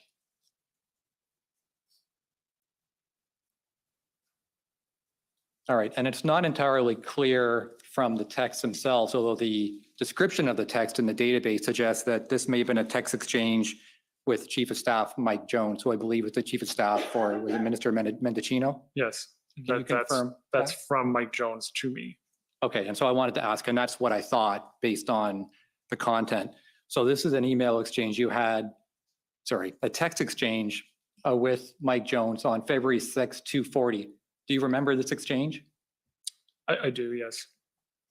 All right, and so Mike Jones writes, he expresses some concern about OPS enforcement and concern for the safety of the PM. I assume he's referencing the Prime Minister there. Yes. And he says he wants to go out and say that OPS needs to get control over the situation. And if they need more from OPP, they should make that clear, but they should get working on removals within the next 24 hours. Now, I take it that when he says he wants to go out, he's referring to Minister Mendicino. Is that correct? I would assume so. Do you know if Minister Mendicino or anybody else actually went to OPS with that kind of direction to try to remove people within the next 24 hours? So first thing I'll say is these updates came in. There was a lot happening. There were a lot of conversations going on. So you'll note I didn't even have a chance to reply to this, or I didn't reply to it, but I would have received the update. My recollection is that did not happen, what is proposed here. And I don't want to read too much into the specifics of what is written here, but absolutely, as Katie said, we were always incredibly careful and aware that politicians don't direct the police. Right. And when you say we were aware, are you talking about the Prime Minister's office, or are you talking about all of cabinet? Both. This was discussed and mentioned on various occasions throughout the convoy. And is it because people were expressing concerns about police enforcement? It was because this clearly policing was a central part of this. And a lot of us are aware of issues from the past. Everyone here is aware of Ipperwash, for example. So we were highly sensitive right out of the gate that politicians do not instruct the police. Yes, and I would have asked, to be clear, I would have asked Minister Mendicino, but we didn't get this in time for me to do that, which is why I'm trying to understand from you whether or not Minister Mendicino or anybody else actually contacted anyone from Ottawa Police Service or even the RCMP to say, we want people gone, we want them gone quickly. I have no knowledge of that. Okay, but you would agree. But I don't believe that happened, no. Certainly, and it sounds like the Prime Minister's office was very aware of Ipperwash, which is great. And I'm sure you would agree that if that had been communicated to the police service, that would have been inappropriate, correct? If what is written here is a faithful and accurate description of what it appears to be written here, I do agree direction should not be given to the police by politicians. Right, and you would have no reason to doubt that, you know, what his chief of staff was saying. You wouldn't have a reason to believe that wasn't what he was hearing from his own minister, correct? I have no reason to believe that, but I can't and shouldn't speak to that. I do actually believe this text message was put to Minister Mendicino this week, but that really would be a question for him. Do you know, when you talked about the briefing that was done on Ipperwash, were the ministers involved in that briefing? I mean, it sounds like there were a number of discussions, but Ms. Telford, you mentioned there was one briefing in particular at the beginning. Was that a cabinet briefing No, that was something we received on our request, but it was something reinforced on numerous occasions throughout the process. And again, when you say we, I For just the want to make sure I drill down on who are we? Are they the politicians, their staff members, kind of who is we? So we, within Prime Minister's office, who are here, we were briefed early on our request, but then the principles were repeated on numerous occasions, certainly through IRGs and through other discussions throughout. I don't think there was anyone that I worked with who was not conscious of the need to be cautious. Correct. Thank you. And just to confirm, for the record, it was put to Minister Mendocino. I apologize for repeating the other. It's okay. We all make mistakes. Counsel for former Chief Slowly, please.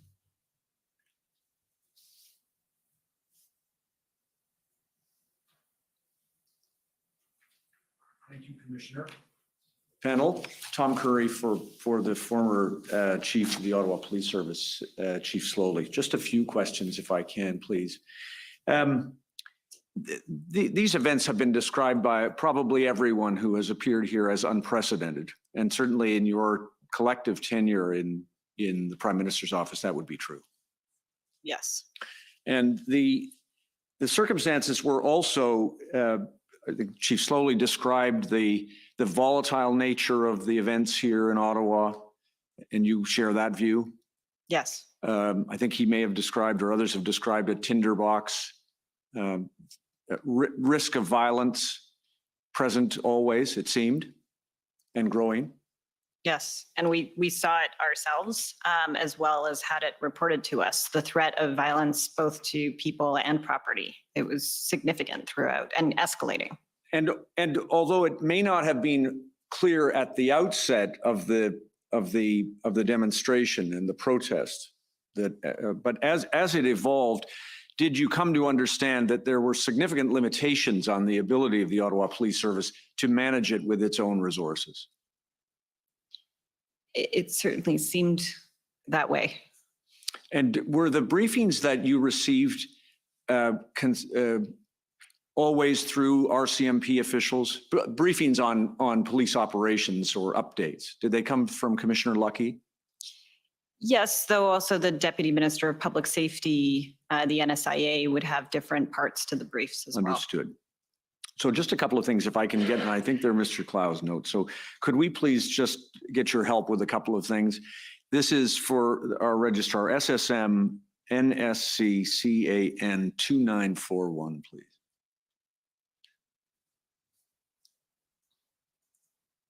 If that, yeah, thank you. Just just a little larger, thank you. So this is just to situate you. Do you see February 3rd, 11:15? Yes. And you've looked at some of these notes previously that it says, looks like OPS won't move, weeks, not days. Weekend reinforcements problem. Behind the scenes, too deferential, need, I think I want to just confirm this as need bad cop. You've got to use the tools you have, whether to change public message is different. Those are references. Do you know what those are references to? Is that reference to the idea that at that time, at least someone was expressing the view that police were taking a standoffish position with the demonstrators? I think that's a fair assessment of that comment. And then just in the second one, it looks a second set of comments. It said, just as to this, RCMP, does it say through OPS under bus at caucus? Yes. Yes, it does. How do we get right people on the path to driving somewhere? Any way to get, well, and you talked about that earlier. Is that, to the extent that you can recall this, is that an indication that the RCMP was pointing to OPS as the police of jurisdiction responsible for doing this and that they weren't taking sufficient action at that time? Or can you help us?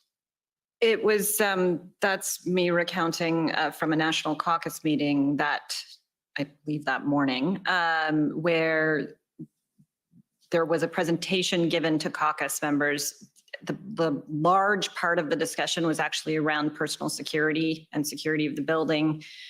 There were significant concerns for members of parliament being able to get from the airport to downtown, let alone from downtown up on the hill, and actually getting off the hill was a bigger problem than even getting on it. But also as part of that, it was discussed, or it was caucus were told that if it had been up to anyone other than the OPS, that they would not have allowed the trucks onto Wellington, and that they had given that advice and it wasn't taken. Right. All right. Did you learn at that time from anyone in that briefing from RCMP that some RCMP officials had seen and reviewed and approved the OPS plan in advance of the protest? They did not get into that level of detail with caucus. Okay. Could I ask you just to look, please, at page 7 of this record, Mr. Registrar, just for a couple of other things. Now, of course, I've got to pick it out where it was.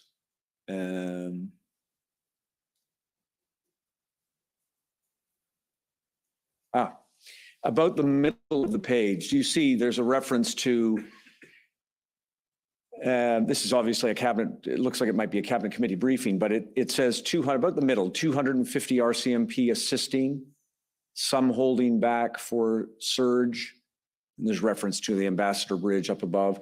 Did you come to realize as this evolved that there was some misunderstanding about how many RCMP officers were made available to OPS at any given time, matter of shift counting and the like? Did you learn that?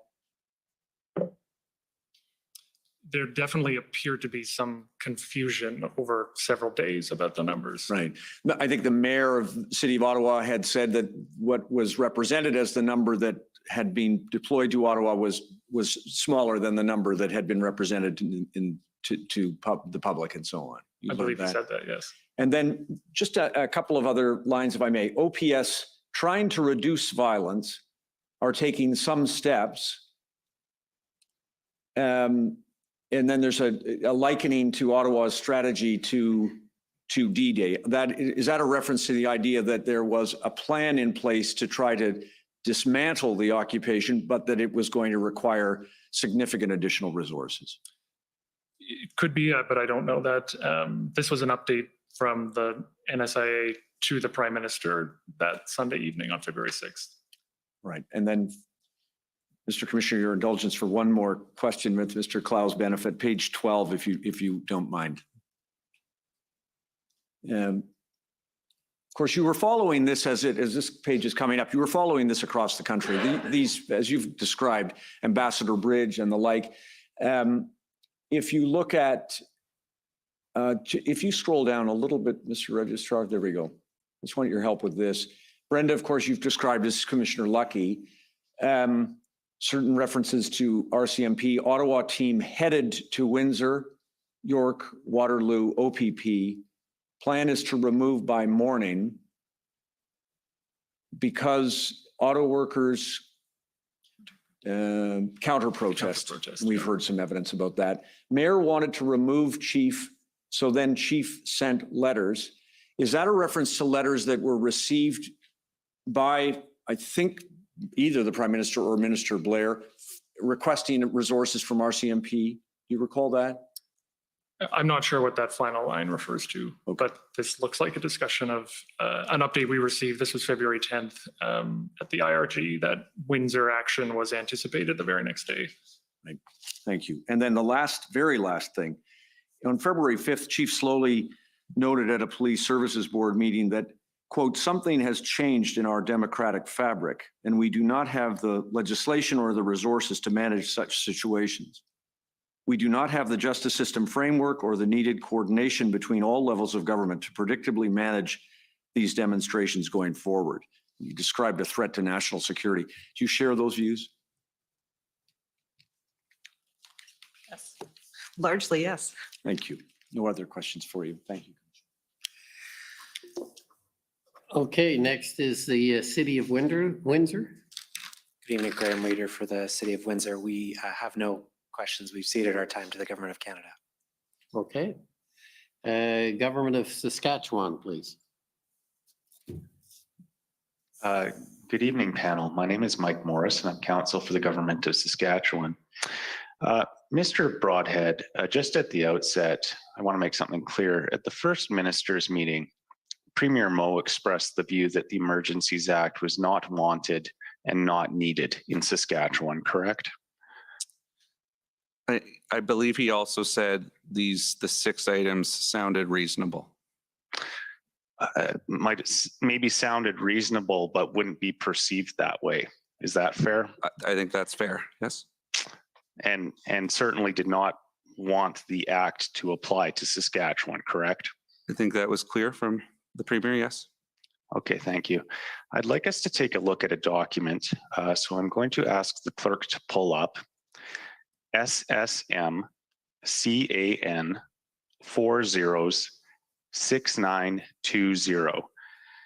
And while we're waiting, I'll let you know that this is an email from Ms. Charette, clerk of the Privy Council, to actually everyone on this panel at 8:24 a.m. on February 14th.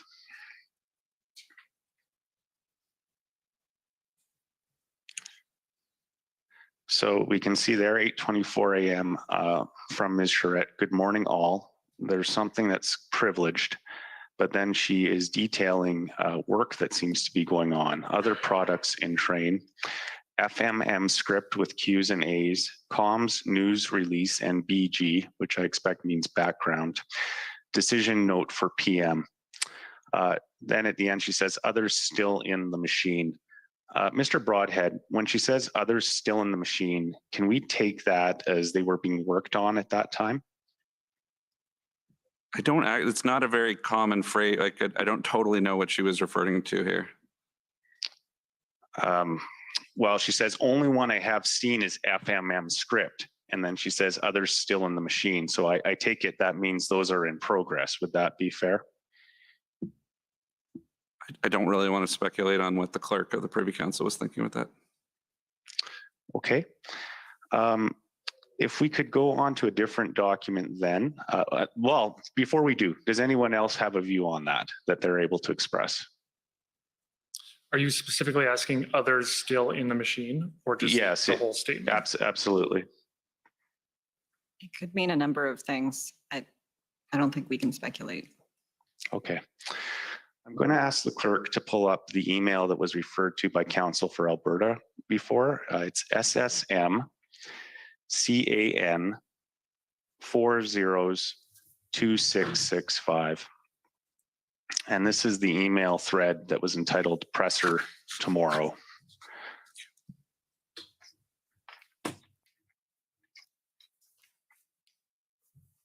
And I'd like us to go down to the bottom of the second page of the PDF. Right there is good. We can see an email from a person named Vanessa at the PMO to a number of other people, including others at the PMO, indicating presser tracking for 4 p.m. This is not to be shared publicly until FMM over and PM updated itinerary is available or is out, please. And her email there, of course, is at 11:05, I believe, if we just go up.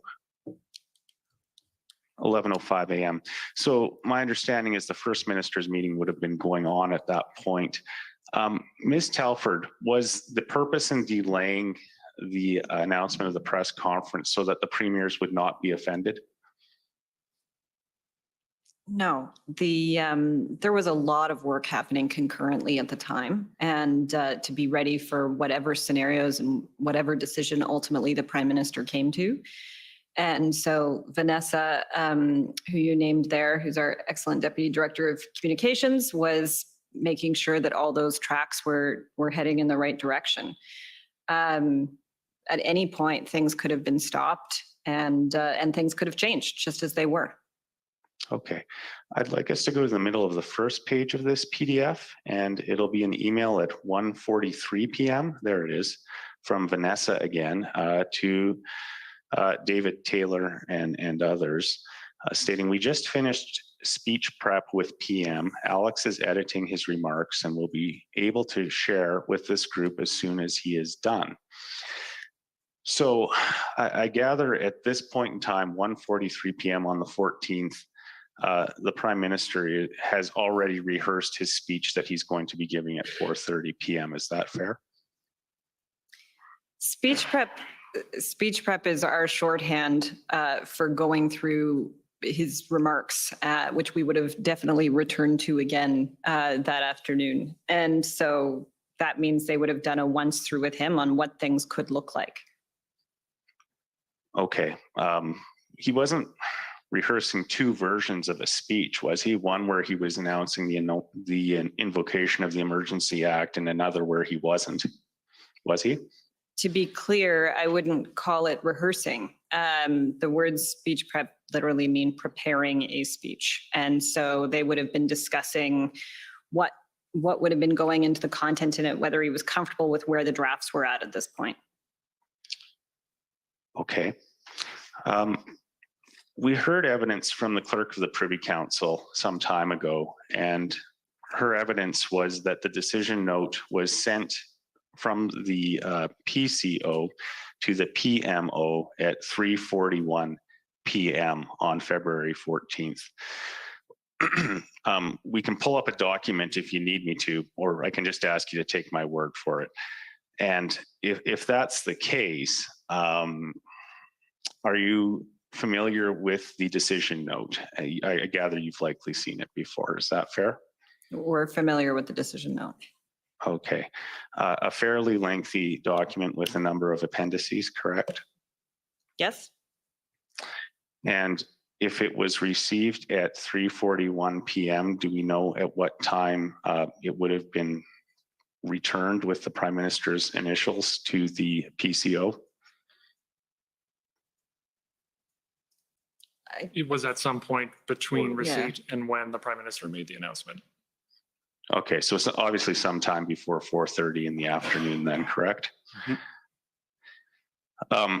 That would not have given the Prime Minister much, if any, time to have read all of that material. Would you agree with me?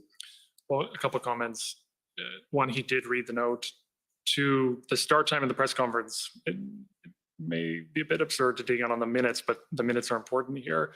I don't know that it started precisely at 4:30. I think there might have been some delay there. But after it was received, the Prime Minister did review the note, signed the note, made the announcement. And that signing of the note came after the FMM, came after the opposition leader consultation. And that was the Prime Minister making the decision there before he announced it. Okay, I'm going to ask each of you a very similar question. Ms. Telford, what I'd like to know is when you found out that the Prime Minister would be announcing the invocation of the Emergencies Act at the 4:30 p.m. press conference. He and I would have been discussing the possibility throughout the day. Until he signed the decision note, there was nothing confirmed. Okay. Do we know when the announcement went out to the press gallery that the conference was going to be held at 4:30 p.m.? I don't know what time that went out. Mr. Clough? I believe it went out earlier that afternoon, around or shortly after 1 o'clock. And the decision at that point to issue the itinerary was to notify media the Prime Minister would have something to say. And it is absolutely possible that the Prime Minister could have decided not to proceed down this path before he addressed the media that afternoon. And it happens not infrequently on an issue that scenarios are planned, a track, we may be on a certain track, but a different decision is taken at a certain point, even at the last minute. So no, the decision was not taken until shortly before it was announced to media.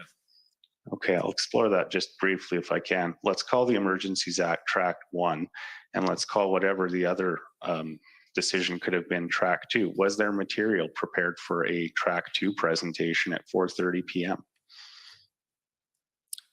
If a decision was taken not to invoke the Emergency Act on that day, the remarks and announcement would have been changed.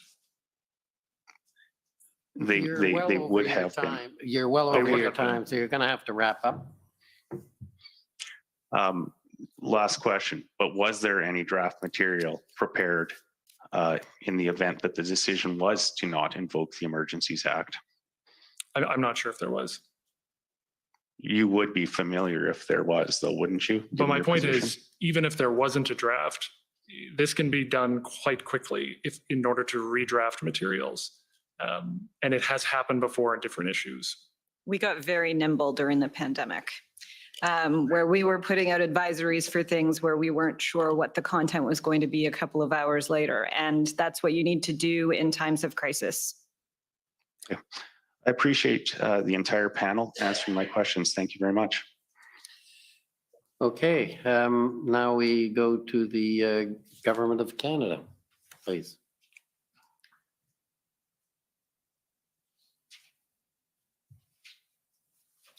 Thank you, Commissioner. And my name is Brian Gover. I'm one of the lawyers for the Government of Canada. And good evening, Ms. Telford, Mr. Clow, and Mr. Broadhead. By my count, Commissioner, I believe I have 20 minutes with the kind donation from the City of Windsor. I hope to be substantially less than that. That'll probably be a happy event for a lot of people, but don't feel on my account. Well, let's see how we do. First of all, the order in council sets out terms of reference directing the commissioner to examine to the extent relevant, the impact, role, and sources of misinformation and disinformation, including the use of social media. And by misinformation, we understand that to mean unknowingly or unintentionally spreading false, inaccurate, or misleading information. We understand disinformation to be deliberately and intentionally spreading false, inaccurate, or misleading information. Ms. Telford, at any point during the convoy occupations and blockades, did you become aware of any misinformation or disinformation that was affecting the situation? I became aware of a lot of both misinformation and disinformation over the course of the occupation and the blockades. To name just a few examples, even leading into the first weekend, one was that this was even solely a trucker protest, and let alone the fact that it was solely about federal vaccine mandates. It was quite clear from very early on, and even leading into the first weekend, we knew from the Canadian Truckers Alliance, as was mentioned earlier, and also from data that we had, that over 90% of truckers were vaccinated. We also knew that a lot of the mandates that were being talked about were ones that were actually responsibilities and put in place or imposed by provincial level governments or even other levels of governments or jurisdictions, whether they be school boards or cities. And then, of course, there's a lot of misinformation, disinformation around vaccines themselves. And then personally, in terms of our office, we dealt with a number of different instances. Our official photographer was drawn into a conspiracy theory, unfortunately, where he was being alleged to be out taking a picture of some hate-filled flags. And he, at the time, was actually in isolation with COVID himself. There was no chance he was doing that. We began trying to correct that. He began receiving death threats during that period. There was also a fake letter distributed amongst people within the occupation that was signed, allegedly. It was not signed by us, but it was signed using my name and the Prime Minister's name, and suggesting ways in which we might agree to some kind of, I don't even know what, but this fake letter was corrected and actually made international news. It was corrected on CNN at the time. And then I personally was actually asked to stay away for quite some time from the downtown core, because it started on Telegram and then moved on to other social media channels. a story that was created that I was going to create a false flag operation and have a horse killed and then blame it on the occupiers. So there were concerns for my security during that period as well.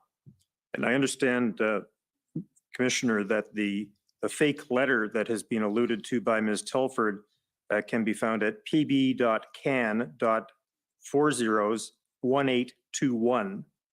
And the false flag regarding Ms. Telford and the horse is in evidence as pb.can.00001822.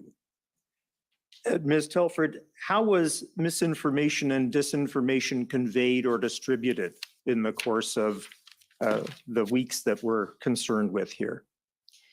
We saw it being conveyed and distributed in multiple different ways. The letter, for example, was, both screenshots of it floating around on social media, but it was actually being distributed in hard copy. And the other things, as I mentioned, were moving from different social media platforms from one to the other. But it was also, we were seeing people doing podcasts and YouTube videos and different things where they were disseminating this information as well. Moving to my second area, Mr. Clow, you've testified in response to a question from Commission Counsel about communications with Juan Gonzalez, whom you described as a member of President Biden's national security team on February 9th. And Commissioner, we have in evidence, and I won't take the witness to it, the text message at ssm.can.407744. And Mr. Clow, in addition to the text exchange, did you have a telephone call with Mr. Gonzalez that you recall? I believe we did speak at one point. And when was that in relation to February 9th? I can't remember the precise date, but the first exchange, there was an email exchange, a text exchange with him on the 9th, and the interactions continued until about the 15th or 16th. Thank you. The third area relates to federal, provincial, territorial consultations and the First Minister's meeting. And we have the readout at ssm.nsc.can 50625. And perhaps I'll ask our registrar to display that, please.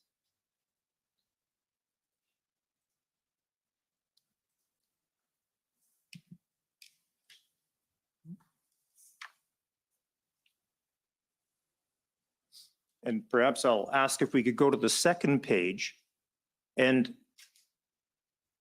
you'll recall that my friend for the province of Alberta said that Premier Kenney was clear that the Emergencies Act was not required in Alberta and referred to the situation in Coots having been addressed. Can anyone on the panel assist me with this question? Do you know where the additional RCMP resources came from to address the situation in Coots, which we've heard was the subject of a police operation in the early morning hours of February 14th? Mr. Broadhead. My understanding is that that there was a contingent sent from British Columbia to assist at Coots. And in fact, at the second page, we have Premier Horgan from British Columbia indicating that his only concern is that the measures would be implemented by RCMP and BC, which are already fully taxed. Not sure where you're going to find the people. We've already sent an RCMP contingent east. Is that what you're referring to in that respect, sir? Yeah. I would just add what this illustrates is an example of something we heard from officials in the lead up to February 14th and the invocation, which was, yes, there was some progress in certain places and certain blockades, but the progress was done with the help of additional resources in certain cases. So in BC, for example, it was definitely concerning that Alberta was cleared with BC, not concerning, it's good that Alberta progress was made with additional resources, but BC was facing its own problems. There were arrests at the Pacific Highway. There was a military style vehicle there when convoy activity happened in BC. So part of the concern across the country was there enough resources across the board to handle all of the pop-ups that were happening. And we were seeing an increasing numbers that weekend. And Mr. Clow, in the course of your evidence already, you've referred to this phenomenon of stretching police resources. Is that correct? Yes. And this was in the context, this conversation, of declaring a public order emergency, which itself involves a national emergency. Is that right? Yes. Now, you were taken, by the way, to page 3 and what Premier Kenny said. And if my friend from Alberta said this, I didn't hear it, but she referred to, if we look down page 3, would be problematic to declare emergency today, and referred to what we see following the next point, starting with invoking what they see as martial law. What we didn't hear was what's in between two sentences. Folks at the core of this movement are not rational. They are prone to conspiracy theories. Have I read that correctly? Yes. And was that, to the best of your recollection, a feature of what Premier Kenny said during the First Minister's meeting? Yes. Can I add to that? Just the other one that I think struck me in his comments was this line at the bottom of the page that I don't quibble using the Emergencies Act, which is particularly interesting considering his previous roles with the federal government in that kind of national. And I think there, I certainly interpreted that as an important distinction between what he felt was needed in Alberta versus what we knew we were looking at from a national perspective and having to take into consideration the stretched resources, the movement, the differing situations across the country. And Mr. Broadhead, to elaborate, if you would, when you refer to Premier Kenny's previous roles with the federal government, to what are you referring? I believe he was Minister of National Defense in particular. So that was the one I was thinking of. Right. And we're moving right along to the fourth area. Could we take that down, Mr. Registrar? And could we go to and display ssm.can.407721? And I come to this panel because I believe this was alluded to by my friend Mr. Miller on behalf of the convoy organizers. And I really seek your assistance in interpreting what I understand to be a note written by Alex Jarek. First of all, I probably mispronounced his name, but did you know who that is? Yes, he's part of the Issues Management Parliamentary Affairs team with a focus on Parliament. And so a member of the PMO? Yes. And if we look at this, maybe we could scroll down just a couple of lines. Perfect, thank you. And we see something attributed to someone named Rayal. Do you see that, Mr. Clow? Yes, that's Rayal Lewis. He's the Chief of Staff to the Government House Leader.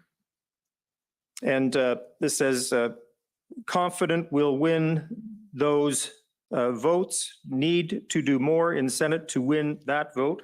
Have I read that correctly? That looks correct. And how does that accord with your recollection of the discussion surrounding the pending Senate vote around the time when revocation of the declaration? Sir, I'm going to object. He's misrepresenting the document. That document is in fact prior to the invocation, though it doesn't have a date on it.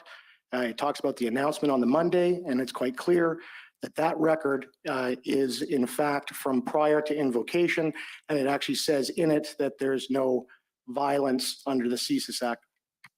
I'm not sure what the date is. Is there a date on the document? No, the DOJ never provided a date, unfortunately. Yeah, well, I'm just looking at it. So it's unclear what the date is, I guess, is what you're saying. It does say that it's before a Monday where there's an announcement. And of course, the announcement of the Emergencies Act was on a Monday, the 14th, on Valentine's Day.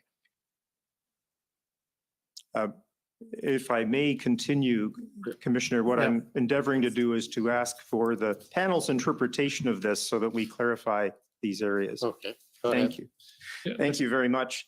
And if this continues, and this is a part that I believe Mr. Miller had referred to in his cross-examination earlier, or his commentary earlier. NES spoke with NSIA and Jody Thomas, and then there's an arrow. S2 of CSIS Act, violence not met. New arrow, wonder if need full 30 days if Ottawa cleared. Then speech Monday morning. Are you able to help us, Mr. Clow, understand the context of this? First of all, what does NES stand for? So this whole page, reviewing it, this does look like it's well after, it could be a full week after the invocation of the act. Clearly, they're talking about the parliamentary process. So the first part, Rael Lewis saying he's confident when the votes need to do more in the Senate.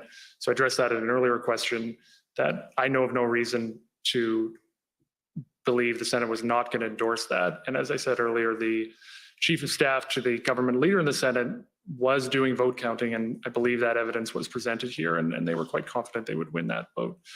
The rest of the page looks like more parliamentary process and an individual caucus member. Who is that individual caucus member? Nate Erskine-Smith. And whose view did you understand to be that Section 2 of the CSIS Act had not been met? It's hard to say. I don't know what this refers to, but there was a public discussion going on about this very fact, as there is in this commission, but I don't know specifically what this refers to in this note. Right.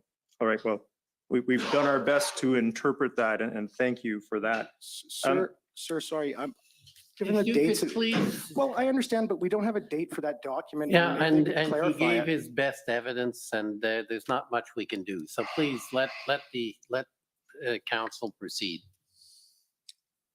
Thank you. The second to last area has to do with the process that the three of you observed surrounding the decision to invoke the Emergencies Act. And how would you describe the process surrounding the invocation of the Emergencies Act, the evolution of the thinking of the Government of Canada on that issue? Perhaps I'll ask you first, Ms. Telford. I think the process was, we tried to be methodical about it. It was very step by step, and it was seeking advice every step of the way from multiple parts of government. It was taking in a lot of different inputs, and it was doing a lot of consultation throughout. And so actually, even in processes that often go on much longer than this one could afford to, I would say this is actually one of the more robust processes I've seen. Thank you. Mr. Clow, same question for you, your description of the process. I would absolutely agree with that. I don't know that I have much to add, other than as has been covered at some length here today and at this commission, especially in those days leading up to the invocation from the IRG, and even before that, the steps that were taken were careful, considered, and there were a number of conversations involving a number of senior officials and ministers, ultimately leading to the cabinet meeting on the Sunday night. So to me, it was very methodical. Thank you. And Mr. Broadhead.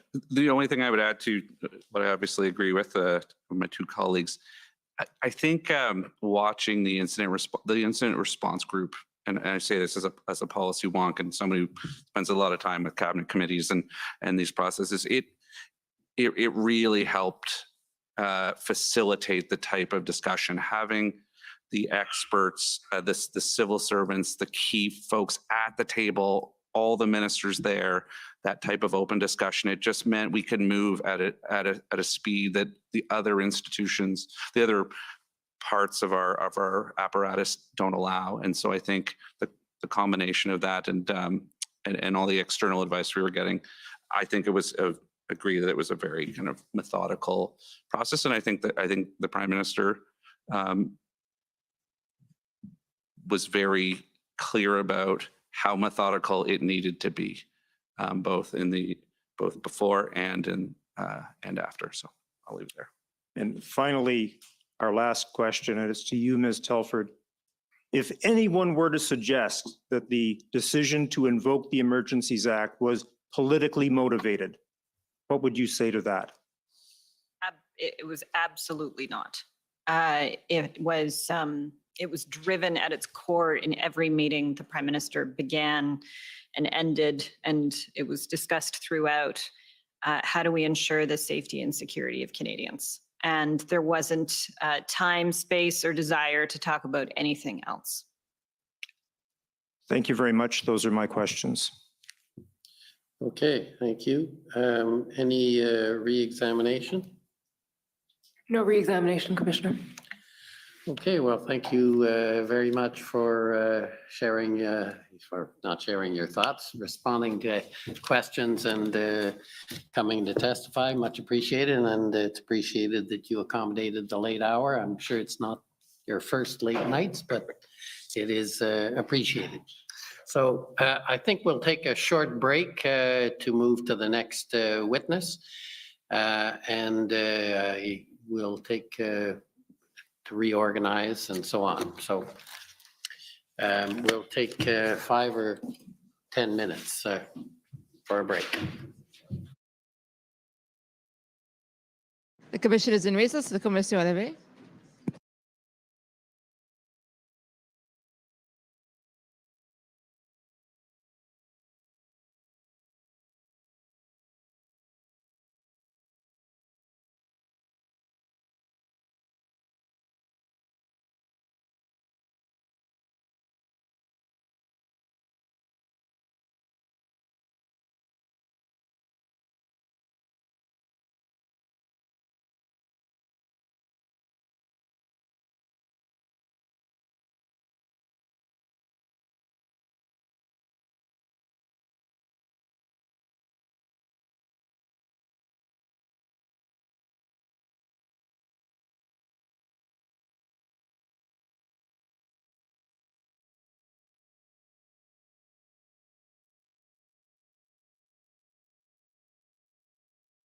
Hey guys, what's going on? Everybody's probably sitting here right now, like, hold on, I'll jump on camera.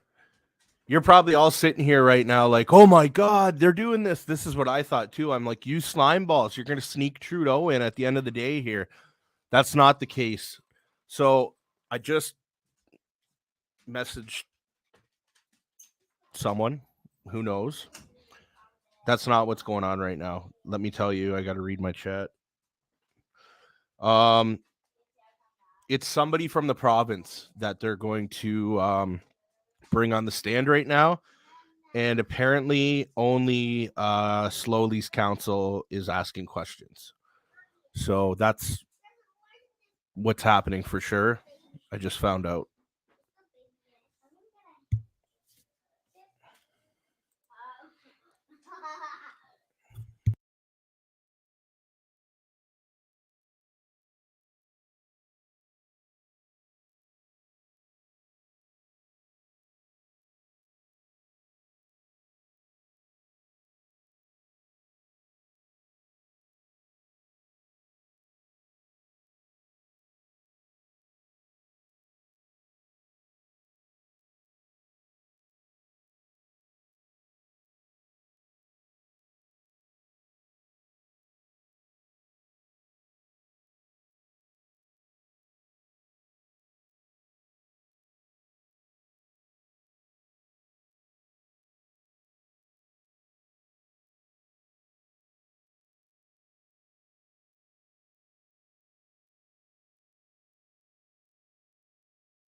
Order à l'ordre.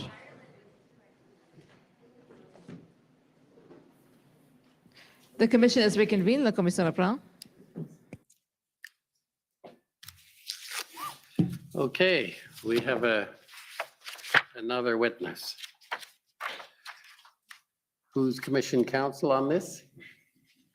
Hi, Commissioner Jean-Simon Schoenholz for the commission. The witness is Kenneth Weatherhill. He's on Zoom. Okay. And this is just for a cross-examination by some of the parties on his witness statement. So commission counsel don't have questions in chief. Okay, Mr. Weatherhill, can you hear me? Yes, yes, sir, I can. Thank you. Okay, so we'll now swear you if that's agreeable. Yes, sir, it is, and I have a Bible in my right hand. Okay. Mr. Weatherall, for the record, please state your full name and spell it out. My name is Kenneth Alexander Weatherall, Kenneth, Alexander, Alexander, Weatherhill, Weatherhill. Do you swear that the evidence to be given by you to this commission shall be the truth, the whole truth, and nothing but the truth, so help you God? I so swear. Thank you. Okay, so I don't have a list this time, but I understand counsel for former Chief Slowly has some questions. Yes. Council had discussed that I would actually start on behalf of the city, Mr. Commissioner, if that's acceptable. Normally, it's the opposite, but go ahead.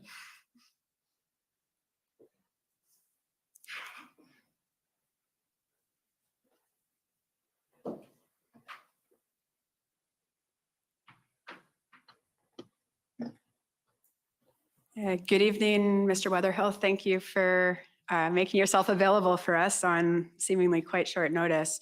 My name is Alyssa Tompkins. I'm counsel for the City of Ottawa in this case. So I just have a couple of issues that I want to discuss with you flowing from your witness summary. So one of the issues you raise in there is the training that's available to members of the Police Services Board. So I just wanted to bring up the Police Services Act. If we can go to document COM, I think it's 50819.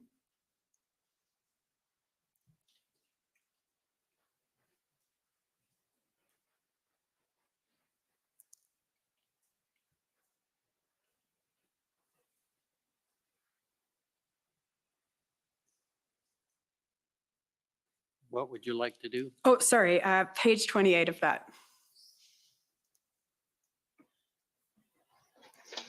So if we can just scroll down, Mr. Clerk, when we get to, I just wanted the witness, keep scrolling, please. So this starts with section 31, which is titled Responsibilities of the Boards. And if we can keep scrolling down, if we get to subsection 5, please. Oh, there we go. So the training of board members, and the Act provides the board shall ensure that its members undergo any training that the Solicitor General may provide or require. Now, my understanding from your witness summary is that in fact, the Solicitor General does not provide formal training or has chosen not to. Is that correct? My evidence is that the police service advisors deliver orientation training. There's also a package that is provided to every board member who becomes a member of the board. But when I think of training, I think of lesson plans, I think of course training standards, and I think of that. That is not the formal training that is under, that is delivered currently under the Police Services Act. There is ongoing training on a number of different areas that may come up that the advisors are able to help support the board or help support the board to receive training in a number of different areas, such as an example of a board asking for training in harassment and discrimination and biases, and could they get support in identifying those kinds of training plans? Okay, so maybe it'll be easier if we just go to your witness summary. If we can go to WTS 00000080, however many zeros, sorry, I'm always unsure.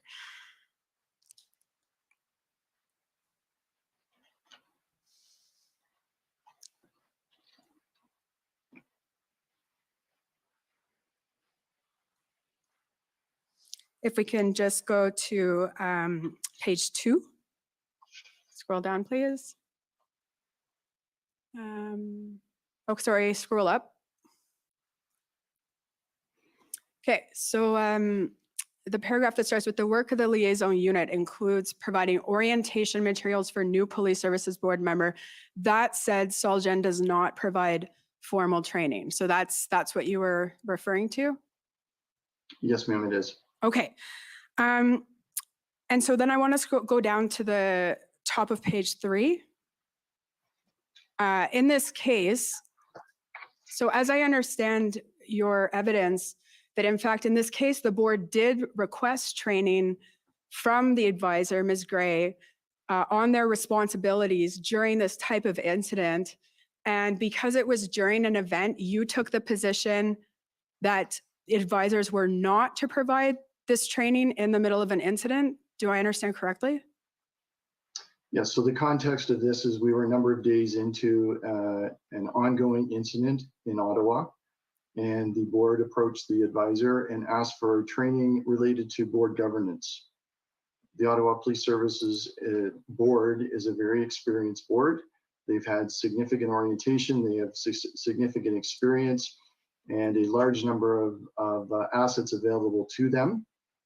So the position that I took and the direction I gave was in the middle of an incident is not the time to remove a board from their role and their function of governance and set them down and to provide additional training on top of what they've received and the policies that they are governing themselves by. What I did ask was that the advisor ask for particular questions from the board and specifically the executive director, and then we would help facilitate those questions with the appropriate answers and assist them in the interpretation of the legislation, their roles and their functions and their responsibilities. Okay, and I'm not going to go to that document because I took the Deputy Solicitor General to it, and will the commission already has the evidence as to what information was provided to the board in terms of what authorities were available to them under the Act, and more importantly, what was not provided. I note here that it says part of the rationale for not agreeing to provide training during the incident is that the OPSB had its own resources, significant experience through former board members on city council. Now, I just want to be clear on that. Surely you agree that the board and a municipal council are separate and distinct entities? Yes, that's correct. Okay, and they're legally separate as a matter of law. They are legally separate as a matter of law. What I meant by that, and what I continue to stand by, is the board has a responsibility and the ability to tap into resources of experience that can help them guide through particular scenarios and situations without disclosing the intimate details of those situations and scenarios. That forms part of responsible governance. Now, you'll agree, though, that of these other resources available, other than the advisors of the Solicitor General, only one of those being the advisors of the Solicitor General has a statutory duty to ensure that the board is providing adequate and effective policing in the municipality. So if I understand your question correctly, you're asking me if there is only one person that's listed in that entire group that has a statutory responsibility to provide adequate and effective policing. Yes.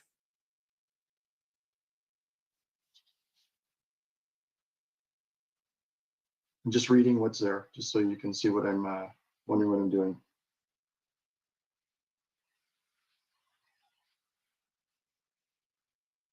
So the board members themselves have a responsibility. So that's one entity. Legal counsel to the board has a responsibility to help guide the board.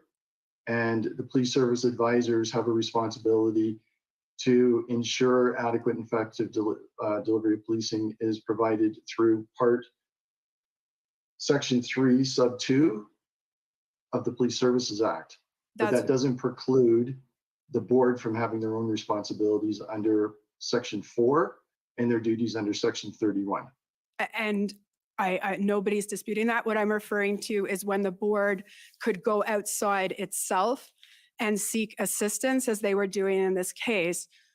They were seeking assistance from another body that has that duty. And in fact, the duty includes a duty to ensure that the board is doing its job.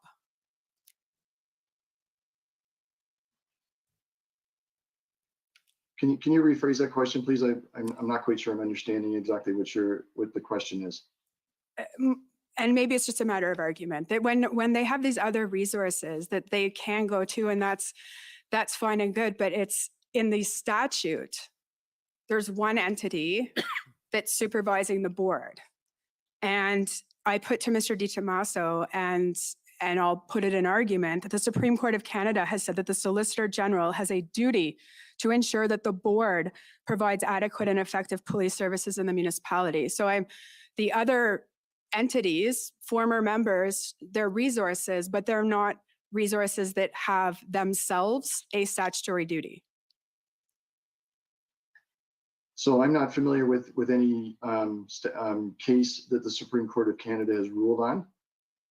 With respect to responsibilities of the delivery of adequate and effective policing in the Act, there's actually three areas that I'm familiar with. The first one is the board and their responsibility to provide adequate and effective policing.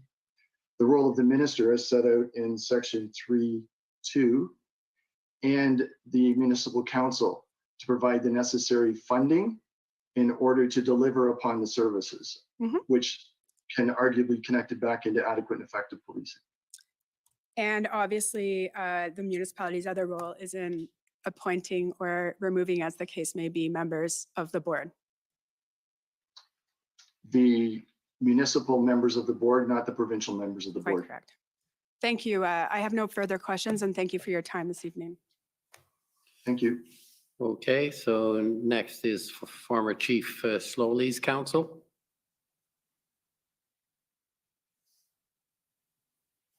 Commissioner. Mr. Weatherhill, Tom Curry for Chief Slowly. I understand you were interviewed by the Commission Council November 17th. Yes, that's correct. And can you just tell the Commissioner, how long were you with the Commission Council for that interview? 94 minutes in total. And did you have access to the information, to any information during the interview, or was it, well, I'll just stop there. Did you have access to information during the interview? I did, sir. Including the films or recordings, at least, of the Police Services Board and council meetings concerning the Ottawa Police Services Board? No, sir, I did not have access to any video films. Okay. Now, just in terms of the chain of command at the Solicitor General's ministry, I understand that you are of course, you're the Inspector General of Policing, and you have a direct report to the Deputy Solicitor General. Is that true? Yes, sir, that's correct. And then reporting to you is the Manager of Police Services Liaison, or the Police Services Liaison Unit, correct? That's correct. And then below that office are the Police Services Advisors of whom you have spoken to my friend. Is that right? Yes, sir. And the idea is that the Police Services Advisors attend some or all Police Services Board meetings. That's correct. In this case, the Ottawa Police Services Board was in the hands of Ms. Gray, Lindsay Gray, for the time up until February 14th. Have I got that? And I don't accept the statement that they were in the hands of. Ms. Gray was providing professional guidance, fulfilling her duty as a police service advisor for the Ministry of the Solicitor General. I meant that only in the sense that she was the advisor for the Ottawa Police Services Board. And when did you first learn that the Ottawa Police Services Board was dealing with the convoy protest?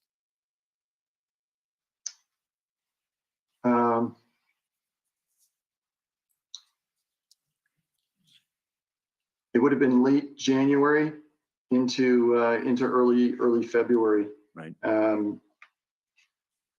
There were board meetings taking place in January when the intelligence started to surface to indicate that there was going to be large-scale demonstrations across the country, and in particular in Ontario, and that there was believed to be a large group of individuals that may be moving towards Ottawa. And I was aware of that information in late January. Right. Now, you yourself, though, did not, if I understand it, you did not observe a police services board meeting of the Ottawa Police Services Board in real time at that initial phase, at least. Is that true? There were meetings in January, no, but there were meetings in February where the link was provided for the general public to watch the open session, and I observed portions of that. Okay. And at no time during any of the meetings that you observed or that Ms. Gray observed, was any comment made either to the Police Services Board or to the chief? Is that correct? Comment made by who, sir? Well, sorry, by you or Ms. Gray, I should have said. No, I had no direct contact with any members of the board nor the chief during that entire time. They wouldn't have even known you were on the line. Is that true? Yes, I would believe that to be true. And the Ms. Gray, who they would have been aware was present, also to your observation and from reports that she gave you, did not speak up at any of the meetings to either the board or any of the police services members who were making presentations. I believe that to be factual during the meetings. I know there were conversations outside of the meetings, but during the meetings, I believe that to be accurate. And even whether inside or outside of the meeting, to the extent that there was some question about what information was being provided to the board by members of the police service, or alternatively, what questions were being asked by the board, neither Ms. Gray nor you provided any guidance to the board or the service. Is that true? No, that's not true, sir. Okay. Ms. Gray provided a document that addressed the questions, that provided answers for the board, and was having conversations with the executive director in relation to those questions and answers. All right, fair enough. And do I understand it that Ms. Gray and you, in your role, were content with the guidance that she provided at that time? Yes, sir, it was. And can I just have you confirm, just to, please, Mr. Registrar, ONT 1115. Just confirm for the commissioner, if you would, Mr. Wetherill. Now, I hope you can see this. Are you able to see a document if it's projected on your screen? Just confirm. I should be able to, sir. I'll let you know in the minute it's up. Thank you. Do you recognize? It's up now, sir. Thank you very much. Do you recognize that as a briefing note provided by Ms. Gray that summarizes the information that she recorded as having occurred during the February 5th meeting? Yes, sir, I do. And can I just ask you to just scroll down, Mr. Registrar, there, thank you, just stop there. Second bullet point, you see Chair Deans stated, the meeting was called to ask the chief one question. In accordance with the mandate for the delivery of adequate and effective policing, she asked the chief if he believes he is still able to provide given the fluid nature of the occupation, adequate and effective policing to the city? And then asked, if not, what resources from the board or assistance can be provided. Do you recall that that was the single stated purpose of that meeting? That's what, I don't know if that is a single stated purpose, but that is certainly the way Chair Deans reflected that on bullet number 2. And during that, I'm not going to have the time to, that was a very lengthy meeting. Do you recall? Yes, sir, I do. And do you recall that during that meeting, Chief Slowly and I believe his senior command staff gave extensive information to the board about the status of the protest in the city of Ottawa and described plans and enforcement activities? Do you recall that? What I will say is that on bullet 4, the chief committed to lay out where the service is at and what their plan is. And then if we scroll down on that same document, the chief and the deputy discuss how many arrests they've made, how they deploy some of their officers in and around the city. What's missing there is, I think, the crux to what the question from the chair was, is my recollection of that meeting, was around what is happening with the demonstrators, what is happening from the dismantling, where is the dismantling plan, and how are we going to return that piece of the city back to the residents? Well, I mean, you can keep going. It's a 5-page document. I don't have the time, unfortunately. But there is a great deal of discussion between this chief and his senior command and the board about the fact that there are inadequate resources within the Ottawa Police Service to dismantle the protest. Isn't that true? At that time, what I can say is the chief makes mention of the number of officers that have been seconded and supporting from the RCMP, from the OPP, and I believe he mentioned 7 other municipal services. So this is on the 5th of December, or of February rather, and I believe the initial demonstration began the weekend prior to that. Yes, but am I correct that certainly you as a member of especially with your experience, police services, this is not a mystery. On February 5th, you knew and everyone knew that the Ottawa Police Service was overwhelmed by the protesters and had no adequate resources themselves to dismantle the protest. Isn't that true? I'm aware that there were resources on the ground supporting the Ottawa Police Service. I have never been provided operational plans. I have never seen operational plans, and I've never seen what the true state of affairs were other than what was truly reported through the media and what I have received through the briefings. Did you ask for them? It's not my place to ask for operational plans, Okay. sir. We don't oversee operations. So, okay, well, so what I just need to understand then, Mr. Wetherill, is this: you didn't ask for them, but you've never seen them. You're not criticizing anybody for failing to provide them then. You're just telling the commissioner you didn't see them. I don't think I was ever asked that question, and that's not what my summary of my evidence was. My evidence was around the issue. I think if we go to page 4 of my summary, the 3rd paragraph down, that I found it concerning that when there were questions being asked around the removal of the demonstrators in front of Capitol Hill, that there was no operational plan that was being able to be discussed. And in this document you have up here displayed on the in-camera portion, it speaks to that there will be future tense work to put together an operational plan. That was the substance of the conversations that I shared with council that forms part of my summary.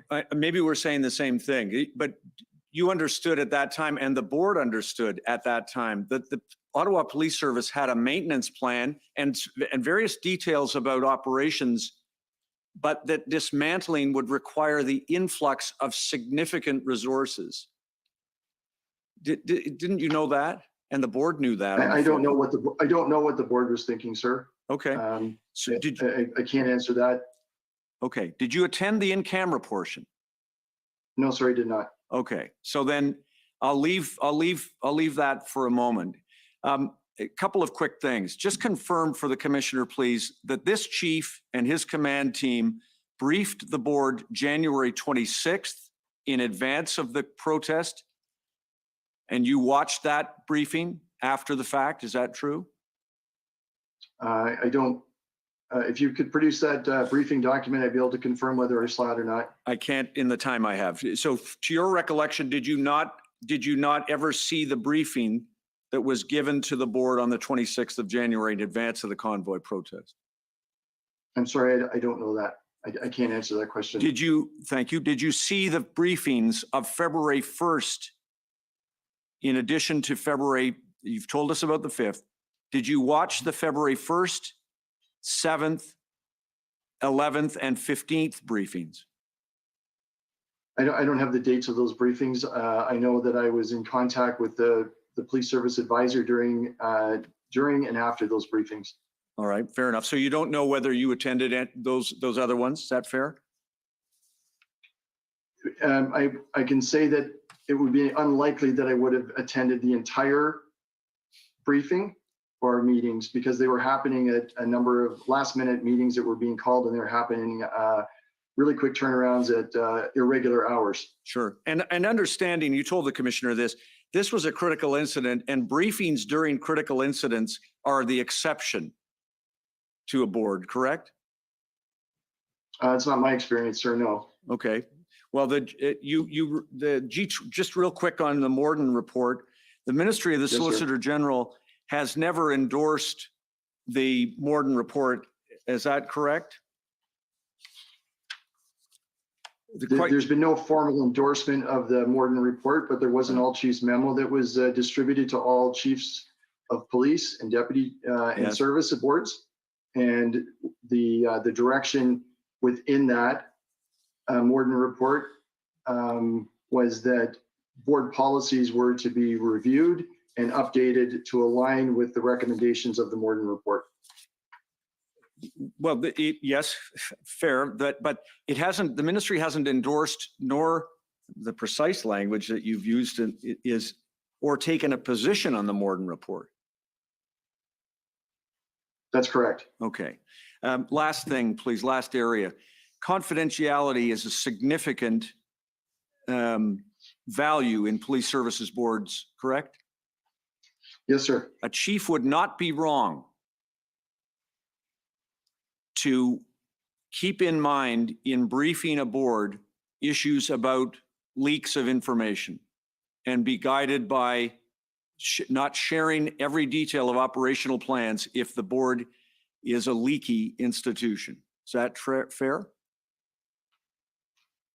So I would expect that if a chief suspected that there was a leaky board or challenges with leaking information, then the necessary steps would have been taken by the chief with the chair and or with OCPC to address that situation. Did you know that one member of the board had attended this convoy protest and had made donations?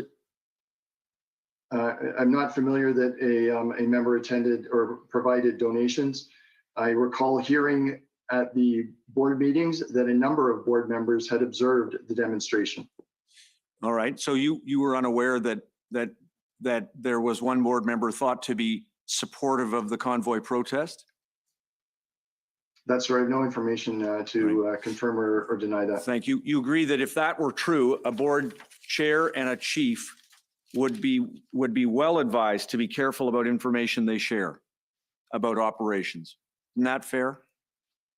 Yes, sir. A chief always needs to consider the integrity of the investigation, the safety of the officers, the safety of the in this case, the demonstrators and the broader community. And if that were to be compromised, then yes, that would be the responsible thing for a chief to do. Thank you, Mr. Wetherell. I don't have any other questions for you this evening. Thank you, Commissioner. Thank you, sir. Okay, I believe there's the coalition wants to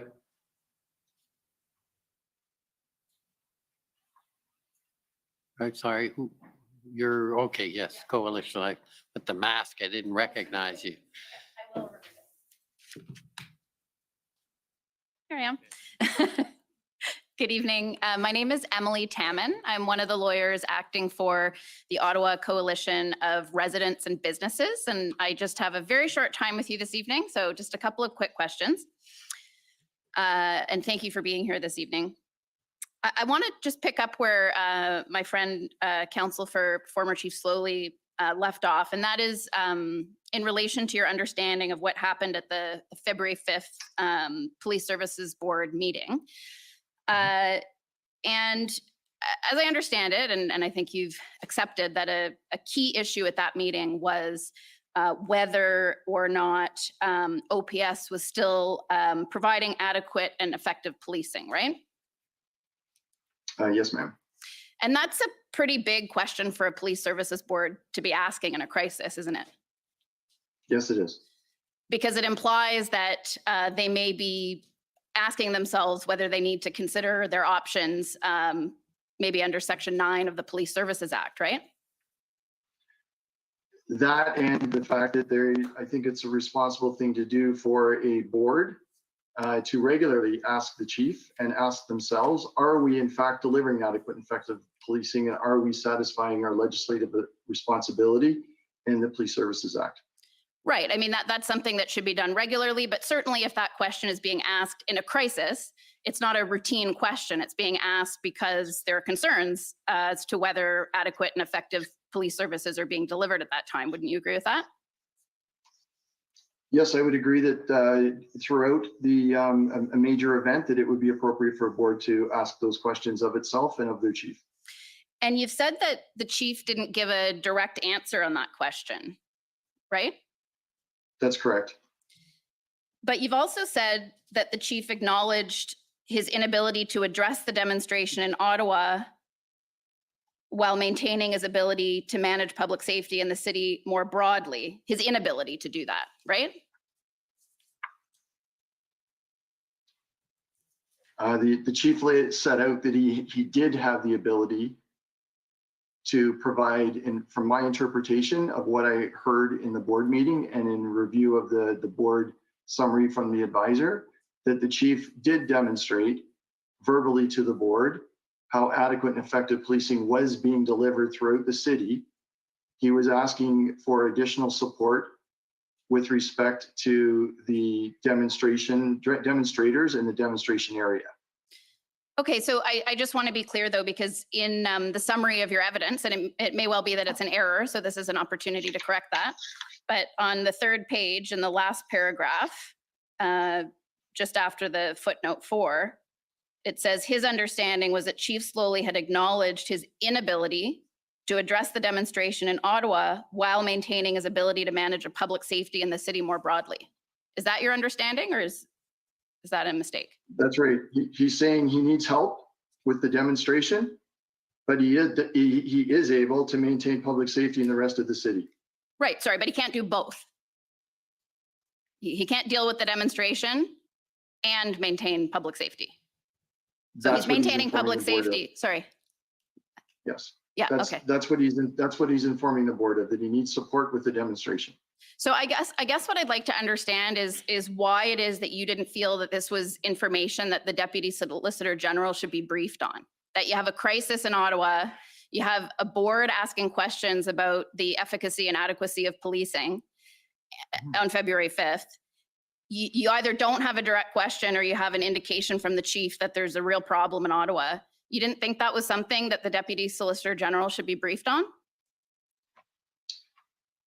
So if we turn to Section 9, and you mentioned it just a little bit earlier, if we turn to Section 9 sub 6, the municipal chief of police who is in the opinion of an emergency exists in the municipality may request that the commissioner have the Ontario Provincial Police give assistance. That had taken place.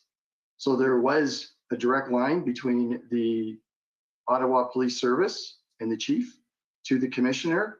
And I was very much aware that there was support on the ground by the Ontario Provincial Police to support the demonstration and the dismantling of that demonstration at that time. But there hadn't been a request for the OPP to come in and assume control of policing in Ottawa, right? That's correct. Right. And if the board was asking those questions, would you agree that the reason in the context of a crisis they'd be asking that question is because they're asking themselves whether they might have a duty under the legislation to themselves go to the OPP and request that the service take over in Ottawa? So there'd be a number of necessary steps that would need to take place if the board had lost confidence in their chief. And if the board were to reach out to the commissioner and ask for policing services, then the chief would need to be removed. And that did not happen. The chief had made the request. The board appeared to be satisfied with that request and was aware that the OPP were there and supporting the Ottawa Police Service in formulating plans along with 7 other municipal service, and on the 5th of December, up to 257 RCMP officers. December? I'm sorry, February. I apologize. No, that's okay. And just finally, I just want to understand the timing of the request by the board for training. How did that coincide with what you heard on February 5th? In other words, were they trying to figure out what it was that they were expected to do if they had concerns about adequate and effective policing? They're asking for training, they're asking for advice, and they're not getting that. Is that right? No, I disagree with that. They were asking for governance training. That board is quite experienced in governance. They wanted governance training in the middle of an incident, and that would have been irresponsible for my advisor to be there pulling a board away from their responsible duties of governance and oversight and managing the scenario from their perspective in their function and roles. Okay, thank you, sir. Those are my questions. Thank you, Commissioner. Thank you. Thank you. Any re-examination? I just had one point of clarification first, just for the record. My friend for Chief Slowly mentioned the dates of some of the board meetings. The dates, so the dates of board meetings were the 26th, the 5th, the 11th, the 15th, and the 17th. I don't know that that's material, but just wanted the record to accurately reflect that.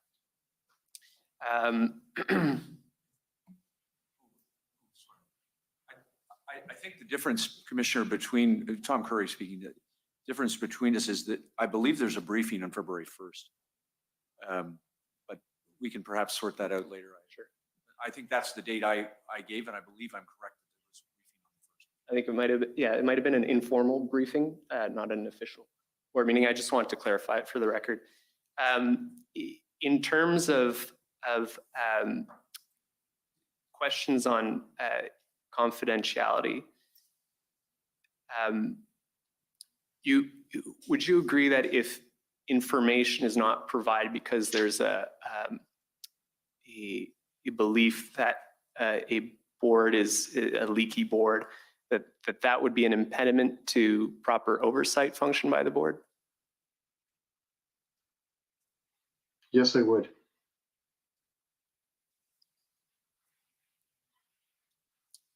Thank you. And that there should be policies within the board to deal with that. And the board should be very much aware of what the necessary steps would be to advance that complaint and that issue to the Ontario Civilian Police Commission. And what would you suggest the proper steps would be to follow if there was such concerns? You mentioned it, but you didn't really go into detail on what those would be. So with the chief, there's a couple different pathways that can be followed there, sir. With the chief being aware of it, or the board itself being aware of it. And can you maybe just describe those for each? Of course. So generally, if it was the chief who's made aware of it, and if the chief was confident that it was not the board chair, then they would have that conversation with the board chair and give the chair an opportunity to share the appropriate policies with the broader board and address the individual that may be that leak. If that does not resolve it, or if it's of such significance, serious significance, then the board chair can go directly to the Ontario Civilian Police Commission and ask them to conduct a review and a subsequent investigation into it, the matter. If the board chair themselves are aware of it, then it's incumbent upon the board to address their own policies. And if that does not correct the matter, then the board, or if it's of significant severity that it would be inappropriate to do so, then the board chair would again then go directly to the Ontario Civilian Police Commission and request that they undertake a review and launch an investigation into potential misconduct of a board member.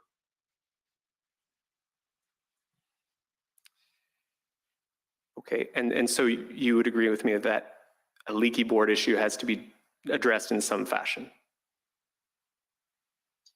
I would agree that if it exists today, then it needs to be addressed.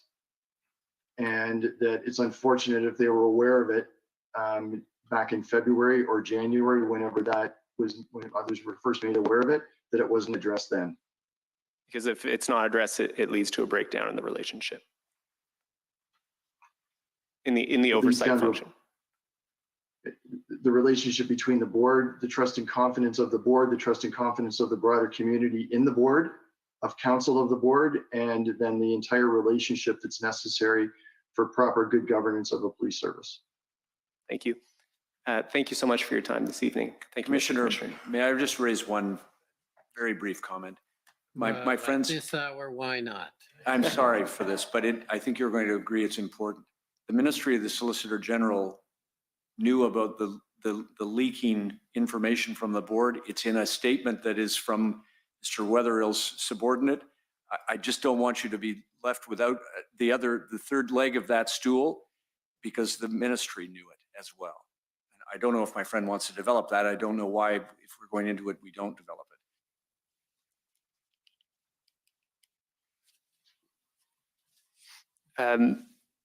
Thank you, and I am aware that that is in, certainly in the other witness statement that was entered. Do you maybe want to address that question then raised by my friend? What, if anything, should the Solicitor General's office be doing if they're aware of a leaky board? So I'll start by saying I was not aware that the advisor had that information. If the advisor did have that information, then the advisor, number one, should have reported that through the chain of command up to myself. And that would have been something I would have shared with the deputy. And then the advisor would speak with the chair, speak with the chief if necessary, and would follow the similar path of notifying the reviewing the policies, and then reviewing if necessary, moving it to the Ontario Civilian Police Commission for review and subsequent necessary investigation. Thank you very much. Okay, thank you. So those are, well, firstly, thank you for making yourself available, Mr. Wetherill. Unusual as the hour is very appreciated by the commission. So thank you. That terminates your evidence or ends your testimony. And we will adjourn, I think, until tomorrow morning at 9:30. The commission is adjourned. La commission est adjournée.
Okay, guys, I'm going to sign off here for the night.